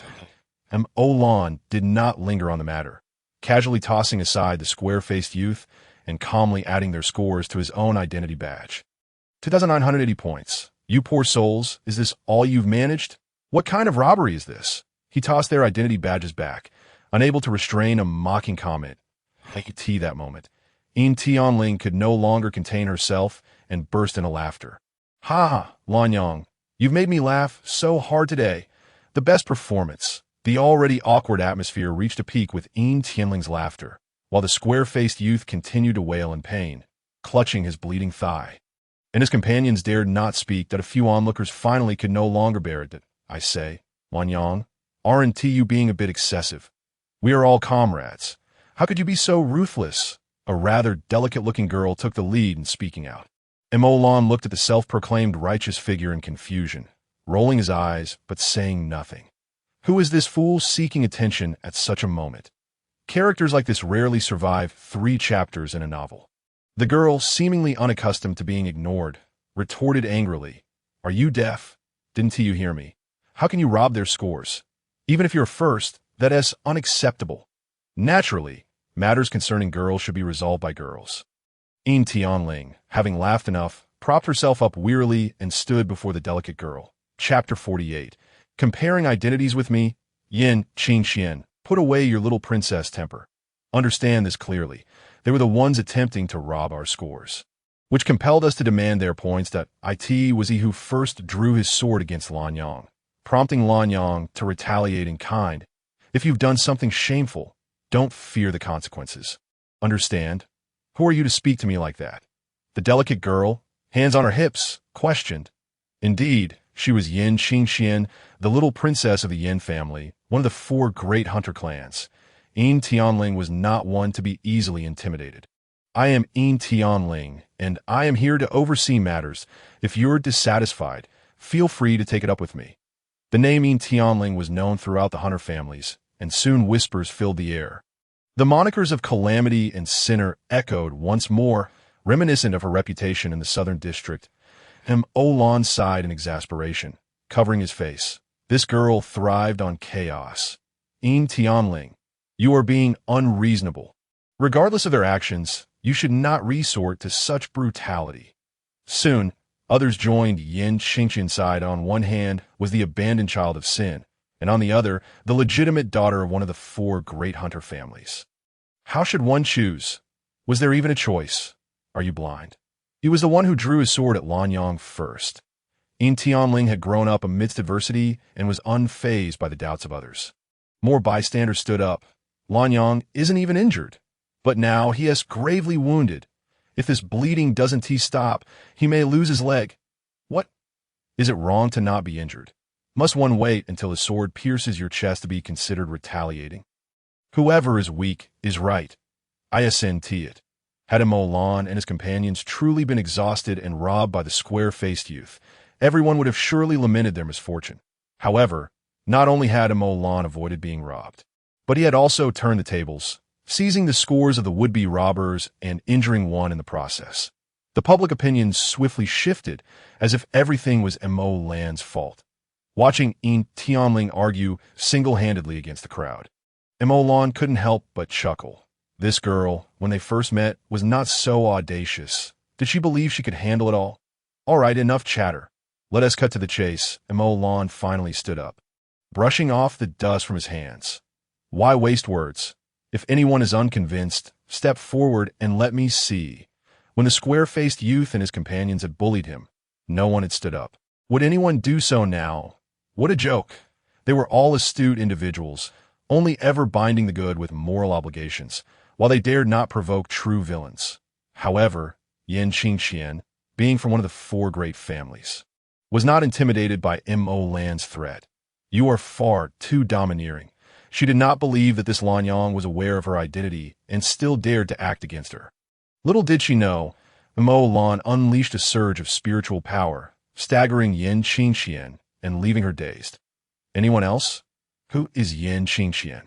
Who among the 4 great families dares to compare status with Lan? I do not seek trouble with you. You chose to come after me. I haven't forgotten that during the preliminary exam, Ji Mingli said that the 3-star hunter team that encircled me was sent by your Yin family. You dare to lay hands on me. Yin Qingxian's eyes widened in disbelief as she fell to the ground, blood streaming from her nose. Lan's mastery of spiritual power was no longer comparable to a month prior. In a targeted attack against Yin Qingxian, he ensured her discomfort. Lan, however, wore a peculiar smile. My lady, I advise you to be kind. With an indifferent display of power, Lan knocked down the daughter of the Yin family, leaving the onlookers in stunned silence. Only a cold companion with a clear yet shallow demeanor, his icy countenance lifting her up, addressed Lan. The Gu family's spirit-gathering technique. Lan looked up, somewhat astonished at this newcomer, who could discern her cultivation of the Gu family's method of controlling spiritual energy and even named it, a name she herself was unaware of. Are you from the Gu family? Lan spread her palm. No. I mean, do you believe in a blind cat stumbling upon a dead mouse? The cold youth narrowed his eyes. The Gu family's spirit-gathering technique is never taught to outsiders. Your technique is akin to that of Gu Bei11. Lan had not anticipated that such a mere technique could reveal Gu Beishi's influence. She had not intended to draw trouble to the Gu family. Think what you will. If you dare to dispute, I am ready to fight. However, Lan was unaware that the spirit-gathering technique was indeed a secret art of the Gu family, and Gu Baishi, as their foremost genius, had uniquely modified it to enhance its efficiency. Naturally, what Imolan practiced was Gu Baishi's improved version. With such strength as Gu Baishi possessed, would he be oblivious to the fact that others could discern his technique? Yet, he still imparted the Gu family's spirit-gathering technique to her, likely with the intention of compelling her to take a side. Upon this realization, Imolan no longer felt she was causing trouble for the Gu family. Since you have chosen silence. I almost forgot. Ling Ling, fetch that identity token of Yin Qingqian that if you dare to stand out, you must bear the consequences. The cold youth frowned. You dare to seize Yin family's points?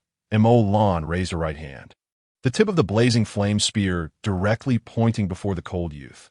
If you can act, spare me your idle chatter. If I hear anyone slander my companions, I will strike them down on the spot. The final declaration was naturally amplified, directed towards the entire assembly. Yin Tianling, is this the companion of this Lanyang? How could he choose the offspring of evil as his ally?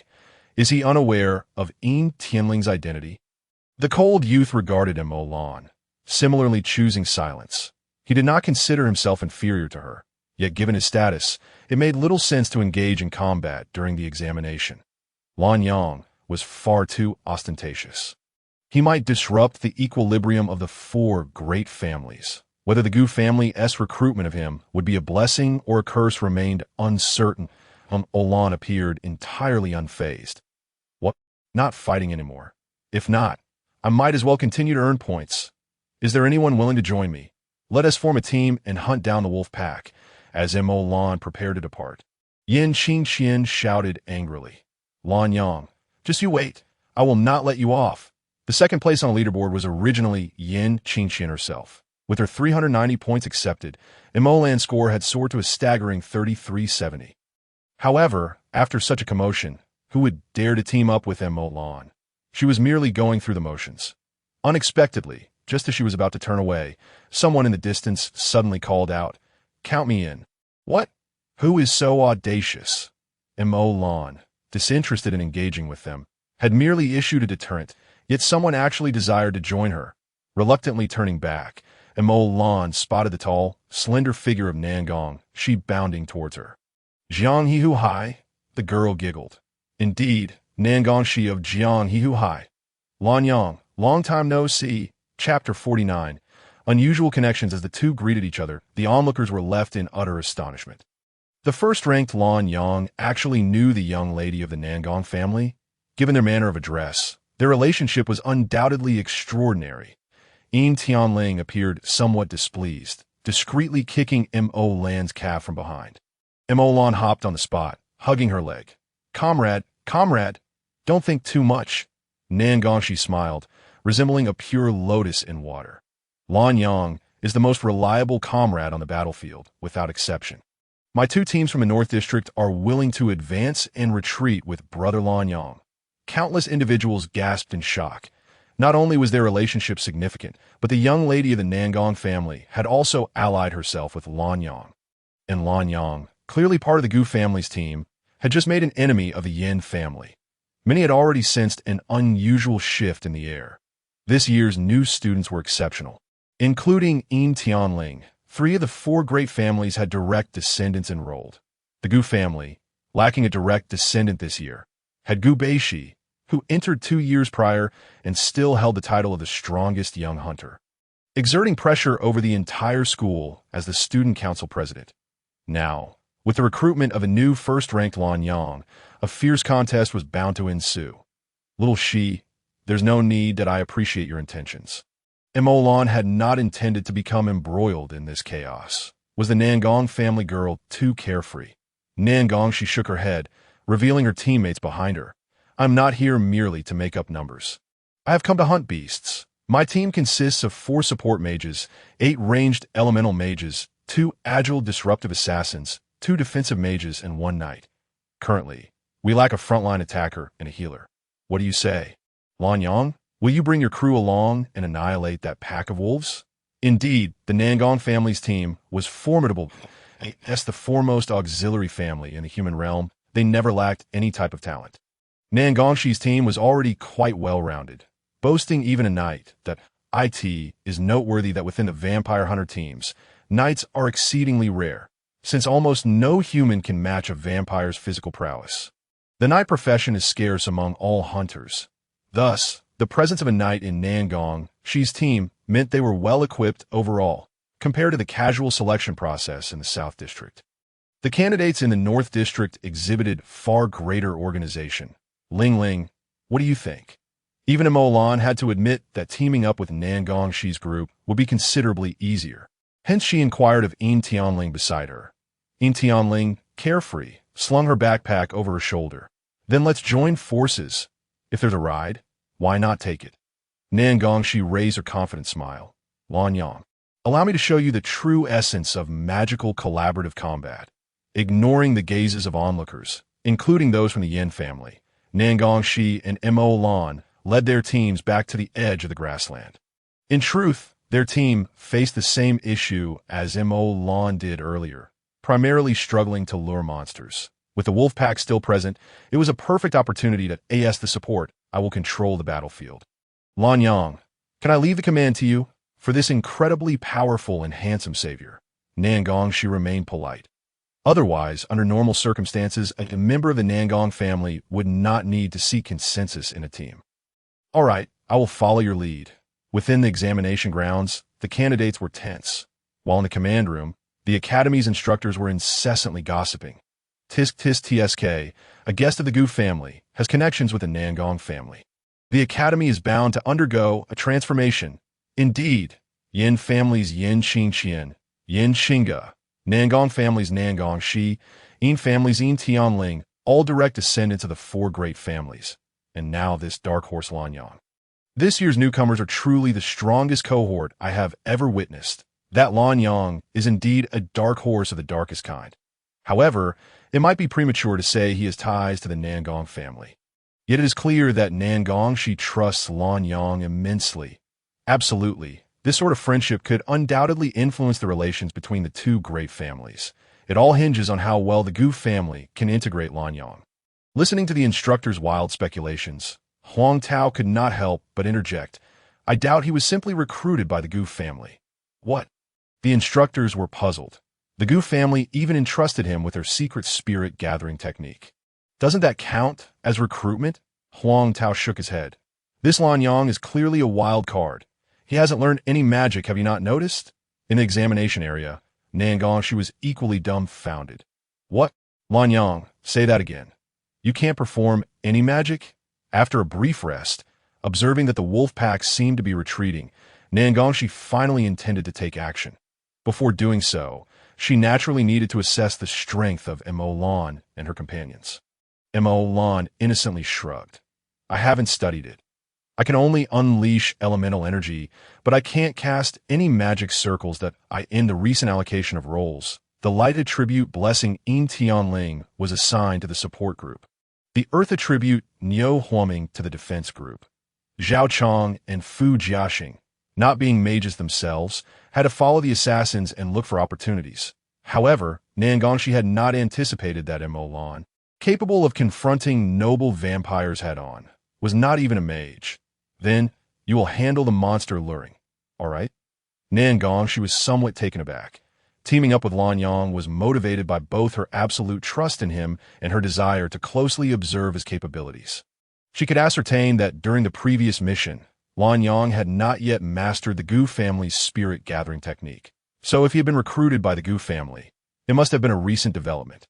A month is hardly enough time to forge any deep bonds. More likely, it was a matter of mutual benefit. If he truly possessed strength, even if it meant offending the Gu family, Nangong Shi would still seek to claim Lan Yang for her own. Yet, how could it be that he wasn't even a mage? On one side, Nangong Shi remained in astonishment, while on the other, Mo Lan had already summoned the blazing flame spear and charged into the grassland.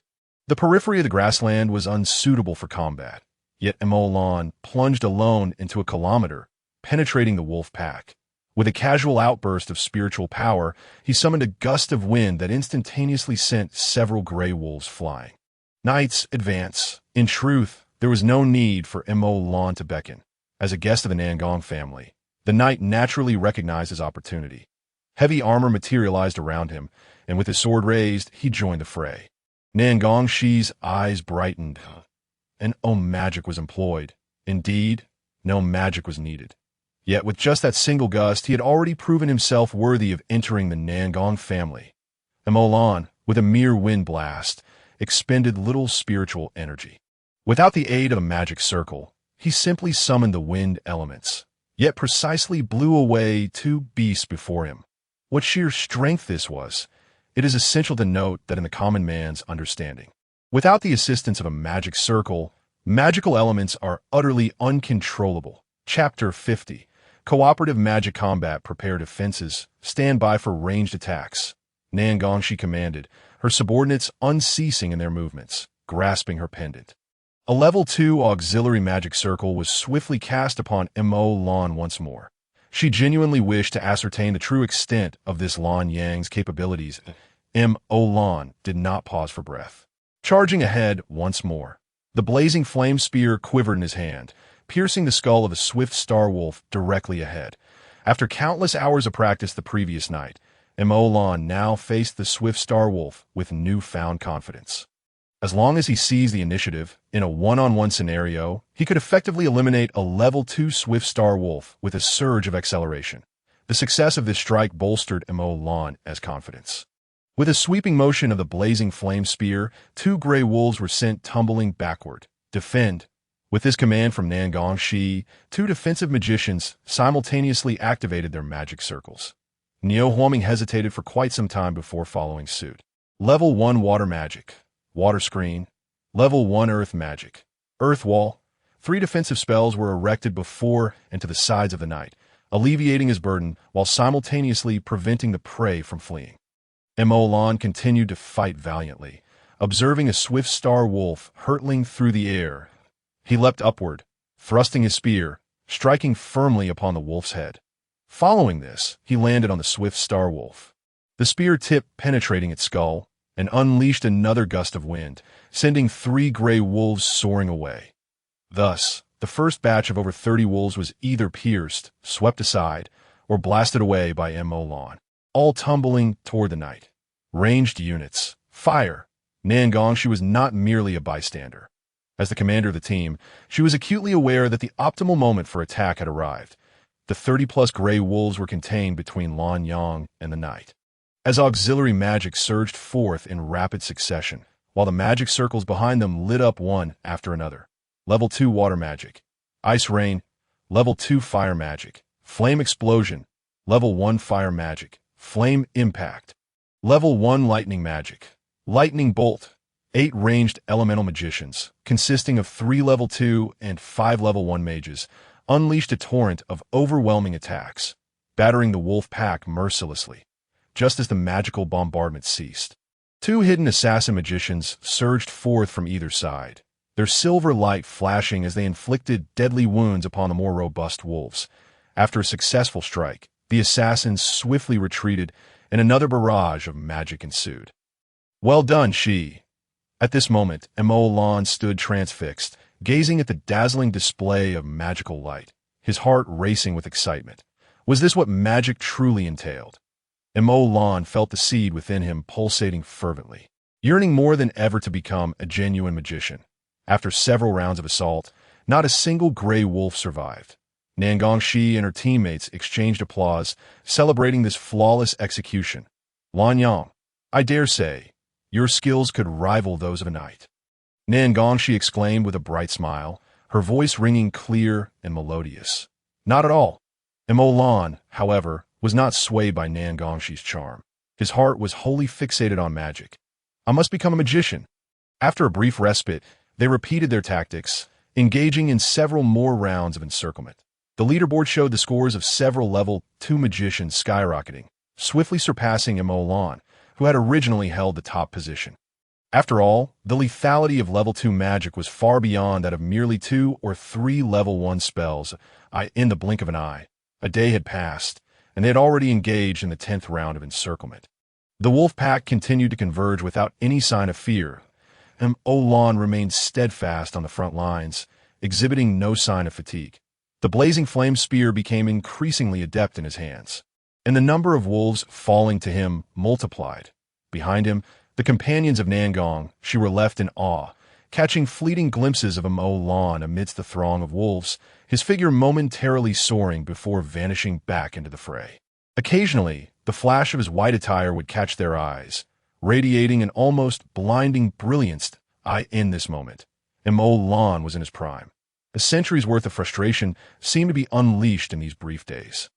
Two swift star wolves lunged at him from either side, and without a second thought, he struck out, sending them crashing backward toward the night. Lan Yang, level 2 is too much. Nangongxi's sharp cries suddenly pierced the air, and only then did Mo Lan realize he had become dismissive of the swift star wolves. Yet the knight evidently lacked the capability to withstand two level 2 beasts, even with defensive magic in place. The water screen and earth wall were swiftly breached, and a swift star wolf sank its teeth into the knight's heavy sword. The knight struggled to raise a shield against the onslaught of another swift star wolf, only to spit blood onto the ground. Even with the shield, he was grievously wounded by the level 2 beast. Yin Tianling's healing magic quickly illuminated, and Mo Lan snapped back to reality, charging toward the two swift star wolves. However, the knight's fall caused their formation to shatter, and the uncontrolled wolf pack surged toward Nangongxi and the others. Retreat. Nangongxi wasted no time, seizing the unconscious knight and leading the fragile magicians in a frantic escape. Mo Lan accelerated with all his might, racing ahead of the wolf pack, and then abruptly halted and turned, unleashing a powerful gust of wind. Dozens of wolves were sent flying, yet more continued to converge. Without Mo Lan to divide them, the wolf pack could no longer be segmented and had successfully merged with the endless waves of wolves from behind. Mo Lan steadied himself, refusing to retreat even an inch. He was determined to buy his teammates time to escape, not allowing a single gray wolf to pass. The difficulty of breaking through the wolf pack was evidently different from merely obstructing its advance. Mo Lan had consumed his last spirit-enhancing pill, yet he found himself struggling, sustaining further injuries. In the midst of their retreat, Yin Tianling glanced back and was startled to see Mo Lan tackled from behind by a gray wolf. Rolling before regaining his footing, with a firm step, Yin Tianling suddenly refused to retreat, dashing back towards Mo Lan. Yin Tianling, Nangongxi called out, taken aback by her unexpected return. Gritting her teeth, she resolved not to abandon them, allowing her teammates to withdraw while she pursued Yin Tianling back. Yin Tianling had closed the distance to Mo Lan, merely a few meters away, her round face scrunching as she shouted, "How dare you bully my father?" With both hands, she struck the ground with force. Lan Yang, return. Yin Tianling's powerful voice rang out, and Nangongxi quickly grasped her intent. As the daughter of the Nangong family, she possessed her own resolve. And without hesitation, she summoned a level 2 magic circle to envelop Yin Tianling. Mo Lan heard Yin Tianling's voice beside him, and with a sudden leap, he retreated. Immediately, a tempest swirled beneath Yin Tianling, her twin ponytails flying behind her. Extraordinary ability. Ruin. Chapter 51. Extraordinary ability, Ruin. As Ruin's extraordinary ability activated, the vast grassland before Yin Tianling began to wither at a visible speed, leaving the gray wolves with no time to react as they transformed into lifeless husks mid-stride. Mo Lan, suspended in midair, felt an overwhelming sense of dread. The power of Ruin seemed tailor-made to target bloodlines, and even he feared that a mere touch would spell his demise. Fortunately, Yin Tianling's extraordinary ability was still in its infancy. After a forced eruption, it expanded only 100 meters before ceasing. The rearward wolf pack, gripped by terror, halted their advance and turned to flee. This was the power of the so-called sinful child. Yin Tianling lay pale on the ground, yet still managed to muster her remaining strength to cast a healing spell on Mo Lan, concealing the truth of his self-recovery. Nangongxi, equally pale, collapsed to the ground. Although she relished adventure, it was her first encounter with such a brutal scene. With that singular strike, Yin Tianling's score soared to the top, 4,800 points. Her extraordinary ability had eliminated nearly 100 beasts.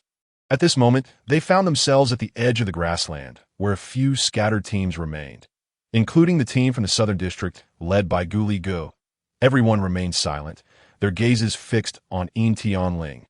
The name of the calamity truly lived up to its reputation. Faced with such formidable abilities, the initial thoughts of those present were not envy, but rather a stark, unadulterated fear. Ling Ling, are you all right? Emolan helped Yin Tianling rise from the ground, allowing her to lean against him. Yin Tianling wearily teased, "You actually didn't flee in terror?" Emolan paused, realizing she must be fine. There are still several teams around us, and I sense they harbor ill intentions. We should retreat to the playground. Yes, he spoke. A piercing scream suddenly erupted from afar. Lan Yang. What is that? Following the direction of Nangongxi's finger, Emolan was shocked to discover a massive azure wolf had appeared on the horizon. Its length nearly 10 meters. It seemed to stroll leisurely, yet, in the blink of an eye, it was upon them. Retreat! Emolan shouted, feeling an overwhelming energy emanating from the azure wolf. He swiftly lifted Yin Tianling from the ground and pulled Nangongxi, intending to flee. However, at that critical moment, a first-level magical water barrier suddenly obstructed Emolan's path. The immense water curtain descended from above, initially a defensive spell, but at this moment became a barrier preventing their escape. Emolan hesitated for a moment, breaking through the water barrier, and just as he intended to charge forward again, an incredibly chaotic wall of wind appeared before them, trapping them within. Damn it, just a moment too late. The azure wolf behind them was a third-level demon beast. Third-level demon beasts possess their own domains. The frenzied azure wolf unleashed a wind domain, making it impossible for Emolan and the others to escape before defeating it. All because of that water barrier. Through the thick wind wall, Emolan caught sight of a boy's sinister smile. He recognized the face. He was one of the subordinates behind Yin Qingxian. Yet at this moment, seeking to exact revenge upon him meant confronting the azure wolf. A third-level demon beast was beyond their current capabilities to handle. Beep, beep, beep. The alarms in the Academy's command room sounded again. The mentors were utterly exasperated. Lan Yang was indeed a genuine troublemaker. In just over 2 days, he had triggered alarms that hadn't been heard for years, attracting even the Wolf King. Indeed, that third-level azure wolf was the king of the entire wolf pack.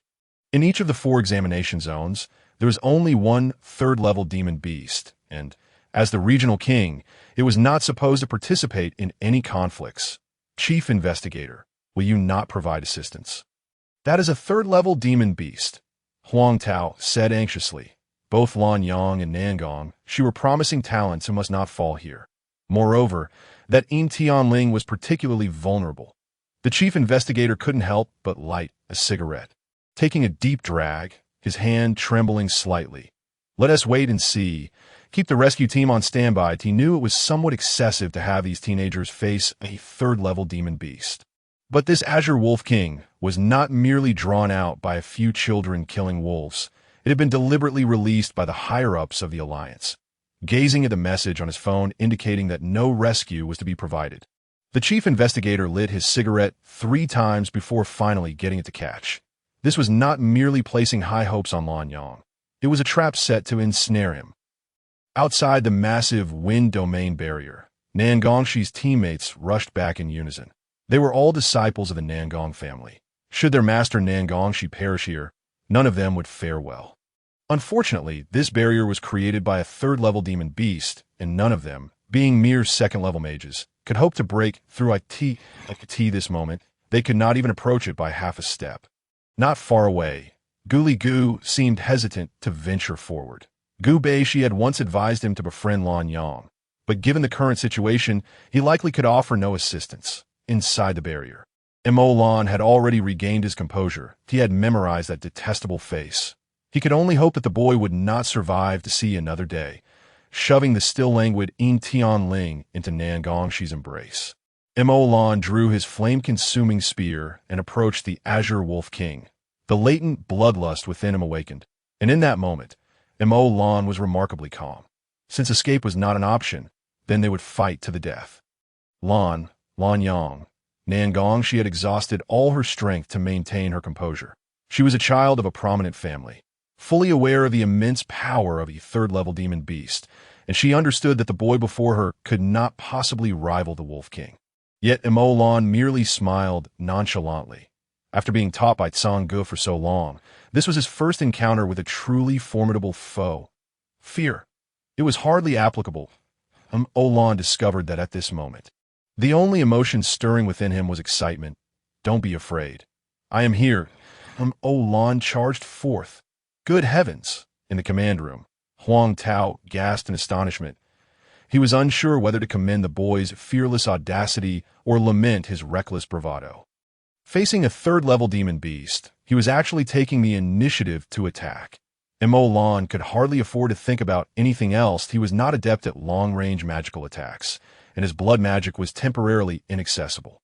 With only a spear in hand, he had no choice but to pursue offense. After 2.5 days of battle, Mo Lan's stamina began to wane. He suddenly remembered Yin Tianling behind him. This time, surely she would willingly lend him her strength, unlike the last time with Lan Yang. Chapter 52. Battle with the Wolf. With such thoughts, a smile graced Mo Lan's face as he dashed toward the Azure Wolf King like a flash of lightning. In the shadow of the massive creature, Mo Lan appeared minuscule, and the silver spear in his hand seemed no larger than a pinprick as it clanged against the Azure Wolf King's hide. It failed to penetrate its defenses. Indeed, this was the might of a third-level demon beast. Even without taking any action, simply enduring Mo Lan's assault, he couldn't breach its defenses. How could he fight against this? The Azure Wolf King let out a thunderous howl, and a tempest erupted. Unsteady on his feet, Mo Lan was instantly hurled away. Previously, it had been his winds that had sent the gray wolves flying. Now he was finally experiencing the sensation of being tossed aside. Almost immediately, several massive wind blades pursued him through the air, the howling winds deafening, and Mo Lan barely managed to evade them with a series of frantic rolls. A third-level demon beast could indeed launch magical attacks. Lan Yang, the Azure Wolf King, can absorb wind elements. Do not use wind attacks. In the distance, Nan Gongshi's magical formation lit up once more. Although she could not yet remain calm in a crisis, she would not add to Mo Lan's troubles. Mo Lan, empowered with enhanced strength and speed, still found himself insufficient in the face of the colossal Azure Wolf King.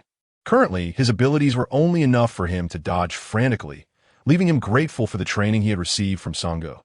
Indeed, while others perceived Mo Lan as being at his wit's end, he felt quite accustomed to this struggle, absorbing wind elements.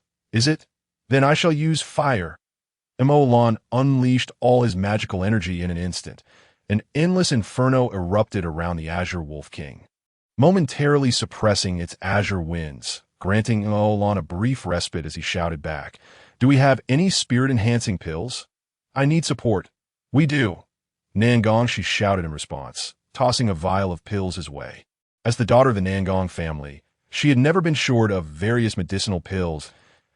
Lan quickly consumed 2 spirit-enhancing pills, but as he watched the flames around the Azure Wolf King dissipate under the winds, he bellowed once more, "Ice!"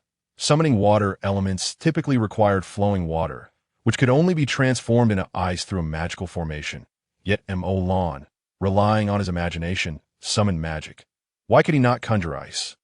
The Azure Wolf King's steel-like fur, heated by Mo Lan's flames, was swiftly encased in ice, rapidly cooling and producing a cacophony of cracking sounds. The surrounding candidates erupted in exclamations.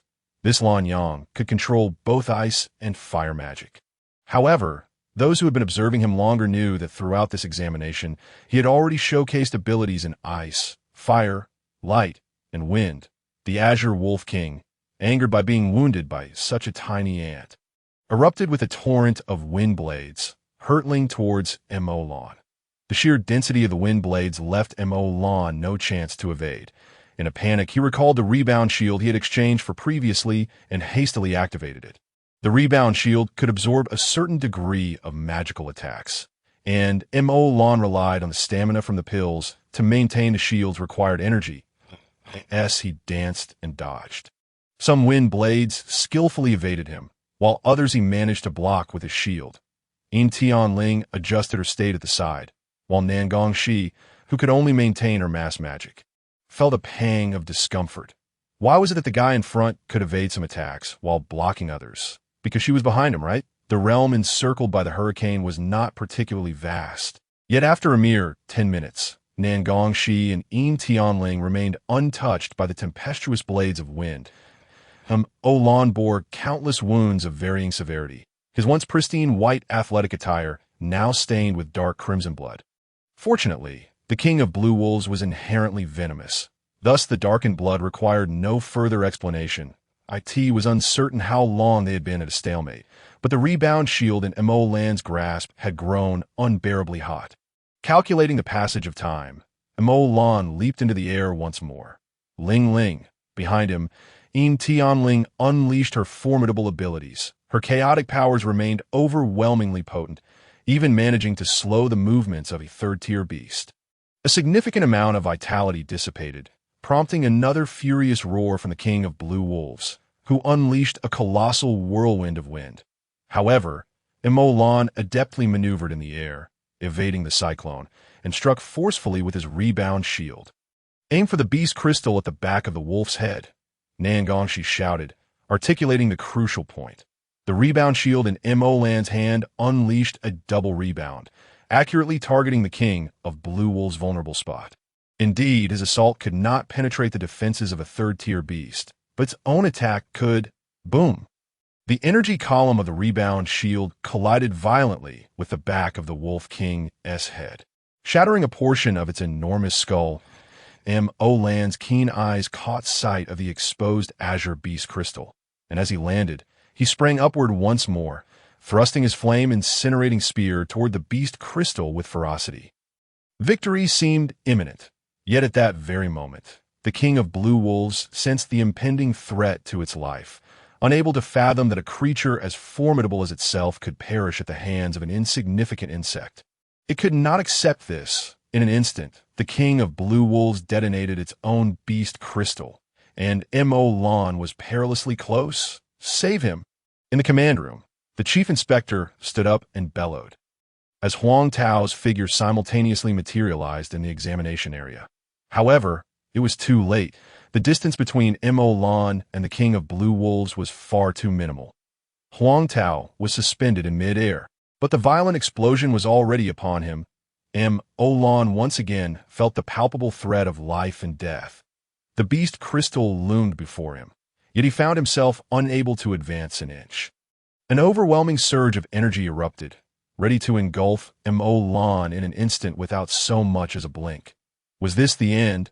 His blood seemed to congeal, and a fleeting crimson hue flickered in his pupils. No matter what trump card he invoked, could he truly withstand this strike? Sangge, did you not vow to protect me? In mid-air, Huang Tao continued his desperate descent, but the distant cries of his comrades had yet to reach him. Mo Lan shut his eyes, concealing the blood-red hue in his left eye. Boom! As Mo Lan closed his eyes, the flame-incinerating spear before him ignited with a blaze that reached for the heavens. With a name like Flame-Incinerating Spear, how could it be merely an ordinary silver lance? An explosive force several times mightier than that of the King of Blue Wolves' beast crystal surged forth, enveloping Mo Lan in a transparent protective barrier. Subsequently, the flame-incinerating spear surged against the impending torrent of energy from the beast crystal, plunging directly into the crown of the King of Blue Wolves. And then, with a terrifying momentum, it erupted from the beast's rear. The yet-to-fully explode beast crystal was instantly suppressed. The third-tier beast, the King of Blue Wolves, was reduced to ashes by that single strike. Clink.as the flames dissipated, the figure of the King of Blue Wolves vanished, and the verdant beast crystal fell to the scorched ground with a clattering sound. Chapter 53. Grudges should not linger overnight. The flame-incinerating spear spun gracefully in midair. Its pointed tip aimed downward, devouring the beast crystal below. It then maintained its upright position, bouncing back toward Mo Lan, extinguishing its flames as it landed in his embrace. The King of Blue Wolves was dead? Huang Tao, suspended in the air, came to an abrupt halt, incredulous at the outcome. With Mo Lan unscathed, there was no need for his intervention in the assessment, so he quietly vanished from sight. In the command room, the chief inspector exhaled a breath he had held for far too long, collapsing heavily into his chair. It was a close call. truly just a hair's breadth away. Had it not been for this divine weapon, the boy would have certainly met his demise. Indeed, at this moment, countless individuals were convinced that the flame-incinerating spear in M.O. Lan's possession was a divine artifact. For only divine weapons possess the ability to cultivate their own sentience. And it was precisely this sentience that had safeguarded the panicked M.O. Lan. This lad possesses quite a treasure. The chief inspector trembled as he retrieved a fresh cigarette, attempting multiple times to light it without success. Upon returning to the command room, Huang Tao also felt a lingering dread. Possessing a divine artifact yet still facing such peril was indeed a sign of weakness. In truth, he was being somewhat unreasonable. Even with a divine weapon in hand, M.O. Lan was still not yet a magician, and who could guarantee a complete escape when confronting a third-tier beast? The chief inspector finally managed to ignite the cigarette, inhaling deeply despite his trembling. The divine weapon had likely not found its master yet.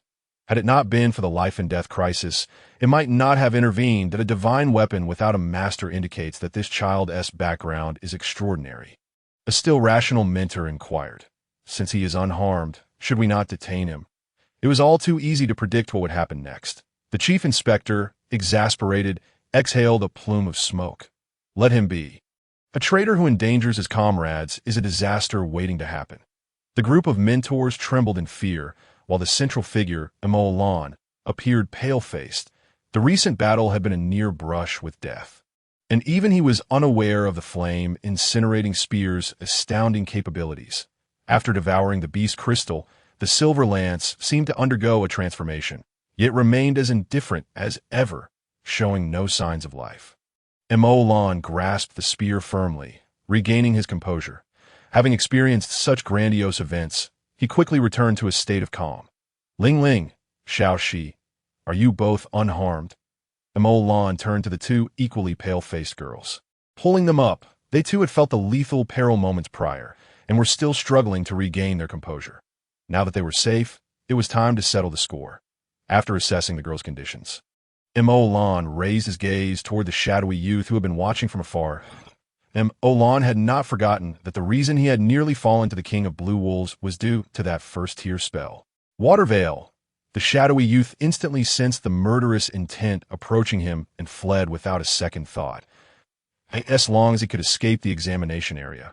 Even if he were displeased, he could not be pursued. Little did he know, M.O. Lan showed no hesitation as he hurled the flame-incinerating spear, which transformed into a long spear that shot forth, traversing 100 meters in an instant, piercing through the shadowy youth's chest and pinning him to the ground. At this point, could he still hope to flee? M.O. Lan advanced step by step, harboring an unprecedented fury. It was his first experience of being so treacherously ambushed. Had it not been for Tsanggu's spear, this noble scion of black gold would have been slain here by a filthy human. Lin Yang. Nan Gongxi was the first to regain her senses, rushing to catch up with M.O. Lan. Do not kill him. He is from a Yin family. Keeping him alive holds far greater value than killing him. He has irrefutable evidence of betraying his comrades. Capturing him could yield even greater benefits. As the daughter of one of the four great families, Nan Gongxi had been educated in the ways of the aristocracy since childhood. To her, short-term gains and losses paled in comparison to long-term benefits. But M.O. Lan was different. He bore the bloodline of the black gold nobility, raised with the conviction that no one who posed a threat to him should be allowed to live. Grudges should not linger overnight. Those who harbored hostility toward him must die. You cannot kill me. The shadowy youth, pinned to the ground by the flame-incinerating spear, struggled to escape, helplessly watching as M.O. Lan approached. M.O. Lan remained silent, disregarding Nan Gongxi entirely, resting his right hand on the spear's shaft, and with a swift motion, pierced the shadowy youth completely to a group of teenagers, having never witnessed life and death, were struck with terror as they beheld one of their peers being cleaved in half by a spear, just like them. How dare you kill someone from the Yin family? The shadowy youth's companions quivered, nearly collapsing to their knees. Though the water veil had not originated from them, they were nonetheless allies of the shadowy youth from the Yin family. M.O. Lan chuckled oddly, calling out to the distant Yin family group. Is this one of yours? Yin Qingqian was about to respond, but was abruptly pulled back by the cold youth. No, our Yin family does not harbor traitors. If Lin Yang were to perish, the dead would naturally hold less value than the living. However, now that one of their own lay dead, the principle remained the same. Mo Lan lowered his head, a smirk curling at his lips. I knew it. Without pausing, he swiftly eliminated the two remaining companions of the shadowy youth. Do not think I am unaware. You accelerated his spell casting and created an escape route for him. In the blink of an eye. 3 youths transformed into lifeless corpses, the blood on the flame incinerating spear seeping slowly, leaving no trace behind. Countless candidates trembled in fear as they beheld this harbinger of death, while Mo Lan appeared to have merely accomplished a trivial task. Turning back, he smiled as he tossed his identity badge toward Nan Gongxi. Time is of the essence. Let us divide the spoils. Nan Gongxi let out a silent sigh, feeling that the demise of the 3 individuals was indeed regrettable, as it deprived her of a means to suppress the Yin family. However, what Mo Lan had done was undeniably gratifying. After all, she herself had narrowly escaped death not long ago, and how could she possibly be devoid of pent-up frustration, grasping the identity tokens of several individuals in her hand? Nan Gongxi proposed, you contributed the most effort and thus earned the highest score. You shall take 10%, while the remainder will be divided equally among us. Is that agreeable? And Mo Lan waved her hand dismissively. It matters not. Being first is sufficient. Let us divide it equally. Indeed, after a day and a half of fierce combat, even without the Blue Wolf King's tallying, their group had amassed a staggering total of 87,000 points. When averaged, each individual would receive 3,950 points. The extra 100 points were awarded to Mo Lan, ensuring her position at the top. Nan Gongxi expressed some regret. This hardly seems fair. Lan Yang, you initially had 370 points. It cannot be that after 2 days of fighting, you end up with but a few hundred. Chapter 54, a bit aggrieved Mo Lan, however, remained unfazed. Her teammates had already qualified for advancement, which was enough for her. This assessment, under Mo Lan's interference, had completely lost its usual significance. There was a stark divide between the top 22 participants and the rest, with the leading Lan Yang showcasing a true example of one rising while others ascended. Upon returning to the training ground, Mo Lan observed from a distance that Gu Liji's team was huddled together, their expressions filled with concern. They had failed to accumulate enough points and were now deliberating on how to ensure more of their members qualified for the major examination. Mo Lan silently watched for a moment, unable to suppress her thoughts of Gu Bei's gathering technique. Had it not been for her enhanced control over spiritual energy, Mo Lan might have suffered greatly when first surrounded by the wolf pack. Having grown up isolated and alone, she was not one to easily accept favors from others. With this in mind, Mo Lan stepped forward and tossed her identity token towards them. The Ji Gu was taken aback, feeling the token's warmth in his hand. Moments ago, he had witnessed Lan Yang's predicament, but had not extended a helping hand. Yet now, Lan Yang was offering them assistance. Among the candidates ranked over 100, each had only scored 100 or 200 points at most. Mo Lan's token was more than sufficient for all of them to qualify. That I promised the district chief that the number of qualifiers from the southern district cannot be too few. Without giving Gu Ligu a chance to respond, Mo Lan turned and departed. Naturally, Gu Ligu and his companions would not deduct all of Mo Lan's points. Ultimately, under coordination, Niu Huaming and the others yielded a portion of their scores to assist Gu Liji's teammates in entering the major examination. Throughout the ordeal, they had not exerted any effort, merely riding on Mo Lan's coattails to enter the examination, and now they found themselves fortunate enough to qualify for the academy. Had it not been for Niu Huaming's deep bow in the cafeteria, the 3 of them might not have even been able to gain entry into the division. When the 36-hour countdown finally reached 0, all candidates lined up once more in the training ground. Aside from the 3 eliminated by Mo Lan, 2 others were severely injured by magical beasts, leaving a total of 875 remaining. The candidates naturally divided into 8 large districts and 8 teams, with Gu Ligu and his companions voluntarily positioning themselves behind Mo Lan. This year's major examination was a novel format adopted by the Academy after extensive research, designed to assess the comprehensive abilities of each participant. Those who passed the preliminary examination were already sufficiently equipped with foundational skills, yet their overall qualities had truly opened the eyes of the evaluators. Huang Tao reappeared on the podium to deliver the final summary speech. The admission rules would remain unchanged. The candidates ranked within the top 150 would be officially admitted as new students of the Academy. However, admission did not equate to a carefree outcome. During these 3 days, each of your performances had been closely observed by the instructors. After a week of rest, the instructors would begin selecting students. Those chosen would enter Class A and receive guidance from their mentors, while the remainder would be placed in Class B, receiving instruction in a larger group setting. Each semester, Classes A and B would undergo reassessment, and the instructors would determine whether to reassign students. I must remind everyone that joining the Academy is not your ultimate goal. You are to become hunters, slaying vampires, and safeguarding humanity. Do not lose sight of your original intentions. M.O. Lan had initially thought the Academy would reprimand her for her actions against her fellow candidates. But from Huang Tao's words, it was evident that they were rather displeased with that group.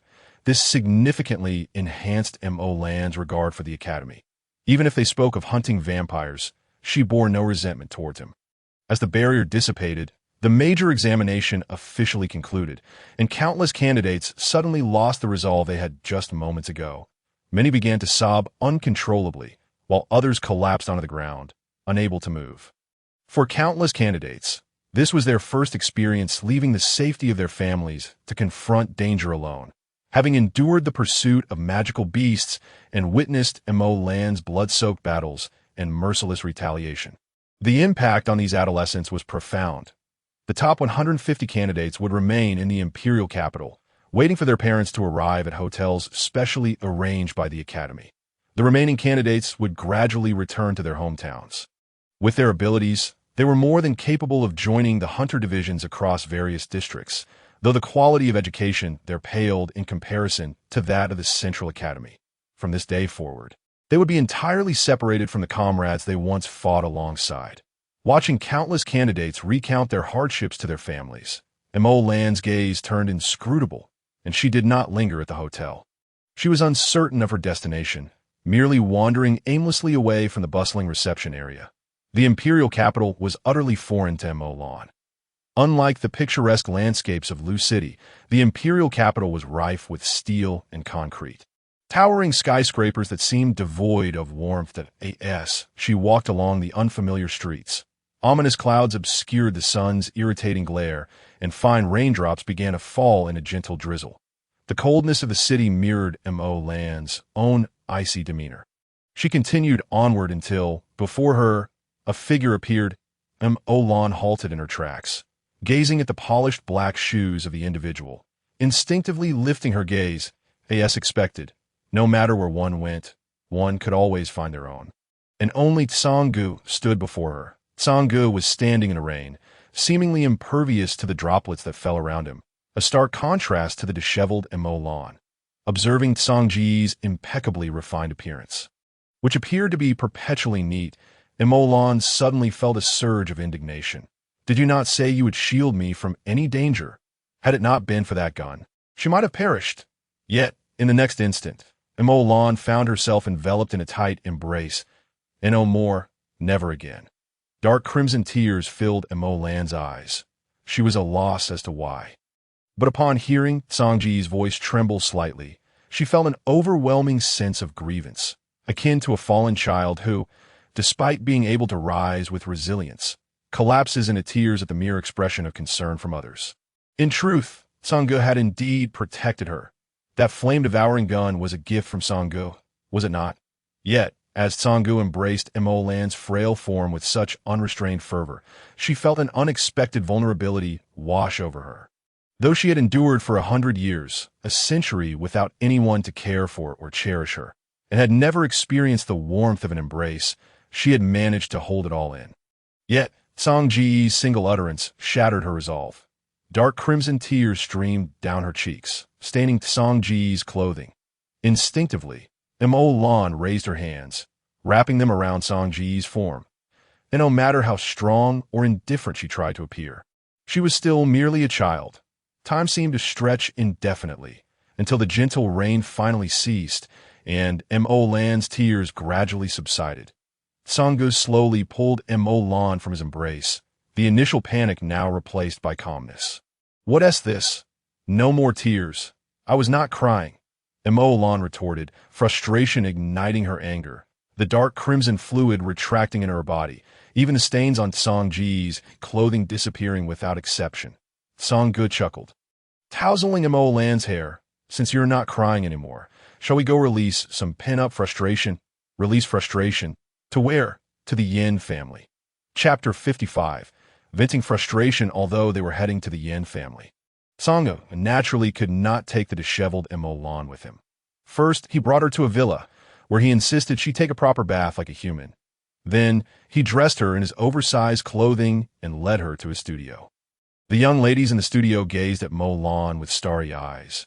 Accustomed to working with little celebrities, they found themselves at a loss when faced with Mo Lan's visage. Ultimately, they resorted to a simple foundation, a refreshing haircut, and paired it with a sleek black outfit and trench coat. Gazing at her reflection in the mirror, Mo Lan suddenly felt that black truly suited her. "Oh, how am I so handsome?" Sanggu had somehow acquired a rather understated yet luxurious car. Effortlessly taking the driver's seat, Mo Lan, for the first time, learned that one must wear a seatbelt in a car, and before she could fully comprehend the functions scattered throughout the vehicle. Sanggu had already driven them to the outskirts, arriving at the entrance of a lavish courtyard. "Park the car, register as a visitor. Do you have an appointment?" At the entrance of the courtyard, two guards clad in uniforms obstructed the vehicle of Sanggu. Lowering the car window, Sanggu patiently stated, "I am Sanggu. Please call your master, and he will allow me entry." The guards, clearly accustomed to their arrogance, scoffed. "Who do you think you are? The Yin family receives countless visitors daily seeking an audience with the master. Do you think you can simply waltz in?" Mo Lan chuckled, intending to tease Sanggu for his apparent bravado. But little did he know that Sanggu merely returned to his seat, refraining from further words, and pressed down hard on the accelerator. The two security guards scrambled aside, and the massive gate ahead collapsed with a thunderous crash before the vehicle could collide with it. Is he truly this audacious? Mo Lan instinctively grasped the overhead handle, glancing at Sanggu, who remained unfazed. "Oh, this is what true power looks like, unyielding and unreasonable. Yet this could be interpreted as a prelude to force." Perhaps the black car traversed the courtyard, halting before the entrance of the building. Sanggu exited the vehicle, and the guards who had rushed towards him simultaneously tumbled to the ground, as an invisible force stirred the courtyard-esque grass into rippling waves. Then, amidst Mo Lan's astonishment, Sanggu casually strolled around Mo Lan's side and gracefully opened the car door for him.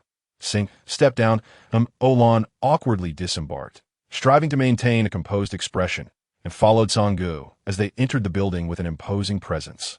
Were they truly seeking confrontation? In a grand hall, a group of individuals hurriedly exited, crossing paths with Sanggu. "Lanyang." A girl's shrill cry pierced the air. Lost in the crowd behind her was none other than Yin Qingqian. "Silence!" The middle-aged man at the forefront shot a fierce glare at his daughter, forcing a strained smile upon his wrinkled face. "Lord Sanggu, to what do we owe this honor?" Mo Lan struggled to contain his wide-eyed astonishment. Sanggu, however, regarded the man as unworthy of dialogue, leading Mo Lan through the crowd to take a seat at the main table. The crowd parted instinctively, no one daring to impede Sangji's passage. "Summon your master." "Yes, yes. I will send someone to fetch him." "No, I shall go myself. Please wait a moment." The middle-aged man was drenched in cold sweat. Recognizing the gravity of the situation, it seemed someone in his family had crossed paths with this formidable figure, which could spell disaster for them. He hurriedly rushed out of the hall to seek the family head, instructing his young son to prepare tea for Sanggu. This son was none other than Yin Qinggu, the aloof young man who had stood beside Yin Qingqian. Sanggu accepted the tea offered by Yin Qinggu without ceremony, leisurely sipping it as a scion of a prominent family. Yin Qinggu understood his father's demeanor and dared not show any signs of negligence. Before long, the middle-aged man returned, accompanied by the head of the Yin family, who happened to be his father. To Songji's surprise, the venerable patriarch had also come along. Stooped with age, white-haired and leaning on a stout cane, the elder approached Songge with urgency. "Lord Songge, may I inquire what brings you here today?" In the presence of the patriarch, even the family head lacked the right to speak, and Yin Qingqian was hastily pulled aside, forced to observe from a distance. Songge took a sip of tea before leisurely replying. "Shaolin Zi, I once spared your life out of pity for your cleverness, only to have your kin mistreat my descendants." Shaolin Zi. The younger members of the Yin family were baffled by Songji's identity. But for the patriarch, Yin Lin, he was a figure of utmost reverence. How could this seemingly youthful man dare address their elder so casually? Yin Lin instantly fell to his knees in panic, exclaiming, "Lord Songge, you must be mistaken. The Yin family would never act against your descendants. This is a misunderstanding, a grave misunderstanding."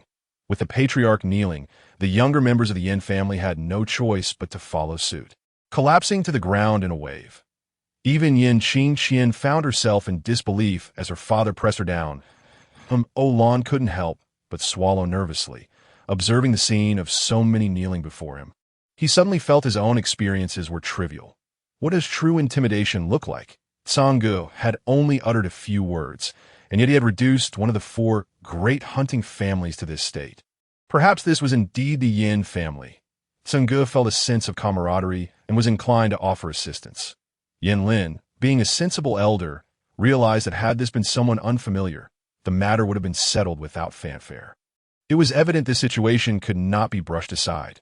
Yin Qingge, one of the very few aware of the backstory, bowed deeply. "Lord Songge, it is my fault for not properly managing the disciples of the Yin family." During the Academy's entrance examination, a disciple took it upon himself to attack Brother Lan Yang, trapping him within a beast barrier. Qingge bears the blame. Mo Lan rolled his eyes at this boy's attempt to shift focus. The one who acted was a disciple, yet he was willing to shoulder the blame for lax discipline? Preposterous. Yin Lin immediately chastised him. Having commanded respect for a lifetime, how could he remain ignorant of the heinous acts committed by his descendants? Vampire hunters are your comrades. How could you turn against your own? The Yin family's century-old reputation nearly tarnished by their actions. The patriarch, a man of great stature, could easily discern the implications behind Yin Qingji's words. Yet he did not shy away from accepting responsibility, and Yin Lin readily acknowledged the family's faults. Chapter 56. To make her a servant, Lord Songge. This matter stems from the folly of the Yin family's youth. This child has been spoiled since childhood, losing all principles and boundaries that we, the Yin family, have failed in our upbringing, and we leave it to you to decide. The patriarch unexpectedly cast his grandson aside. Yin Qingqian could no longer contain herself and angrily raised her head. "This has nothing to do with my brother. It was I who sought to teach Lan Yang a lesson. However, I never intended for him to be harmed. I was merely furious that he dared to defy me." Yin Qingqian was indeed a spoiled young lady, yet her heart was not so vile. She only wished for the disciples to discreetly teach Lan Yang a lesson, not anticipating such dire consequences. I could see that moment. The patriarch appeared intent on sacrificing her brother, leaving Yin Qingqian unable to evade responsibility. Songge took another sip of tea, not doubting the girl's words. Yin Lin's attitude satisfied him, yet it was not enough. "Shaolan, are those 2 the culprits?" Songge casually inquired of Mo Lan, who nodded affirmatively. "Indeed, they're the ones that I recall someone threatening me that they would not let me off. In that instant, Mo Lan felt a surge of elation, relishing the sensation of having a powerful ally. The 4 esteemed families, indeed formidable. Yin Lin's complexion turned pale as he prostrated himself heavily. "Lord Songge, it was my child's folly, reckless words. He has disturbed your disciple. Please allow you to handle it as you see fit." Although these 2 twins had long been the darlings of the Yin family, they had ultimately become a liability. Now, having provoked such a person, they dared to issue threats. Should Songge be displeased, the Yin family's centuries of legacy could vanish in an instant. "Oh, any measures you see fit," Songge countered. This time, before Yin Lin could respond, Yin Qingqian suddenly broke free from her father's restraint and stood up. "Lan Yang, this was my doing, not my brother's." I will take full responsibility for my actions. If you have any grievances, direct them towards me. Whether it be death or punishment, I will bear it all. Just do not involve the innocent." She had not anticipated that matters would escalate to this extent, with the patriarch seemingly willing to abandon her brother, casting both her and her brother as pawns. Yan Qingqian was indignant and could not swallow this humiliation. Sanggu ignored the bickering of the younger generation and turned to Mo Lan. "What say you?" Mo Lan blinked, suddenly feeling a twinge of uncertainty. After all, this was merely a conflict among the younger generation. Now, with Song Ji's backing, it felt less like an accomplishment. The nearly 90-year-old elder kneeling before him stirred feelings of sympathy, for in terms of age, he was not necessarily younger than Mo Lan stepped forward, regaining his composure. "Any measures are acceptable, correct? I leave the decision to Brother Lan."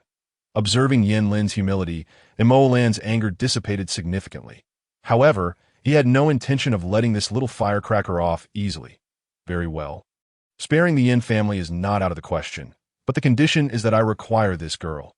Everyone was taken aback, and Yan Qingqian's eyes widened in disbelief. You rogue! How dare you?" Mo Lan rolled his eyes and returned to Song Ji's side. "I demand that this girl sign a master-servant contract to be my servant for life." Sanggu then directed his gaze at Yan Qingqian. "Are you willing?" Yan Qingqian bit her lip fiercely, tears streaming down her face uncontrollably. He actually wanted her to be a servant, to humiliate her in such a manner. Yet, the lives of the 100-odd members of the Yin family hung in the balance. Wiping her tears away, Yan Qingqian took a deep breath and boldly stepped forward, kneeling before Mo Lan.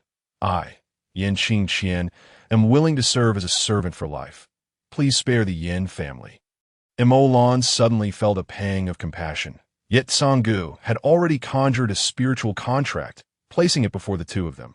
Yan Qingqian, without hesitation, pressed her palm onto it, and Mo Lan followed suit with the same gesture.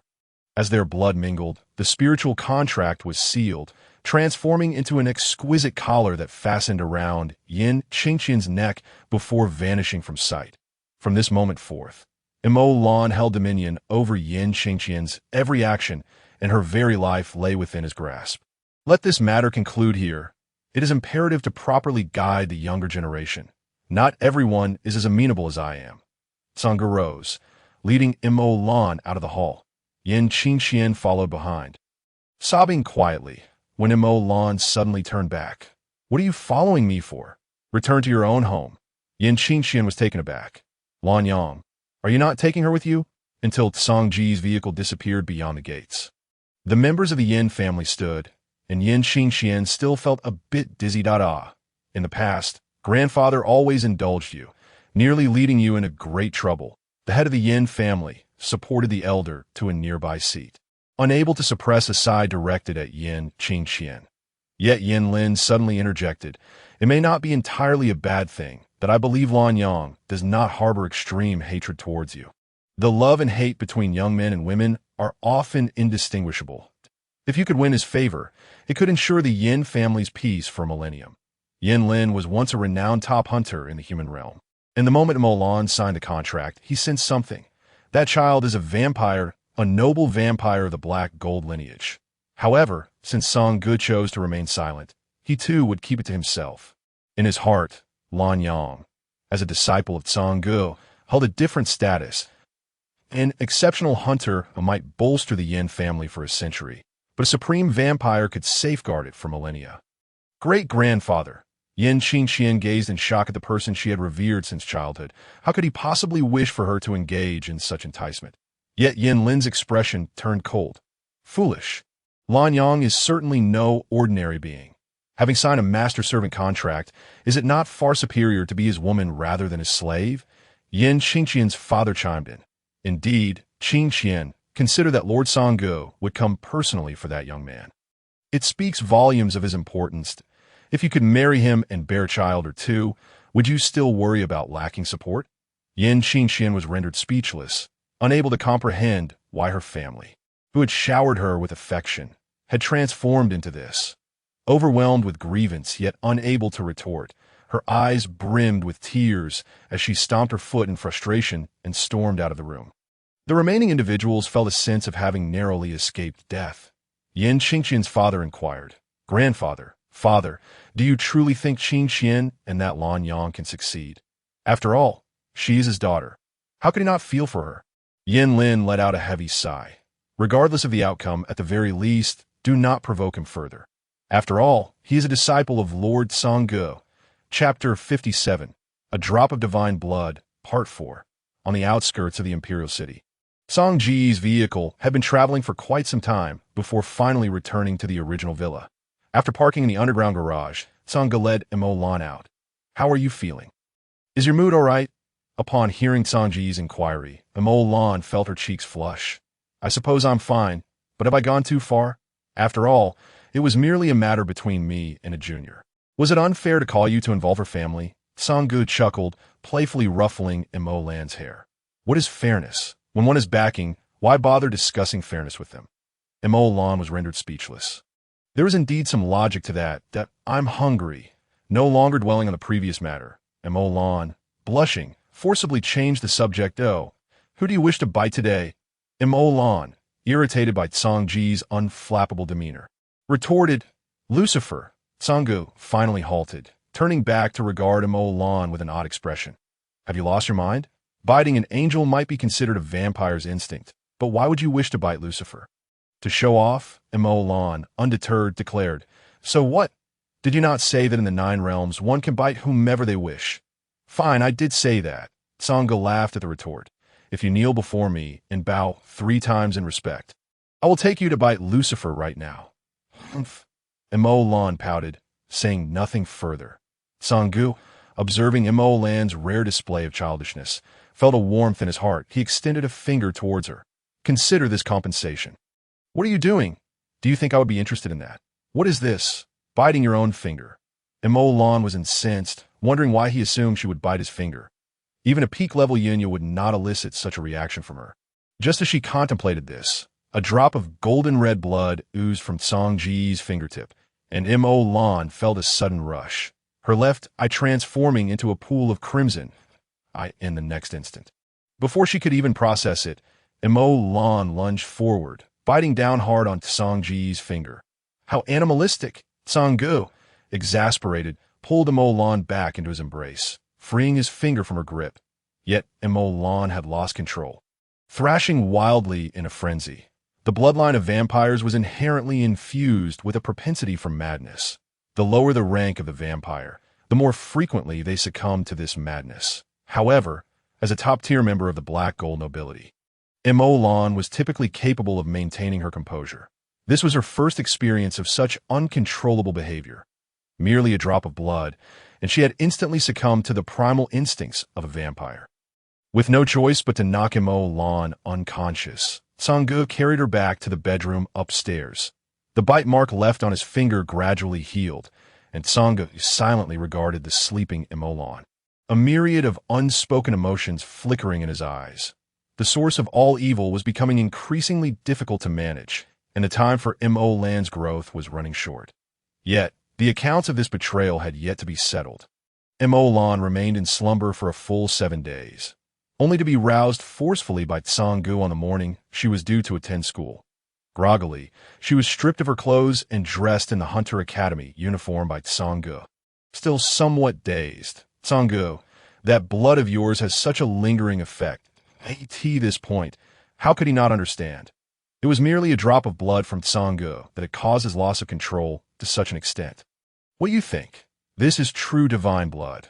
In those novels you read, just a drop could shatter the void." Familiar sensations pulled Sangge back from the enigmatic realm of the divine. And Imo Lan rolled her eyes, regaining some clarity. "Humph, don't think I don't know. You may appear impressive, but in reality, you are profoundly lonely and sorrowful. Vampires can sense a person's emotions through their blood, and Song Ji's blood was far from the sunlit strength he portrayed. Enough of your nonsense. Go to school." After a week of recuperation, the new students at the Hunter Academy appeared invigorated. Passing the entrance exam was the most glorious milestone before becoming a professional hunter. The opening ceremony today was attended by students' families, making it a grand affair in the Southern District. Not only had District Chief Ji Mingli personally attended the new student ceremony, but even the recommended official from Lu City. Lu Yang was honored as a guest. This year, Lu City had produced 5 new students for the academy, including the top-ranked new student, Lan Yang, a once-in-a-century honor. Esteemed leaders, respected parents, and new students, greetings to you all. The vice president, Huang Tao, was once again delivering the opening address, droning on with pleasantries for several minutes. In truth, he felt somewhat anxious. Just 7 days prior, a reclusive 9-star hunter had stormed the Hunter Alliance headquarters, giving a beating to the president who had decided to let the Green Wolf King assess Lan Yang, only ceasing after the alliance leader personally intervened to apologize. The higher-ups of the alliance had long been aware that Lan Yang had the protection of a 9-star mentor, yet they had not anticipated it would be this particular individual. That mentor had threatened the alliance leaders one by one, warning that anyone attempting to scheme against Lan Yang under the guise of assessment would face dire consequences. The chief investigator returned in tears, lamenting the unprecedented level of favoritism shown by the mentor. Thus, Huang Tao felt a sense of trepidation, as if that mentor were hiding among the parents in attendance, poised to emerge and deliver a beating to him at any moment. Fortunately, grievances have their roots. Sangge had no intention of making things difficult for Huang Tao. After Huang Tao had spoken extensively, they finally arrived at the most crucial segment of the opening ceremony, the selection of mentors. This year, there were 18 mentors available to receive new students, each allowed to take on a maximum of 3. The candidates would approach in order of their exam rankings to test their spiritual power and elemental affinity, after which interested mentors would step forward, allowing new students to choose freely. Those without mentors stepping forward would automatically be placed in Class B. Following the introduction of the selection rules, the mentors were introduced. This year was notably different, with the veteran hunter Jiang Pingyuan making an appearance after a long absence from accepting new students. Jiang Pingyuan was once hailed as the most formidable hunter 3 decades ago. After retiring, he's been living a life of leisure at the academy, having not taken on a disciple for quite some time.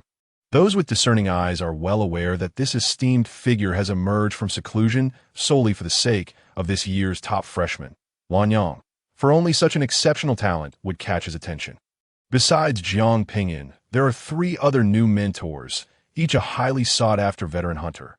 One specializing in fire, another in lightning, and the last in light. The light specialist, named Jiang Sun, is currently the mentor of the academy's top student, Gu Beishi. Each of the other mentors possesses their own unique strengths, with the least accomplished among them being a respectable 5-star hunter. Amidst the crowd, the only figure who stands out for his disheveled appearance is an unkempt old man with a scruffy beard, who barely draws attention.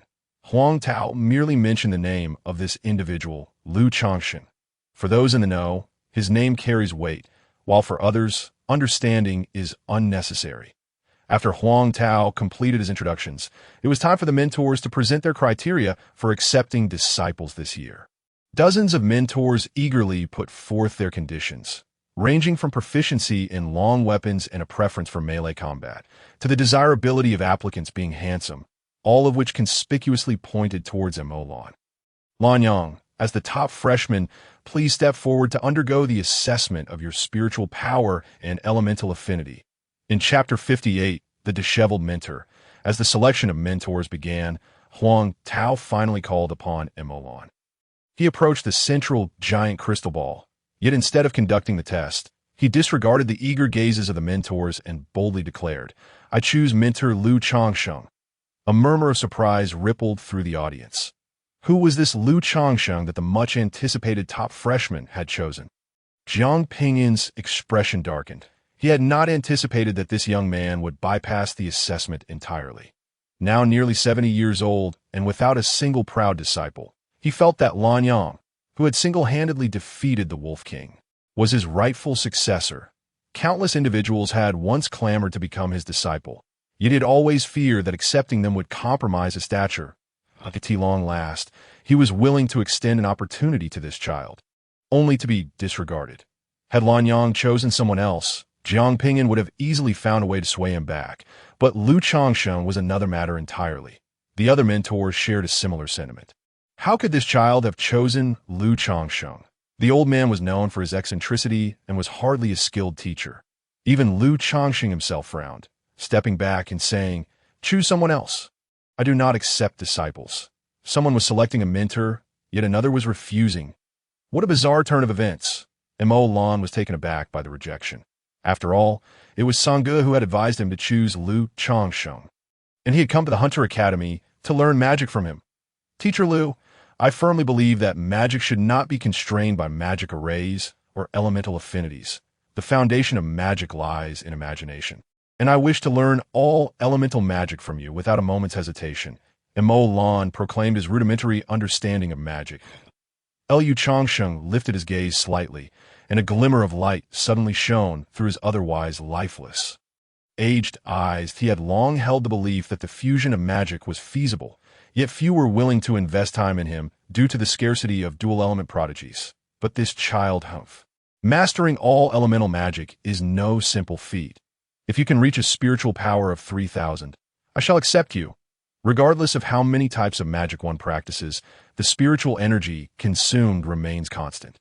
Dividing the same spiritual energy between two elements is already exceedingly difficult, let alone for all elements. Upon hearing Lu Changsheng's demand, nearly everyone assumed he was merely rejecting Lanyang indirectly, a spiritual power of 3,000. Even second-year students often struggle to reach half that at IT. Seemed rather unfortunate for Lanyang, who had proactively chosen a mentor, only to be dismissed. Among everyone present, only Mo Lan smiled. It settled. He swiftly approached the enormous crystal ball and placed his hands upon it. Moments later, the crystal ball shimmered, revealing Mo Lan's spiritual power level. 5980. A spiritual power of 5,000 already signifies the qualification of a third-tier magician. Having consumed a drop of divine blood, Mo Lan's spiritual power had reached an astonishing 5,980. The crowd erupted in astonishment. Truly, he was the top student. It is worth noting that Mo Lan was still a freshman, having not yet undergone any formal training to enhance his spiritual power. Lu Changsheng found himself momentarily breathless. Was this fate? After so many years, did he finally have a chance? However, soon after, the crystal ball dimmed, revealing another line of text. Elemental affinity. None in elemental affinity? It is widely known that a magician casts spells by calling upon the elements they are attuned to in order to form magic arrays. As most individuals possess affinity for only one element, a magician's corresponding magical system is typically predetermined, but a rare few may have affinities for two elements, qualifying them as extremely rare dual-element magicians. Yet here stood the esteemed Lanyang, devoid of any elemental affinity. Without elemental affinity, how could he construct a magic array? If he cannot create a magic array, what use is his 6,000 in spiritual power? Could this be the reason he has never practiced magic? Lanyang, you have no elemental affinity? Huang Tao was equally astounded. He had never imagined that such high spiritual power and such seemingly useless attributes could coexist in the same individual. Foolish! Before Mo Lan could respond, Lu Changsheng approached, hands clasped behind his back, showing no regard for Huang Tao. Elemental affinity is utterly irrelevant. Lanyang summoned some water, fire, wind, and thunder for him to see. Upon witnessing Lanyang's lack of elemental attributes, Lu Changsheng realized that the child was not speaking falsely. He genuinely resonated with Lu Changsheng's philosophy and truly wished to learn all elemental magic from him. Mo Lan looked at Lu Changsheng, sensing that he had indeed agreed to take him under his wing. Overjoyed, he readily affirmed, "Yes, teacher, water." A watermelon-sized sphere of water materialized above Mo Lan's left hand. Fire. A brilliant flame ignited in his right hand. Wind. A gust of wind swirled outward from Mo Lan's center. Thunder. With a crash, a bolt of lightning struck before him. Water, fire, wind, and thunder. In the blink of an eye, Mo Lan summoned all four elements. What did it matter if he lacked elemental affinity? With imagination as his guide, they would naturally come forth. This is magic. Lu Changsheng couldn't help but smile. Not bad, not bad. Your control may be lacking, but your talent is acceptable. Just acceptable. Countless mentors began to grumble amongst themselves, feeling that he was taking advantage while pretending to be modest. With Lanyang's talent, he was already unprecedented. Following Mo Lan's demonstration, the subsequent mentor selection became utterly mundane. Jiang Pingyun, unable to save face, reluctantly chose Yin Xingge as his disciple. Nan Gong she selected Bai Zhiwen, a six-star hunter specializing in support, while Yin Tianling became Gu Beishi's junior sister. The blessing system, affiliated with the light element, showcased Yin Tianling's commendable talent, allowing her to both attack and support. Ultimately, Jiang Sun recognized her potential and did not dwell on her background. However, due to Mo Lan's presence, this year's mentor selection was unlike any other. In the first 22 slots, there were instances of mentors having no one to accept. Aside from one mentor who, for Mo Lan's sake, voluntarily accepted the earth element Niu Huaming, neither of Mo Lan's two companions nor the three disciples from the Nangong family attracted any choices in the Southern District. Although the number of accepted students was substantial, their rankings were not high. When their turn came to take the stage, many mentors had already filled their quotas. Nevertheless, with the genius senior Gu Beishi in the lead and the top freshman Lan Yang following, a few mentors deliberately left openings to accept Gu Ligay and several other promising newcomers. Lan Yang, you should meet with the district chief. He says he wants to celebrate your success. After the opening ceremony concluded, Gu Ligay sought out Mo Lan. The district chief intended to honor them, yet Gu Ligay was acutely aware that many among them had only gained admission thanks to Mo Lan's assistance. In Chapter 59, Get Out, upon meeting Ji Mingli and others, pleasantries were exchanged. Liu Yang had now become the governor of two provinces, while the former governor, Fang Mahua, had ascended to the position of deputy district chief. At this moment, both men shared a mutual thought. Using money to win over Lan Yang was undoubtedly the wisest decision they had made since entering politics. Years ago, when Mo Lan had declared his ambition to become the academy's top student, Liu Yang had been at a loss for words, even refraining from sharing this with Fang Mahua. Now that Mo Lan had truly become the top freshman, Liu Yang felt as though he were caught in a dream from which he could not awaken. District Chief, congratulations. Shortly thereafter, Gu Beishi approached, his family's foundation lying in the Southern District, and now that they were on the rise again, he too felt elated. Especially since Lan Yang had practiced the Gu family's spirit-gathering technique. He was regarded as one of their own, and the other three prominent families would likely refrain from attempting to recruit him. Oh no. The presence of the esteemed top student graces our humble Southern District. Ji Mingli gazed at Gu Beishi and Lan Yang before him, perceiving them as two nascent stars poised to lead the Southern District in reclaiming its former glory. Lan observed Ji Mingli's reverence for Gu Beishi while relegating himself to the status of a newcomer, feeling a twinge of discomfort in his heart. Senior Gu, you must intensify your efforts. Otherwise, the position of the Academy's top candidate will soon be up for grabs. The junior displayed audacity, and Gu Beishi, of such distinguished standing, naturally possessed the necessary magnanimity. Enough of this incessant chatter. Why not immerse yourself in learning something worthwhile? Just as Mo Lan was about to retort, a sudden slap landed on his head. Teacher, Mo Lan snapped back to reality, clutching his head. When did you arrive? That was a rather harsh blow. You nearly knocked the sense out of me. Knocked the sense out of you. Spare me the melodrama. Stop wasting time here and come with me. Liu Changsheng appeared disheveled, clad only in shorts and a tank top, his feet adorned with tattered slippers, as he uttered these words and strolled away with his hands clasped behind his back. Mo Lan, resigned, nodded apologetically to the others and hurried after Liu Changsheng. Teacher, wait up. Mo Lan, already accustomed to panting for breath, though he didn't require much oxygen, felt that this action somehow alleviated his stress. At that moment, he had chased Liu Changsheng to the villa area of the faculty dormitory. Strangely enough, despite Liu Changsheng's leisurely pace, it was almost impossible for the physically fit Mo Lan to keep up. Useless, you can't even keep up? Liu Changsheng didn't even glance up, seemingly thoroughly dissatisfied. Mo Lan couldn't help but interject, Teacher, that's just me. If you had chosen another freshman, they would have surely been left behind. If you wish to compare yourself to them, you might as well leave. I have no time to waste on you. Mo Lan rolled his eyes in indignation. You boast, Teacher.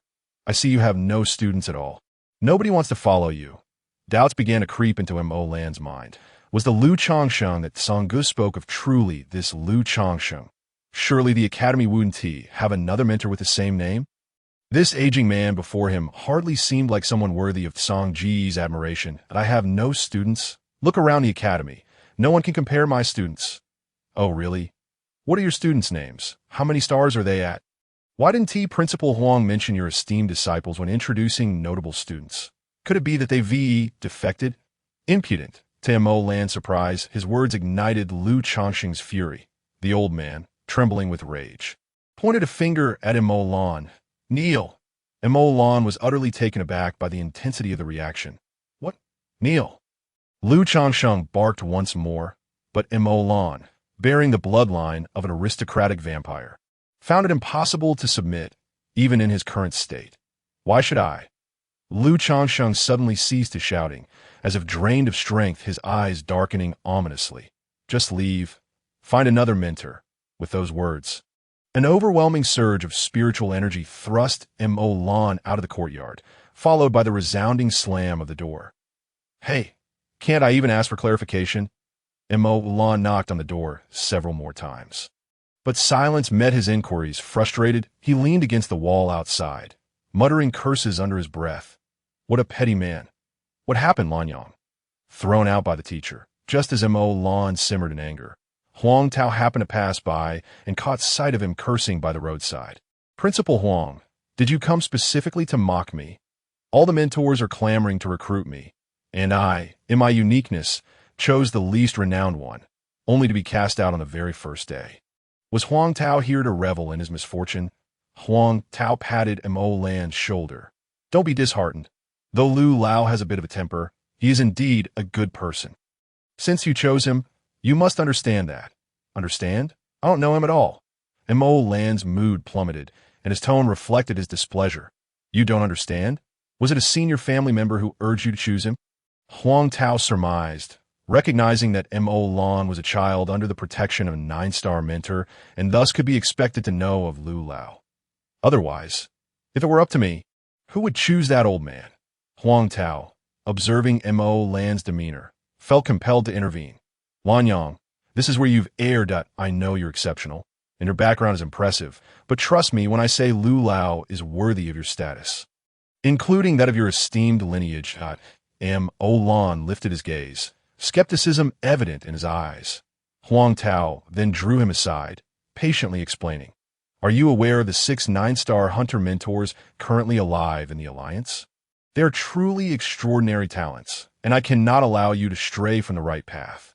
The Vampire Hunter Alliance boasts only 6 9-star hunter mentors in existence, excluding Tsanggo, who remains hidden and has never participated in battle unless the survival of his race is at stake. And Jiang Yishan, the supreme leader of the Hunter Alliance, who is Gu Beishi's mentor Jiang Sun's father, the former headmaster of the Hunter Academy, Wu You, the patriarch of the Gu family, Gu Qiandao, the elder of the Yin family, Yin Lin, and lastly, the once renowned prodigy, Lu Yiqiang. Lu Yiqiang? Mo Lan echoed. Huang Tao nodded. Indeed, your mentor, Lu Changsheng, Lu Yiqiang, Lu Chongsheng. One shot to eternity. 40 years ago, at the tender age of 20, Lu Chongsheng emerged, completing the leap from the strongest young hunter to the strongest hunter in just 1 month. A prodigy whose brilliance shone brightly. Every mission he undertook ended in success. Chapter 60. Lu Chongsheng. Throughout the imperial capital and the entire northern district, the illegal vampires were purged by Lu Chongsheng alone, earning him renown among humans, basking in glory. The vampire patriarch of the purple gold nobility stationed in the northern district, displeased with Lu Chongsheng's arrogance, personally intervened, only to be single-handedly defeated by Lu Chongsheng, who breached their defenses and slayed the purple gold patriarch. That battle became legendary across the 9 realms, marking the first time a human triumphed over a vampire noble in single combat. Lu Chongsheng's name echoed as Lu Yiqiang, a shot that would not allow a single vampire to escape his grasp. Subsequently, he assembled the mightiest hunter team, achieving victory after victory, suppressing the Blood Clan's arrogance in the human realm almost single-handedly.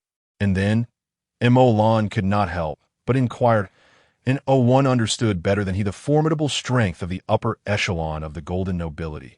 Even the weakest among them would surely be a patriarch at the peak of the 9th realm.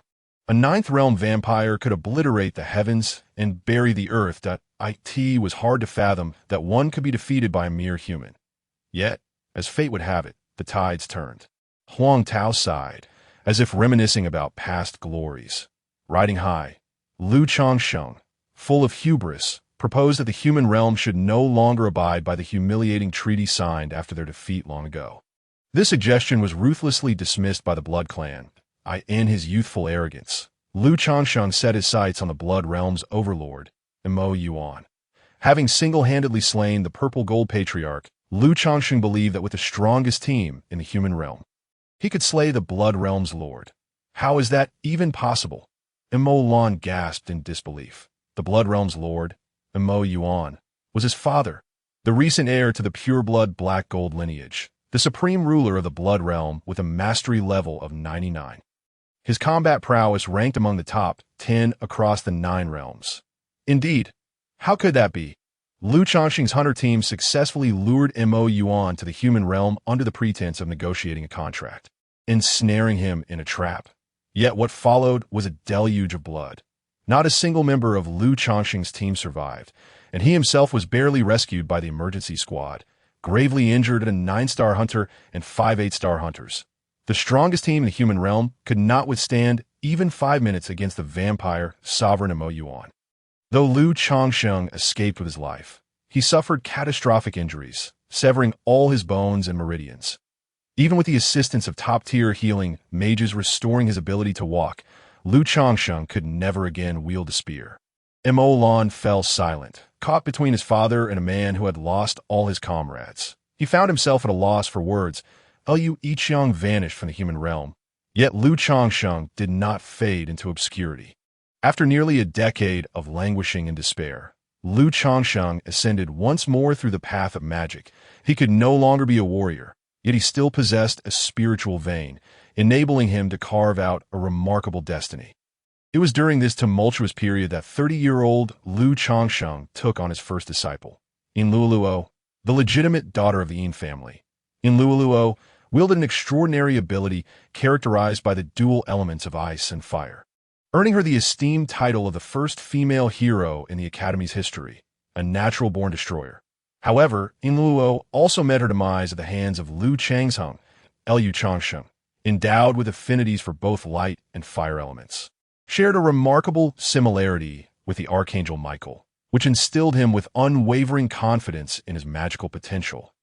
He proposed a revolutionary concept of magic, positing that it should not be confined to the foundations of magic circles. Rather, magic ought to be rooted in imagination, allowing for the fusion of multiple elemental systems. Mo Lan, though outwardly composed, was internally astounded. Could this truly be a notion conceived by a mere human, despite having endured such harrowing failures? Lu Changsheng stood amidst the ruins, reaching the pinnacle of the entire human magical system. Yet his vision was met with skepticism from others. Many deemed him mad, arguing that magical elements were inherently volatile, and the proximity of disparate elements would inevitably lead to catastrophic chaos. The fusion of magic was deemed an impossible endeavor. Only Yin Luoluo stood by his side, unconditionally trusting her mentor at the age of 18. Yin Luoluo had already ascended to the rank of a 5th-level magician, a prodigious talent unparalleled in history. After registering as a professional hunter, she swiftly climbed to the 5-star rank within a mere 2 years, becoming the most dazzling new star in the entire Hunter Alliance. However, on the day of her 19th birthday, under Lu Changsheng's guidance, she attempted the fusion of ice and fire magic, only for the energy to spiral out of control, triggering her destructive powers and leading to her internal collapse. Yin Luoluo was reduced to ashes, and Lu Changsheng, in a desperate bid to halt the activation of that power, saw his own spiritual vein completely obliterated. Yet this time, no one extended sympathy to the so-called madman. People merely reminisced with a hint of melancholy about the once radiant prodigy Yin Luoluo during idle conversations. Her life was forever halted at the tender age of 18. Yet she did not fall on the battlefield. The Yin family did not blame this illustrious old hunter, but Lu Changsheng lost all semblance of vitality. 3 decades passed, and he remained at the academy. Every year, standing among the new student mentors, Yet he never took on another disciple until Mo Lan's arrival. Thus, he would not tolerate any insult directed at his disciple. Do you understand? Huang Tao conveyed everything to Mo Lan, naturally hoping he would grasp the peculiarities of Lu Changsheng's character. Similarly, he wished to provide Mo Lan with an opportunity to understand the inherent dangers of following Lu Changsheng. He needed to be fully aware. Huang Tao departed without uttering another word. However, a frail, hunched figure emerged in Mo Lan's mind, standing before a pile of ashes, his weathered face betraying not a single tear. Alas, there is no greater sorrow than the death of the heart. He had indeed proposed the most advanced and correct ideas, and he was undoubtedly the most exceptional prodigy. Yet, 10 years prior, he had inadvertently caused the death of his companions, and a decade later, he had taken the life of his disciple. While everyone mocked this elderly man as delusional and overreaching, who could truly comprehend the despair of one whose lofty ambitions were met with the relentless passage of time? What wrong had Lu Changsheng committed? 40 years ago, he had challenged the impossible enemy for the dignity of all humanity. 30 years ago, he had pursued impossible experiments for the advancement of humankind. What new form of magic has not been forged through blood and tears? Yet, the visions that should have stood at the forefront of the magical system ultimately devolved into 30 years of desolation. Now, as this hero wanes, Lu Changsheng's final fury is for the disciple whose essence has long since dissipated into the air. Chapter 61. Why has it not rained yet? Suddenly, Mo Lan felt like a bounder.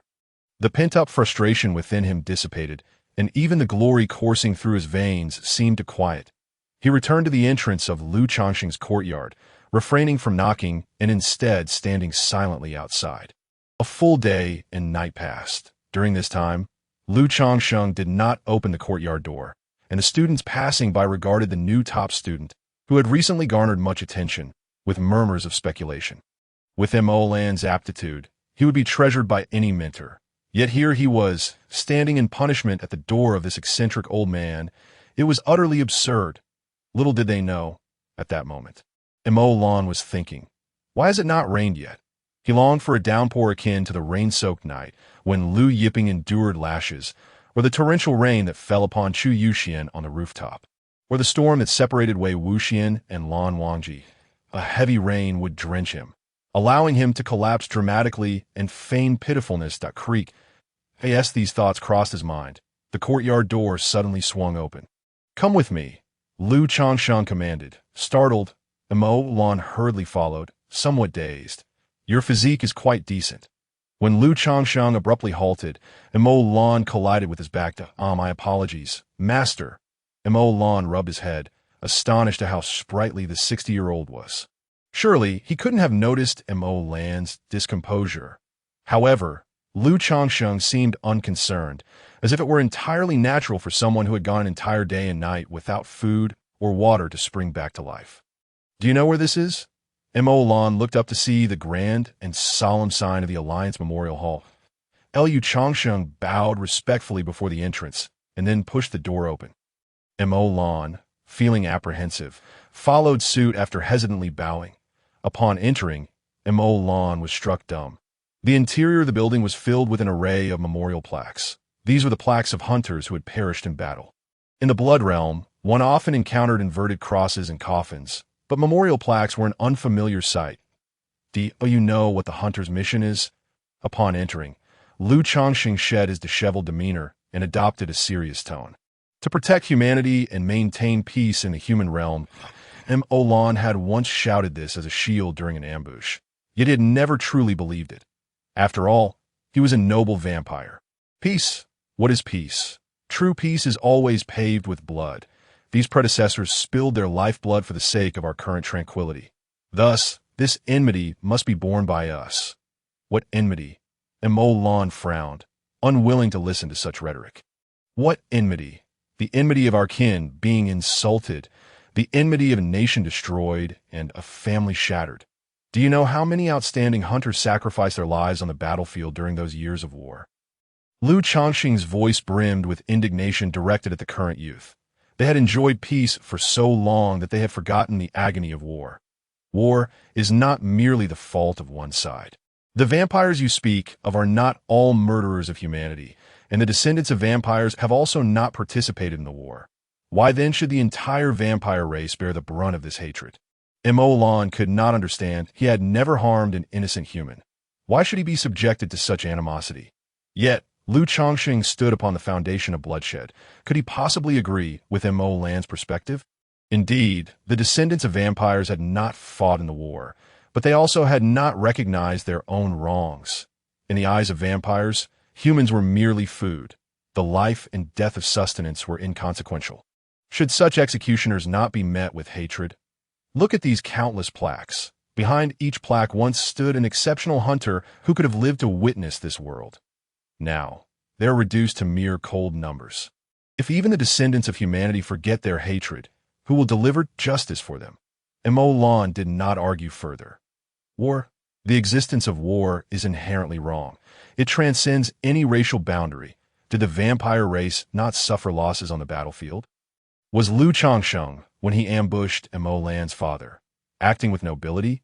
He was outmatched, his comrades perished, and he was left severely injured. Should he harbor hatred against his father merely for defending himself? Despite being looked down upon in the vampire community and having been exiled by Mo Yuan from the Black Gold Mansion, Lan was still a vampire. He would not yield in the face of racial conflict. Ultimately, Lan did not accept Lu Chongqing's ideology, and their initial lesson ended in discord. Lan felt immense indignation. Why should this old man view him as an enemy when he had no reason to regard him as a mentor? Fuming, he stormed out of the academy and returned to Songji's home, still harboring a foul mood. Haha, so you just climbed over the wall and ran away? Songge chuckled at Lan's recounting, offering no sympathy or comfort. What are you laughing at? Lan retorted, feeling a mix of embarrassment and anger.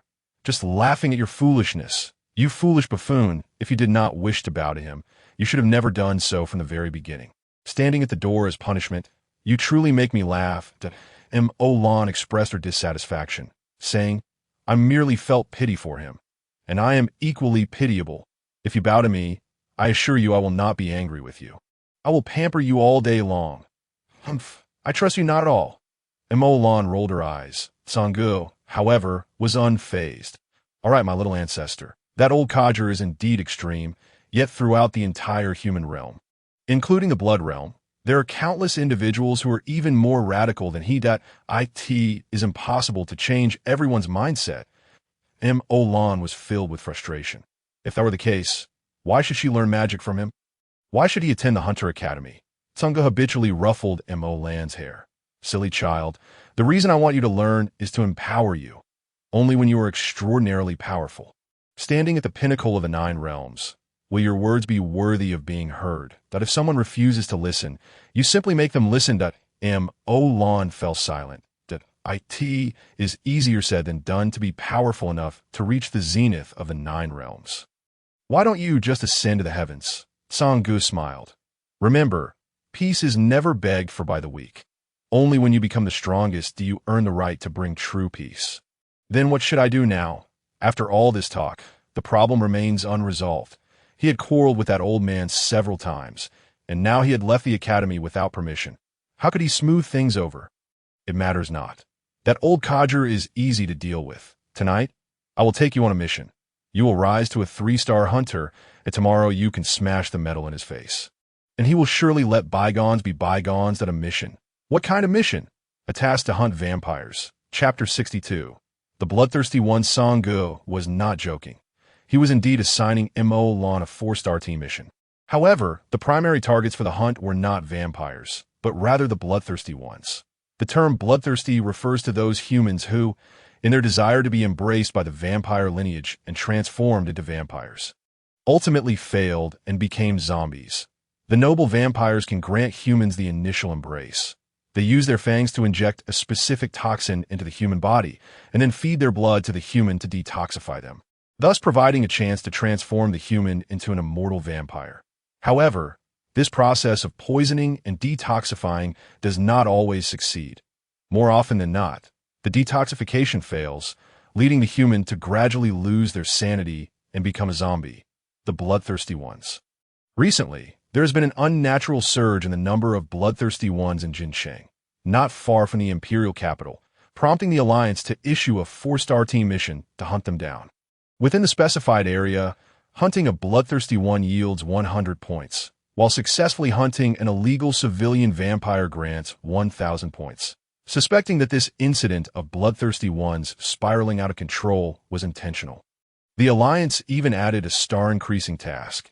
If one were to hunt an illegal low-ranking noble, the task would elevate to 6 stars, rewarding 10,000 points AS for the mid-ranking and high-ranking nobles. They were not mentioned further.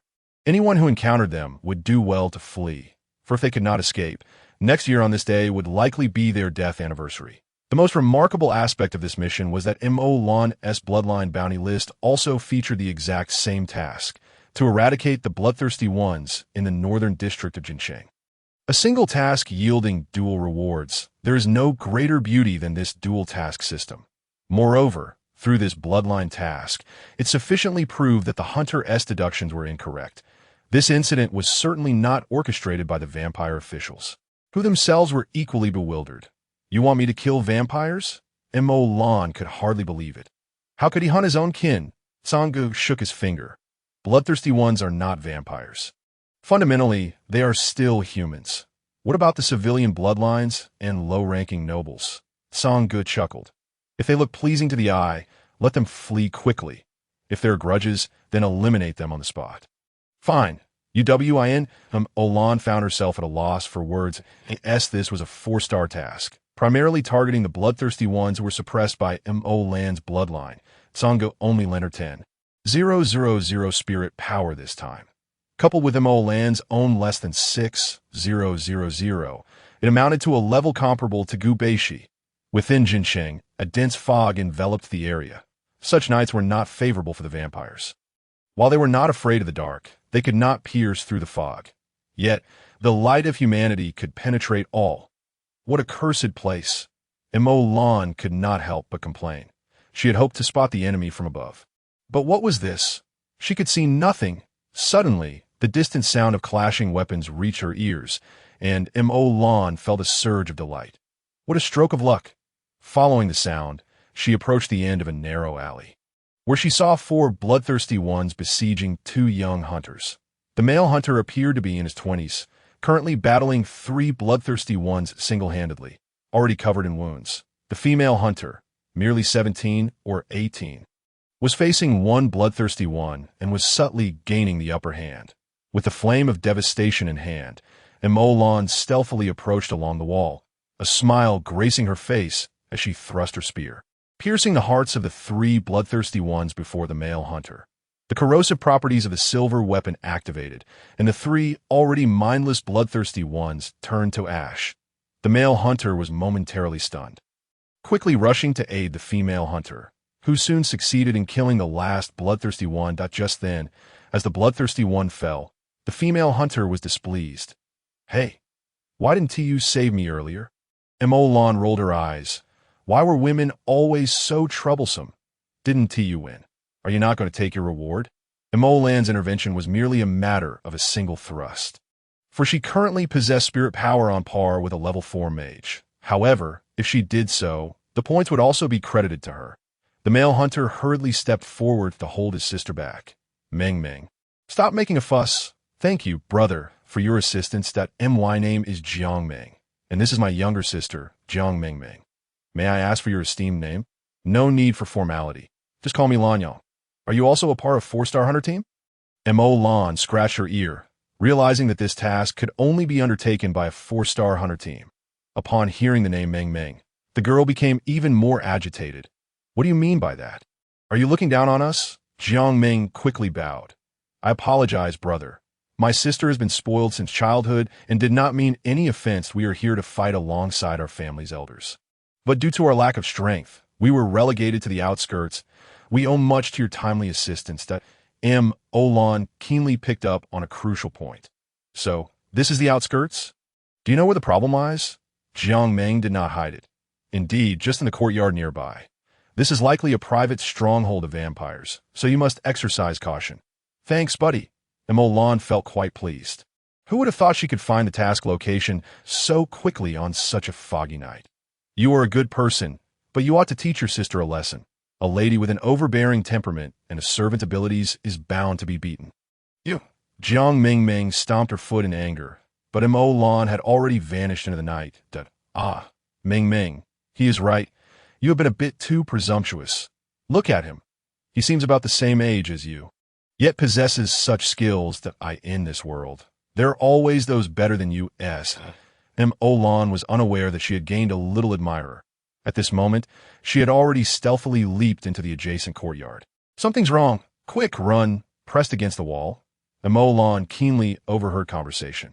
They sounded nervous, as if something had spiraled out of control. Using her perceptive abilities, she discovered that not far ahead, rather than humans, there were two vampires. No wonder they could not see her.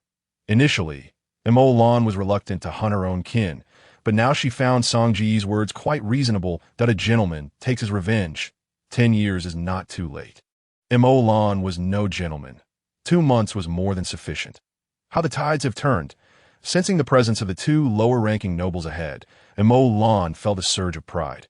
The reason was simple. Those two had once crossed paths with her, having assaulted her at the entrance of Yu Lai Manor. Had it not been for the sudden sensation of her father Mo Yuan's presence, would Mo Lan have feared them? They even dared to insult her. They had dared to lay hands on her. To insult a noble of the black gold lineage was to invite death without mercy. Although the two vampires were merely lower-ranking nobles, they were still of noble descent. Were it the usual Mo Lan, even with the infusion of Song Ji's spiritual power after being sealed of 1/10 of his bloodline strength, it would not have been easy for him to retain their presence. However, today was a splendid fog-laden day. Chapter 63. How is it you? Concealed within the mist, Mo Lan adeptly maneuvered behind the two lower-ranking nobles, who were still deliberating their escape. Unbeknownst to them, Mo Lan had already positioned the flame-burning heaven spear, aiming it precisely at one's heart. The thrill of a surprise attack was simply exhilarating. With a swift thrust, a flash of silver light pierced through the chest of the lower-ranking vampire noble, who had previously dared to strike at Mo Lan. He did not have time to utter a cry before being impaled. The silver's corrosive properties severed his self-regeneration ability, in such dire circumstances. A shattered heart proved to be a fatal blow for a noble vampire. As his companion fell lifelessly, the other lower-ranking noble turned to flee. Mo Lan, disdaining the need for further stealth, boldly brandished the flame-burning heaven spear. Pursuing with an air of confidence, the lower-ranking noble was already paralyzed with fear. In his mind, a hunter capable of effortlessly dispatching a lower noble must be a master hunter, with one master hunter already present. It seemed quite reasonable for another to appear. Given his injuries, how could he possibly confront a master hunter? Lacking the courage to confront Mo Lan, the lower noble could only think of fleeing. Little did he realize how foolish it was to expose his back to the enemy, and before long, he succumbed to Mo Lan's spear. Shaking the flame-burning heaven spear, Mo Lan was astonished by how effortlessly he had dispatched his foe. Was the lower noble truly that weak, or was he simply too formidable? After all, he was indeed of a noble black gold lineage. Suddenly, amidst his revelry, a hoarse roar echoed through the air, followed by a bloodthirsty creature charging from the side. It was Mo Lan's first direct encounter with a bloodthirster, and he realized they bore no aura of the bloodline. Momentarily caught off guard, he narrowly avoided a surprise attack, grateful for the creature's loud cries. With that thought, Mo Lan sidestepped and thrust his spear towards the bloodthirster, the flame-burning heaven spear embedding itself in its chest. However, out of the corner of his eye, he noticed another bloodthirster rushing towards him simultaneously. With no time to pivot the spear back, Mo Lan instinctively raised his right hand. The Spirit Power Cannon. This was his sole ranged attack, a technique he had learned from Gu Baishi but had yet to ascertain its true power. In a moment of impulsiveness, he unleashed it with all his might. Boom! A tremendous explosion ensued, creating a gaping hole in a wall of the building before him, and countless fragments rained down like a tempest. But immediately following the explosion, a horde of bloodthirsters surged forth from the newly formed breach. Oh no! Regardless of their weakness, they were still a throng of frenzied creatures. who would willingly be surrounded by hundreds of deranged zombies. Emolan, oblivious to the fact that he had stirred a hornet's nest, found himself lost in the fog, blindly charging in a random direction. In a moment of misjudgment, he collided headlong into a building. Inside, the lights blazed brightly, finally allowing Emolan to see his surroundings. To his astonishment, two other hunters, looking disheveled, burst forth from the shadows, calling out, "Thank you for saving us, brother." Wait, why does that voice sound so familiar? In an instant, Emolan and the two hunters converged. Behind him trailed hundreds of bloodthirsters, while the two also had a multitude of bloodthirsters at their backs. The three froze in shock, then simultaneously exclaimed, "It's you?" Emerging from the building were two hunters, one being Jiang Sun, a gold medal mentor from the academy, and the other his prized disciple, Gu Beishi. Only then did Emolan recall that the two children outside the yard, Jiang Ming and Jiang Mingming, were indeed Jiang Sun's own children. "Enough chatter. Let us take cover," Emolan shouted, prompting Jiang Sun to snap back to reality. A true master hunter, he was but a few thousand points shy of reaching 8 stars. Possessing invaluable experience in dealing with bloodthirsters, he promptly suggested, "To the roof. They cannot fly." Without hesitation, Emolan seized one of the hunters and leaped, vaulting onto the massive chandelier above. Previously, he had mockingly criticized humanity for their seemingly useless contraptions, questioning the utility of such a large chandelier. Now, he realized its worth. It truly was useful. The chandelier swayed precariously but held the weight of the three without faltering. Standing 30 meters high, Jiang Sun could not leap up without spirit power, let alone the bloodthirsters below. The three exhaled deeply, and only then did Jiang Sun have the opportunity to inquire, "Wan Yang, what are you doing here?" Emolan rolled his eyes in exasperation. "I sent it obvious. I am here because you are." Yet, the two appeared in a pitiful state, their bodies marred with wounds, and Jiang Sun had a substantial gaping hole in his chest. It was fortunate that he was of a higher level. An ordinary human would have perished long. Gu Beishi felt a twinge of alarm. Had his junior only been enrolled for 2 days before embarking on a hunter mission? But this was a 4-star mission. Emolan was utterly unprepared for the rapid return of his earlier bravado before his seniors. "I came with my elder." "Elder? That's splendid. Can you contact your family?" Jiang Sun felt a flicker of hope. If not for his earlier depletion of spirit power and injuries sustained from battling the nobles, these rabble would hardly pose a challenge for a master hunter. Tito of Lanyang joined their ranks indicated that his elder must hold a significant star level. With just one more master hunter, the rabble would be dispatched in no time. Don't get your hopes up. It's impossible T1T intervene, Jiang Sun mused, taken aback but refraining from further inquiries. Each hunting family had its own methods of education, not something an outsider could interject. Regardless, I must thank you. After battling 2 mid-ranking nobles and several lower-ranking ones, both Beishi and I have exhausted our spirit power. The bloodline has fled, yet they released this horde of bloodthirsters to besiege us in this room.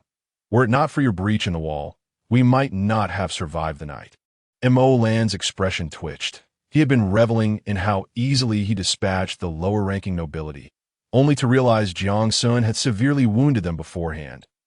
He decided against mentioning that he merely misused a technique and had not intended to rescue them. "Senior, where is your artifact?" Emolan queried, puzzled as to why the chaining heaven had not been deployed. With it in hand, they could have faced any number of bloodthirsters without fear. Gu Beishi's face flushed with embarrassment. "I didn't bring it." "Didn't bring it? You're on the battlefield, and you tell me you forgot your weapon?" Emolan was at a loss for words, stifling his frustration. "Is there any way for us to escape?" Gu Beishi, being the academy's top student, remained far calmer than Emolan. "There is a way. Junior, do you still have your exam points? In the points marketplace, there exists an item called Dispersion Net, capable of dispersing bloodthirsters over a certain area. Our points have already been depleted. Otherwise, we could have spread it across our path to escape." Points? He had those. Chapter 64. There is always a system that aims to harm me. Olan's eyes lit up.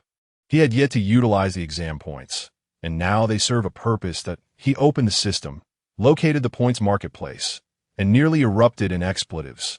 2,000 points each, and you expect me to spread them across a path. The distance was at least 180 meters, right? How many dispersion nets would it take to clear away? 2,000 points? Was it not 200 points? Gu Baishi was taken aback as well. Had Lan Yang misread the figures?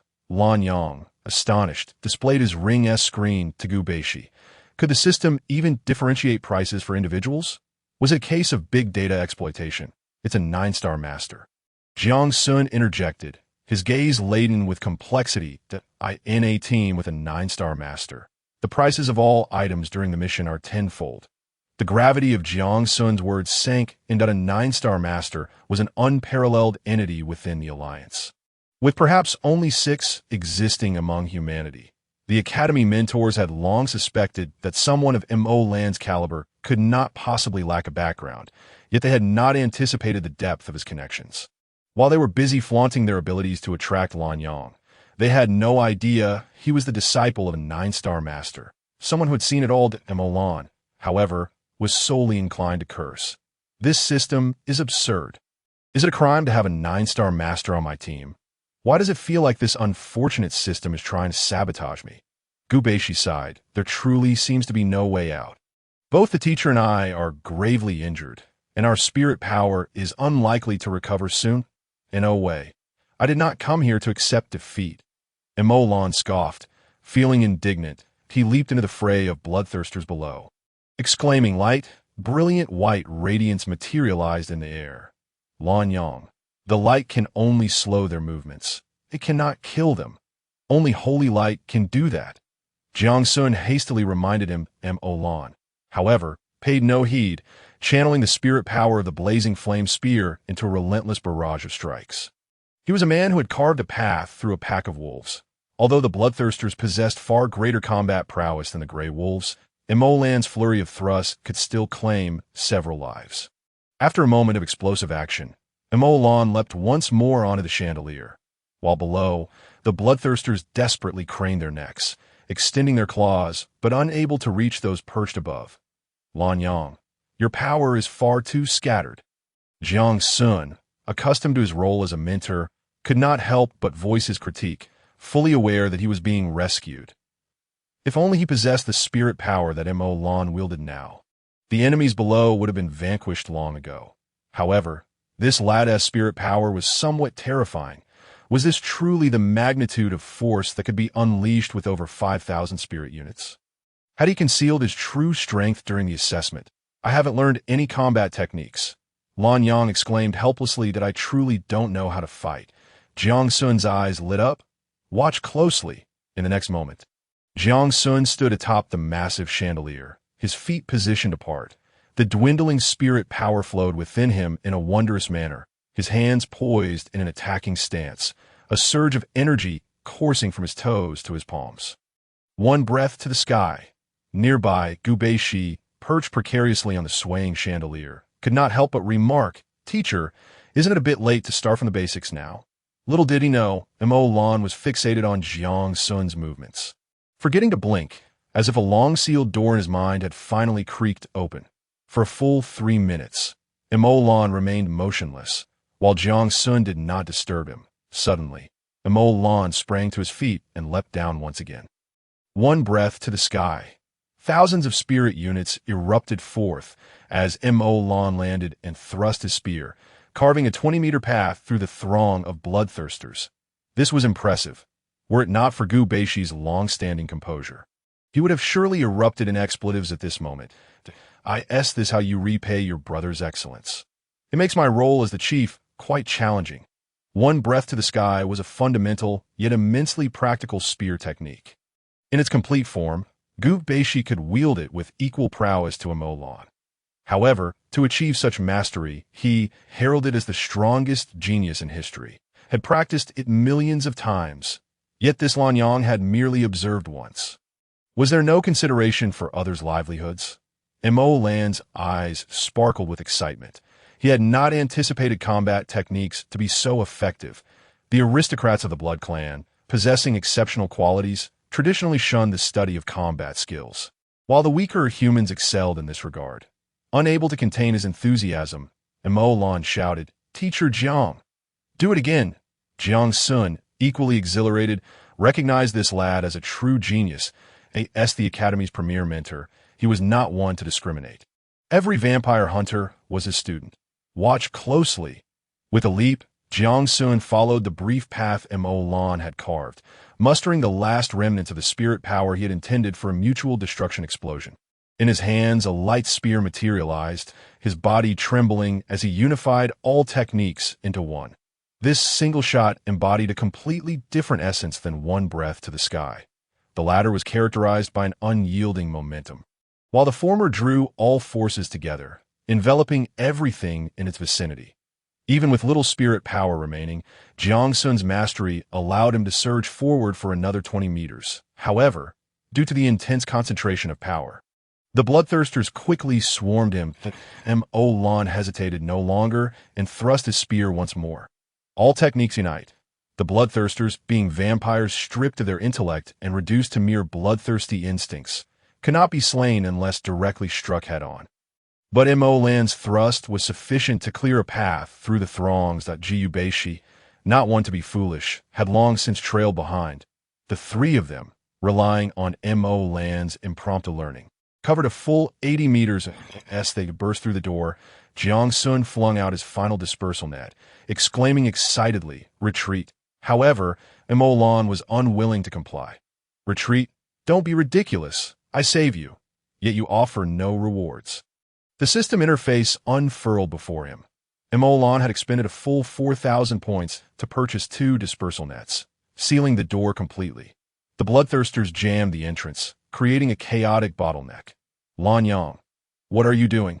"The dispersal net is only effective for 3 minutes," Jiang Sun reminded him, unwilling to leave Mo Lan behind. 3 minutes.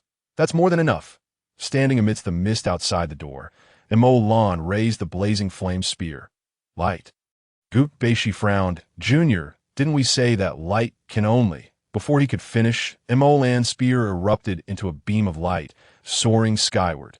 The moonlight seemed to connect with the blazing flame spear, and at the center of Mo Lan's forehead, the angel's blessing shimmered.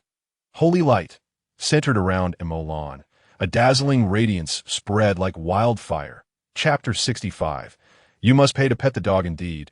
The light summoned by Mo Lan could only be considered an ordinary light source.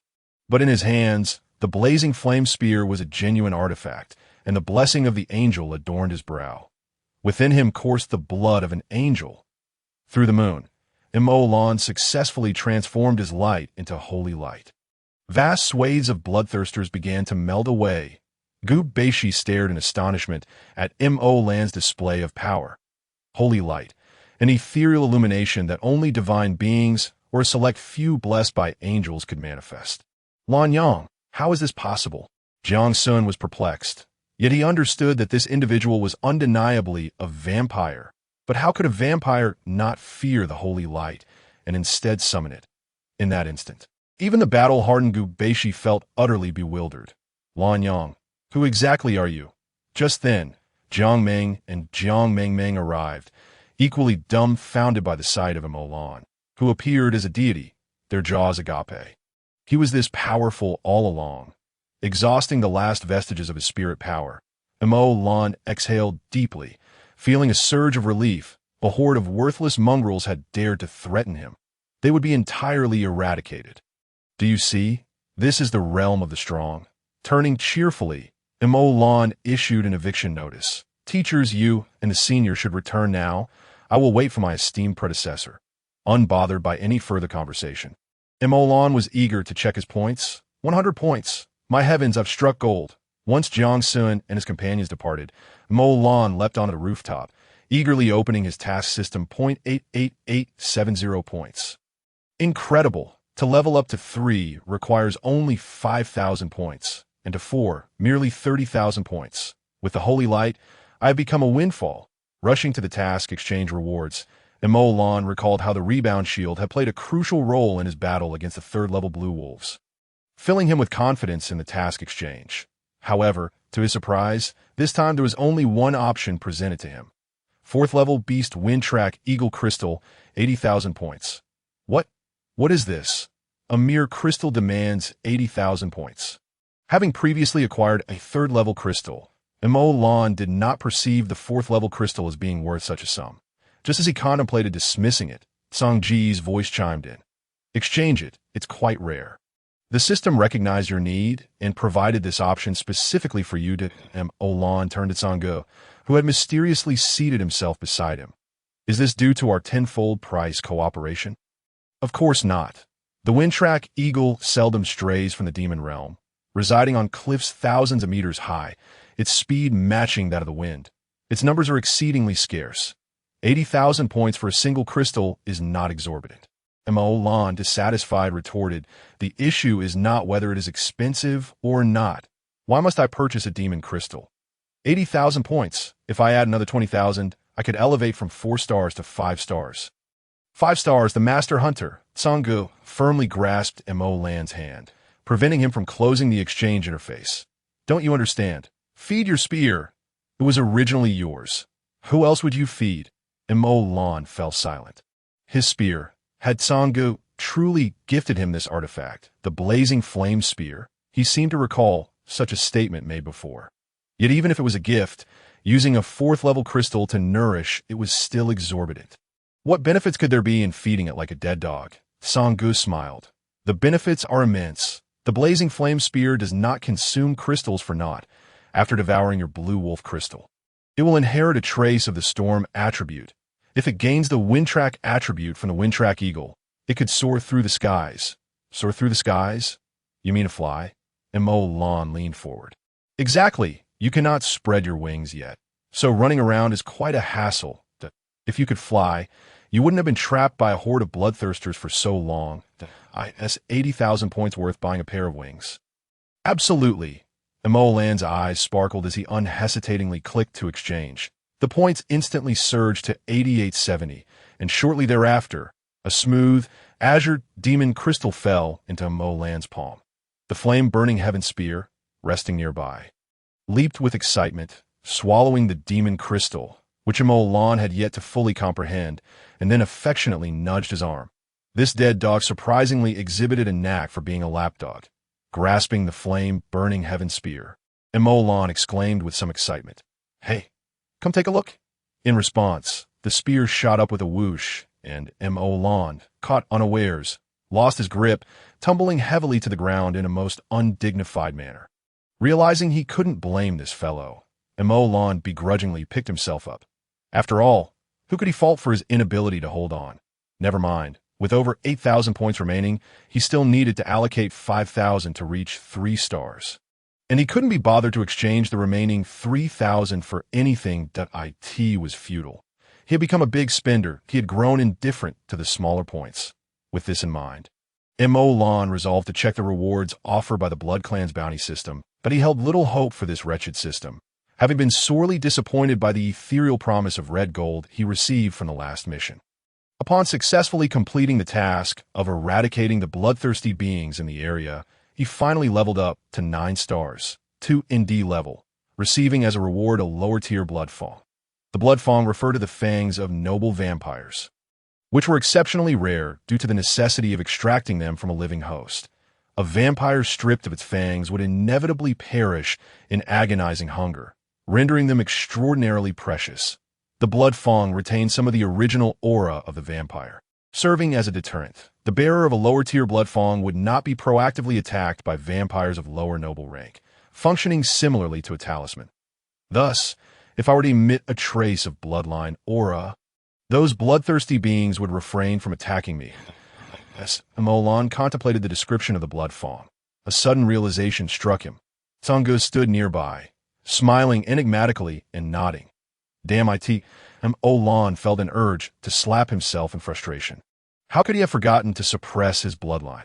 He could have effortlessly completed the task. Why did he have to make things so complicated for himself? Song Ge, amused by Mo Lan's indignant expression, reached out to ruffle his hair. Haven't you learned a couple of tricks? Not a loss. Mo Lan, dissatisfied, dodged. Don't keep ruffling my hair like a dog. Petting a dog costs money. Amused by the indignant little fellow, Song Ge tossed him a bottle of pills, Advanced Spirit Recovery Pill. One can restore 5,000 spirit power. The ordinary spirit recovery pill you exchanged for earlier only restores 2,000 at advanced spirit recovery pill. Mo Lan quickly calculated in his mind. This was something he could utilize. Unlike humans who required a delay, an advanced pill that could restore 5,000 spirit power would likely cost at least 3 times as much as the ordinary one. An ordinary pill costs 50 points, so an advanced one would be at least 150 points. There were probably about 50 pills in this bottle, totaling 7,500 points. Not bad. Savoring the thought, he stored the pills in his ring. No longer evading Song Ji's hand. Go ahead and ruffle. 7,500 points for a single transaction. A bargain for you. Chapter 66. Seeking superiority here, after a night of turmoil, when Mo Lan stealthily returned to school. Dawn had already broken. Upon entering the cafeteria, he spotted Yin Tianling and was about to greet her, only to find her seated face-to-face with Gu Beishi, who had returned earlier. Feeling inexplicably uncomfortable, Mo Lan opted not to approach, instead turning around to spend 2 points on a bowl of blood-glutinous rice porridge. Sitting at the table, devoid of appetite, he couldn't help but mutter, "This blood-glutinous rice porridge has no blood at all." Just then, a few individuals approached Mo Lan's table. Already in a foul mood, he rolled his eyes at the unfriendly newcomers. "Is there something you need?" Indeed, their arrogance was evident, unsurprisingly characteristic of the new student's top contender. Mo Lan scoffed, "Flattery, goof family disciples." Mo Lan sighed. If he still didn't understand why these individuals were here after living for over 100 years, it would be foolish. My relationship with Gu Beishi is not what you think. If you seek revenge, find him personally. However, if you insist on taking issue with me, there's no point in exchanging barbs here in the cafeteria. We're all hunters. There's no need to demean ourselves. The others paused momentarily before chuckling. "So, you're willing to spar with us? Rest assured, we are merely third-level mages. Our spirit power reserves are not significantly different from yours. Hardly considered bullying." Such sweet words, yet how could a third-level mage compare with someone possessing the spirit power of a third-level mage? Mo Lan couldn't even cast a single spell yet. However, some matters were unavoidable. "I will spar with you." No one expected that even before Mo Lan could lose his temper, another newcomer suddenly shouted. "Yin Jin." Wait, the onlookers were somewhat bewildered. Weren't they here because Mo Lan was a disciple of the Gu family? Why was Yan's family getting involved before the Gu family even stepped in? Mo Lan's brow furrowed. What was this girl up to? Yin Qingxian strode forward. "Senior son, if you wish to spar, how about letting your junior sister entertain you?" This dramatic scene drew an increasing number of spectators, all watching from a distance, none daring to interject. "Shut up." Mo Lan rolled his eyes, ignoring Yin Qingxian's remarks. "Senior, it's not that I wish to spar. Rather, you're seeking trouble, and I cannot evade it." "Can I?" Mo Lan still couldn't grasp it. Wasn't Gu Beishi regarded as the well-respected top contender of the academy? Why would anyone seek revenge against him? The young man smiled politely, deliberately ignoring Yin Qingxian's words. "It's not exactly trouble. Your cohort stands out too much. The seniors are merely here to educate you a little, preventing you from suffering grave losses on the battlefield in the future." A.S. the new student top contender. "You cannot escape this duel. A duel. Life or death." Mo Lan maintained a calm demeanor, continuing to sip his porridge. "Not necessarily. We are all hunters. How could we harm our comrades? However, in the arena, punches and kicks are indiscriminate. Sometimes one cannot hold back, and it is not anyone's fault." "Understood." Mo Lan finished the last spoonful of porridge and politely handed the bowl to a stranger at the adjacent table. "Please return this to the washing area for me." "Thank you." Turning around, he clapped his hands and addressed the young man beside him. "Enough talk. Senior, let us proceed to the arena." "How straightforward." "Junior, please." The onlookers swiftly scattered, and the news of senior son Liren leading a group to ambush the new student top contender Mo Lan spread rapidly throughout the academy. It was not uncommon for seniors to assert dominance over newcomers, but Mo Lan's remarkably composed reaction was far from what a new student should exhibit, a newcomer challenging a third-level mage. He had even brought up the prospect of a life-and-death duel. This could potentially be the most intense contest in history, swiftly captivating the attention of the entire academy, including the instructors at the martial arts arena of the academy. In front of the vast life-and-death arena, Mo Lan hesitated not at all. brandishing his hunter medal, paying the 100-point entrance fee, and leaping onto the stage. Sun Liren waved his hand, and a young man with a scarred face jumped onto the arena. Brandishing a gleaming B-grade long dagger, standing opposite Emolan. Junior, I don't wish to target you. It's just unfortunate that you are affiliated with Gu Bei11. Oh, you see the scar on my face? This is what Gu Beishi left behind. Gu Beishi had severely injured his brother during a match, leaving him wounded. Now that he was the Academy's top contender, his brother would forever remain in a wheelchair, unable to become a hunter. While he wasn't a match for Gu Beishi, Emolan was considered half a disciple of his. Olan activated the Gu family's spirit gathering technique, and nearly everyone regarded him as a disciple of the Gu family. This individual before him was no exception.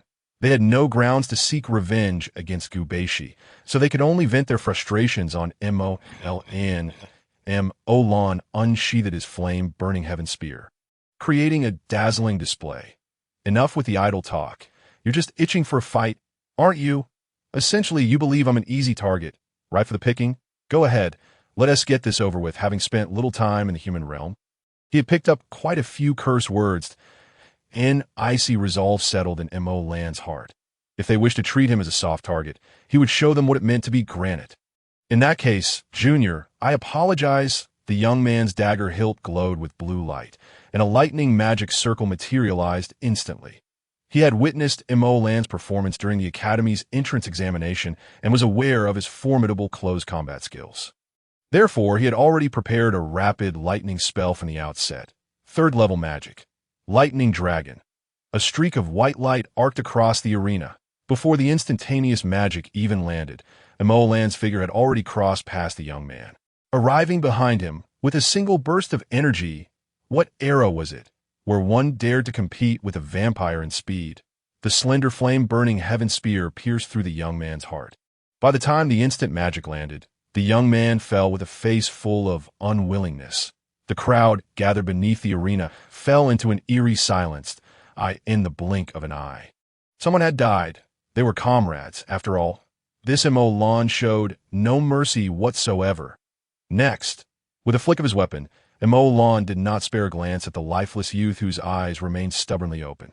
Had anyone truly witnessed the entirety of the Academy's grand examination, they would recognize that Emolan harbored not a shred of compassion for humanity. He was merely a formidable opponent. If you sought my life, why would I allow you to live to celebrate the new year? The second youth ascended the stage with a grim expression, wielding a staff and adorned in a mage's robe. I am he lay. A fourth-year student. There's no need for introductions. The dead need not bear names. Emolan, with a heart devoid of empathy, kicked the corpse of the first youth off the platform and raised his weapon once more. You are indeed ruthless. Tile had already gathered his spiritual energy. Chapter 67. Soft persimmons and marble stones. In truth, Emolan was initially in the right. It was this group that sought trouble with him. Intending to bully the weak, he could have explained himself or posed a counterargument, maintaining a moral high ground. Yet, Emolan merely chuckled. You are correct. I am indeed ruthless. With a burst of energy, Hile was prepared this time, conjuring an instantaneous storm at his feet, swiftly evading Lan's attack range. How could the same tactic succeed a second time? Gaining a moment's respite, the magical array on Hile's staff glowed once more, this time casting a 1.5-second defensive spell. Mages possess unique skills for one-on-one combat. None who entered the Academy were without merit. Olan raised an eyebrow, seemingly surprised that this human could dodge his assault. With a misstep, he did not falter, and the flame-burning spear was thrust back in a reverse motion. Hile had already established a third magical array, unleashing a level 3 spell, Wind Blade Barrage. This was a chanted spell, one Hile had mastered with great proficiency. That a series of wind blades flew forth. Yet Emolan wore a look of disdain. He was a man who had previously faced the level 3 demon beast. The Blue Wolf King, engaging with wind blades? I suggest you learn from the Blue Wolf King. Windblade. Emolan countered with a sweeping shot, inexplicably producing several wind blades of his own. The onlookers gasped. This was a chanted spell, yet they had not seen his magical array. Mo Lan's wind blades did not stem from magic, but rather from the auxiliary capabilities of the flame-burning spear. After consuming the Blue Wolf King's demon crystal, a single sweep negated all of Helay's wind blades. In the blink of an eye, Mo Lan was once again before Helay. Wind barrier. Helay shouted, the previous defensive spell successfully intercepting Mo Lan's attack path. The wind-based defense, primarily focused on deflection, swiftly redirected Mo Lan's spear T. Mo Lan smirked, raising his left palm. Spiritual cannon. With this strike, Mo Lan also exerted his full strength. Although lacking the spiritual enhancement from Tsang Gu at this moment, nearly 6,000 units of spiritual energy were sufficient to breach walls that Helay's eyes widened in disbelief. Yet he could not react in time before the condensed spiritual cannon pierced through his chest. Did you not claim I was from the Gu family? It would be remiss not to show you the Gu family's ultimate techniques.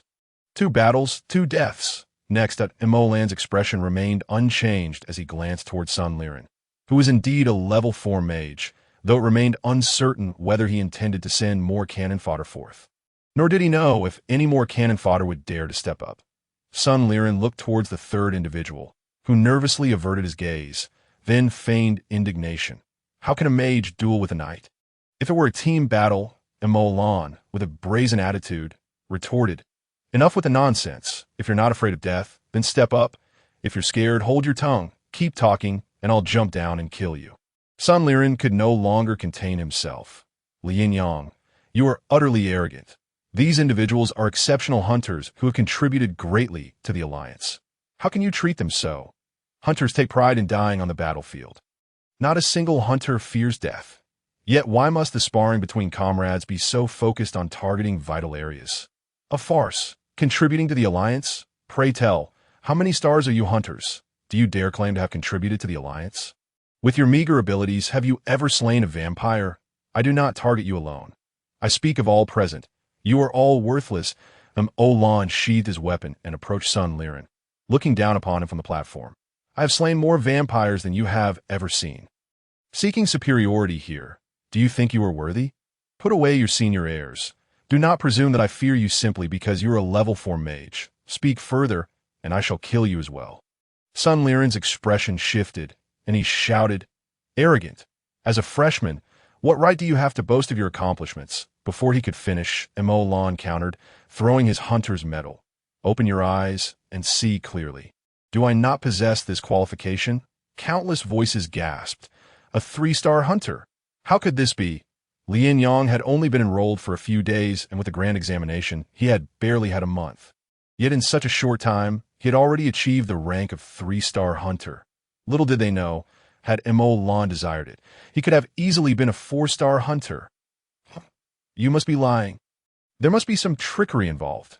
Sun Liren could hardly believe it. He had yet to reach 4-star hunter status, yet this freshman Lien Yang had already reached his level. Preposterous, Lien Yang roared. Do you think the Alliance is a place where one can simply exploit connections? Quite right. A mentor, who had been watching the battle, suddenly interjected. Sun Liren, think before you speak.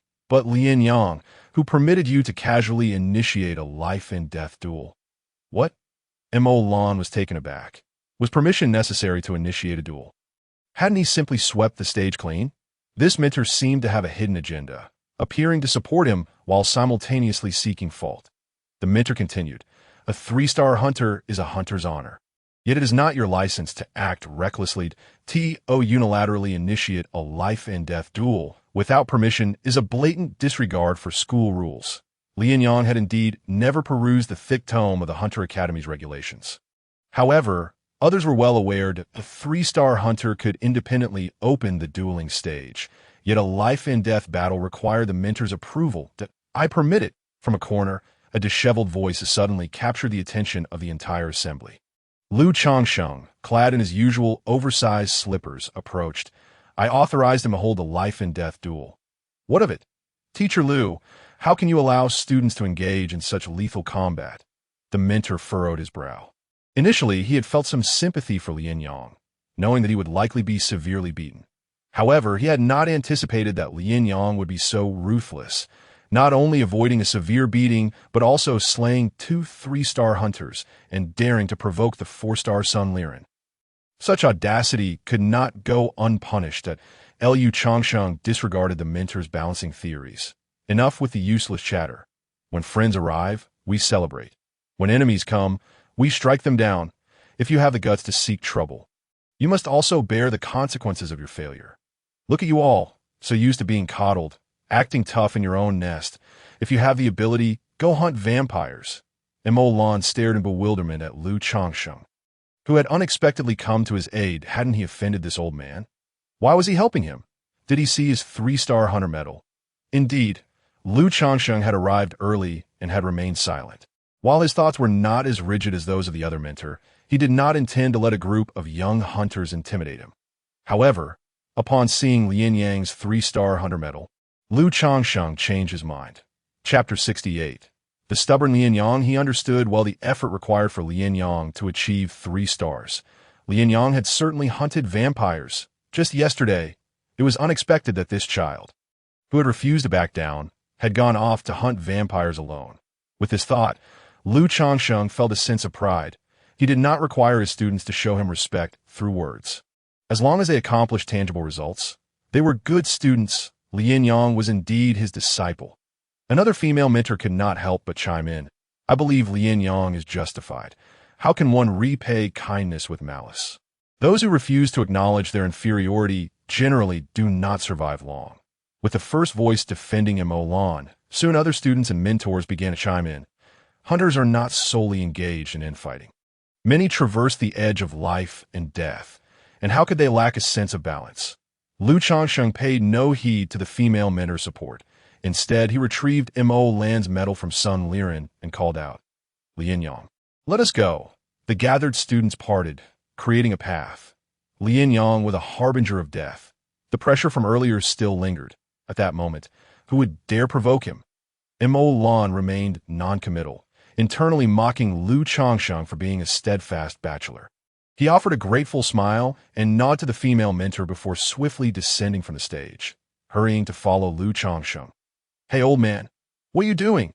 Upon returning to Liu Changsheng's quarters, Mo Lan finally posed the question that Liu Changsheng, unconcerned by the shift in address from teacher to old man, skeptically inquired, You actually have a 9-star mentor squad? You didn't have them do your tasks for you, did you? As a 9-star mentor himself, he naturally held the highest authority. Unbeknownst to others, the origin of the 3-star rank of Mo Lan was crystal clear to Liu Changsheng. Humph! In your eyes, is such a trivial matter worthy of intervention from a 9-star master? Liu Changsheng chuckled. Indeed, that old rascal Song Gu wouldn't bother to lend a hand to Mo Lan. Somewhat taken aback, asked, You know my master is Song Gu? Humph! There are only a handful of masters in the alliance. The leader and the principal certainly wouldn't take you under their wing. The old geezers from the Gu and Yin families are of such an age that they may not even be able to stand. It's obvious who your mentor is, Liu Changsheng replied. Mo Lan pouted. As long as you know, don't think I'm interested in you, that I am a disciple of Song Gu. You have nothing to teach me. Unbeknownst to Mo Lan herself, despite her insistence on not bowing to the divine, she had already begun to identify as Song Ji's disciple. This statement, however, incensed Liu Changsheng. Nothing to teach? Humph. That old rascal Song Gu wouldn't teach anyone anything. Look at your control over spiritual energy. The meager techniques from the Gu family wouldn't even be worthy of carrying my shoes. Keep bragging. Your words sound better than a song. Why don't you show me? The simplest provocation method was always the most effective. Liu Changsheng had long forgotten that just yesterday he had told Mo Lan to scram. Watch closely. This is how spiritual energy should be wielded. Somehow, a new door to learning spiritual energy control with Liu Changsheng had swung open, and the 3 days allocated for the adaptation of teacher and student came to a swift conclusion. On the 4th day, a brand new week commenced, and the Academy's courses rolled out in full. Even the students of class, they had to attend some public classes together. Subsequently, the Academy's instructors began to discover one by one that this new chief student was undoubtedly a formidable troublemaker. In the magic theory class, as instructor Eileen was explaining that each individual must rely on elemental affinity to attract magical elements and establish a friendly relationship with them to construct magic arrays. A light huff emanated from the corner of the room. Lan Yang, do you have any dissatisfaction with my recent lecture? The Academy's instructors, each a figure of considerable merit and high standing, had never encountered such blatant mockery before. Lan Yang stood up nonchalantly. I have no dissatisfaction, but I believe what the instructor said may not encompass the entirety of the truth. Do you possess some novel insight? The concept of magic theory had been honed through centuries of human research. How could it be questioned by a mere newcomer? Mo Lan wore an expression of, you asked me to say this. I believe that elements are not alive and lack intelligence if they wish to resonate with me. That is fine. If not, forcing them to do so is entirely permissible. What kind of nonsense is that? The instructor's fury erupted. To control and disperse elements is the path of black magic. As sorcerers, how can we possibly study black magic? Mo Lan abruptly realized that dispersing elements was considered black magic, and Oh Wondered Sangu had said that Lucifer was once an all-encompassing sorcerer. Now, having dispersed all magical elements, he was indeed practicing black magic. What of black magic? It is still magic and can also be wielded by humans. Why should it not be studied? Nonsense. Instructor Eileen had never encountered such an outrageous student. If one strayed from the path, what use was strength? Sorcerers should harbor light, dispelling all darkness in the world, and the emergence of black magicians could never be tolerated. Mo Lan remained unimpressed. Ultimately, magic is merely a means to an end that I can steal using wind magic, cause explosions with fire magic, and kill with light magic. Why then can't I use black magic for protection? Is it not my decision to kill, but rather the fault of the gun in my hand? Get out! Instructor Eileen's roar reverberated throughout the spacious classroom that if I must leave, then so be it. Mo Lan muttered in exasperation, thinking to himself, with this wretched class, I wouldn't even want to listen. Upon exiting the teaching building, Mo Lan glanced at the blazing sun above, feeling irked. Vampires ought to sleep during the day. Thus, Mo Lan hopped onto a tree beside the academy and blissfully drifted off to sleep. It was not until the afternoon's modern history course for hunters was about to begin that Mo Lan yawned and leisurely returned to the classroom. The stares of his classmates were noticeably awkward, yet Mo Lan paid no mind and sat back in his morning spot. He had no intention of causing trouble. It was preferable to take a nap in class, which would count as attendance. The instructor for the modern history of hunters was a young man in his 30s, whose physique hardly matched the gold-rimmed glasses perched upon his face, perhaps due to his stature. This instructor did not deliver his lessons in a smooth manner, but rather in a rhythm that was hard for Mo Lan to ignore. The modern history of hunters began with a war 104 years ago. That war was a disgrace to our kind and a shame for all humanity. The human realm and the blood realm are neighbors, and the warfare between the two realms is unending. It was 104 years ago when vampires brazenly invaded the human realm's borders, igniting that colossal war. The hunters of the Alliance rose up to counterattack, joining forces with the ability User Alliance. Assembling hundreds of thousands of troops to guard the borders, the great battle reached a stalemate, and at that time, the ability User In Ruodong teamed up with angels, unleashing a nightmare upon humanity. Chapter 69. It wasn't his intention to cause trouble. The instructor's gaze subtly swept over In Tianling, who sat not far in front of Mo, and Mo Lan clearly observed the tension ripple through In Tianling's muscles.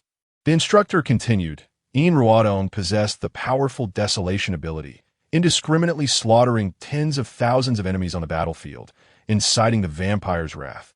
The previous two realm lords of the vampires appeared, decisively suppressing the human forces.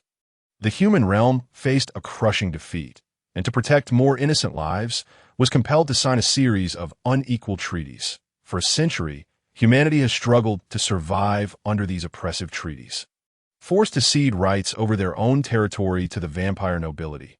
The modern history of hunters is, in essence, a narrative of humiliation that to survive. Generation after generation of hunters have borne the burden of disgrace.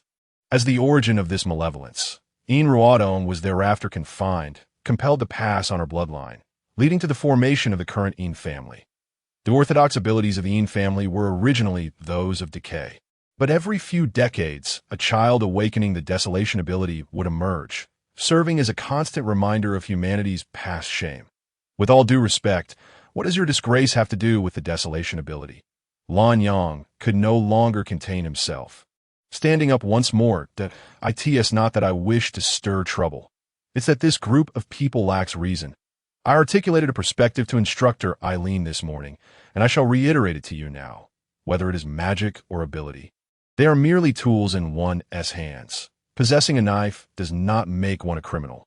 Only the actions taken with that knife can be deemed sinful. The modern history instructor was not nearly as patient as Eileen. Impudent. In the face of history, how dare you speak? Only by learning from history can we truly grow stronger. Instructor, with all due respect, the so-called history is merely what you have heard. Have you experienced it firsthand? Have you witnessed it with your own eyes? Is the history you speak of merely the truth from a century ago? The instructor snorted coldly. So, you have witnessed it firsthand? Mo Lan had not.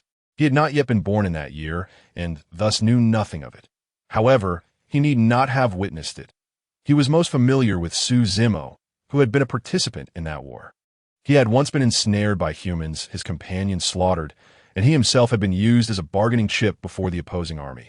This was the true origin of that war. Indeed, it was the Blood Clan that first mobilized.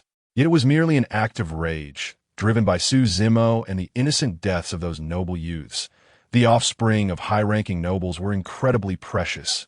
Each family of high-ranking nobility could go millennia without producing a single child. Yet in that year, the children of 8 high-ranking noble families were lured into the human realm under the pretense of an investigation, only to be massacred in collusion with the angels. Only the strongest captain, Su Zimo, was captured at that time. Su Zimo was still not of age, yet he had once publicly self-detonated to avoid dragging down his race. Were it not for the timely arrival of the realm Lord Mo Yuan, Mo Lan's father, Su Zimo would have long ceased to exist. Thus, Mo Yuan owed Su Zimo a debt of gratitude, and the Su family's support of the Mo family was not without reason. Yet all of this, when it reached the ears of these humans, became a tale of the Blood Clan instigating an invasion. Mo Lan found it utterly laughable. You have reversed black and white. I did not expect you to acknowledge the truth, but why must you lay all the blame at the feet of the Yin family? The Yin Ruodong you speak of, was she not human? Was she not fighting for the victory of humanity? Ultimately, it was merely that the hunters of that time were too inept. Humanity suffered defeat, and she became the scapegoat of war, had the human realm emerged victorious. Yin Ruodong might have been hailed as a hero of salvation. With a breath caught in his throat, Mo Lan's voice rose another octave. Even if you are weak and incompetent, blaming the sins of war on a single individual, what does that have to do with her? Pointing at Yin Tianling, Mo Lan shouted furiously, bearing the bloodline of the Yin family and the desolation ability. Was that a choice she could make? All day long, sin upon sin. How can you dismiss her merely because of her origins? Indeed, Mo Lan does not endure for the sake of any racial glory. He fights solely for Yin Tianling. That is his cherished treasure. What right do you have to insult her? Yin Tianling's complexion had long turned ashen as she lowered her head, tightly clenching her fists. The entire room of students dared not breathe, awaiting the imminent eruption of their mentor's wrath. Yet, did this mentor possess any grounds for rebuttal? None. As Mo Lan stated, had it been a debate on history, he would have ample confidence. But did the historical sinner, Yin Ruodong, betray humanity? The mentor remained silent, and Mo Lan, unwilling to relent, pressed on. Back in Lu City, this individual once declared that even in death, she would die as a hunter. Yet now, in my eyes, you have not accomplished a single deed worthy of a hunter. Just as the mentor was about to utter something, Mo Lan had already pushed the table aside and strode out. Spare me your drivel. I have no interest in this worthless class. With that, he flung open the window beside him and leapt out. This was the 6th floor. The students in the classroom gaped in astonishment, and suddenly, the pallid-faced Yin Tianling sprang to her feet. Mentor, I respect the alliance, and I respect hunters, which is why I address you as mentor. However, I hope you understand that I owe you nothing. My name is Yin Tianling. I am 18 years old, and in these 18 years, I have never committed a single act to betray the Alliance, nor have I availed myself of any benefits it offers. No one has the right to accuse me that if you truly believe yourself to be superior, then perhaps you should be grateful for your fortunate birth. With a loud clang, she kicked her chair aside and rushed to the window that Mo Lan had just jumped from. Shouting, "Lan Yang, follow me," without a moment's hesitation, she leapt out as well. The curiosity of the students surged uncontrollably as they all crowded at the window. Mo Lan had already covered several dozen meters when he suddenly heard Yin Tianling shriek. He turned just in time to see a small figure plummeting from above. Mo Lan's soul shuddered, and he shot forward, summoning all his strength, and miraculously caught Yin Tianling in his arms just at the last moment. "Are you out of your mind, you ice-cold fool? This is the 6th floor. Do you even realize that?" In the embrace of soft warmth, Mo Lan was drenched in cold sweat, unable to restrain his expletives. Yin Tianling, however, nonchalantly jumped out of his arms, tightening her twin ponytails. "Didn't you jump first? What's so terrifying about it?" Mo Lan fumed. "How can you even compare yourself to me? Do you have any idea what situation I'm in?" Chapter 70. You're something else. Yin Tianling couldn't help but roll her eyes. A confirmed ironclad straight man. Go away. What was supposed to be a productive history lesson devolved into a cacophony of discussion. Once class was dismissed, the school intercom finally crackled to life. "First-year class, Lan Yang and Yin Tianling, please report to Principal Su's office." All eyes turned to the two of them. Mo Lan rose from the bench by the playground, deliberately brushing off his pants. "So we're heading to the principal's office. Let us see what the legendary 9-star principal looks like." Yin Tianling remained sulky. "Straight man, aren't you even a little nervous?" "What do I have to be nervous about? This mess was caused by me. It has nothing to do with you." As he spoke, Mo Lan leaned in close to Yin Tianling's ear. "If I truly get taken away, it would be a loss for you humans." Yin Tianling was left speechless in that moment. According to the tropes of idol dramas, shouldn't he have whispered that he wouldn't leave her because he didn't want her to worry? This straight man, this ironclad straight man. And Mo Lan, oblivious to Yin Tianling's thoughts, felt no tension whatsoever. After all, he had the protection of his mentor. Mo Lan had anticipated that the principal's office in the Hunter Academy would be atop a towering building, offering a panoramic view of the academy through floor-to-ceiling windows. To his surprise, it was a quaint courtyard. Nestled in a corner of the academy, in the vast courtyard, stood a comfortable reclining chair, where an elderly man with graying hair reclined.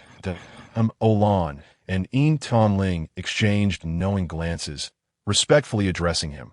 Principal Mo Lan's full attention was on his left hand, ready to summon Sanggu at the slightest sign of danger from this individual. The white-haired elder opened his eyes slightly, a beaming smile illuminating his face. Truly a match of talent and beauty. What did you say, Principal?" And Mo Lan was utterly bewildered. He and a large plate of chicken. A match of talent and beauty. Yin Tianling mirrored his disbelief. "Please, Principal, spare me the jokes. I'm merely a disaster, unworthy of such praise." The principal, however, continued to smile warmly. "Regardless of who you are, at this moment, as you stand here, you're students of the Hunter Academy. Isn't that enough?" Yin Tianling raised her head. Wasn't the principal here to reprimand her? Perhaps the alliance was too fragile to safeguard her future. However, as long as you are a hunter, you are part of the alliance, and no one can deny that you have the final say in that. Yin Tianling remained skeptical. Over the past 18 years, she had endured countless insults and ridicule. Now, the principal of the Hunter Academy spoke such words. Was it not laughable? The principal's smile remained, the marks of time etched into his kindly wrinkles. "At least in this academy, I am the absolute authority. The Hunter Academy, for years to graduate." Yet, Yin Tianling's lifespan was, in fact, less than 2 years. Did this elder, then, promise to safeguard Yin Tianling? She chose not to speak further, and the principal reassured her. "Go on now. Child, remember my words. No hunter is inferior to another." Mo Lan, feeling quite pleased, thought the principal seemed to be a reasonable man. He patted Yin Tianling's shoulder, urging her to leave without concern for him. Yin Tianling shot him a venomous glare. Who would worry about you, you straight man? As Een Tianling departed, the principal's gaze finally fell upon Mo Lan, who met it unflinchingly. Child, your gaze is too cold. Mo Lan scoffed dismissively. Huh. Were you in my shoes, you would be just as indifferent. The principal's smile remained, akin to that of a kind and gentle grandfather. What is your goal in coming to the academy? Mo Lan answered without hesitation, to grow stronger. And after becoming stronger, to prove myself. The principal pressed further. Once you have proven yourself, then what? Mo Lan paused. To prove myself. From childhood to now, his only goal had been to validate his existence. To show his father and the entire bloodline that he, with his black gold bloodline, was not worthless. Yet he had never contemplated what lay beyond that proof. In that fleeting moment, Mo Lan instinctively echoed Songgu's words, to stand atop the 9 realms and bring true peace to the world. The principal nodded approvingly, his eyes glinting with keen insight. Suddenly, Mo Lan felt an understanding dawning. Principal, The principal, however, shook his head. Not important. What you strive for is precisely what I hope for. Mo Lan found himself at a loss for words. He knew. He truly knew. He was aware of his identity, but chose not to expose it. 104 years ago, I was a participant in that war. I was merely 14 at the time, a comrade of Een Ruodong, witnessing the entire cause and effect of the conflict. However, it is regrettable that humanity cannot inscribe the truth into history. All I can do is try to keep the younger generation out of it. Mo Lan was astounded, and the principal's tone shifted. However, having offended all your mentors, it will be difficult for you to pass your final exams in the Hunter Academy. There are no retakes. Failing to pass means expulsion. What? Can mentors really take personal revenge? There's no need for personal vendetta. In normal subjects like cultural studies, basic magic, elemental theory, and hunter history, which of those can you manage to pass? Mo Lan fell silent. Could he pass? It was evident that he could not. The principal, however, wore an inscrutable smile. Still, in the Hunter Academy, failing to pass does not mean you cannot advance to the second year. Mo Lan looked at the principal with curiosity. The principal casually tossed Mo Lan a flyer, wearing a triumphant expression. At the end of each year, the 4 great institutes of the human realm hold an exchange competition. The Vampire Hunter Academy, the Ability Alliance Academy, the Sorcerer Academy, and the Martial Arts Academy all participate. The competition is divided into 2 groups, freshmen and elites, with the Hunter Academy typically aiming for the top 3. If you can lead the freshmen to victory, you will naturally be exempt from exams for promotion. Mo Lan stared incredulously at the flyer for the 4 institutes exchange competition. So this is your true intention. I assent to it. You've been talking for so long, just to have me compete on your behalf. This old fox, he had only just realized that the principal harbored ulterior motives. How foolish of him to have thought of him as a kind elder. To win, he would even resort to using his enemies. Mo Lan was a member of the bloodline. Using the bloodline to fight against humans. Does this man have no shame? The wrinkles on the principal's face had become a matter of course. The enemy, after all, was merely there to exploit. Well, how impressive. Mo Lan was filled with indignation, feeling it was a waste of sentiment. You are right, we are merely using each other. He raised his hand, tempted to throw the flyer to the ground, yet thought it prudent to gather more information first. Ultimately, he merely swung his fist in the air, slamming it against the principal's courtyard gate. Chapter 71. The Iron-Willed Man when Een Tianling returned to the playground. Dissatisfaction still simmered within her. Although the principal had the audacity to utter grandiloquent words, her situation remained unchanged. But what of that Lan Yang? It infuriated her father. How could he be so foolish? After 13 years of living in isolation since her powers awakened at the age of 5, Een Tianling found herself utterly alone, devoid of parents or friends. She had never imagined that the first person to speak up for her would be a vampire. And moreover, a wooden vampire. Forget it. He was merely treating himself as a grand dish. What was there to be touched by the instinctual behavior of a wild beast protecting its food? In any case, he was not truly Lan Yang. Upon rejoining the crowd, Een Tianling braced herself for another round of disdainful glances and ridicule, only to discover that everyone's gazes seemed to evade her, with no one daring to speak ill of her. Surprised, she couldn't help but rush towards the dormitory area, Class A students resided with their mentors, while Class B had to stay in student accommodations. Big sister, what brings you here? Although Yin Tianling still appeared quite youthful, everyone had grown accustomed to calling her big sister. Yin Tianling, uninterested in idle chatter, asked, Fu Jiaxing, what just happened? Why does everyone seem so strange? You don't know. The president just, in the name of the student council, prohibited all students from discussing the children of evil in public. Violators will be expelled. Yin Tianling was taken aback. The president, Gu Beishi, without further conversation with Fu Jiaxing and the others, she hurried back to Mentor Jiang Sun's courtyard. At the front gate, she struggled to calm her breath before knocking. Creak. The door swung open, revealing Gu Beishi standing at the threshold.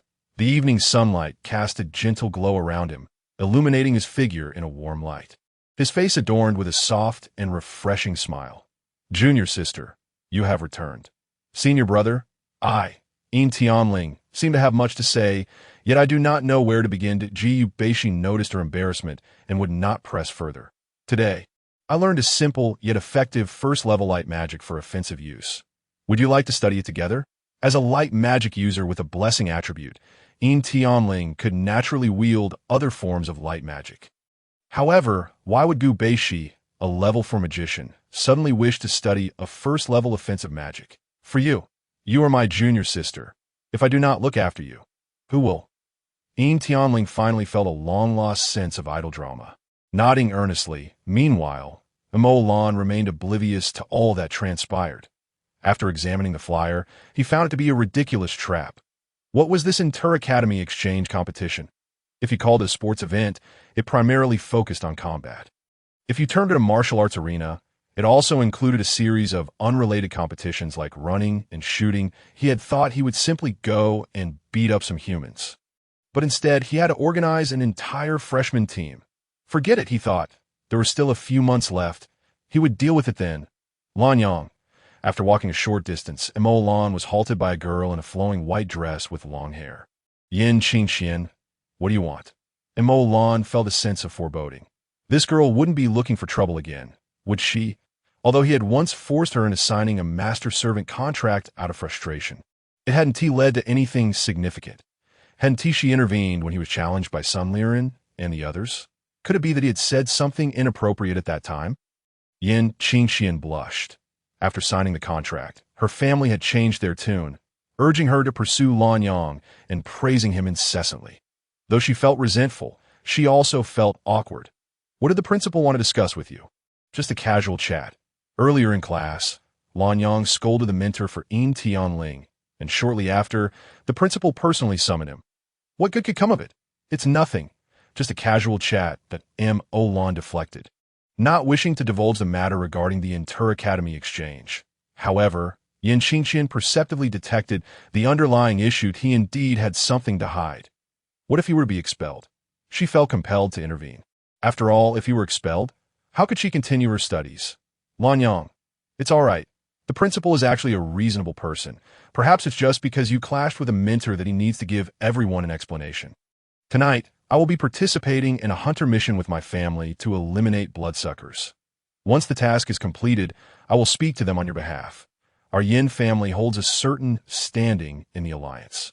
Mo Lan felt utterly perplexed. What needs to be settled? Aren't you going to be expelled? Yin Qingxian was infuriated. You just refuse to admit you're in trouble. Mo Lan laughed outright. Miss, are you daft? Even if I were to be expelled, who in your family could help? Your great-grandfather. If he were capable, would Sanggu have been untroubled? Upon reflection, Yin Qingxian realized it was indeed true. Her great-grandfather was subservient before Sanggu. How could she offer assistance? Embarrassed by her unwarranted interference, her face grew hot. Yet Mo Lan didn't truly intend to mock her. This girl, was she actually concerned about him? Despite having forced her to kneel and apologize not long ago, how had she changed so quickly? Acting on reflex, he reached out to ruffle Yin Qingxian's hair, softening his tone. All right, Qingxian, do not fret unnecessarily. As he spoke, he remembered the blood fang he had exchanged for not long ago, and, almost instinctively, he took it out and hung it around Yin Qingxian's neck. The task of clearing out bloodsuckers might pose difficulties. Be cautious on your first mission. Yin Qingqian stared blankly at the pendant around her neck, momentarily flustered and unsure how to respond. Could it be that her grandfather had been right? Lanyang harbored no disdain for her. Stealing a glance, she inadvertently locked eyes with Mo Lan's dark, bright gaze.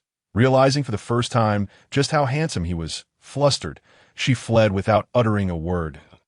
Lan, as hand hung in midair, a touch of awkwardness creeping in as he withdrew it. What had come over him? Why had he given the blood fong to Yin Qingqian?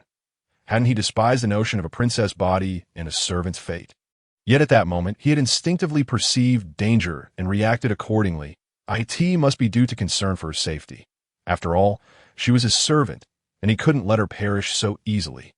With that thought, Lan finally felt at ease. Yes, the small interlude concluded. Night had descended, and Lan had no desire to return to Lu Changsheng to practice the elusive control of spiritual energy, and quietly leaped over the courtyard wall. Time to find Sanggu. Perhaps he could undertake another mission. Chapter 72. Fourth on the heavenly rankings, the blood scythe of death without flamboyantly returning with the flame-consuming spear, and Lan quietly leaped towards the outskirts. The night was eerily quiet, the full moon aglow with an unsettling brightness, yet not a single star sparkled. The desolate wilderness was devoid of wind, and the usual chorus of insects was eerily silent. Lan's instincts urged him to halt. Something was amiss. Something was wrong. Just as he intended to summon Sanggu by touching the mark on his left hand, the entire space was abruptly sealed. Lan was taken aback. Before him stood an angel, a six-winged angel. Angels were categorized into 3 levels and 9 ranks. 2-winged Holy Spirit angels were classified from bottom to top as cherubs. Angels and archangels. 4-winged sub-angels were divided into virtue angels, power angels, and principal angels. The highest level holy angels were the wisdom angels and seraphim, which had 6 wings, and before Lan stood a 6-winged angel. Unable to ascertain her rank, he nonetheless felt the chilling aura of murderous intent. The 6-winged angel donned a magnificent magical robe, exuding sanctity and solemnity, wielding a magic scepter that shimmered with holy light. Her golden wavy hair cascaded down her back, and her exquisite eyes were a clear cerulean. Lan had seen this angel before, in the illusion brought forth by Sangji's mark. In that illusion, she had faced off against Sanggu. However, at that time, she had possessed golden eyes, indicative of being possessed by a deity. Was this individual an enemy of Sanggu? Lan had no time to ponder further. As a torrent of light, swords descended upon him. Had he not been pursued by Sanggu for a month prior, he would have been unable to evade even the initial wave of attacks, let alone counterattack. His physical abilities were fully engaged, and the latent potential unleashed in the face of life and death was indeed formidable. He managed to evade the majority of the dense barrage of light swords, dispersing the remainder with his spiritual energy cannon. He even had no time to summon the flame-consuming spear. The 6-winged angel blinked in surprise, seemingly not expecting Lan to evade her light-type 4th-level magic rain of swords. However, it mattered little. After all, he was merely an ant. Another attempt would suffice. This time, the 6-winged angel unleashed her spiritual energy. Lan found himself utterly immobilized, once upon a time, in the realm of the 4th stage. The formidable Luo Tianhao and Su Zimo clashed, their overwhelming presence rendering Lan utterly immobile, let alone against this 6-winged angel. A lethal threat loomed. In a split second, the 1st stage power that had been faintly sealed within Lan by Sanggu surged forth. Blood intercepted the attack midair. But how could Lan, with merely this 1st stage power, hope to withstand the onslaught of a 6-winged angel? Holy light coalesced as the 6-winged angel raised her staff. Her voice cold and indifferent. 7th-level light magic, judgment, a colossal sword of light hurtled towards Lan. Clang. Just at the last moment, Sanggu arrived. Upon his arrival, he grasped the sword of light suspended in midair, exerting force in his palm, shattering it into fragments. Sala, do you intend to defy the will of the divine? Lan gazed at the suddenly appearing Sanggu in astonishment. It was a hair's breadth away from his demise. This angel was not merely pushing him to advance. She genuinely sought his life. Get up. How shameful. Song Ji's voice rang out, and Mo Lan, still shaken, rose to his feet. Shameful. Was this merely a matter of disgrace? How could he possibly resist such a powerful adversary? The angel named Sala wore an indifferent expression. I have not received the divine's decree. I am merely cleansing the filth, upon her words. Sanggu understood. The divine had not communicated their covenant to the other angels.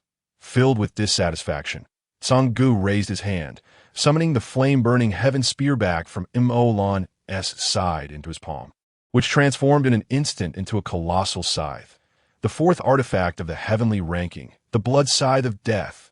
Indeed, why did the flame-burning heaven spear, although nameless on the list, possess such sentience? It was because it was an immature artifact of the heavenly ranking, second only to the radiant holy sword of Michael and the abyssal demon sword of Lucifer, the blood scythe of death. Over a century ago, Mo Yuan broke through his limits, awakening the progenitor of the blood race. The progenitor's weapon, the blood scythe of death, awakened alongside it. However, the scythe had yet to fully restore, hence it had only manifested as a spear. Yet, the son of the divine, Sanggu, could forcibly activate it. Then shall we battle. Sanggu's voice was filled with arrogance. Sala let out a cold laugh. You, in your current wounded state, clinging to life? You may certainly try. As her words fell, boundless blood energy surged forth from Sanggu. The aura unique to the blood race enveloped the sealed space, painting it crimson. Mo Lan was rendered speechless in shock. What unfolded before him bore an uncanny resemblance to that illusion. Sensing Sanggu's fury, Sala's face remained unchanged, yet she withdrew her murderous intent. The celestial realm cannot permit your existence. You cannot forever stand before him. With that, Sala flapped her wings and soared towards the horizon. The barrier established by Sala melted away, and the blood energy surrounding Sanggu dissipated into nothingness. Mo Lan, feeling utterly lost, finally posed the question that had long lingered in his heart. Sanggu, are you of pure blood? In that fleeting moment, he sensed it. Song Ji's pressure even surpassed that of the six-winged angel Sala. Yet Mo Lan felt no hint of suppression. What other explanation could there be but shared lineage? No, Sanggu did not acknowledge it. Impossible. You cannot deceive my perception. The ruler of the demon realm has declared that you unified the blood realm. How could you not be of pure blood? Sanggu was indeed not of pure blood. He was the son of the divine, originally possessing the bloodlines of all races across the 9 realms, each powerful enough to reach the pinnacle of that race. However, in order to repay a debt of gratitude and unify the blood realm for convenience, he had molded a blood race body through Lucifer and the demon realm ruler, Qing Li. Later, he severed his divine consciousness, leaving his true form to suppress the source of all evil in the underworld, while another part of his consciousness resided within this blood race body, naturally appearing as if he were truly of pure blood. But all of this was irrelevant to Mo Lan. This has nothing to do with you. You need not know. Why should it have nothing to do with me? The angels have already hunted me down. The female angel just declared that the celestial realm would not spare me. I am caught in the midst of this turmoil. Do I not have a right to know even a little? Observing Mo Lan's somewhat out-of-control demeanor, Sanggu ultimately sighed. Very well. There are some matters I should disclose to you that I could all harken back to that war over a century ago, shortly after the conflict commenced. The ruler of the blood realm, Mo Yuan, who was closest to pure blood, broke through to the limit of controlling 99 bloodlines, awakening the true pure blood progenitor. However, the resurrection of the pure blood progenitor was immediately detected by the divine. These 9 realms have always been under divine surveillance. The blood realm was on the verge of possessing 2 peak powers, a scenario that would irrevocably disrupt the balance between darkness and light. And thus it could not be concealed. While Sanggu was preoccupied with suppressing the tumultuous source of all evil, the divine descended through the body of the angel Sala, intent on slaying the limit-breaking Mo Yuan on the battlefield. Chapter 73. Mastery of initial magic. Mo Yuan was a child raised solely by Sanggu. How could he remain indifferent? Yet at that time, the source of all evil was in turmoil, in desperation. Sanggu severed his divine consciousness, leaving half to suppress the source of all evil, while the other half took on the molded blood race form to rescue Mo Yuan. As a result, Song Ji's power diminished sharply due to the suppression, allowing the formidable source of all evil to create its own seed, known as the Seed of Evil, breaking free from Song Ji's control.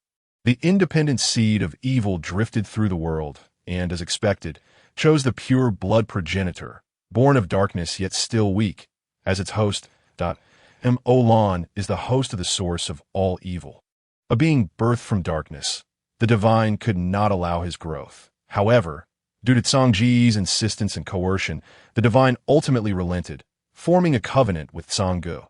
As long as Sanggu could guide Mo Lan to choose to believe in the divine before the seed of evil sprouted, the divine would not attempt to annihilate Mo Lan.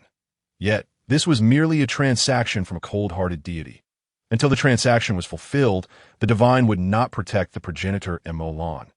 Among the angels, there were factions, some with extreme hatred for darkness and the blood race. Sala was one of them. Upon learning of the seed of evil's existence, she immediately sought to eliminate Mo Lan, since she returned alive. Mo Lan's troubles would only multiply. So, what shall I do? Mo Lan felt shocked by all he had heard. Initially, he believed it was merely due to his blood race heritage that the divine held animosity towards him. Yet it was actually because of that seed. The one hovering over the blood sea in the illusion was the strange voice he heard previously, also the doing of the seed of evil. Mo Lan had thought Sanggu would take the opportunity to say, "As long as you believe in me, everything will be fine," yet Sanggu merely ruffled his hair. Within the academy, no one will discover you. Outside the academy, with me here, there is nothing to fear. Ultimately, Mo Lan did not inquire why Sanggu had disguised himself as pure blood or why he ultimately left the blood realm. The threat posed by the angel Sala hung over Mo Lan like a sharp blade, prompting him to take his studies at the academy much more seriously. Yin Xingqian's hunting mission was abruptly cancelled by the Alliance, and the concerns Mo Lan had dreaded did not materialize. With Song Ji's assistance, Mo Lan occasionally undertook some not overly dangerous hunting tasks, yet he did not elevate his star rating. Instead, he used all his gains to purchase demon crystals to feed his spear. Ever since he discovered that the flame-burning heaven spear was, in fact, the heavenly ranking artifact, the blood scythe of death, Mo Lan felt immensely wealthy, willing to spend without a second thought. Sanggu was utterly incapable of imparting any techniques to enhance spiritual power. As he put it, he was born at maximum level and had never learned how to study. Sanggu merely guided Mo Lan in further enhancing his bloodline control, and now he had reached yet another threshold. Including the 10% that Mo Lan had been sealed, this once ridiculed Mo Lan now possessed a full 19% control over his bloodline. As his bloodline control increased, so too did Mo Lan's spiritual power, now exceeding 8,000 in the blink of an eye. 3 months had passed. Finally, unable to endure any longer, Mo Lan, trapped in Lu Changxing's courtyard, erupted in anger. "I've had enough. You old fool. Can you even teach anything? What use is this broken control practice?" Lu Changxing looked at him with disdain. "Is this all you can bear? How long have you even practiced? What more do you want? Even our class B has completed first-level magic. I still can't use any magic at all. With this control, I've already mastered it." "Mastered it," Lu Changxing retorted. "You can't even reach 70% efficiency and dare say you've mastered it?" Mo Lan was practically ready to slap him. "Old man, are you looking for trouble? Even a 4th-level magician wouldn't dare claim to achieve 70% efficiency. How can I be close to 70 and not be allowed to?" Lu Changxing shot back. "Are your goals the same as theirs?" Mo Lan had no retort. All right, we're different, but you have to give me some encouragement, right? Isn't it a bit too much to expect me to accumulate so much before bursting forth?" Why did he come to learn magic, if not for the urgency to succeed? Finally, Lu Changxing rose from his reclined position, still wearing a look of disdain. "Magic has nothing to do with levels. Since you can control spiritual power, why fret over not being able to cast spells? Tell me, what does a wind blade look like?" Mo Lan instantly transformed into a humble seeker of knowledge. "It's, like a blue scythe? Don't describe it to me. I can't understand. Mo Lan was seized by a sudden surge of anger, convinced that the old man was simply looking for trouble. If you can't understand, just look. This is the wind blade. Channeling his spiritual energy, Mo Lan manifested the form of the wind blade, sending it soaring from the east of the courtyard to the west. Liu Changsheng watched with a cheerful demeanor, remaining silent. Yet, a flicker of aged yet gratified light finally appeared in the corners of his eyes. This was the concept he had proposed 40 years ago, a notion ridiculed and discarded by countless individuals.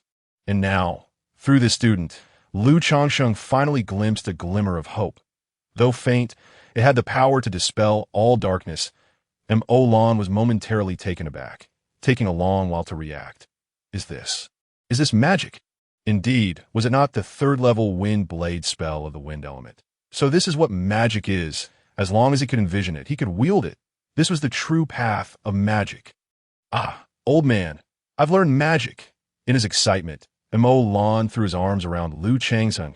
It turned out that mastery over spiritual energy meant that as long as he could conceive it, he could bring it forth. This was magic. Though the magic circle could only conjure the wind blade, why should wind element magic be limited to just that? Mo Lan's spiritual energy surged with exhilaration, continuously manifesting various forms. Wind swords, wind blades, wind whips, wind hammers, whatever he could imagine. Liu Changsheng, still with an expression of indifference, pushed Mo Lan away. Is this what brings you such joy? I fail to see any semblance of divinity in you. Right now, you can only conjure what you have seen. However, magic encompasses more than just elemental spells. There are also dimensional, supportive, and life spells, among others. Not to mention the fusion magic of the future. You still have a long way to go. Mo Lan was unfazed by his remarks, reveling in the moment. One must eat step by step and walk the path one step at a time. At least I've learned several systems of magic now. But old man, who told you I have a divine demeanor? Wasn't he a member of the Blood Clan? How did he suddenly attain divinity? Liu Changsheng did not disclose how many had come seeking his guidance for Mo Lan. With his exceptional talent and solid backing, had knelt before him on the very first day. The Academy feared that Liu Changsheng might offend Mo Lan. But Liu Changsheng, no matter how madly he was branded a lunatic, retained his pride and paid no heed to what others said. He had his own teaching methods and harbored expectations for Mo Lan that far exceeded the lofty ideals spoken of by those around him. As long as he could still keep him grounded, he would hold tight. Knock, knock, knock. Just as Mo Lan was in high spirits, Liu Changsheng's door was knocked upon urgently, with a face full of impatience. He walked over to open the door, only to see Niu Huoming, drenched in sweat, hurriedly exclaiming, "Boss, this is bad. The Academy's sorceress has returned and insists on marrying you. You must hide." Mo Lan was bewildered. Who is the Academy's sorceress? What does her insistence on marrying me have to do with me? Why should I hide? But she is married. Her husband is the former Academy's great sorcerer, and even the student council president had once been lifted and thrown aside by him merely for praising the sorceress's looks. What? Chapter 74. The Academy sorceress and the wealthy son-in-law. Mo Lan never imagined that misfortune could take such a turn. The Academy sorceress, Yin Manchio, had once been a prominent figure of the Hunter Academy. Now in her 4th year, she had spent years executing hunter missions and had only returned for the Inter-Academy exchange competition. Upon her return, the first thing she heard was about the new student champion, Lan Yang, and she publicly declared that she found him to her liking, insisting that she would marry no one but him. Damn it, if you were a blossoming maiden, it would be one thing. What is a married woman like you meddling for? Mo Lan's panic was not due to this sorceress. After all, she was merely a 4th-year student and a level 4 fire element magician. He was not so easily intimidated. The problem lay with her husband. Yin Manchio's husband, Qian Shun, was once the Academy's great sorcerer, a wild hunter unbound by any family, excelling in both ranged and melee combat, due to his cultivation of physical enhancement magic and his plethora of bloodthirsty techniques. He became utterly frenzied in battle that by the time he graduated from the Academy, Qian Shun had already reached the rank of level 5 magician, dominating an entire era. However, shortly thereafter, he entered the Yin family as a son-in-law, marrying the genius girl Yin Manchio, thus becoming Yin Qianshun, with even his surname forgotten. Yet, due to his overwhelming strength and unreasonable nature, hunters merely referred to him as Qian Shun, omitting the surname he acquired through marriage. The reason Gu Baishi could become the strongest young hunter was partly due to Qian Shin's erratic temperament, which caused him to act recklessly and fail to uphold that great banner. Additionally, Qian Shun had surpassed 30 years of age, no longer fitting into the young hunter category of 18 to 30 years. Qian Shun was renowned for his devotion to his wife, while Yin Manqiu was known for her insatiable nature.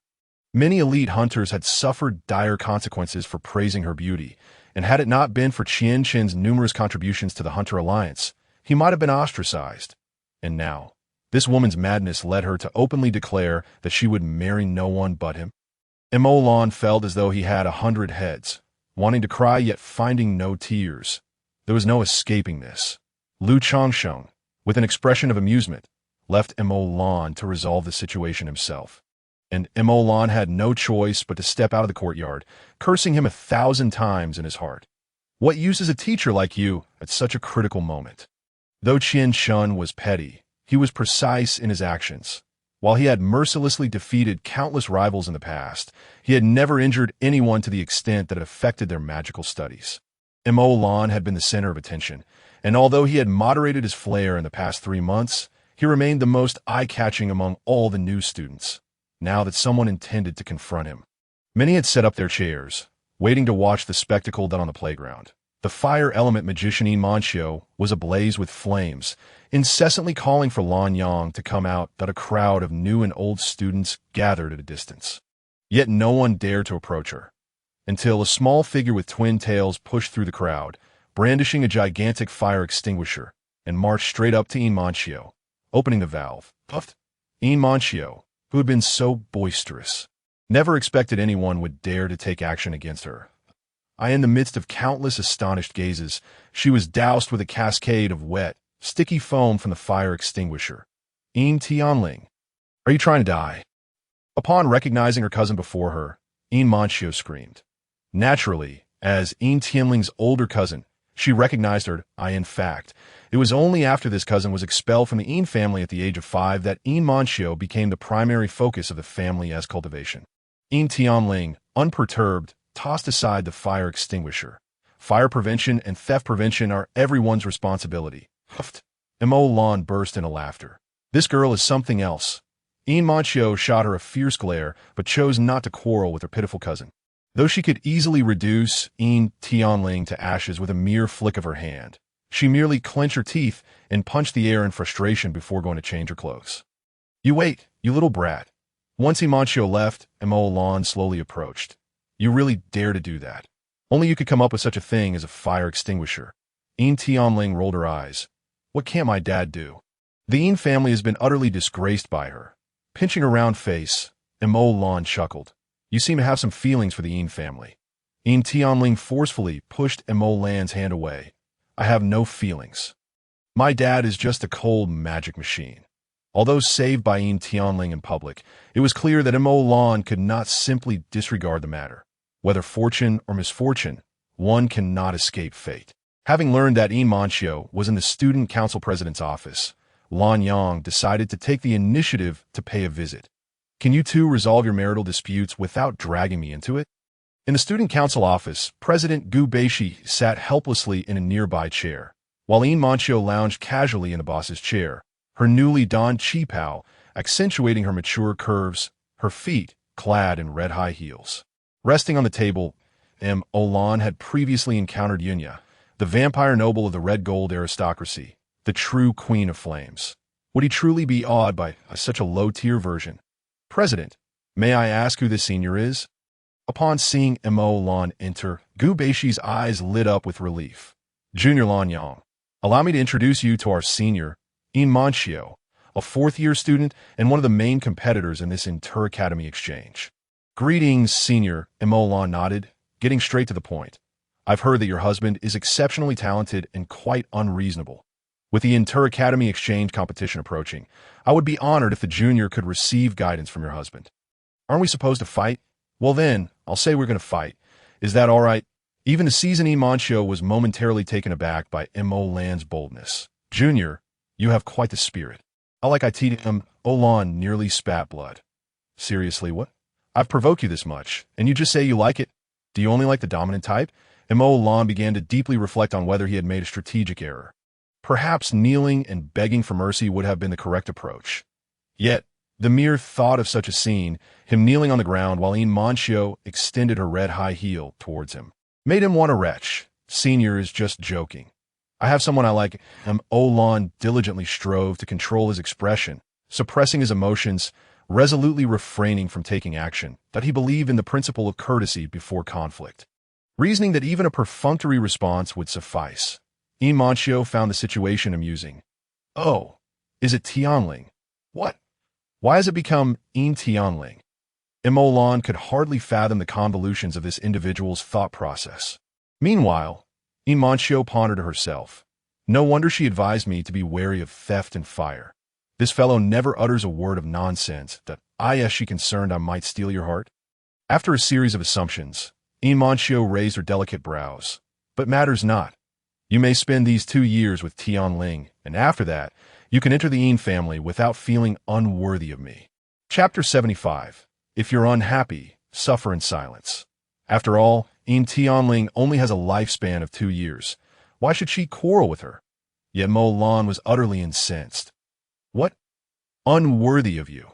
In an instant, he could no longer contain himself, exclaiming, I believe it's the senior who is unworthy of me.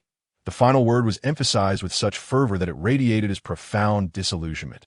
Ian Moncio, however, was not angry at all. Junior, you are quite amusing. Such a spirited disposition. You needn't remind me of the 4 Academy exchange competition. I shall have Xiao Chunshin take action after the event that I hope you can provide me with a satisfactory answer then. Very well. You are indeed formidable. Is this a threat? Olan mused. He had yet to engage in a serious duel after mastering magic, and once he became accustomed to the exchange competition, he intended to confront that so-called Dark Lord. With unwavering confidence, he thought, given his unparalleled rate of progress, the outcome remained uncertain. Beside him, Gu Baishi silently admired him 100-fold. Truly, he was a junior who dared to challenge the devoted husband, Qian Chun. Go for it, junior. I support you. She cheered inwardly. Ian Moncio's return signified that the 4 Academy exchange competition was officially on the agenda, and the elite team had commenced their adaptive training, after persistent urging from Gu Baishi. Olan finally gathered all the new students in the auditorium on a particular Friday after class to select competitors for the exchange competition. The 4 Academy exchange competition consisted of 2 parts, the technical competition and the martial arts competition.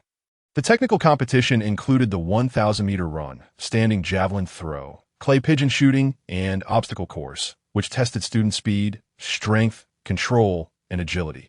Each event featured 2 participants from each academy, but only the top 3 in each event would earn points.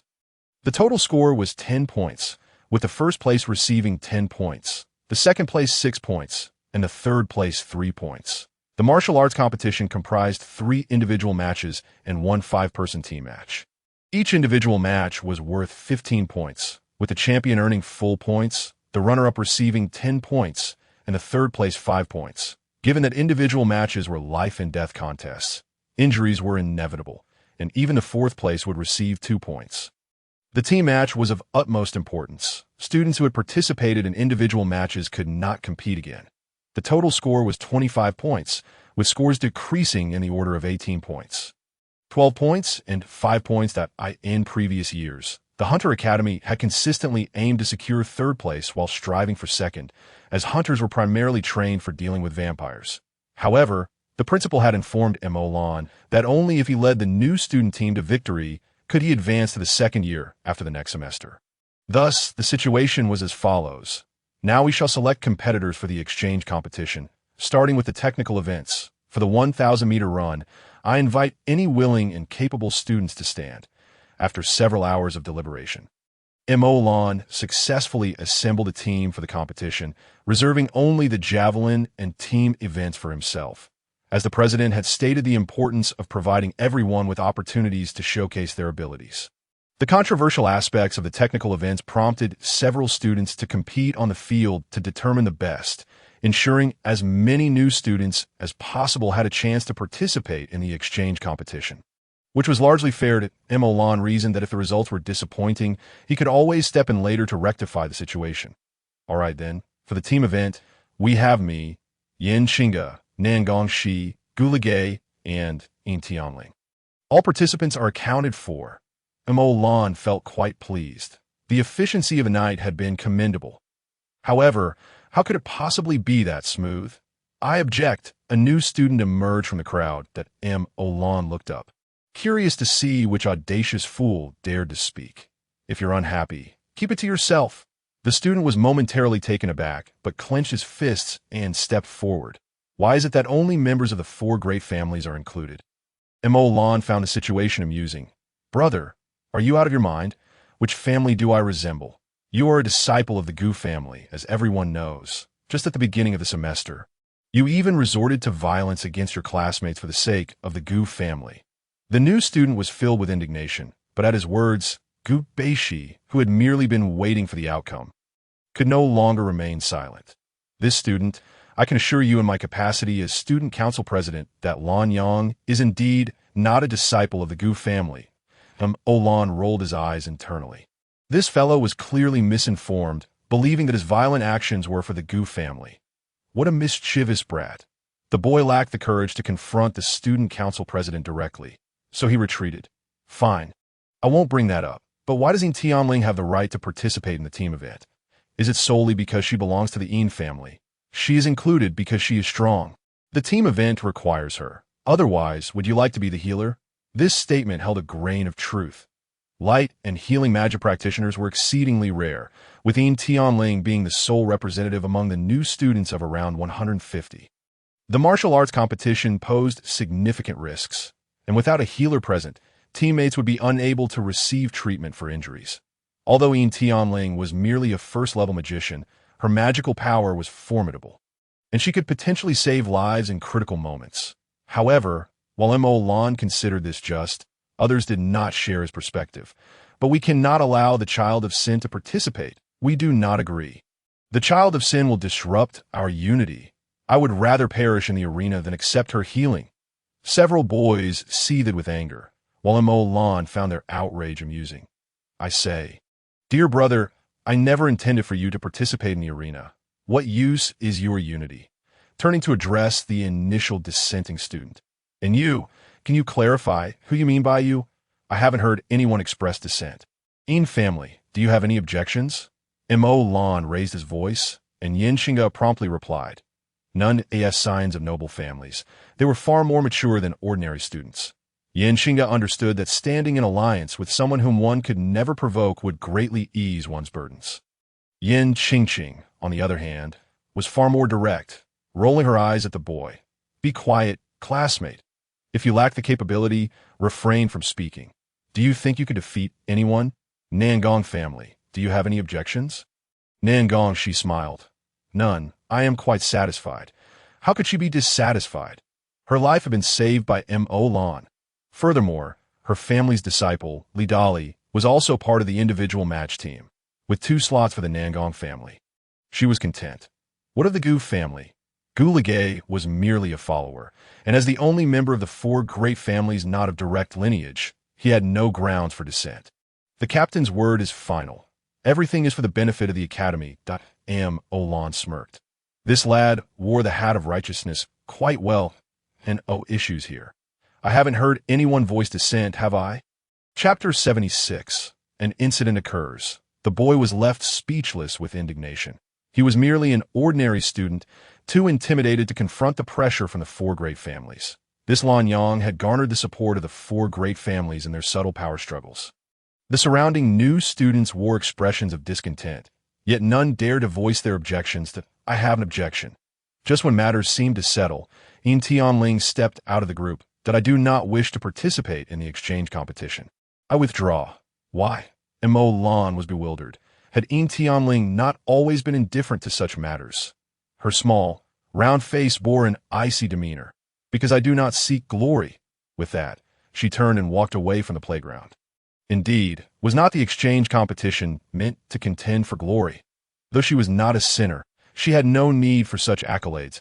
Olan watched as Yin Tianling departed, and, just as he was about to act, he was stopped by Gu Beishi. You focus on organizing the team. The list must be submitted today.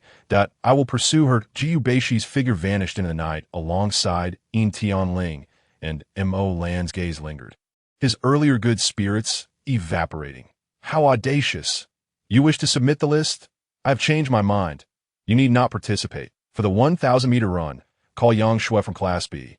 I will run with Yang Shui. For the javelin, summon Niu Huoming from Class A. I will throw with Niu Huoming. For shooting, I will pair with Yin Qingqing. And for the obstacle course, I will partner with Gu Ligay. For the individual matches, I will choose Yin Qingqing, Yin Qingge, and Gu Ligay. For the team match, it will be me, Nangong Shi, Niu Huoming, Fu Jiaxing, and Zhao Chong. This is the final list. If anyone has objections, they may challenge me individually. How can you do this? Such arrangements had nearly replaced all participants with Mo Lan's own selections, save for Li Dali. I am capable of winning. Thus I am able to act accordingly. Olan has completely lost the desire to bestow them with any semblance of favor. He even contemplates granting them more opportunities to showcase themselves, while also hoping that the other 3 academies will witness the formidable strength of the hunters as a collective. They even deserve such recognition. Lanyang, is it not a tad hasty to approach the team competition in this manner? How shall we formulate our strategies? Nangongshi finally spoke up. At this moment, she alone still held a modicum of authority to voice her opinions. After all, she was a comrade who had shared life and death alongside of IT is by no means hasty. Rather, it is meticulously precise, without a healer, who can assure themselves of not sustaining injuries. And if one does get injured, who can guarantee that they will not be left with a disability? In this team competition, you want me to engage individually while Niu Huoming stands idly by striking poses? I will charge forth to eliminate them. Striking poses, countless individuals felt a chill run down their spines. How audacious you are! However, is there any flaw in what Mo Lan has proposed? Perhaps this is indeed the most expedient path to success. Alas, there is no alternative. Without a healer, in order to ensure everyone's safety, I, as the captain, must bear the burden alone. The boy who had just voiced his objections was rendered speechless in his fury, pointing an accusatory finger at Mo Lan, trembling from the exertion. What about me? I advise you to keep your finger well hidden. Otherwise, I may find it difficult to restrain myself from severing it. Thus, the selection process concluded on a rather discontented note, and unexpectedly, such a ludicrous roster of team members received the Academy's endorsement. The boys' provocation had turned into a source of amusement, in the face of significant matters. What the Academy truly sought were genuine results. It was abundantly clear that, before Lanyang, all others had been cast aside. Nevertheless, the Academy ultimately allowed for some flexibility. Each Academy's team could comprise a maximum of 20 members from both the freshman and elite squads. The competitors chosen by Mo Lan were few in number, with the initially selected individuals remaining as substitutes within the team, with the exception of the boy who had voiced his objections. That individual, who was it that spoke yesterday? I cannot even recall his name. In any case, he must not be allowed to join the team, as it would adversely affect my mood, and Olan remained ever so nonchalant. Even in the presence of the principal. Once he became aware that this was an old fox, his respect for his seniors was utterly shattered. The old principal perpetually wore a broad smile, cheerfully declaring, "All matters unrelated to principles can be left to you, but results must be achieved. No problem. It's a fair trade. Rest assured." Thus, in the final half-month leading up to the Inter-Academy exchange competition, the elite team,